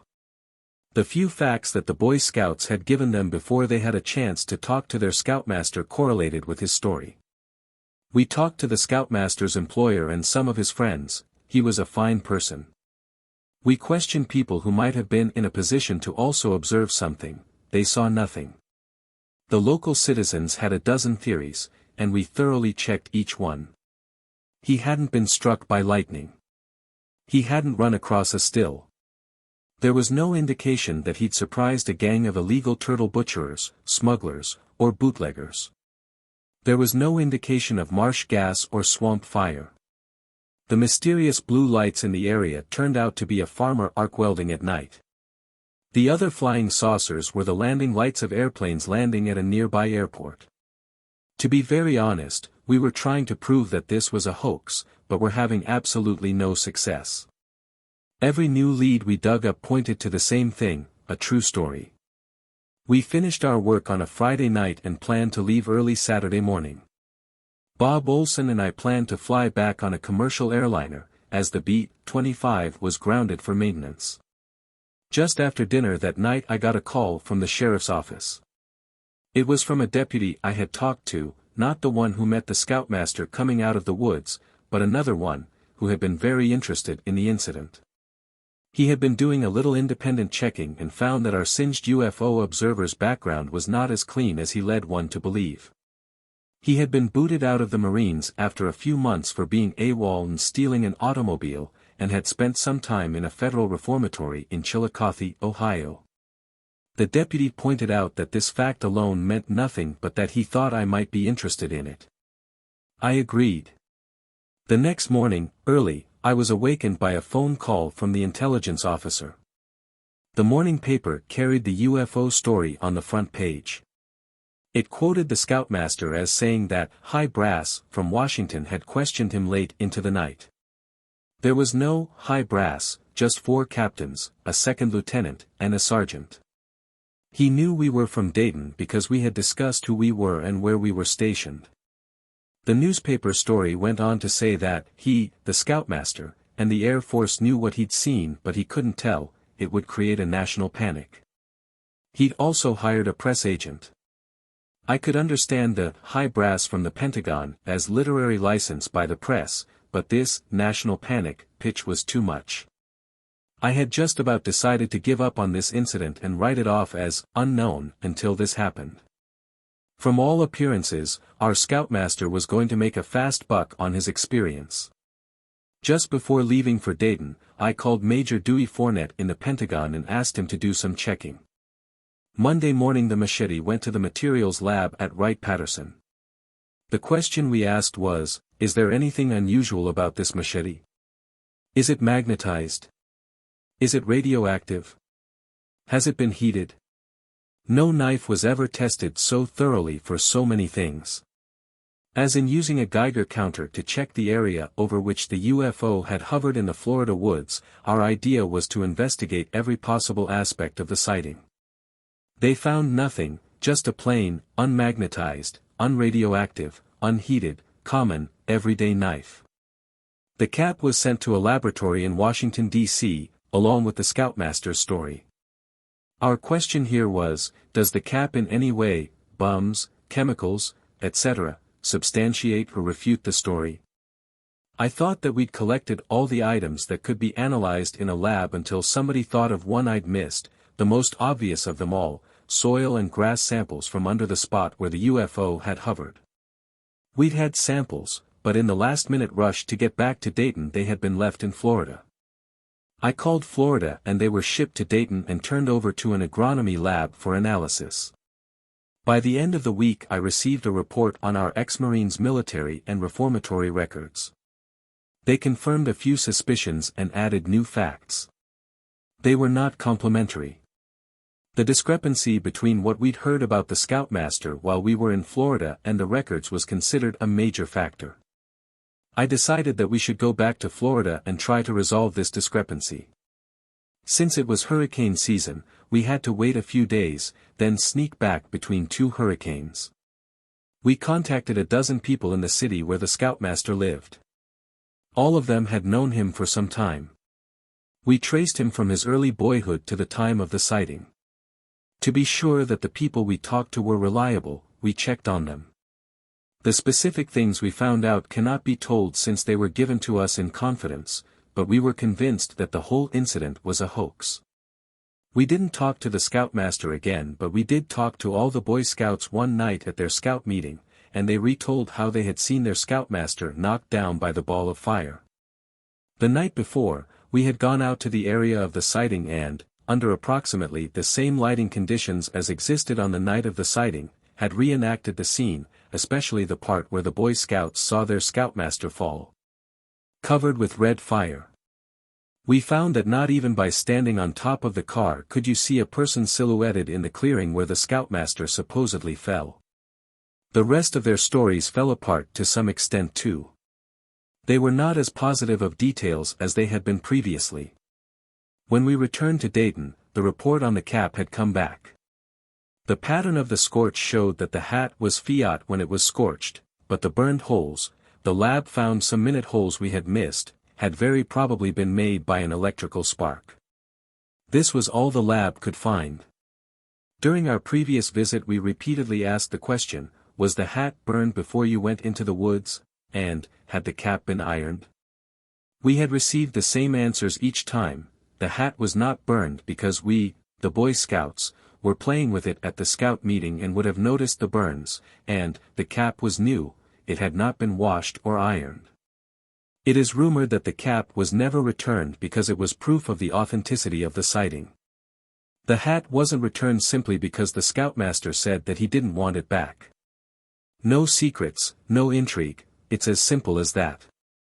Everyone who was familiar with the incident, except a few people in the Pentagon, were convinced that this was a hoax until the lab called me about the grass samples we'd sent in.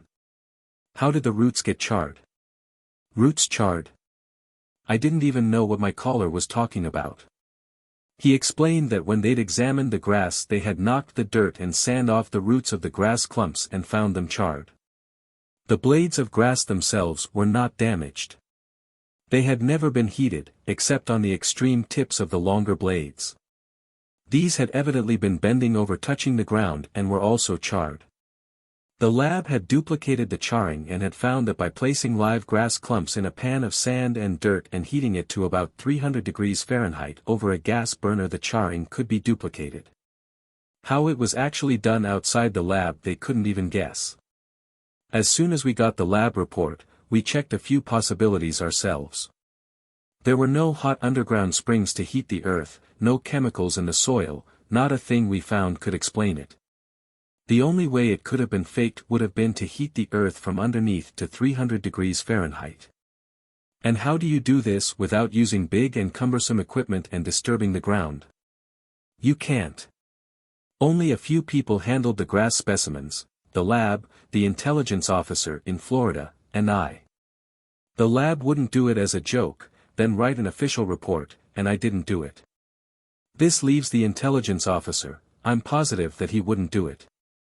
There may be a single answer everyone is overlooking, but as of now the charred grass roots from Florida are still a mystery. Writing an official report on this incident was difficult.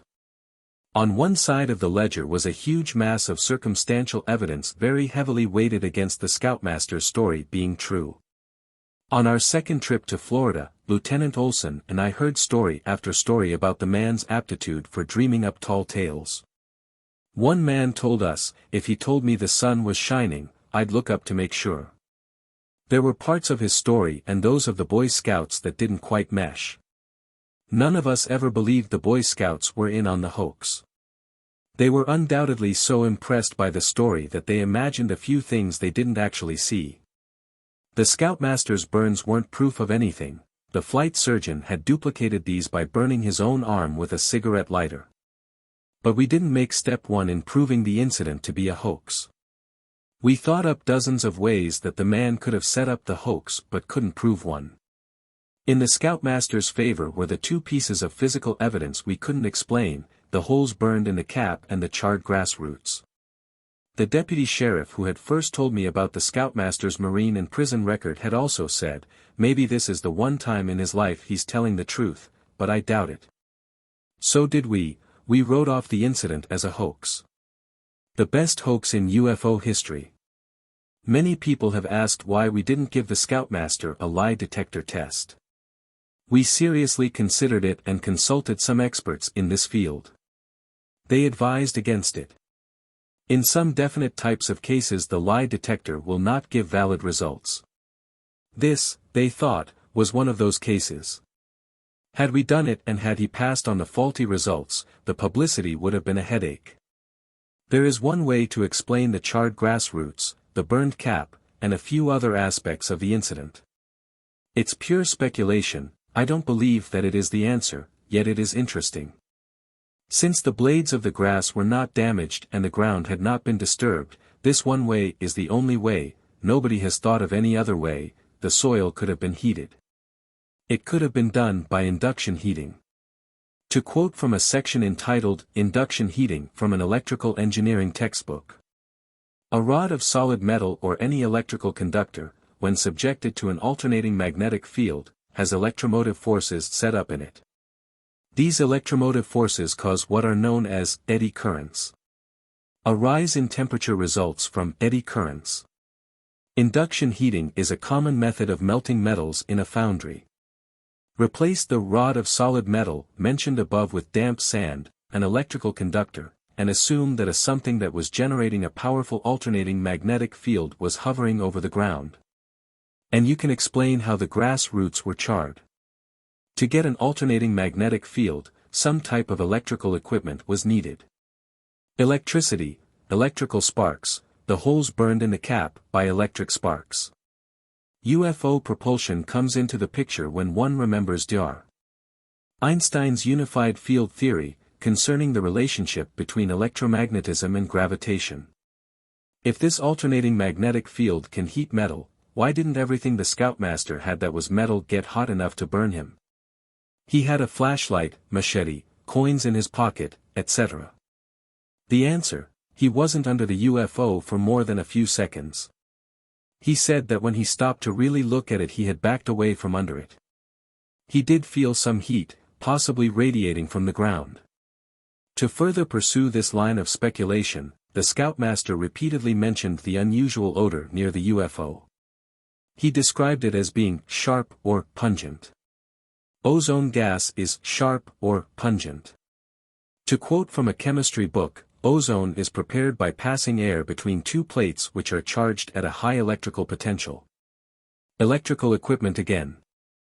Breathing too high a concentration of ozone gas will also cause you to lose consciousness. I used to try out this induction heating theory on people to get their reaction. I tried it out one day on a scientist from Rand. He practically leaped at the idea. I laughed when I explained that I thought this theory just happened to tie together the unanswered aspects of the incident in Florida and was not the answer. He was slightly perturbed. "What do you want?" he said. "Does a UFO have to come in and land on your desk at ATIC?" Chapter 14. Digesting the Data. It was soon after we had written a finest to the case of the Scoutmaster that I went into Washington to give another briefing on the latest UFO developments. Several reports had come in during early August that had been read with a good deal of interest in the military and other governmental agencies. By late August 1952 several groups in Washington were following the UFO situation very closely. The sighting that had stirred everyone up came from Haneda AFB, now Tokyo International Airport, in Japan. Since the sighting came from outside the U.S., we couldn't go out and investigate it, but the intelligence officers in the Far East Air Force had done a good job, so we had the complete story of this startling account of an encounter with a UFO. Only a few minor questions had been unanswered, and a quick wire to FEAF brought back these missing data. Normally it took up to 3 months to get routine questions back and forth, but this time the exchange of wires took only a matter of hours. Several months after the sighting I talked to one of the FEAF intelligence officers who had investigated it, and in his estimation it was one of the best to come out of the Far East. The first people to see the UFO were 2 control tower operators who were walking across the ramp at the air base heading toward the tower to start the midnight shift. They were about a half hour early, so they weren't in any big hurry to get up into the tower, at least not until they saw a large brilliant light off to the northeast over Tokyo Bay. They stopped to look at the light for a few seconds thinking that it might be an exceptionally brilliant star. But both men had spent many lonely nights in a control tower when they had nothing to look at except stars, and they had never seen anything this bright before. Besides, the light was moving. The 2 men had lined it up with the corner of a hangar and could see that it was continually moving closer and drifting a little off to the right. In a minute they had run across the ramp, up the several hundred steps to the tower, and were looking at the light through 7 by 50 binoculars. Both of the men, and the 2 tower operators whom they were relieving, got a good look at the UFO. The light was circular in shape and had a constant brilliance. It appeared to be the upper portion of a large, round, dark shape which was about 4 times the diameter of the light itself. As they watched, the UFO moved in closer, or at least it appeared to be getting closer because it became more distinct. When it moved in, the men could see a second and dimmer light on the lower edge of the dark, shadowy portion. In a few minutes the UFO had moved off to the east, getting dimmer and dimmer as it disappeared. The 4 tower men kept watching the eastern sky, and suddenly the light began to reappear. It stayed in sight a few seconds, was gone again, and then for the 3rd time it came back, heading toward the air base. This time one of the tower operators picked up a microphone, called the pilot of a C-54 that was crossing Tokyo Bay, and asked if he could see the light. The pilot didn't see anything unusual. At 11:45 p.m. According to the logbook in the tower, one of the operators called a nearby radar site and asked if they had an unidentified target on their scopes. They did. The FEAF intelligence officers who investigated the sighting made a special effort to try to find out if the radar's unidentified target and the light were the same object. They deduced that they were since, when the tower operators and the radar operators compared notes over the telephone, the light and the radar target were in the same location and were moving in the same direction. For about 5 minutes the radar tracked the UFO as it cut back and forth across the central part of Tokyo Bay, sometimes traveling so slowly that it almost hovered and then speeding up to 300 miles an hour. All of this time the tower operators were watching the light through binoculars. Several times when the UFO approached the radar station, once it came within 10 miles, a radar operator went outside to find out if he could see the light, but no one at the radar site ever saw it. Back at the air base the tower operators had called other people and they saw the light. Later on the tower man said that he had the distinct feeling that the light was highly directional, like a spotlight. Some of the people who were watching thought that the UFO might be a lighted balloon, so, for the sake of comparison, a lighted weather balloon was released. But the light on the balloon was much more yellowish than the UFO, and in a matter of seconds it had traveled far enough away that the light was no longer visible. This gave the observers a chance to compare the size of the balloon and the size of the dark, shadowy part of the UFO. Had the UFO been 10 miles away it would have been 50 feet in diameter.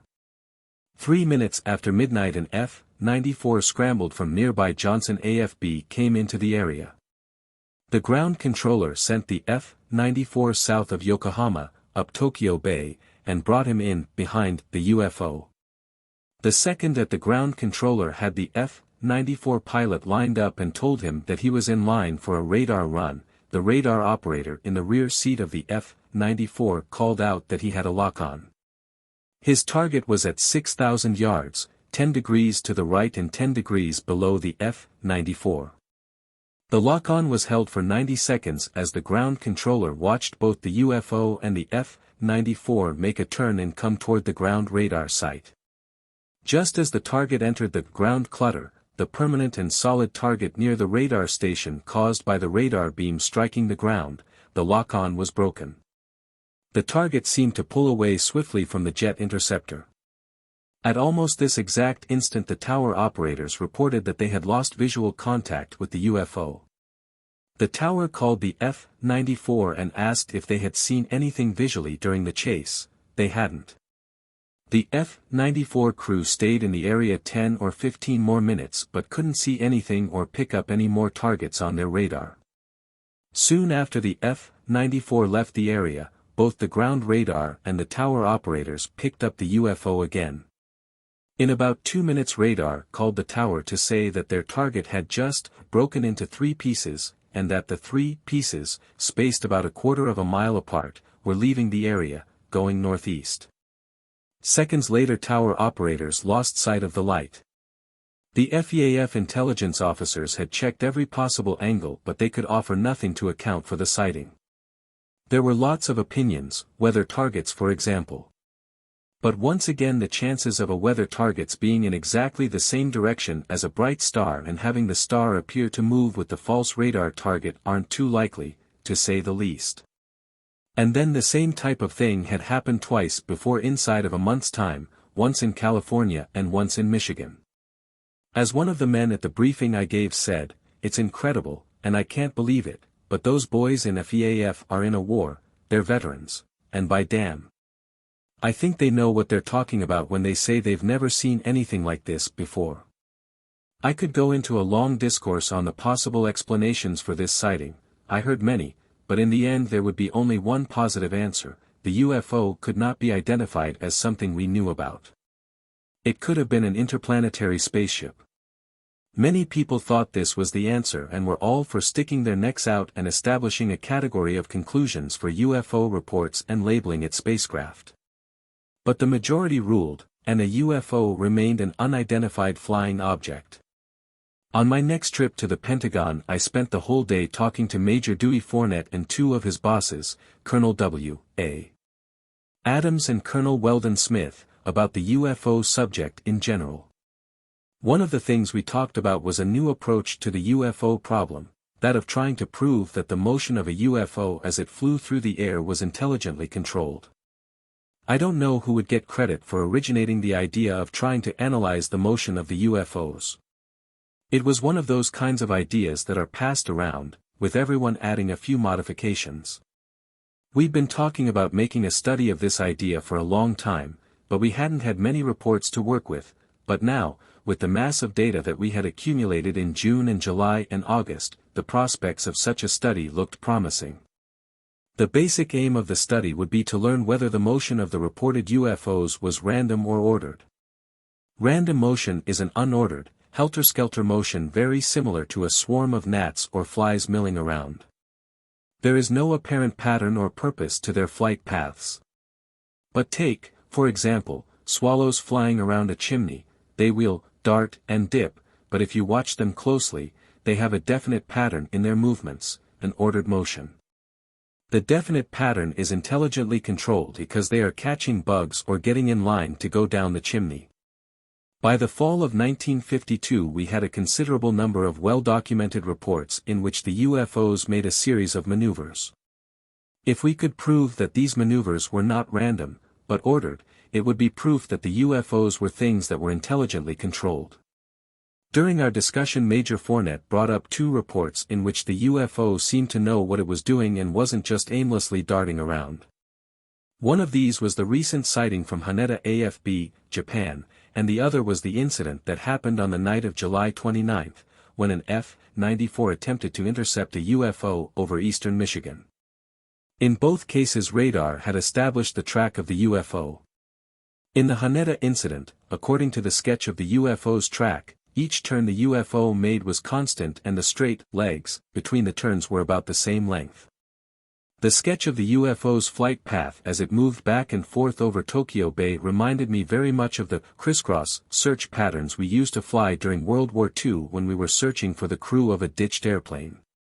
The only time the UFO seriously deviated from this pattern was when the F-94 got on its tail. The Michigan sighting was even better, however. In this case there was a definite reason for every move that the UFO made. It made a 180-degree turn because the F-94 was closing on it head-on. It alternately increased and decreased its speed, but every time it did this it was because the F-94 was closing in and it evidently put on speed to pull out ahead far enough to get out of range of the F-94's radar. To say that this motion was random and that it was just a coincidence that the UFO made the 180-degree turn when the F-94 closed in head-on and that it was just a coincidence that the UFO speeded up every time the F-94 began to get within radar. Range is pushing the chance of coincidence pretty hard. The idea of the motion analysis study sounded interesting to me, but we were so busy on Project Bluebook we didn't have time to do it. So Major Fournette offered to look into it further and I promised him all the help we could give him. In the meantime my people in Project Bluebook were contacting various scientists in the US, and indirectly in Europe, telling them about our data, and collecting opinions. We did this in two ways. In the United States we briefed various scientific meetings and groups. To get the word to the other countries, we enlisted the gratis aid of scientists who were planning to attend conferences or meetings in Europe. We would brief these European-bound scientists on all of the aspects of the UFO problem so they could informally discuss the problem with their European colleagues. The one thing about these briefings that never failed to amaze me, although it happened time and time again, was the interest in UFOs within scientific circles. As soon as the word spread that Project Bluebook was giving official briefings to groups with the proper security clearances, we had no trouble in getting scientists to swap free advice for a briefing. I might add that we briefed only groups who were engaged in government work and who had the proper security clearances solely because we could discuss any government project that might be of help to us in pinning down the UFO. Our briefings weren't just squeezed in either. In many instances we would arrive at a place to find that a whole day had been set aside to talk about UFOs. And never once did I meet anyone who laughed off the whole subject of flying saucers, even though publicly these same people had jovially sloughed off the press with answers of hallucinations, absurd, or a waste of time and money. They weren't wild-eyed fans, but they were certainly interested. Colonel S.H. Kirkland and I once spent a whole day briefing talking to the Beacon Hill Group, the code name for a collection of some of the world's leading scientists and industrialists. This group, formed to consider and analyze the toughest of military problems, took a very serious interest in our project and gave much good advice. At Los Alamos and again at Sandia Base our briefings were given in auditoriums to standing room only crowds. In addition I gave my briefings at National Advisory Committee for Aeronautics Laboratories, at Air Research and Development Centers, at Office of Naval Research Facilities and at the Air Force University. Then we briefed special groups of scientists. Normally scientists are a cautious lot and stick close to proven facts, keeping their personal opinions confined to small groups of friends, but when they know that there is a sign on a door that says, "Classified briefing in progress," inhibitions collapse like the theories that explain all the UFOs away. People say just what they think. I could jazz up this part of the UFO story as so many other historians of the UFO have and say that Dr. So-and-so believes that the reported flying saucers are from outer space or that Dr. Huzitz is firmly convinced that Mars is inhabited. I talked to plenty of Dr. So-and-sos who believed that flying saucers were real and who were absolutely convinced that other planets or bodies in the universe were inhabited, but we were looking for proven facts and not just personal opinions. However, some of the questions we asked the scientists had to be answered by personal opinions because the exact answers didn't exist. When such questions came up, about all we could do was to try to get the largest and most representative cross-section of personal opinions upon which to base our decisions. In this category of questions probably the most frequently discussed was the possibility that other celestial bodies in the universe were populated with intelligent beings. The exact answer to this is that no one knows.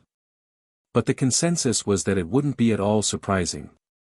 All the briefings we were giving added to our workload because UFO reports were still coming in record amounts. The lack of newspaper publicity after the Washington sightings had had some effect because the number of reports dropped from nearly 500 in July to 175 in August, but this was still far above the normal average of 20 to 30 reports a month.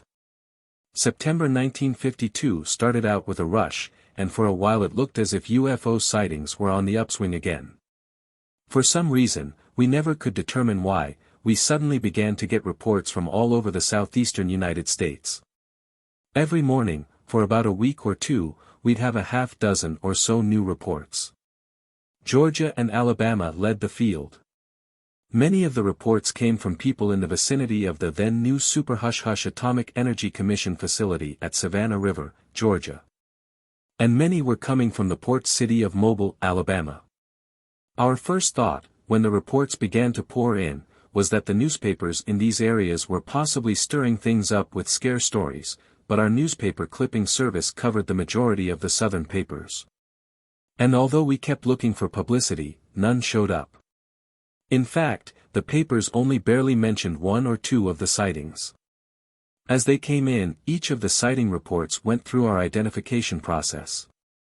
They were checked against all balloon flights, aircraft flights, celestial bodies, and the MO file, but more than half of them came out as unknowns.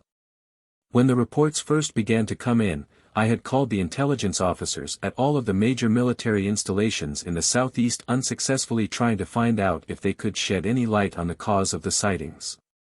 One man, the man who was responsible for UFO reports made to Brooklyn AFB, just outside of Mobile, Alabama, took a dim view of all of the proceedings. "They're all nuts," he said. About a week later his story changed. It seems that one night, about the fourth night in a row that UFOs had been reported near Mobile, this man and several of his assistants decided to try to see these famous UFOs, about 10 p.m. The time that the UFOs were usually reported, they were gathered around the telephone in the man's office at Brooklyn AFB. Soon a report came in. The first question that the investigator who answered the phone asked was, "Can you still see it?" The answer was, yes, so the officer took off to see the UFO. The same thing happened twice more, and two more officers left for different locations. The fourth time the phone rang the call was from the base radar station. They were picking up a UFO on radar, so the boss himself took off. He saw the UFO in air out over Mobile Bay and he saw the return of the UFO on the radar scope. The next morning he called me at ATIC and for over an hour he told me what had happened. Never have I talked to four more ardent flying saucer believers. We did quite a bit of work on the combination radar visual sighting at Brooklyn. First of all, radar visual sightings were the best type of UFO sightings we received. There are no explanations for how radar can pick up a UFO target that is being watched visually at the same time. Maybe I should have said there are no proven explanations on how this can happen, because, like everything else associated with the UFO, there was a theory. During the Washington National sighting several people proposed the idea that the same temperature inversion layer that was causing the radar beam to bend down and pick up a ground target was causing the target to appear to be in the air. They went on to say that we couldn't get a radar visual sighting unless the ground target was a truck, car, house, or something else that was lighted and could be seen at a great distance. The second reason the Brooklyn AFB sighting was so interesting was that it knocked this theory cold. The radar at Brooklyn AFB was so located that part of the area that it scanned was over Mobile Bay. It was in this area that the UFO was detected. We thought of the theory that the same inversion layer that bent the radar beam also caused the target to appear to be in the air, and we began to do a little checking. There was a slight inversion but, according to our calculations, it wasn't enough to affect the radar. More important was the fact that in the area where the target appeared there were no targets to pick up, let alone lighted targets. We checked and rechecked and found that at the time of the sighting there were no ships, buoys, or anything else that would give a radar return in the area of Mobile Bay in which we were interested. Although this sighting wasn't as glamorous as some we had, it was highly significant because it was possible to show that the UFO couldn't have been a lighted surface target. While we were investigating the sighting we talked to several electronics specialists about our radar visual sightings. One of the most frequent comments we heard was, "Why do all of these radar visual sightings occur at night?" The answer was simple, they don't. On August 1st, just before dawn, an ADC radar station outside of Yock, Montana, on the extreme northern border of the United States, picked up a UFO. The report was very similar to the sighting at Brooklyn except it happened in the daylight and, instead of seeing a light, the crew at the radar station saw a dark, cigar-shaped object right where the radar had the UFO pinpointed. What these people saw is a mystery to this day. Late in September I made a trip out to headquarters, ADC to brief General Chidlaw and his staff on the past few months' UFO activity. Our plans for periodic briefings, which we had originally set up with ADC, had suffered a bit in the summer because we were all busy elsewhere. They were still giving us the fullest cooperation, but we hadn't been keeping them as thoroughly read in as we would have liked to. I'd finished the briefing and was eating lunch at the Officers Club with Major Vern Sadowski, Project Bluebook's liaison officer in ADC Intelligence, and several other officers. I had a hunch that something was bothering these people. Then finally Major Sadowski said, "Look, Rupee, are you giving us the straight story on these UFOs?" I thought he meant that I was trying to spice things up a little, so I said that since he had copies of most of our reports and had read them, he should know that I was giving them the facts straight across the board. Then one of the other officers at the table cut in, "That's just the point, we do have the reports and we have read them. None of us can understand why intelligence is so hesitant to accept the fact that something we just don't know about is flying around in our skies, unless you are trying to cover up something big." Everyone at the table put in his ideas. One radar man said that he'd looked over several dozen radar reports and that his conclusion was that the UFOs couldn't be anything but interplanetary spaceships. He started to give his reasons when another radar man leaped into the conversation. This man said that he'd read every radar report, too, and that there wasn't one that couldn't be explained as a weather phenomenon, even the radar visual sightings. In fact, he wasn't even convinced that we had ever gotten such a thing as radar visual sighting. He wanted to see proof that an object that was seen visually was the same object that the radar had picked up. Did we have it? I got back into the discussion at this point with the answer. No, we didn't have proof if you want to get technical about the degree of proof needed. But we did have reports where the radar and visual bearings of the UFO coincided almost exactly. Then we had a few reports where airplanes had followed the UFOs and the maneuvers of the UFO that the pilot reported were the same as the maneuvers of the UFO that was being tracked by radar. A lieutenant colonel who had been sitting quietly by interjected a well-chosen comment. "It seems the difficulty that Project Bluebook faces is what to accept and what not to accept as proof." The colonel had hit the proverbial nail on its proverbial head. Then he went on, "Everyone has a different idea of what proof really is. Some people think we should accept a new model of an airplane after only 5 or 10 hours of flight testing. This is enough proof for them that the airplane will fly. But others wouldn't be happy unless it was flight tested for 5 or 10 years. These people have set an unreasonably high value on the word proof. The answer is somewhere in between these two extremes. But where is this point when it comes to UFOs?" There was about a 30-second pause for thought after the colonel's little speech. Then someone asked, "What about these recent sightings at Main Base?" In late September 1952 the NATO naval forces had held maneuvers off the coast of Europe. They were called Operation Mainbrace. Before they had started, someone in the Pentagon had half-seriously mentioned that naval intelligence should keep an eye open for UFOs, but no one really expected the UFOs to show up. Nevertheless, once again the UFOs were their old unpredictable selves. They were there. On September 20th, a U.S. newspaper reporter aboard an aircraft carrier in the North Sea was photographing a carrier takeoff in color when he happened to look back down the flight deck and saw a group of pilots and flight deck crew watching something in the sky. He went back to look and there was a silver sphere moving across the sky just behind the fleet of ships. The object appeared to be large, plenty large enough to show up in a photo, so the reporter shot several pictures. They were developed right away and turned out to be excellent. He had gotten the superstructure of the carrier in each one and, judging by the size of the object in each successive photo, one could see that it was moving rapidly. The intelligence officers aboard the carrier studied the photos. The object looked like a balloon. From its size it was apparent that if it were a balloon, it would have been launched from one of the ships, so the word went out on the TBS radio, "Who launched a balloon?" The answer came back on the TBS, "Nobody." Naval intelligence double-checked, triple-checked and quadruple-checked every ship near the carrier, but they could find no one who had launched the UFO. We kept after the Navy. The pilots and the flight deck crew who saw the UFO had mixed feelings. Some were sure that the UFO was a balloon while others were just as sure that it couldn't have been. It was traveling too fast, and although it resembled a balloon in some ways it was far from being identical to the hundreds of balloons that the crew had seen the aerologists launch. We probably wouldn't have tried so hard to get a definite answer to the Mainbrace photos if it hadn't been for the events that took place during the rest of the operation, I explained to the group of ADC officers. The day after the photos had been taken, 6 RAF pilots flying a formation of jet fighters over the North Sea saw something coming from the direction of the main brace fleet. It was a shiny, spherical object, and they couldn't recognize it as anything friendly, so they took after it. But in a minute or two they lost it. When they neared their base, one of the pilots looked back and saw that the UFO was now following him.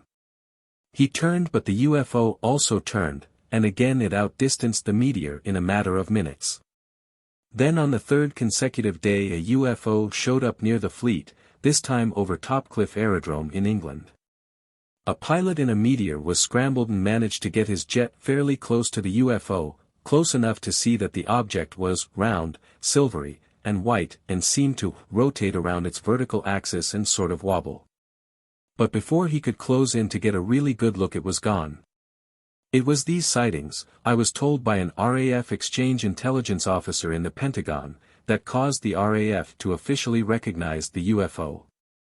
By the time I'd finished telling about the main brace sightings, it was after the lunch hour in the club and we were getting some get the hell out of here looks from the waiters, who wanted to clean up the dining room.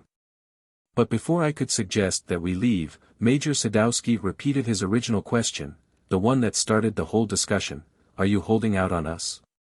I gave him an unqualified no. We wanted more positive proof, and until we had it, UFOs would remain unidentified flying objects and no more. The horizontal shaking of heads illustrated some of the group's thinking. We had plans for getting more positive proof, however, and I said that just as soon as we returned to Major Sadowski's office I'd tell them what we contemplated doing. We moved out onto the sidewalk in front of the club and, after discussing a few more sightings, went back into the security area to Sadowski's office and I laid out our plans. First of all, in November or December the U.S. was going to shoot the first H-bomb during Project Ivy. Although this was top secret at the time, it was about the most poorly kept secret in history. Everybody seemed to know all about it. Some people in the Pentagon had the idea that there were beings, earthly or otherwise, who might be interested in our activities in the Pacific, as they seemed to be in Operation Mainbrace. Consequently, Project Bluebook had been directed to get transportation to the test area to set up a reporting net, brief people on how to report, and analyze their reports on the spot. Secondly, Project Bluebook was working on plans for an extensive system to track UFOs by instruments. Brigadier General Garland, who had been General Samford's deputy director for production and who had been riding herd on the UFO project for General Samford, was now chief at ATIC, having replaced Colonel Dunn, who went to the Air War College. General Garland had long been in favor of trying to get some concrete information, either positive or negative, about the UFOs.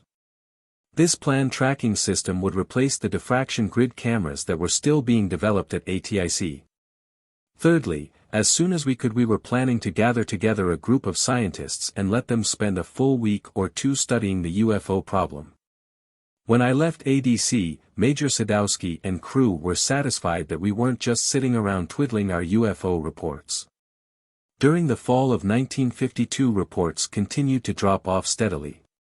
By December we were down to the normal average of 30 per month, with about 20% of these falling into the unknown category. Our proposed trip to the Pacific to watch for UFOs during the H-bomb test was cancelled at the last minute because we couldn't get space on an airplane. But the crews of Navy and Air Force security forces who did go out to the tests were thoroughly briefed to look for UFOs, and they were given the procedures on how to track and report them. Back at Dayton we stood by to make quick analysis of any reports that might come in. None came. Nothing that fell into the UFO category was seen during the entire Project Ivy series of atomic shots.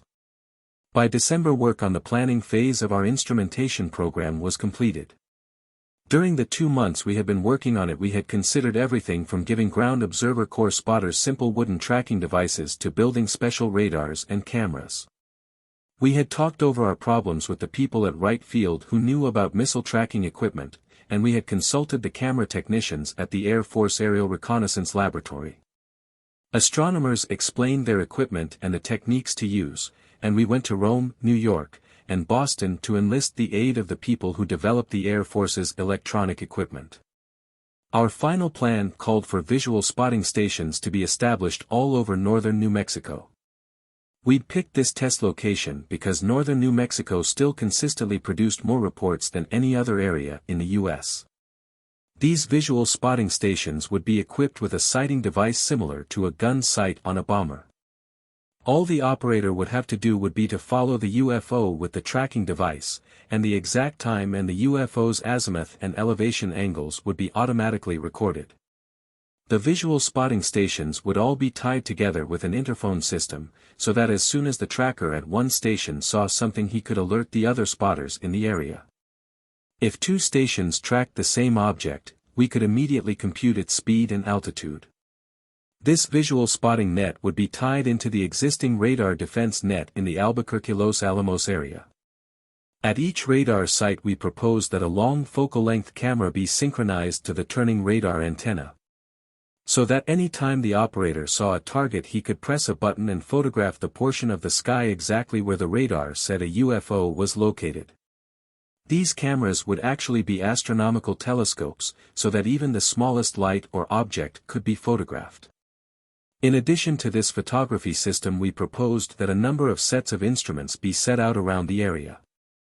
Each set would contain instruments to measure nuclear radiation, any disturbances in the Earth's magnetic field, and the passage of a body that was giving off heat. The instruments would continually be sending their information to a central UFO command post, which would also get reports directly from the radars and the visual spotting stations. This instrumentation plan would cost about $250,000 because we planned to use as much surplus equipment as possible and tie it into existing communication systems, where they already existed. After the setup was established, it would cost about $25,000 a year to operate. At first glance this seemed like a lot of money, but when we figured out how much the UFO project had cost the Air Force in the past and how much it would probably cost in the future, the price didn't seem too bad, especially if we could solve the UFO problem once and for all. The powers that be at a TIC-O.KD the plan in December and it went to Washington, where it would have to be approved by General Samford before it went to ADC and then back to the Pentagon for higher Air Force official blessing. From all indications it looked as if we would get the necessary blessings. But the majority of the effort at Project Bluebook during the fall of 1952 had gone toward collecting together all of the bits and pieces of data that we had accumulated over the past year and a half. We had sorted out the best of the unknowns and made studies of certain aspects of the UFO problem, so that when we could assemble a panel of scientists to review the data we could give them the overall picture, not just a basketful of parts. Everyone who knew about the proposed panel meeting was eager to get started because everyone was interested in knowing what this panel would have to say. Although the group of scientists wouldn't be empowered to make the final decision, their recommendations were to go to the president if they decided that the UFOs were real. And any recommendations made by the group of names we planned to assemble would carry a lot of weight. In the Pentagon and at ATAC book was being made on what their recommendations would be. When I put my money down, the odds were 5-3 in favor of the UFO. Chapter 15. The Radiation Story. The idea for gathering together a group of scientists, to whom we referred as our panel of experts, had been conceived early in 1952, as soon as serious talk about the possibility that the UFOs might be interplanetary spaceships had taken hold in both military and scientific circles. In fact, when Project Grudge was reorganized in the summer of 1951 the idea had been mentioned, and this was the main reason that our charter had said we were to be only a fact-finding group. The people on previous UFO projects had gone off on tangents of speculation about the identity of the UFOs. They first declared that they were spacecraft, then later, in a complete about-face, they took the whole UFO problem as one big belly laugh. Both approaches had gotten the Air Force into trouble. Why they did this I don't know, because from the start we realized that no one at ATIC, in the Air Force, or in the whole military establishment was qualified to give a final yes or no answer to the UFO problem. Giving a final answer would require a serious decision, probably one of the most serious since the beginning of man. During 1952 many highly qualified engineers and scientists had visited Project Bluebook and had spent a day or two going over our reports. Some were very much impressed with the reports, some had all the answers. But all of the scientists who read our reports readily admitted that even though they may have thought that the reports did or did not indicate visitors from outer space, they would want to give the subject a good deal more study before they ever committed themselves in writing. Consequently, the people's opinions, although they were valuable, didn't give us enough to base a decision upon. We still needed a group to study our material thoroughly and give us written conclusions and recommendations which could be sent to the President if necessary. Our panel of experts was to consist of 6 or 8 of the top scientists in the United States. We fully realized that even the Air Force didn't have enough pull just to ask all of these people to drop the important work they were engaged in and spend a week or two studying our reports. Nor did we want to do it this way. We wanted to be sure that we had something worthwhile before asking for their valuable time. So, working through other government agencies, we organized a preliminary review panel of 4 people. All of them were competent scientists, and we knew their reputations were such that if they recommended that a certain top scientist sit on a panel to review our material, he would do it. In late November 1952 the preliminary review panel met at ATIC for 3 days. When the meeting ended, the group unanimously recommended that a higher court be formed to review the case of the UFO. In an hour their recommendation was accepted by higher Air Force authorities, and the men proceeded to recommend the members for our proposed panel. They picked 6 men who had reputations as being both practical and theoretical scientists and who were known to have no biased opinions regarding the UFOs. The meeting of the panel, which would be held in Washington, was tentatively scheduled for late December or early January, depending upon when all of the scientists who had been asked to attend would be free. At Project Bluebook activity went into high gear as we made preparations for the meeting. But before we were very far along our preparations were temporarily sidetracked. I got a lead on the facts behind a rumor. Normally we didn't pay attention to rumors, but this one was in a different class. Ever since the Air Force had become interested in UFO reports, the comment of those who had been requested to look them over and give a professional opinion was that we lacked the type of data you could get your teeth into. In even our best reports we had to rely upon what someone had seen. I'd been told many times that if we had even one piece of information that was substantiated by some kind of recorded proof, a set of cinetheodolite movies of a UFO, a spectrum photograph, or any other kind of instrumented data that one could sit down and study, we would have no difficulty getting almost any scientist in the world interested in actively helping us find the answer to the UFO riddle. The rumor that caused me to temporarily halt our preparations for the high-level conference involved data that we might be able to get our teeth into. This is the way it went. In the fall of 1949, at some unspecified place in the United States, a group of scientists had set up equipment to measure background radiation, the small amount of harmless radiation that is always present in our atmosphere. This natural radiation varies to a certain degree, but will never increase by any appreciable amount unless there is a good reason. According to the rumor, 2 of the scientists at the unnamed place were watching the equipment one day when, for no apparent reason, a sudden increase of radiation was indicated. The radiation remained high for a few seconds, then dropped back to normal. The increase over normal was not sufficient to be dangerous, but it definitely was unusual. All indications pointed to equipment malfunction as the most probable explanation. A quick check revealed no obvious trouble with the gear, and the 2 scientists were about to start a more detailed check when a 3rd member of the radiation crew came rushing into the lab. Before they could tell the newcomer about the unexplained radiation they had just picked up, he blurted out a story of his own. He had driven to a nearby town, and on his return trip, as he approached the research lab, something in the sky suddenly caught his eye. High in the cloudless blue he saw 3 silvery objects moving in AV formation. They appeared to be spherical in shape, but he wasn't sure. The first fact that had hit him was that the objects were traveling too fast to be conventional aircraft. He jammed on the brakes, stopped his car, and shut off the engine. No sound. All he could hear was the quiet whir of a generator in the research lab. In a few seconds the objects had disappeared from sight. After the first two scientists had briefed their excited colleague on the unusual radiation they had detected, the three men asked each other the $64 question: was there any connection between the two incidents? Had the UFOs caused the excessive radiation? They checked the time.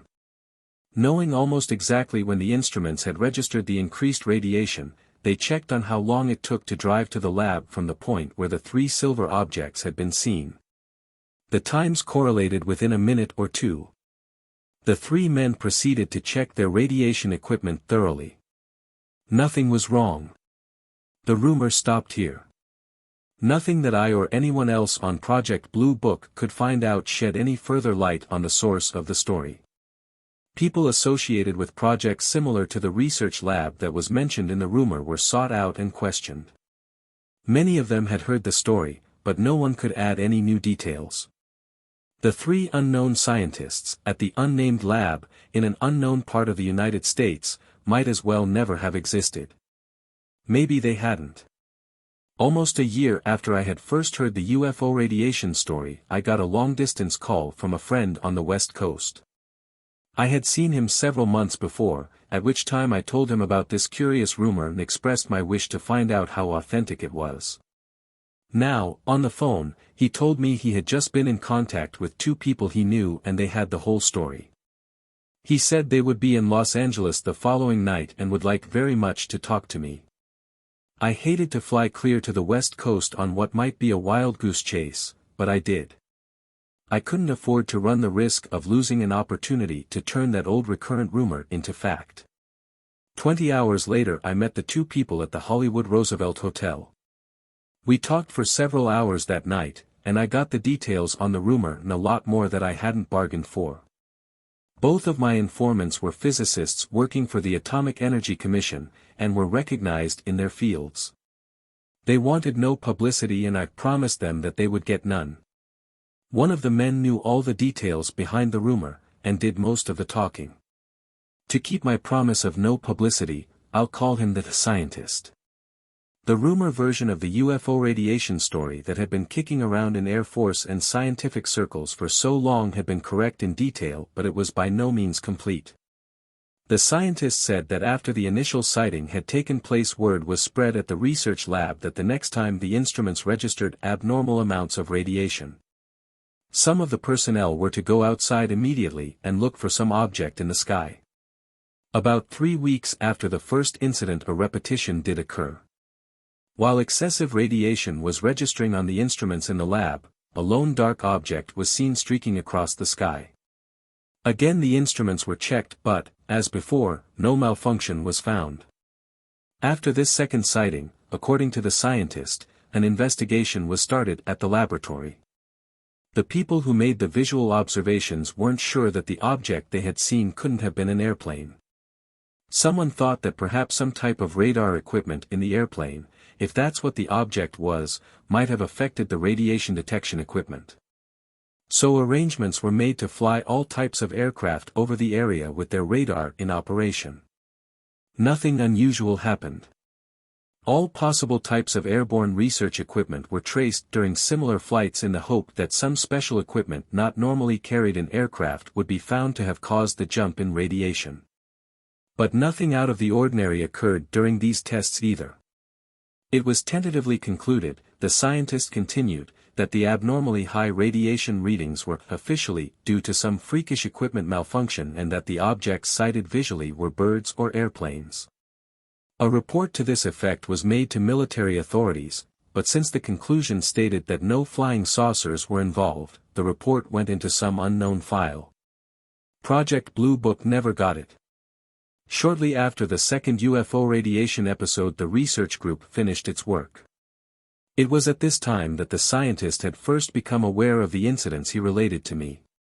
A friend of his, one of the men involved in the sightings, had sent the details in a letter. As the story of the sightings spread, it was widely discussed in scientific circles, with the result that the conclusion, an equipment malfunction, began to be more seriously questioned. Among the scientists who felt that further investigation of such phenomena was in order, were the man to whom I was talking and some of the people who had made the original sightings. About a year later the scientist and these original investigators were working together. They decided to make a few more tests, on their own time, but with radiation detection equipment so designed that the possibility of malfunction would be almost nil. They formed a group of people who were interested in the project, and on evenings and weekends assembled and set up their equipment in an abandoned building on a small mountain peak. To ensure privacy and to avoid arousing undue interest among people not in on the project, the scientist and his colleagues told everyone that they had formed a mineral club. The Mineral Club deception covered their weekend expeditions because rock hounds are notorious for their addiction to scrambling around on mountains in search for specimens. The equipment that the group had installed in the abandoned building was designed to be self-operating. Geiger tubes were arranged in a pattern so that some idea as to the direction of the radiation source could be obtained. During the original sightings the equipment malfunction factor could not be definitely established or refuted because certain critical data had not been measured. To get data on visual sightings, the Mineral Club had to rely on the flying saucer grapevine, which exists at every major scientific laboratory in the country. By late summer of 1950 they were in business. For the next 3 months the scientist and his group kept their radiation equipment operating 24 hours a day, but the tapes showed nothing except the usual background activity. The saucer grapevine reported sightings in the general area of the tests, but none close to the instrumented mountaintop. The trip to the instrument shack, which had to be made every 2 days to change tapes, began to get tiresome for the rock hounds, and there was some talk of discontinuing the watch. But persistence paid off. Early in December, about 10 o'clock in the morning, the grapevine reported sightings of a silvery, circular-shaped object near the instrument shack. The UFO was seen by several people. When the rock hounds checked the recording tapes in the shack they found that several of the Geiger tubes had been triggered at 10:17 a.m. The registered radiation increase was about 100 times greater than the normal background activity. 3 more times during the next 2 months the Mineral Club's equipment recorded abnormal radiation on occasions when the grapevine reported visual sightings of UFOs. One of the visual sightings was substantiated by radar. After these incidents the Mineral Club kept its instruments in operation until June 1951, but nothing more was recorded. And, curiously enough, during this period while the radiation level remained normal, the visual sightings in the area dropped off too. The Mineral Club decided to concentrate on determining the significance of the data they had obtained. Accordingly, the scientist and the group made a detailed study of their mountaintop findings. They had friends working on many research projects throughout the United States and managed to visit and confer with them while on business trips. They investigated the possibility of unusual sunspot activity, but sunspots had been normal during the brief periods of high radiation. To clinch the elimination of sunspots as a cause, their record tapes showed no burst of radiation when sunspot activity had been abnormal. The rock hounds checked every possible research project that might have produced some stray radiation for their instruments to pick up. They found nothing. They checked and rechecked their instruments, but could find no factor that might have induced false readings. They let other scientists in on their findings, hoping that these outsiders might be able to put their fingers on errors that had been overlooked. Now, more than a year after the occurrence of the mysterious incidents that they had recorded, a year spent in analyzing their data, the rock hounds had no answer. By the best scientific tests that they had been able to apply, the visual sightings and the high radiation had taken place more or less simultaneously. Intriguing ideas are hard to kill, and this one had more than one life, possibly because of the element of mystery which surrounds the subject of flying saucers. But the scientific mind thrives on taking the mystery out of unexplained events, so it is not surprising that the investigation went on. According to my friend the scientist, a few people outside the laboratory where the rock hounds worked were told about the activities of the Mineral Club, and they started radiation detection groups of their own. For instance, 2 graduate astronomy students from a southwestern university started a similar watch, on a modest scale, using a modified standard Geiger counter as their detection unit. They did not build a recorder into their equipment, however, and consequently were forced to man their equipment continuously, which naturally cut down the time they were in operation. On 2 occasions they reportedly detected a burst of high radiation. Although the veracity of the 2 astronomers was not doubted, the scientist felt that the accuracy of their readings was poor because of the rather low quality of their equipment. The scientist then told me about a far more impressive effort to verify or disprove the findings of the Mineral Club. Word of the Rock Hounds and their work had also spread to a large laboratory in the East. An Air Force colonel, on duty at the lab, told the story to some of his friends, and they decided to look personally into the situation. Fortunately, these people were in a wonderful spot to make such an investigation. At their laboratory an extensive survey of the surrounding area was being made.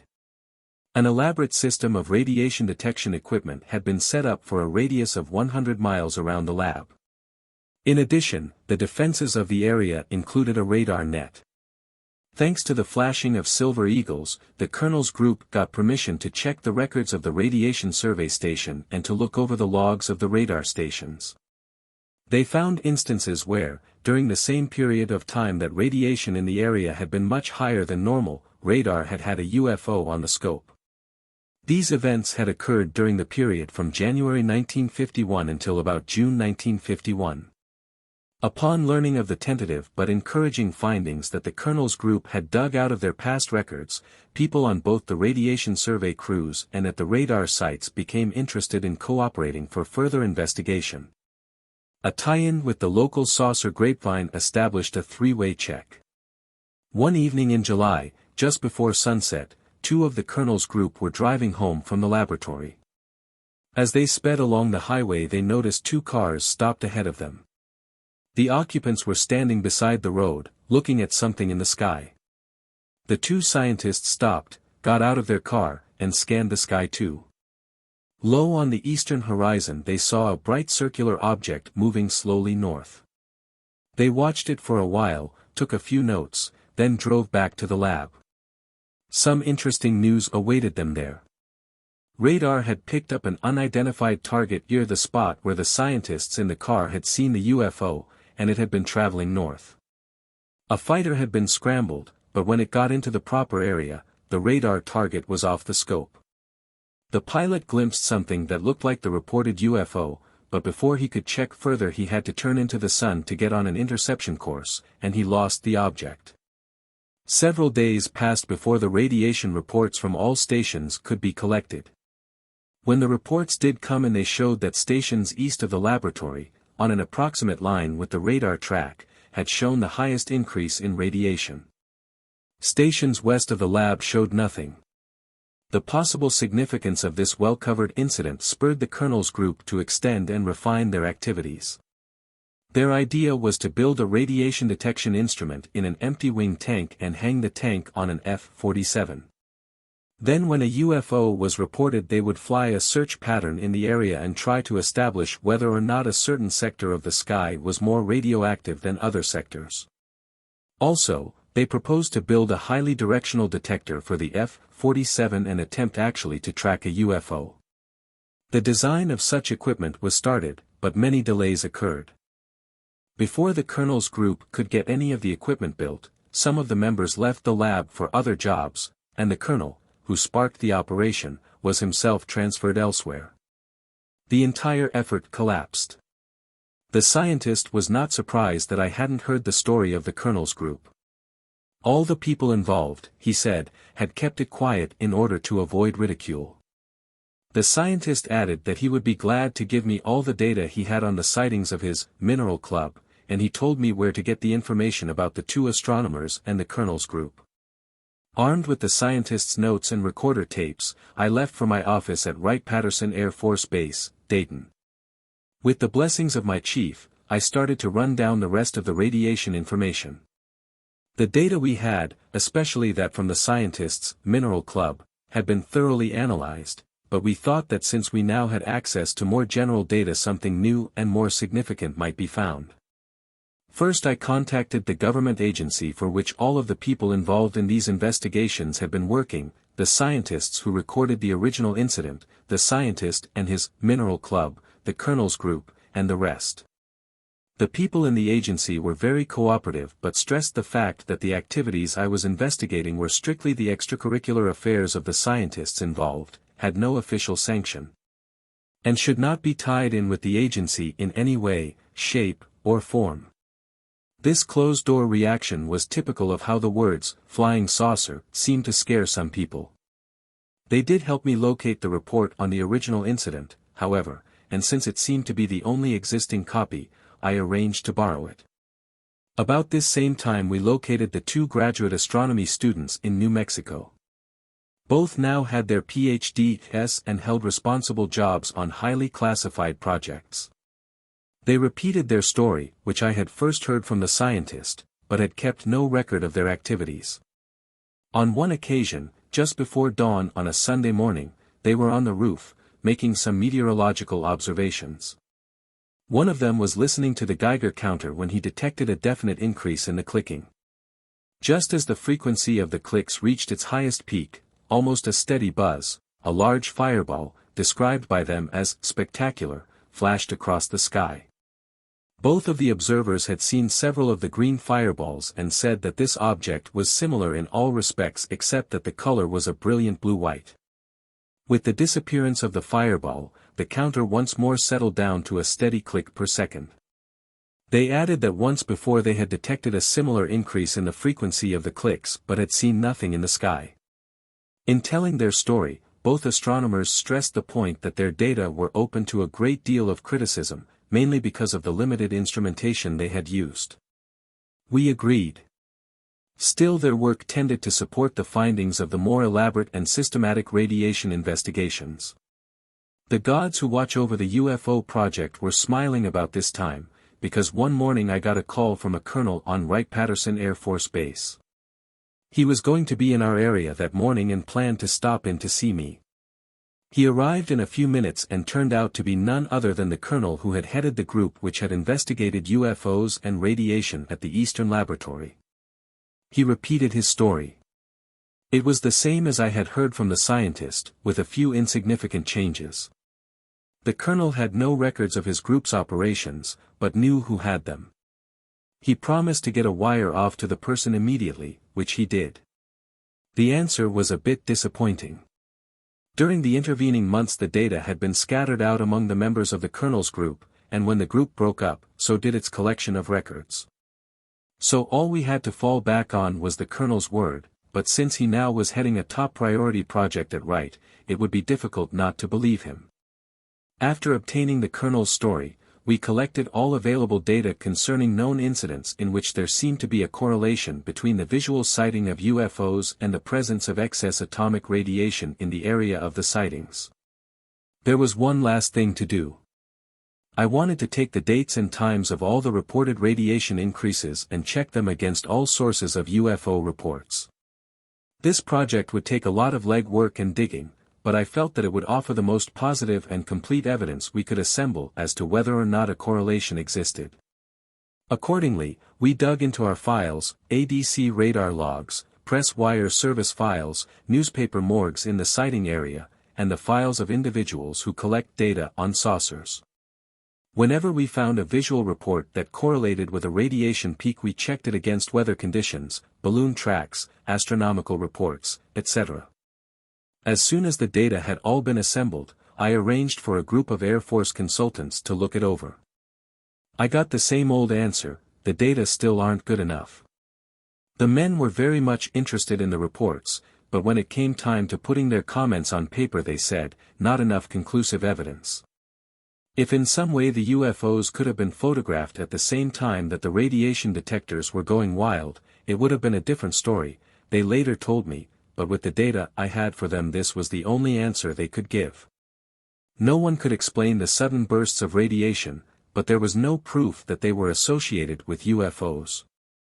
The board's ruling wrote finish to this investigation. I informed the colonel, and he didn't like the decision. Later I passed through the city where the scientist was working.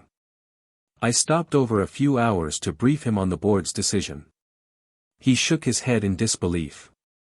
It is interesting to note that both the colonel and the scientist reacted 1 foot the same way. We're not fools, we were there, we saw it, they didn't. What do they want for proof? Chapter 16. The Hierarchy Ponders. By early January 1953 the scientists who were to be members of our panel of experts had been contacted and had agreed to sit in judgment of the UFO. In turn, we agreed to give them every detail about the UFO. We had our best reports for them to read, and we were going to show them the 2 movies that some intelligence officers considered as the positive proof, the Tremonton movie and the Montana movie. When this High Court convened on the morning of January 12, the first thing it received was its orders. 1 of 3 verdicts would be acceptable. 1. All UFO reports are explainable as known objects or natural phenomena. Therefore the investigation should be permanently discontinued. 2. The UFO reports do not contain enough data upon which to base a final conclusion. Project Bluebook should be continued in hopes of obtaining better data. 3. The UFOs are interplanetary spacecraft. The written verdict, the group was told, would be given to the National Security Council, a council made up of the directors of all U.S. intelligence agencies, and thence it would go to the President of the United States, if they should decide that the UFOs were interplanetary spacecraft. Because of military regulations, the names of the panel members, like the names of so many other people associated with the UFO story, cannot be revealed. 2 of the men had made names for themselves as practical physicists. They could transform the highest theory for practical uses. One of these men had developed the radar that pulled us out of a big hole at the beginning of World War II, and the other had been one of the fathers of the H-bomb. Another of the panel members is now the chief civilian advisor to one of our top military commanders, and another was an astronomer whose unpublished fight to get the UFO recognized is respected throughout scientific circles. There was a man who is noted for his highly theoretical physics and mathematics, and another who had pioneered operations research during World War II. The 6th member of the panel had been honored by the American Rocket Society and the International Astronautical Federation for his work in moving space travel from the Buck Rogers realm to the point of near reality and who is now a rocket expert. It was an impressive collection of top scientific talent. During the first 2 days of the meeting I reviewed our findings for the scientists. Since June 1947, when the first UFO report had been made, ATIC had analyzed 1,593 UFO reports. About 4,400 had actually been received, but all except 1,593 had been immediately rejected for analysis. From our studies, we estimated that ATIC received reports of only 10% of the UFO sightings that were made in the United States, therefore in 5.5 years something like 44,000 UFO sightings had been made. Of the 1,593 reports that had been analyzed by Project Bluebook, and we had studied and evaluated every report in the Air Force files, we had been able to explain a great many. The actual breakdown was like this. Balloons. 18. 51%. Known. 1.57. Probable. 4.99. Possible. 11.95.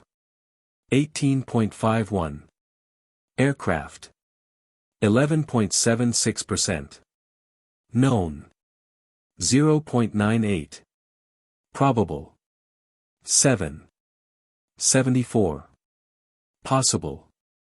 3.04. 11.76.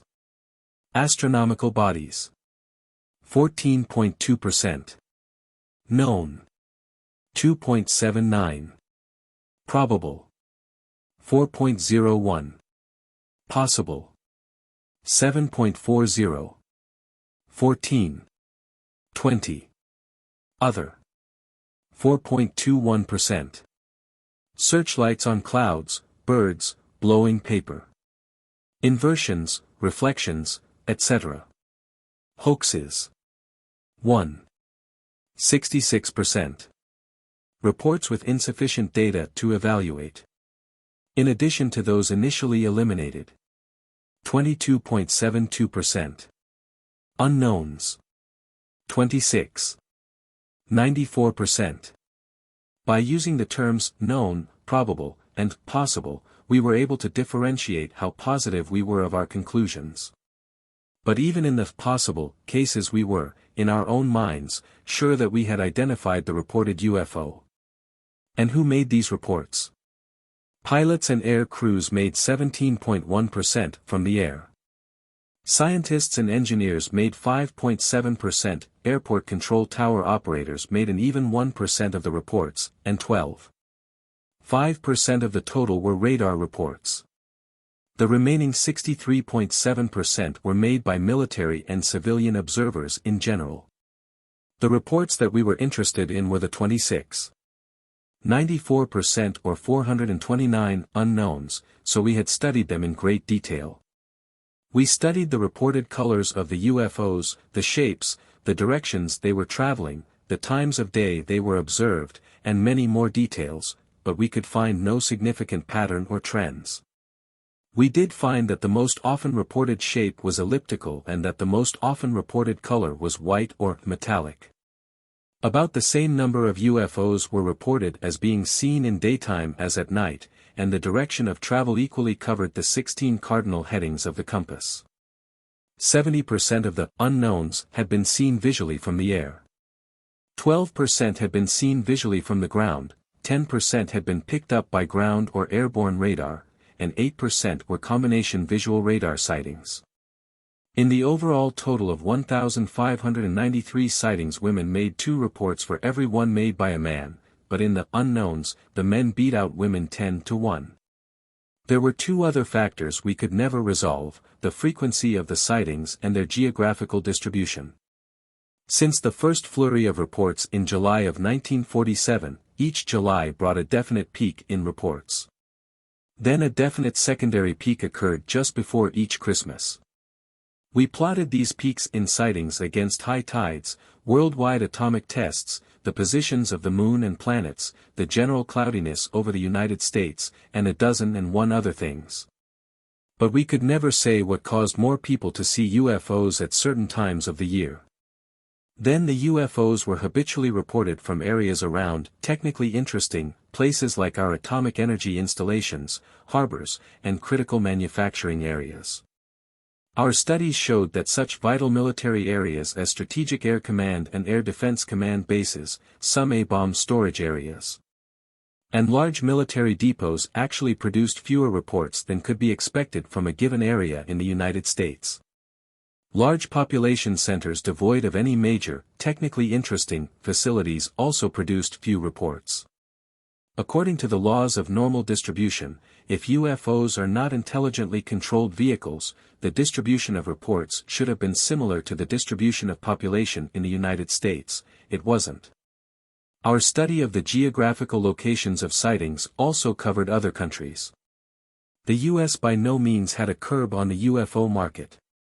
In all of our unknown reports we never found one measurement of size, speed, or altitude that could be considered to be even fairly accurate. We could say only that some of the UFOs had been traveling pretty fast. As far as radar was concerned, we had reports of fantastic speeds, up to 50,000 miles an hour, but in all of these instances there was some doubt as to exactly what caused the target. The highest speeds reported for our combination radar visual sightings, which we considered to be the best type of sighting in our files, were 700 to 800 miles an hour. We had never picked up any hardware, any whole saucers, pieces, or parts, that couldn't be readily identified as being something very earthly. We had a contract with a materials testing laboratory, and they would analyze any piece of material that we found or was sent to us. The tar-covered marble, aluminum broom handle, cow manure, slag, pieces of plastic balloon, and the what have you that we did receive and analyze only served to give the people in our material lab some practice and added nothing but laughs to the UFO project. The same went for the reports of contacts with spacemen. Since 1952 a dozen or so people have claimed that they have talked to or ridden with the crews of flying saucers. They offer affidavits, pieces of material, photographs, and other bits and pieces of junk as proof. We investigated some of these reports and could find absolutely no fact behind the stories. We had 100 or so photos of flying saucers, both stills and movies. Many were fakes, some so expert that it took careful study by photo interpreters to show how the photos had been faked. Some were the crudest of fakes, automobile hub caps thrown into the air, homemade saucers suspended by threads, and just plain retouched negatives. The rest of the still photos had been sent in by well-meaning citizens who couldn't recognize a light flare of flaw in the negative, or who had chanced to get an excellent photo of a sundog or mirage. But the movies that were sent in to us were different. In the first place, it takes an expert with elaborate equipment to fake a movie. We had or knew about 4 strips of movie film that fell into the unknown category. 2 were the cinetheodolite movies that had been taken at White Sands Proving Ground in April and May of 1950, 1 was the Montana movie and the last was the Tremonton movie. These latter 2 had been subjected to thousands of hours of analysis, and since we planned to give the panel of scientists more thorough reports on them on Friday, I skipped over their details and went to the next point I wanted to cover: theories. Periodically throughout the history of the UFO, people have come up with widely publicized theories to explain all UFO reports. The one that received the most publicity was the one offered by Dr. Donald Menzel of Harvard University. Dr. Menzel, writing in Time, Look, and later in his Flying Saucers, claimed that all UFO reports could be explained as various types of light phenomena. We studied this theory thoroughly because it did seem to have merit. Project Bear's physicists studied it, ATIC's scientific consultants studied it and discussed it with several leading European physicists whose specialty was atmospheric physics. In general, the comments that Project Bluebook received were, "He's given the subject some thought, but his explanations are not the panacea." And there were other widely publicized theories. One man said that they were all skyhook balloons, but we knew the flight path of every skyhook balloon and they were seldom reported as UFOs. Their little brothers, the weather balloons, caused us a great deal more trouble. The Army engineers took a crack at solving the UFO problem by making an announcement that a scientist in one of their laboratories had duplicated a flying saucer in his laboratory. Major Dewey Fournette checked into this one. It had all started out as a joke, but it was picked up as fact and the scientist was stuck with it. He gained some publicity but lost prestige because other scientists wondered just how competent the man really was to try to pass off such an answer. All in all, the unsolicited assistance of theorists didn't help us a bit, I told the panel members. Some of them were evidently familiar with the theories because they nodded their heads in agreement. The next topic I covered in my briefing was a question that came up quite frequently in discussions of the UFO: did UFO reports actually start in 1947? We had spent a great deal of time trying to resolve this question. Old newspaper files, journals, and books that we found in the Library of Congress contained many reports of odd things being seen in the sky as far back as the biblical times.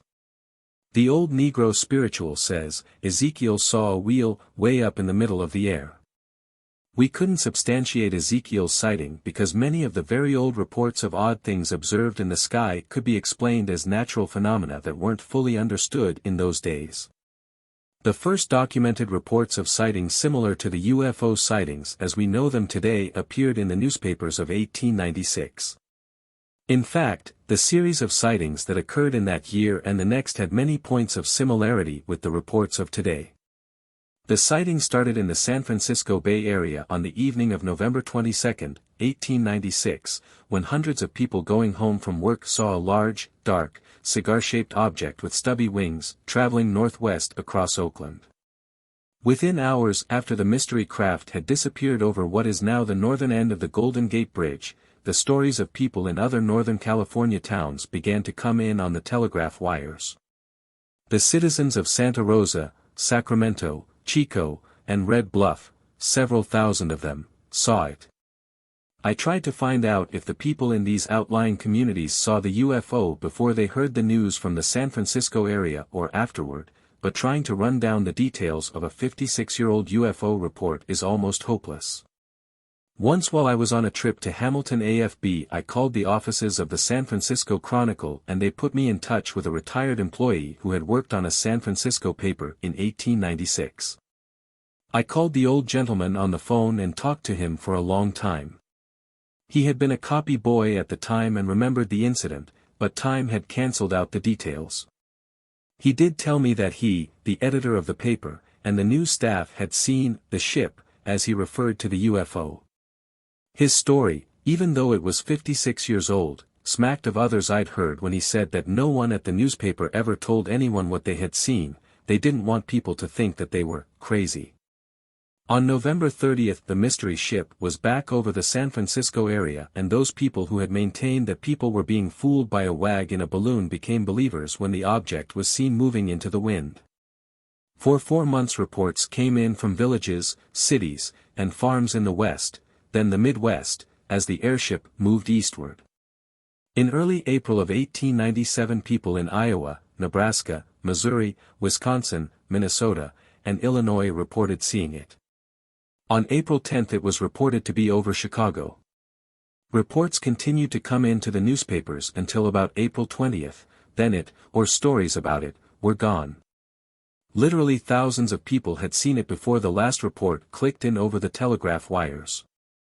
A study of the hundreds of newspaper accounts of this sighting that rocked the world in the late 1890s was interesting because the same controversies that arose then exist now.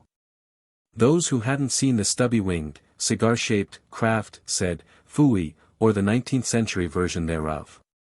Those who had seen it were almost ready to do battle to uphold their integrity. Some astronomers loudly yelled, "Venus, Jupiter," and "Alpha Orionis," while others said, "We saw it." Thomas Edison, the man of science of the day, disclaimed any knowledge of the mystery craft. "I prefer to devote my time to objects of commercial value," he told a New York Herald reporter. At best airships would only be toys. Thomas, you goofed on that prediction. I had one more important point to cover before I finished my briefing and opened the meeting to a general question and answer session. During the past year and a half we had had several astronomers visit Project Bluebook, and they were not at all hesitant to give us their opinions, but they didn't care to say much about what their colleagues were thinking. Although they did indicate that they were thinking. We decided that the opinions and comments of astronomers would be of value, so late in 1952 we took a poll. We asked an astronomer, whom we knew to be unbiased about the UFO problem and who knew every outstanding astronomer in the United States, to take a trip and talk to his friends. We asked him not to make a point of asking about the UFO but just to work the subject into a friendly conversation. This way we hoped to get a completely frank opinion. To protect his fellow astronomers, our astronomer gave them all code names and he kept the key to the code. The report we received expressed the detailed opinions of 45 recognized authorities. Their opinions varied from that of Dr. C., who regarded the UFO project as a silly waste of money to investigate an even sillier subject, to Dr. L., who has spent a great deal of his own valuable time personally investigating UFO reports because he believes that they are something real. Of the 45 astronomers who were interviewed, 36% were not at all interested in the UFO reports, 41% were interested to the point of offering their services if they were ever needed.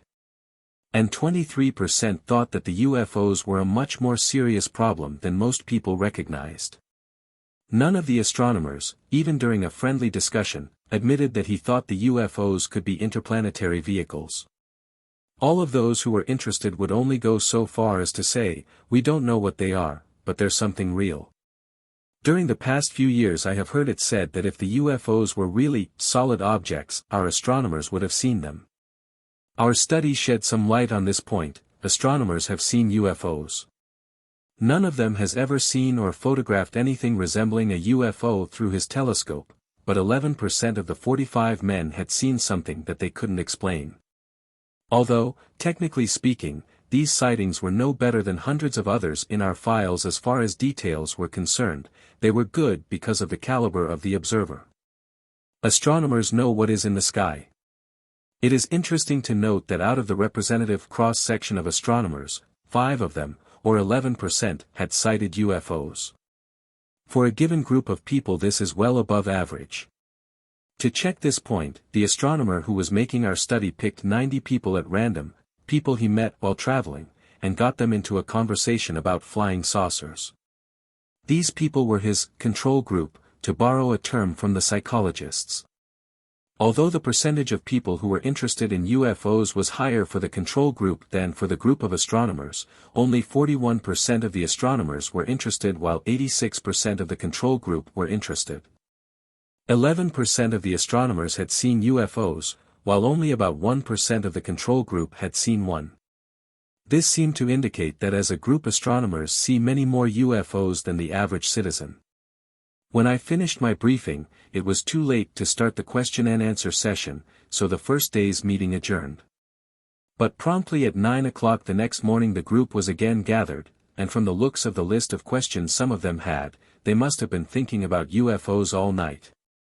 One of the first questions was about the results of photography taken by the pairs of huge, meteorite patrol cameras that are located in several places throughout North America. Did they ever photograph a UFO? The cameras, which are in operation almost every clear night, can photograph very dim lights, and once a light is photographed its speed and altitude can be very accurately established. If there were any objects giving off light as they flew through our atmosphere, there is a chance that these cameras might have photographed them. But they hadn't. At first this seemed to be an important piece of evidence and we had just about racked this fact up as a definite score against the UFO when we did a little checking. If the UFO had been flying at an altitude of 100 miles, the chances of its being picked up by the cameras would be good, but the chances of photographing something flying any lower would be less. This may account for the fact that while our inquiring astronomer was at the meteorite patrol camera sites, he talked to an astronomer who had seen a UFO while operating one of the patrol cameras. Many people have asked why our astronomers haven't seen anything through their big telescopes. They are focused light years away and their field of vision is so narrow that even if UFOs did exist and littered the atmosphere they wouldn't be seen. Another question the panel had was about Orson Welles' famous War of the Worlds broadcast of October 1938, which caused thousands of people to panic. Had we studied this to see if there were any similarities between it and the current UFO reporting? We had. Our psychologist looked into the matter and gave us an opinion. To make a complete study and get a positive answer would require an effort that would dwarf the entire UFO project. But he did have a few comments. There were many documented cases in which a series of innocent circumstances triggered by the broadcast had caused people to completely lose all sense of good judgment, to panic. There were some similar reports in our UFO files. But we had many reports in which people reported UFOs and obviously hadn't panicked. Reports from pilots who had seen mysterious lights at night and, thinking that they might be a cockpit reflection, had turned off all their cockpit lights. Or the pilots who turned and rolled their airplanes to see if they could change the angle of reflection and get rid of the UFO. Or those pilots who climbed and dove thousands of feet and then leveled out to see if the UFO would change its relative position to the airplane. Or the amateur astronomer who made an excellent sighting and before he reluctantly reported it as a UFO had talked to a half-dozen professional astronomers and physicists in hopes of finding an explanation. All of these people were thinking clearly, questioning themselves as to what the sightings could be, then trying to answer their questions. These people weren't panicked. The question and answer period went on for a full day as the scientists dug into the details of the general facts I had given them in my briefing. The following day and a half was devoted to reviewing and discussing 50 of our best sighting reports that we had classed as unknowns. The next item on the agenda, when the panel had finished absorbing all of the details of the 50 selected top reports, was a review of a very hot and very highly controversial study. It was based on the idea that Major Dewey Fournette and I had talked about several months before, an analysis of the motions of the reported UFOs in an attempt to determine whether they were intelligently controlled. The study was hot because it wasn't official and the reason it wasn't official was because it was so hot. It concluded that the UFOs were interplanetary spaceships. The report had circulated around high command levels of intelligence and it had been read with a good deal of interest. But even though some officers at command levels just a notch below General Samford bought it, the space behind the words, "approved by," was blank. No one would stick his neck out and officially send it to the top. Dewey Fournette, who had completed his tour of active duty in the Air Force and was now a civilian, was called from Houston, Texas, to tell the scientists about the study since he had worked very closely with the group that had prepared it. The study covered several hundred of our most detailed UFO reports. By a very critical process of elimination, based on the motion of the reported UFOs. Fournette told the panel how he and any previous analysis by Project Bluebook had been disregarded and how those reports that could have been caused by any one of the many dozen known objects, balloons, airplanes, astronomical bodies, etc., were sifted out. This sifting took quite a toll, and the study ended up with only 10 or 20 reports that fell into the unknown category. Since such critical methods of evaluation had been used, these few reports proved beyond a doubt that the UFOs were intelligently controlled by persons with brains equal to or far surpassing ours. The next step in the study, Fournette explained, was to find out where they came from. Earthlings were eliminated, leaving the final answer, spacemen. Both Dewey and I had been somewhat worried about how the panel would react to a study with such definite conclusions. But when he finished his presentation, it was obvious from the tone of the questioning that the men were giving the conclusions serious thought. Fournette's excellent reputation was well known. On Friday morning we presented the feature attractions of the session, the Tremonton movie and the Montana movie. These two bits of evidence represented the best photos of UFOs that Project Bluebook had to offer. The scientists knew about them, especially the Tremonton movie, because since late July they had been the subject of many closed-door conferences. Generals, admirals, and GS-16s had seen them at command performances, and they had been flown to Kelly AFB in Texas to be shown to a conference of intelligence officers from all over the world. Two of the country's best military photo laboratories, the Air Force Lab at Wright Field and the Navy's lab at Anacostia, Maryland, had spent many hours trying to prove that the UFOs were balloons, airplanes, or stray light reflections. But they failed. The UFOs were true unknowns. The possibility that the movie had been faked was considered but quickly rejected because only a Hollywood studio with elaborate equipment could do such a job and the people who filmed the movies didn't have this kind of equipment. The Montana movie had been taken on August 15, 1950, by Nick Mariana, the manager of the Great Falls baseball team. It showed two large bright lights flying across the blue sky in an echelon formation. There were no clouds in the movie to give an indication of the UFO's speed, but at one time they passed behind a water tower. The lights didn't show any detail, they appeared to be large circular objects. Mariana had sent his movies to the Air Force back in 1950, but in 1950 there was no interest in the UFO so, after a quick viewing, Project Grudge had written them off as the reflections from two F-94 jet fighters that were in the area. In 1952, at the request of the Pentagon, I reopened the investigation of the Montana movie. Working through an intelligence officer at the Great Falls AFB, I had Mariana reinterrogated and obtained a copy of his movie, which I sent to the photo lab. When the photo lab got the movie, they had a little something to work with because the two UFOs had passed behind a reference point, the water tower. Their calculations quickly confirmed that the objects were not birds, balloons, or meteors. Balloons drift with the wind and the wind was not blowing in the direction that the two UFOs were traveling. No exact speeds could be measured, but the lab could determine that the lights were traveling too fast to be birds and too slow to be meteors. This left airplanes as the only answer. The intelligence officer at Great Falls had dug through huge stacks of files and found that only two airplanes, two F-94s, were near the city during the sighting and that they had landed about 2 minutes afterwards. Both Mariana and his secretary, who had also seen the UFOs, had said that the two jets had appeared in another part of the sky only a minute or two after the two UFOs had disappeared in the southeast. This in itself would eliminate the jets as candidates for the UFOs, but we wanted to double-check.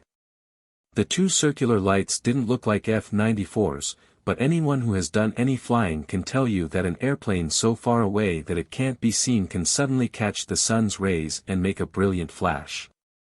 First we studied the flight paths of the two F-94s. We knew the landing pattern that was being used on the day of the sighting, and we knew when the two F-94s landed. The two jets just weren't anywhere close to where the two UFOs had been. Next we studied each individual light and both appeared to be too steady to be reflections. We drew a blank on the Montana movie, it was an unknown. We also drew a blank on the Tremonton movie, a movie that had been taken by a Navy chief photographer, Warrant Officer Delbert C. Newhouse, on July 2, 1952. Our report on the incident showed that Newhouse, his wife, and their two children were driving to Oakland, California, from the East Coast on this eventful day. They had just passed through Tremonton, Utah, a town north of Salt Lake City, and had traveled about 7 miles on U.S. Highway 30S when Mrs. Newhouse noticed a group of objects in the sky. She pointed them out to her husband.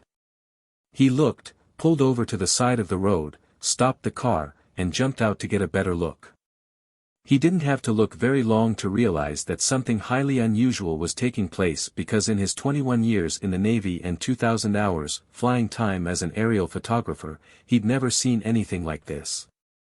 About a dozen shiny disc-like objects were milling around the sky in a rough formation.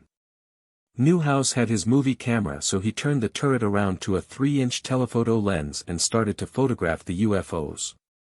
He held the camera still and took several feet of film, getting all of the bright objects in one photo. All of the UFOs had stayed in a compact group from the time the Newhouse family had first seen them, but just before they disappeared over the western horizon one of them left the main group and headed east. Newhouse swung his camera around and took several shots of it, holding his camera steady and letting the UFO pass through the field of view before it disappeared in the east. When I received the Tremonton films I took them right over to the Wright Field Photo Lab, along with the Montana movie, and the photo technicians and I ran them 20 or 30 times. The two movies were similar in that in both of them the objects appeared to be large circular lights, in neither one could you see any detail. But, unlike the Montana movie, the lights in the Tremonton movie would fade out, then come back in again.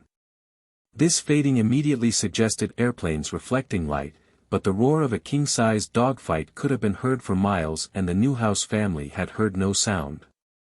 We called in several fighter pilots and they watched the UFOs circling and darting in and out in the cloudless blue sky. Their unqualified comment was that no airplane could do what the UFOs were doing. Balloons came under suspicion, but the lab eliminated them just as quickly by studying the kind of a reflection given off by a balloon. It is a steady reflection since a balloon is spherical. Then, to further scuttle the balloon theory, clusters of balloons are tied together and don't mill around. Of course, the lone UFO that took off to the east by itself was the biggest argument against balloons. Newhouse told an intelligence officer from the Western Air Defense Forces that he had held his camera still and let this single UFO fly through the field of view, so the people in the lab measured its angular velocity. Unfortunately there were no clouds in the sky, nor was he able to include any of the ground in the pictures, so our estimates of angular velocity had to be made assuming that the photographer held his camera still. Had the lone UFO been 10 miles away it would have been traveling several thousand miles an hour. After studying the movies for several weeks, the Air Force Photo Lab at Wright Field gave up. All they had to say was, "We don't know what they are, but they aren't airplanes or balloons, and we don't think they are birds." While the lab had been working on the movies at Wright Field, Major Fournette had been talking to the Navy photo people at Anacostia. They thought they had some good ideas on how to analyze the movies, so as soon as we were through with them I sent them to Major Fournette and he took them over to the Navy lab. The Navy lab spent about 2 months studying the films and had just completed their analysis.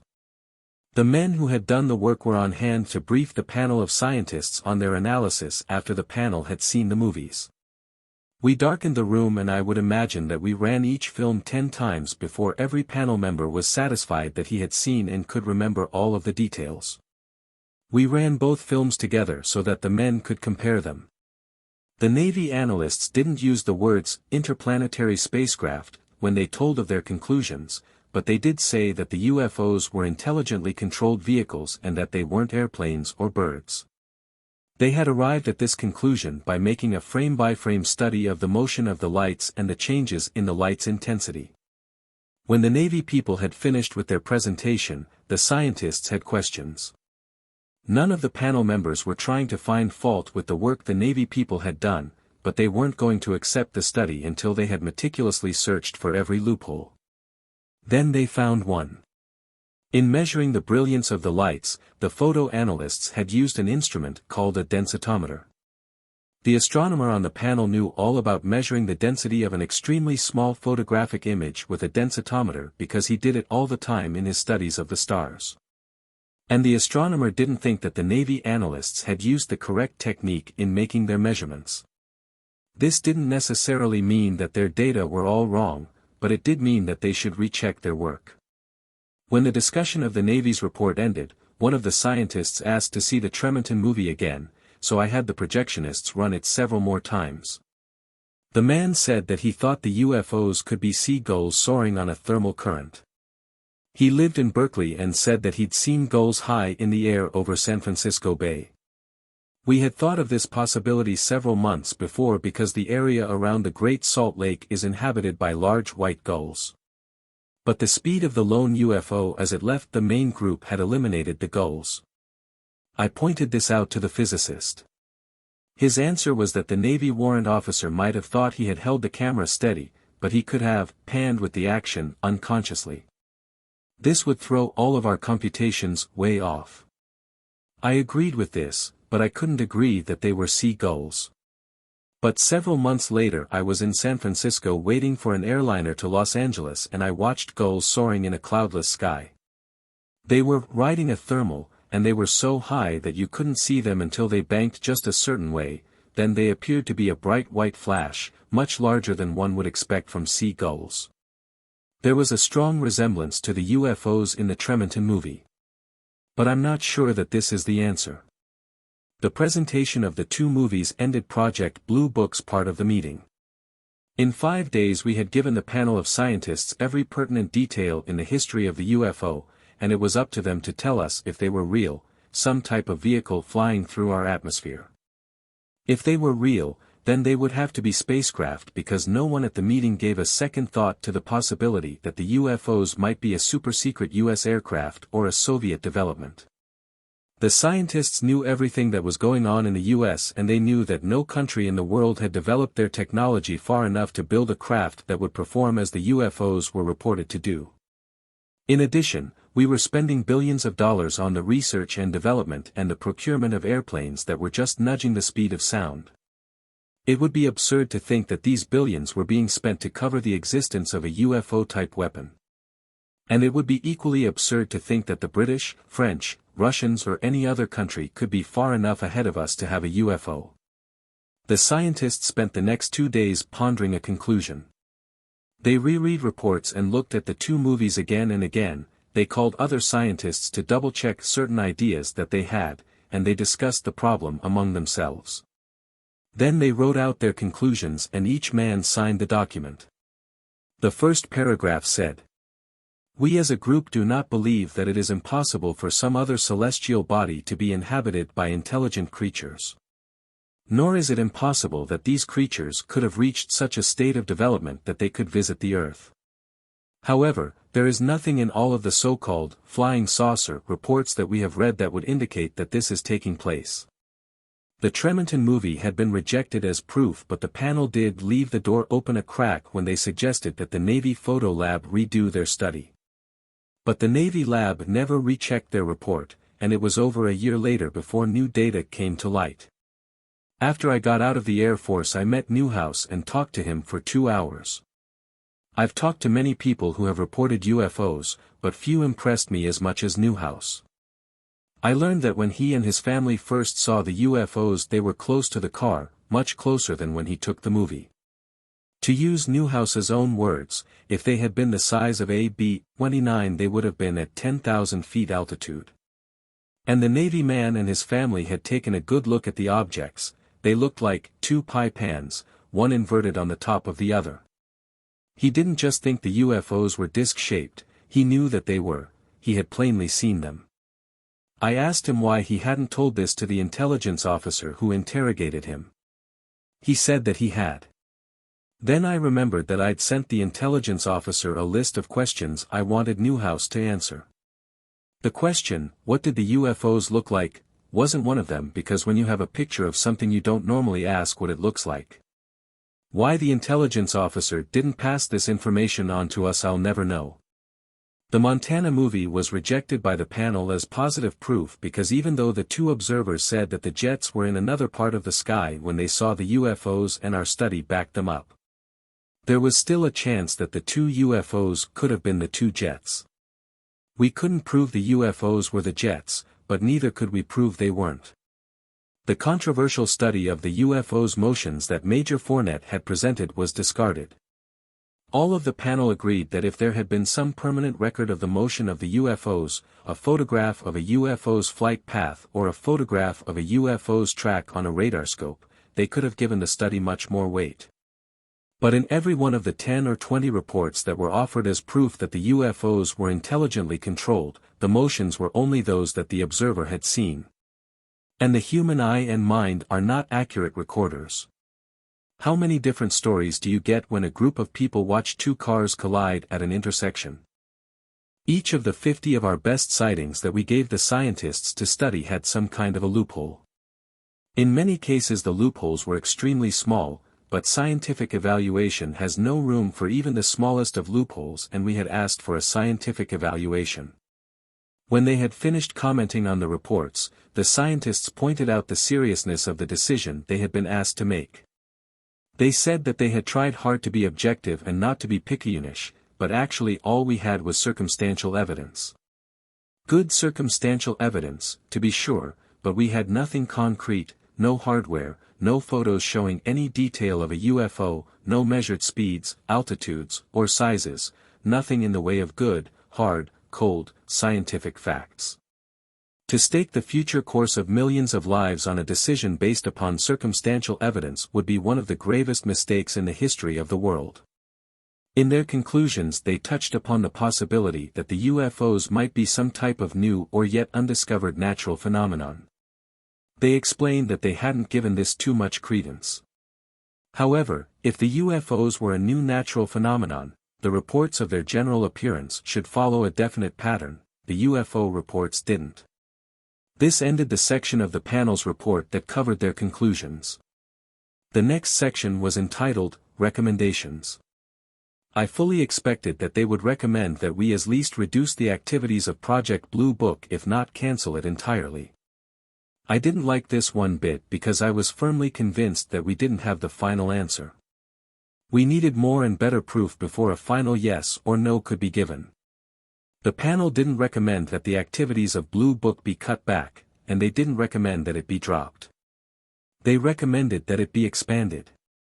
Too many of the reports have been made by credible observers, the report said, people who should know what they're looking at, people who think things out carefully. Data that was out of the circumstantial evidence class was badly needed. And the panel must have been at least partially convinced that an expanded effort would prove something interesting because the expansion they recommended would require a considerable sum of money.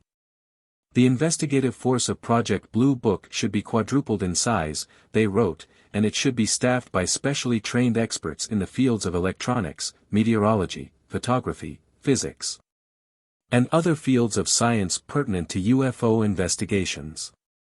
Every effort should be made to set up instruments in locations where UFO sightings are frequent, so that data could be measured and recorded during a sighting. In other locations around the country, military and civilian scientists should be alerted and instructed to use every piece of available equipment that could be used to track UFOs.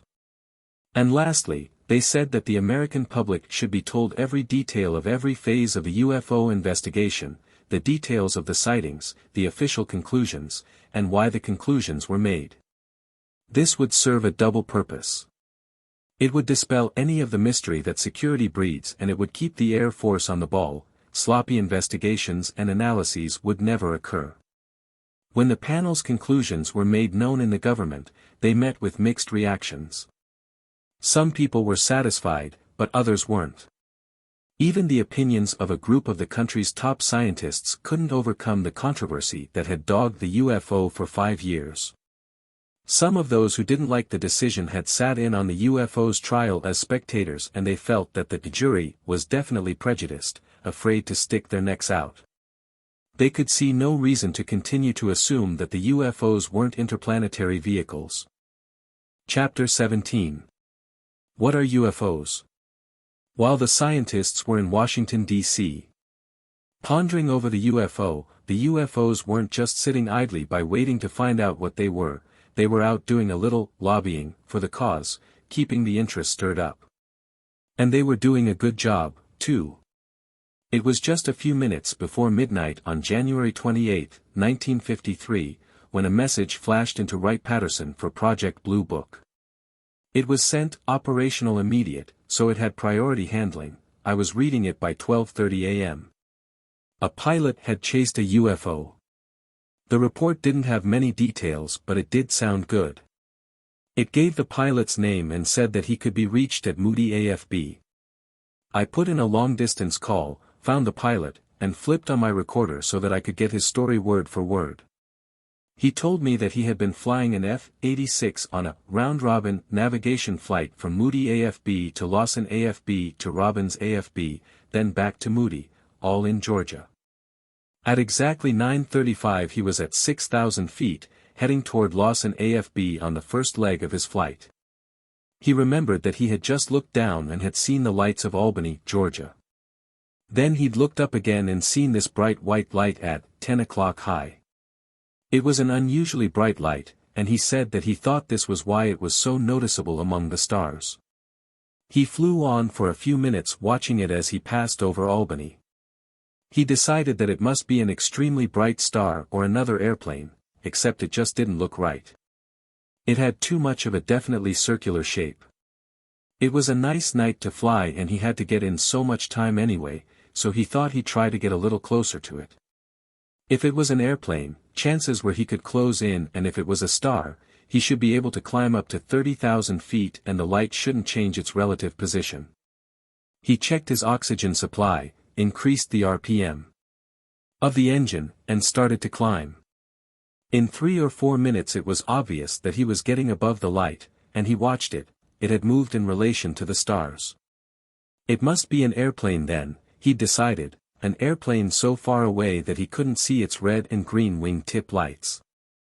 Since he'd gone this far, he decided that he'd get closer and make sure it was an airplane.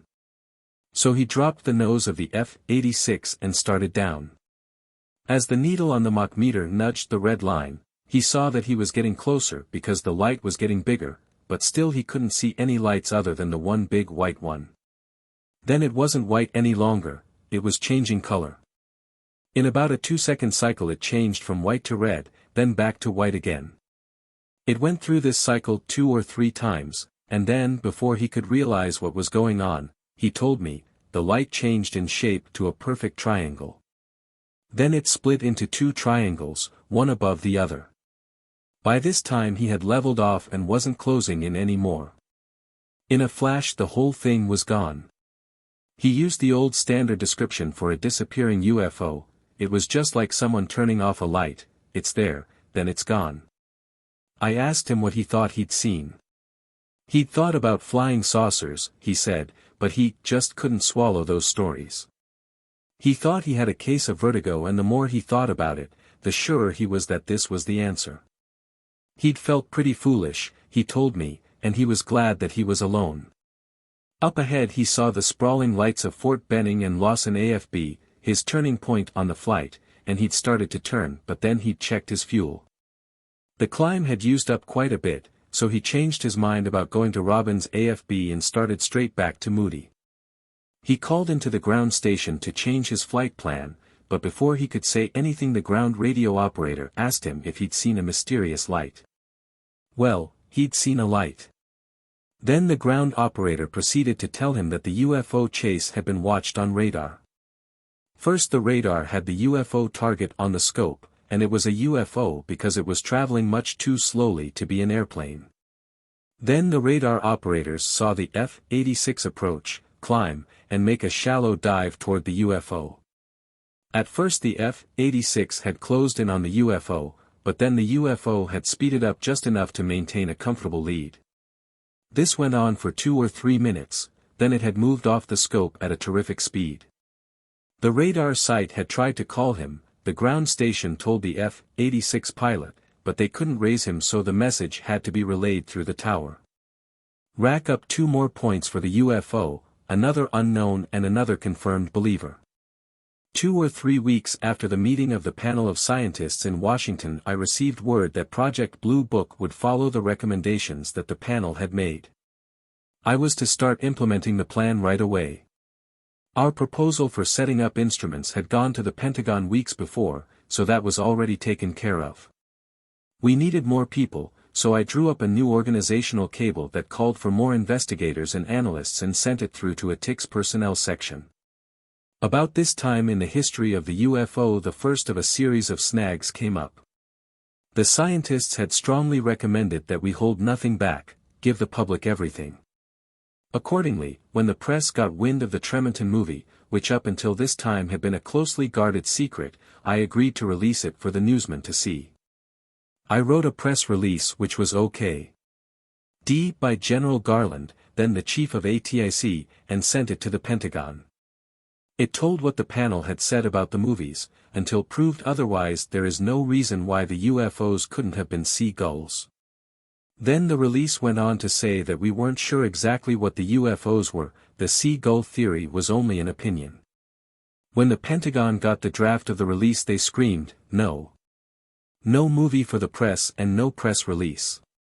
The seagull theory was too weak, and we had a new publicity policy as of now, don't say anything. This policy, incidentally, is still in effect. The January 7, 1955, issue of the Air Force Information Services letter said, in essence, people in the Air Force are talking too much about UFOs, shut up. The old theory that if you ignore them they'll go away is again being followed. Inside of a month the UFO project took a few more hard jolts. In December of 1952 I'd asked for a transfer. I'd agreed to stay on as chief of Bluebook until the end of February so that a replacement could be obtained and be broken in. But no replacement showed up. And none showed up when Lieutenant Rothschild's tour of active duty ended, when Lieutenant Andy Flews transferred to the Alaskan Air Command, or when others left. When I left the UFO project for a 2-month tour of temporary duty in Denver, Lieutenant Bob Olson took over as chief. His staff consisted of Airman First Class Max Futch. Both men were old veterans of the UFO campaign of '52, but 2 people can do only so much.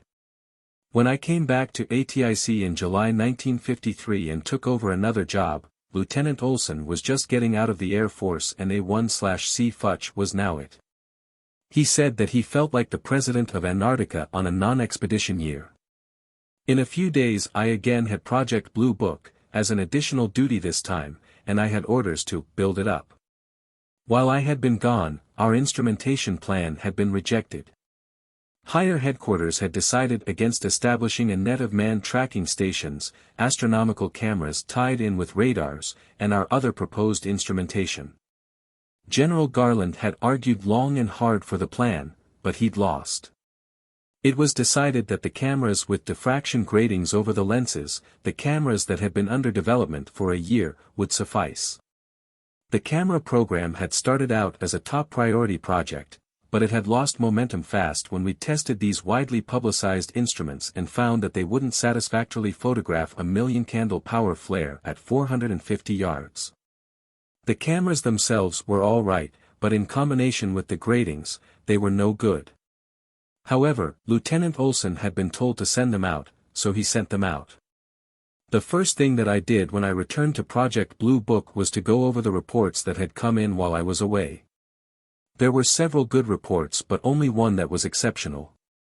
It had taken place at Luke AFB, Arizona, the Air Force's Advanced Fighter Bomber School that is named after the famous balloon buster of World War I, Lieutenant Frank Luke, Jr. It was a sighting that produced some very interesting photographs.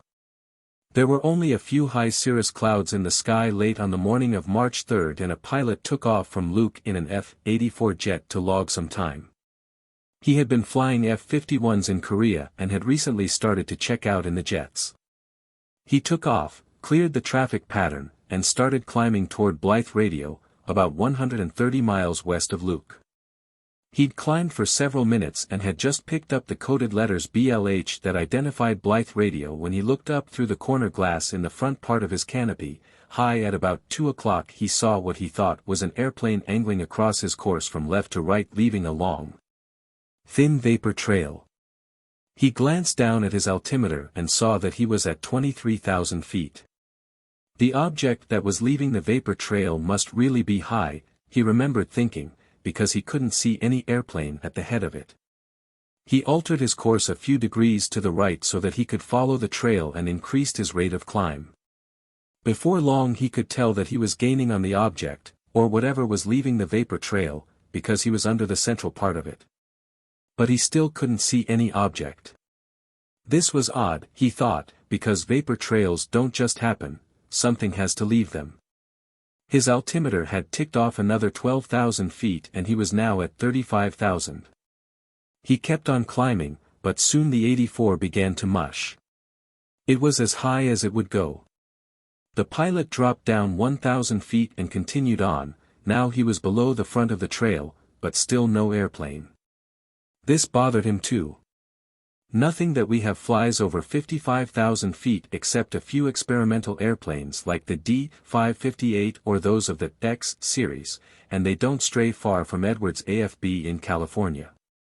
He couldn't be more than 15,000 feet from the front of the trail, and you can recognize any kind of an airplane 15,000 feet away in the clear air of the substratosphere.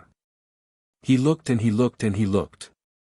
He rocked the F-84 back and forth thinking maybe he had a flaw in the plexiglass of the canopy that was blinking out the airplane, but still no airplane.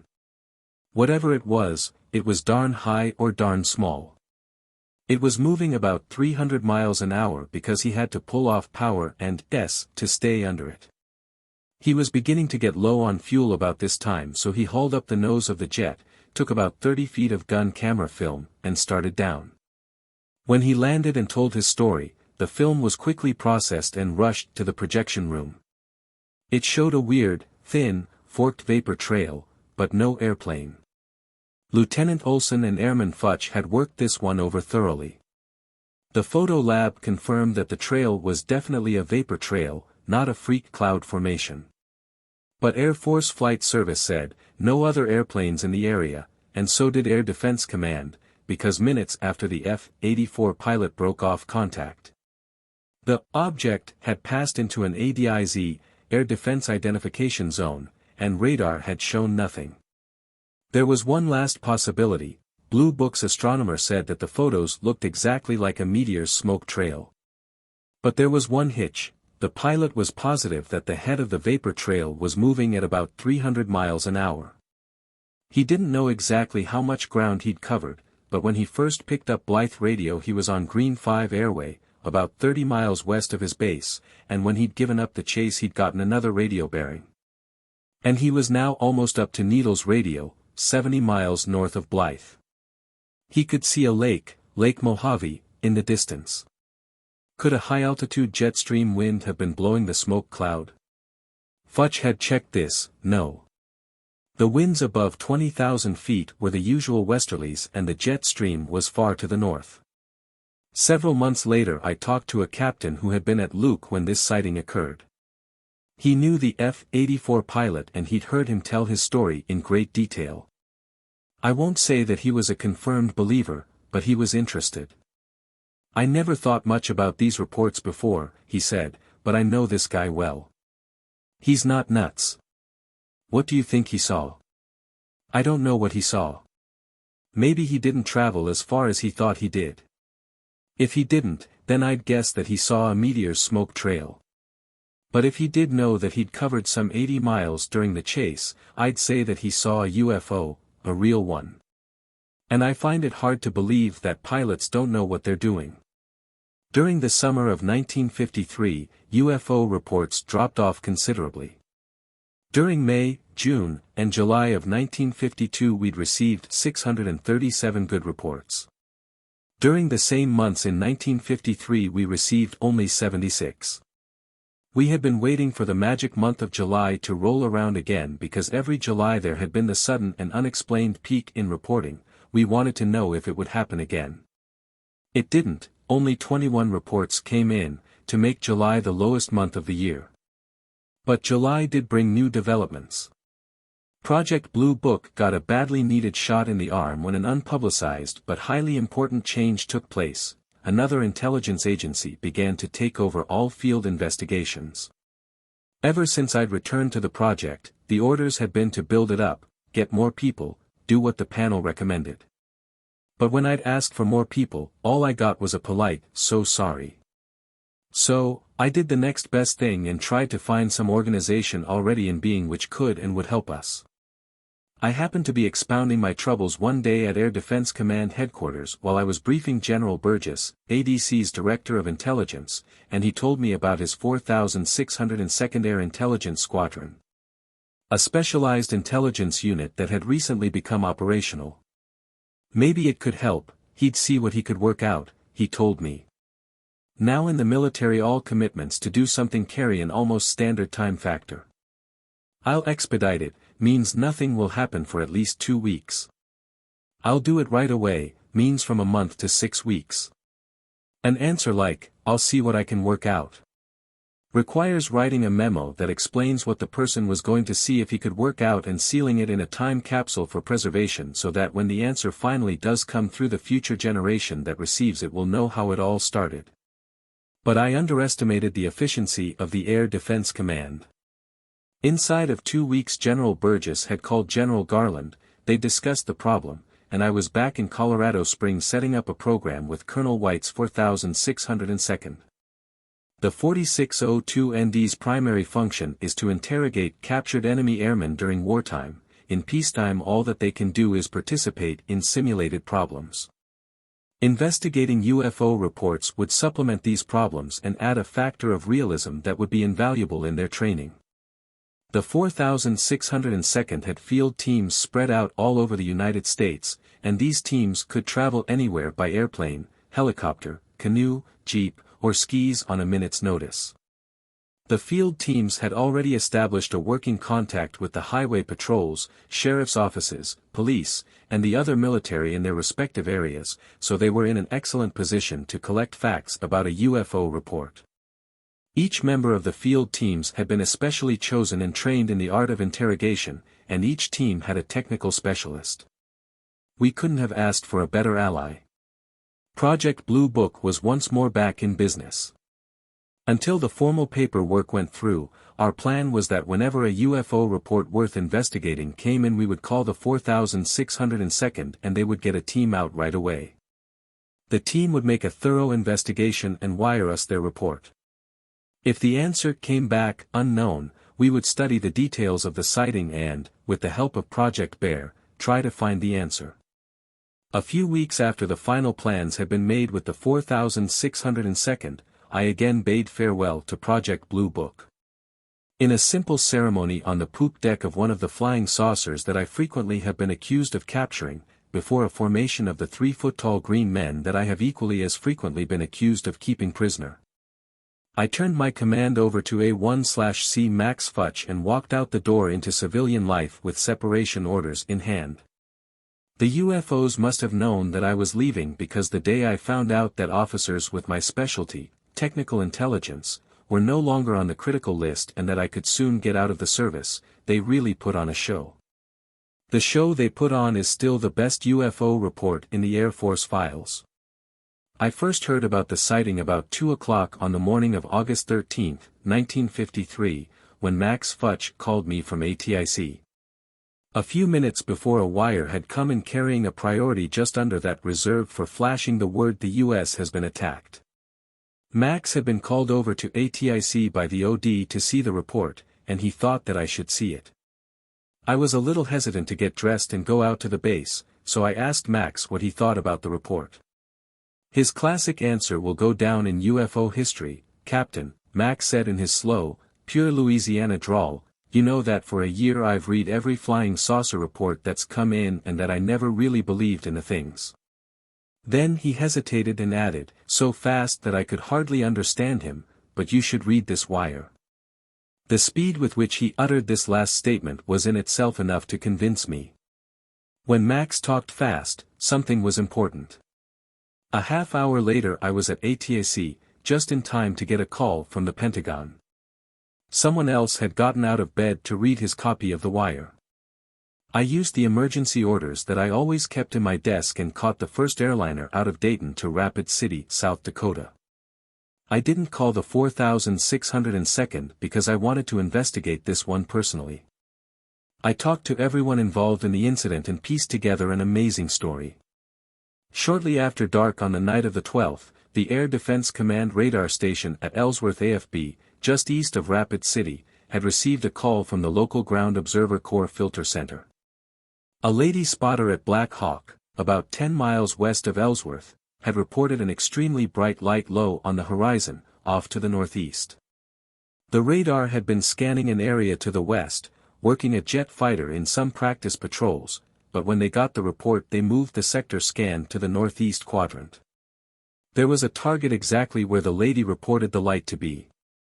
The warrant officer, who was the duty controller for the night, told me that he'd studied the target for several minutes. He knew how weather could affect radar, but this target was, well-defined, solid, and bright. It seemed to be moving, but very slowly. He called for an altitude reading, and the man on the height-finding radar checked his scope. He also had the target. It was at 16,000 feet. The warrant officer picked up the phone and asked the filter center to connect him with the spotter. They did, and the two people compared notes on the UFO's position for several minutes. But right in the middle of a sentence the lady suddenly stopped and excitedly said, "It's starting to move, it's moving southwest toward Rapid." The controller looked down at his scope and the target was beginning to pick up speed and move southwest. He yelled at two of his men to run outside and take a look. In a second or two one of them shouted back that they could both see a large bluish-white light moving toward Rapid City. The controller looked down at his scope. The target was moving toward Rapid City. As all three parties watched the light and kept up a steady cross-conversation of the description, the UFO swiftly made a wide sweep around Rapid City and returned to its original position in the sky. A master sergeant who had seen and heard the happenings told me that in all his years of duty, combat radar operations in both Europe and Korea, he'd never been so completely awed by anything. When the warrant officer had yelled down at him and asked him what he thought they should do, he just stood there. After all, he told me, what in hell could we do, they're bigger than all of us. But the warrant officer did do something. He called to the F-84 pilot he had on combat air patrol west of the base and told him to get ready for an intercept. He brought the pilot around south of the base and gave him a course correction that would take him right into the light, which was still at 16,000 feet. By this time the pilot had it spotted. He made the turn, and when he closed to within about 3 miles of the target, it began to move. The controller saw it begin to move, the spotter saw it begin to move and the pilot saw it begin to move, all at the same time. There was now no doubt that all of them were watching the same object. Once it began to move, the UFO picked up speed fast and started to climb, heading north, but the F-84 was right on its tail. The pilot would notice that the light was getting brighter, and he'd call the controller to tell him about it. But the controller's answer would always be the same, "Roger, we can see it on the scope." There was always a limit as to how near the jet could get, however. The controller told me that it was just as if the UFO had some kind of an automatic warning radar linked to its power supply. When something got too close to it, it would automatically pick up speed and pull away. The separation distance always remained about 3 miles. The chase continued on north, out of sight of the lights of Rapid City and the base, into some very black night. When the UFO and the F-84 got about 120 miles to the north, the pilot checked his fuel, he had to come back. And when I talked to him, he said he was damn glad that he was running out of fuel because being out over some mighty desolate country alone with a UFO can cause some worry. Both the UFO and the F-84 had gone off the scope, but in a few minutes the jet was back on, heading for home. Then 10 or 15 miles behind it was the UFO target also coming back. While the UFO and the F-84 were returning to the base, the F-84 was planning to land. The controller received a call from the Jet Interceptor Squadron on the base. The alert pilots at the squadron had heard the conversations on their radio and didn't believe it. "Who's nuts up there?" was the comment that passed over the wire from the pilots to the radar people. There was an F-84 on the line ready to scramble, the man on the phone said, and one of the pilots, a World War II and Korean veteran, wanted to go up and see a flying saucer. The controller said, "Okay, go." In a minute or two the F-84 was airborne and the controller was working him toward the light. The pilot saw it right away and closed in. Again the light began to climb out, this time more toward the northeast. The pilot also began to climb, and before long the light, which at first had been about 30 degrees above his horizontal line of sight, was now below him. He nosed the 84 down to pick up speed, but it was the same old story. As soon as he'd get within 3 miles of a UFO, it would put on a burst of speed and stay out ahead. Even though the pilot could see the light and hear the ground controller telling him that he was above it, and alternately gaining on it or dropping back, he still couldn't believe it. There must be a simple explanation. He turned off all of his lights. It wasn't a reflection from any of the airplane's lights because there it was. A reflection from a ground light, maybe. He rolled the airplane. The position of the light didn't change. A star. He picked out 3 bright stars near the light and watched carefully. The UFO moved in relation to the 3 stars. Well, he thought to himself, if it's a real object out there, my radar should pick it up too. So he flipped on his radar-ranging gun sight. In a few seconds the red light on his sight blinked on, something real and solid was in front of him. Then he was scared. When I talked to him, he readily admitted that he'd been scared. He'd met MD-109s, FW-190s and Me-262s over Germany and he'd met MiG-15s over Korea, but the large, bright, bluish-white light had scared him. He asked the controller if he could break off the intercept. This time the light didn't come back. When the UFO went off the scope it was headed toward Fargo, North Dakota, so the controller called the Fargo Filter Center. Had they had any reports of unidentified lights, he asked. They hadn't. But in a few minutes a call came back. Spotter posts on a southwest-northeast line a few miles west of Fargo had reported a fast-moving, bright bluish-white light. This was an unknown, the best. The sighting was thoroughly investigated, and I could devote pages of detail on how we looked into every facet of the incident, but it will suffice to say that in every facet we looked into we saw nothing. Nothing but a big question mark asking what was it. When I left Project Bluebook and the Air Force I severed all official associations with the UFO. But the UFO is like hard drink, you always seem to drift back to it. People I've met, people at work, and friends of friends are continually asking about the subject. In the past few months the circulation manager of a large Los Angeles newspaper, one of Douglas Aircraft Company's top scientists, a man who is guiding the future development of the super-secret Atlas intercontinental guided missile, a movie star, and a German rocket expert have called me and wanted to get together to talk about UFOs. Some of them had seen one. I have kept up with the activity of the UFO and Project Bluebook over the past 2 years through friends who are still in intelligence. Before Max Futch got out of the Air Force and went back to law school he wrote to me quite often and a part of his letters were always devoted to the latest about the UFOs. Then I make frequent business trips to ATIC, and I always stop in to see Captain Charles Hardin, who is now in charge of Bluebook, for a "What's New?" I always go to ATIC with the proper security clearances so I'm sure I get a straight answer to my question. Since I left ATIC, the UFOs haven't gone away and neither has the interest. There hasn't been too much about them in the newspapers because of the present Air Force policy of silence, but they're with us. That the interest is still with us is attested to by the fact that in late 1953 Donald Kehoe's book about UFOs, Flying Saucers from Outer Space, immediately appeared on bestseller lists. The book was based on a few of our good UFO reports that were released to the press. To say that the book is factual depends entirely upon how one uses the word. The details of the specific UFO sightings that he credits to the Air Force are factual, but in his interpretations of the incidents he blasts way out into the wild blue yonder. During the past 2 years the bulk of the UFO activity has taken place in Europe. I might add here that I have never seen any recent official UFO reports or studies from other countries. All of my information about the European flap came from friends. But when these friends are in the intelligence branches of the US Air Force, the RAF, and the Royal Netherlands Air Force, the data can be considered at least good. The European flap started in the summer of 1953, when reports began to pop up in England and France. Quality-wise these first reports weren't too good, however.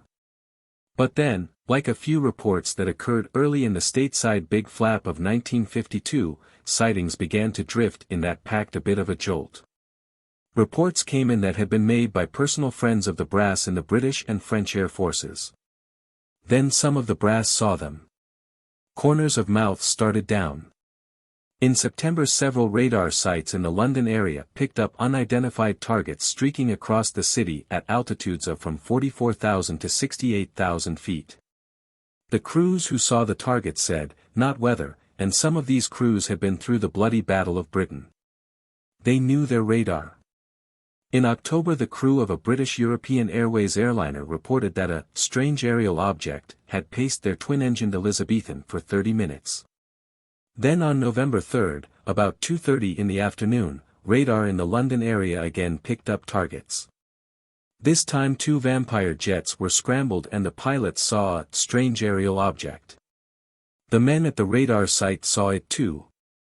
Through their telescope it looked like a flat, white-colored tennis ball. The flap continued into 1954. In January those people who officially keep track of the UFOs pricked up their ears when the report of 2 Swedish airline pilots came in. The pilots had gotten a good look before the UFO had streaked into a cloud bank. It looked like a discus with a hump in the middle. On through the spring reports poured out of every country in Europe. Some were bad, some were good. On July 3, 1954, at 8:15 in the morning, the captain, the officers, and 463 passengers on a Dutch ocean liner watched a greenish-colored, saucer-shaped object about half the size of a full moon as it sped across the sky and disappeared into a patch of high clouds. There was one fully documented and substantiated case of a landing during the flap.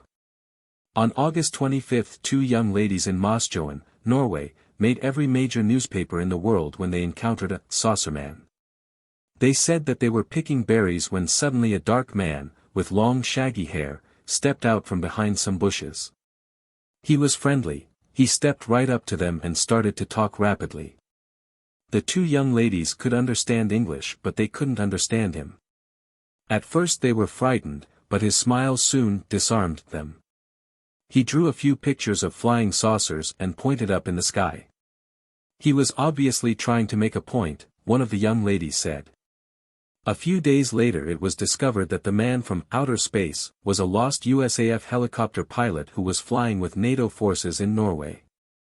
As I've always said, you gotta watch those Air Force pilots, especially those shaggy-haired ones from Brooklyn.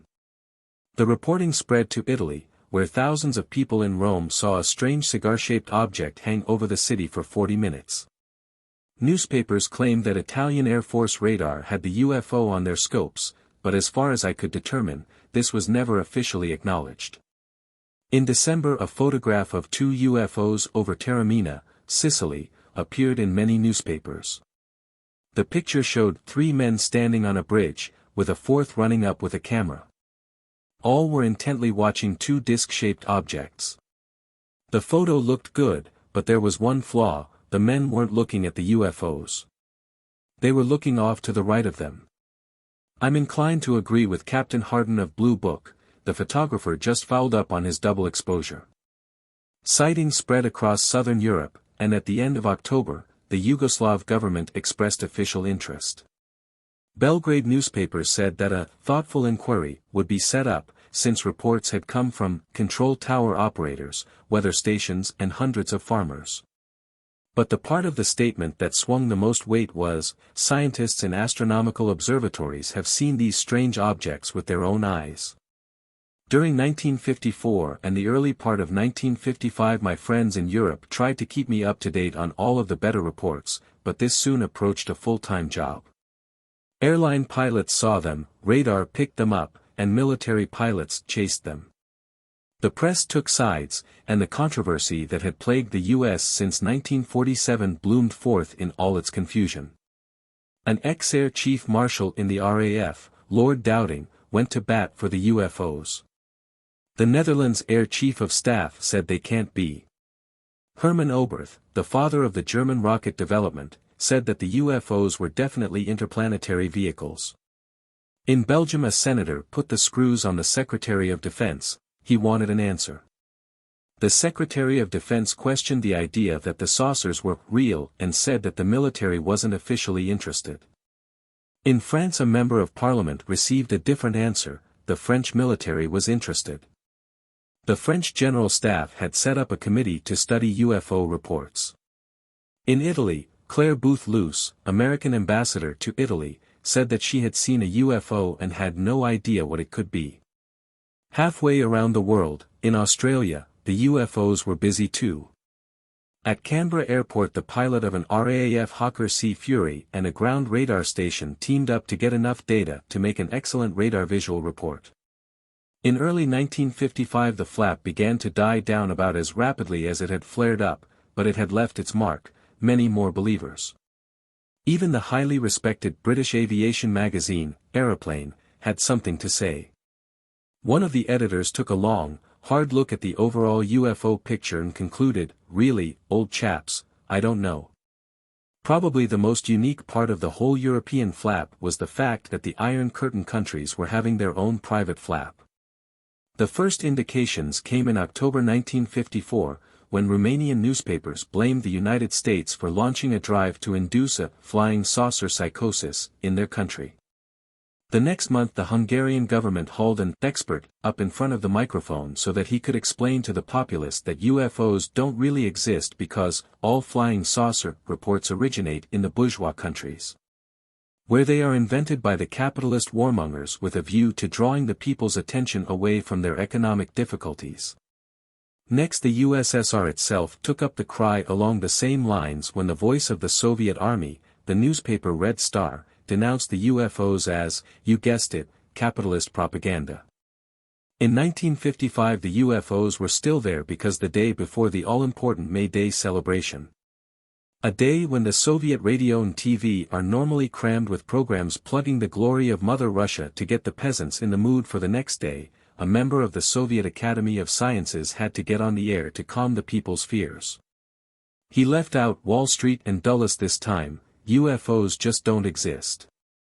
It was interesting to note that during the whole Iron Curtain flap, not one sighting or complimentary comment about the UFOs was made over the radio or in the newspapers.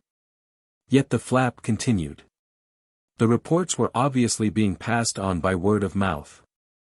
This fact seems to negate the theory that if the newspaper reporters and newscasters would give up the UFOs would go away. The people in Russia were obviously seeing something. While the European flap was in progress, the UFOs weren't entirely neglecting the United States. The number of reports that were coming into Project Bluebook were below average, but there were reports.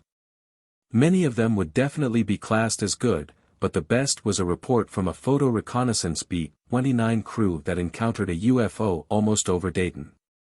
About 11 a.m. On May 24, 1954, an RB-29 equipped with some new aerial cameras took off from Wright Field, one of the two airfields that make up Wright-Patterson AFB, and headed toward the Air Force's photographic test range in Indiana. At exactly 12 noon they were at 16,000 feet, flying west, about 15 miles northwest of Dayton. A major, a photo officer, was in the nose seat of the 29. All of the gun sights and the bomb sight in the nose had been taken out, so it was like sitting in a large picture window, except you just can't get this kind of a view anyplace else. The Major was enjoying it. He was leaning forward, looking down, when he saw an extremely bright circular-shaped object under and a little behind the airplane.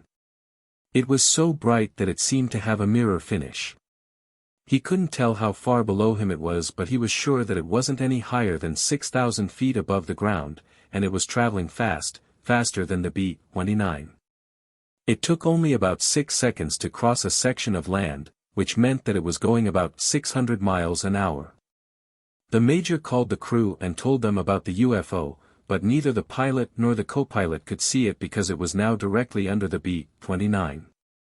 The pilot was just in the process of telling him that he was crazy when one of the scanners in an aft blister called in. He and the other scanner could also see the UFO. Being a photo ship, the RB-29 had cameras, loaded cameras, so the logical thing to do would be to take a picture, but during a UFO sighting logic sometimes gets shoved into the background. In this case, however, it didn't, and the Major reached down, punched the button on the intervalometer, and the big vertical camera in the aft section of the airplane clicked off a photo before the UFO sped away. The photo showed a circular-shaped blob of light exactly as the Major had described it to the RB-29 crew. It didn't show any details of the UFO because the UFO was too bright. It was completely overexposed on the negative. The circular shape wasn't sharp either, it had fuzzy edges, but this could have been due to two things: its extreme brightness, or the fact that it was high, close to the RB-29, and out of focus. There was no way of telling exactly how high it was, but if it were at 6,000 feet, as the Major estimated, it would have been about 125 feet in diameter. Working with people from the photo lab at Wright-Patterson, Captain Hardin from Project Bluebook carried out one of the most complete investigations in UFO history. They checked aircraft flights, re-photographed the area from high and low altitude to see if they could pick up something on the ground that could have been reflecting light, and made a minute ground search of the area. They found absolutely nothing that could explain the round blob of light, and the incident went down as an unknown. Like all good, unknown UFO reports, there are as many opinions as to what the bright blob of light could have been as there are people who've seen the photo. Some kind of light phenomenon is the frequent opinion of those who don't believe. They point out that there is no shadow of any kind of a circular object showing on the ground, no shadow, nothing solid. But if you care to take the time, you can show that if the object, assuming that this is what it was above 4,000 feet, the shadow would fall out of the picture. Then all you get is a blank look from the light phenomenon theorists. With the sighting from the RB-29 in the photograph, all of the other UFO reports that Bluebook has collected, and all of those that came out of the European flap. The big question, the key question, is, what have the last 2 years of UFO activity brought out? Have there been any important developments? Some good reports have come in and the Air Force is sitting on them. During 1954 they received some 450 reports, and once again July was the peak month. In the first half of 1955 they had 189. But I can assure you that these reports add nothing more as far as proof is concerned. The quality of the reports has improved, but they still offer nothing more than the same circumstantial evidence that we presented to the panel of scientists in early 1953. There have been no reports in which the speed or altitude of a UFO has been measured, there have been no reliable photographs that show any details of a UFO, and there is no hardware. There is still no real proof. So a public statement that was made in 1952 still holds true: the possibility of the existence of interplanetary craft has never been denied by the Air Force. But UFO reports offer absolutely no authentic evidence that such interplanetary spacecraft do exist. But with the UFO, what is lacking in proof is always made up for in opinions. To get a qualified opinion, I wrote to a friend, Frederick C. Durant. Mr. Durant, who is presently the director of a large Army Ordnance Test Station, is also a past president of the American Rocket Society and president of the International Astronautical Federation. For those who are not familiar with these organizations, The American Rocket Society is an organization established to promote interest and research in spaceflight and lists as its members practically every prominent scientist and engineer in the professional fields allied to aeronautics.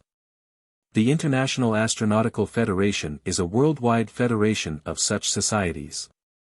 Mr. Durant has spent many hours studying UFO reports in the Project Bluebook files and many more hours discussing them with scientists the world over, scientists who are doing research and formulating the plans for space flight. I asked him what he'd heard about the UFOs during the past several years and what he thought about them. This was his reply.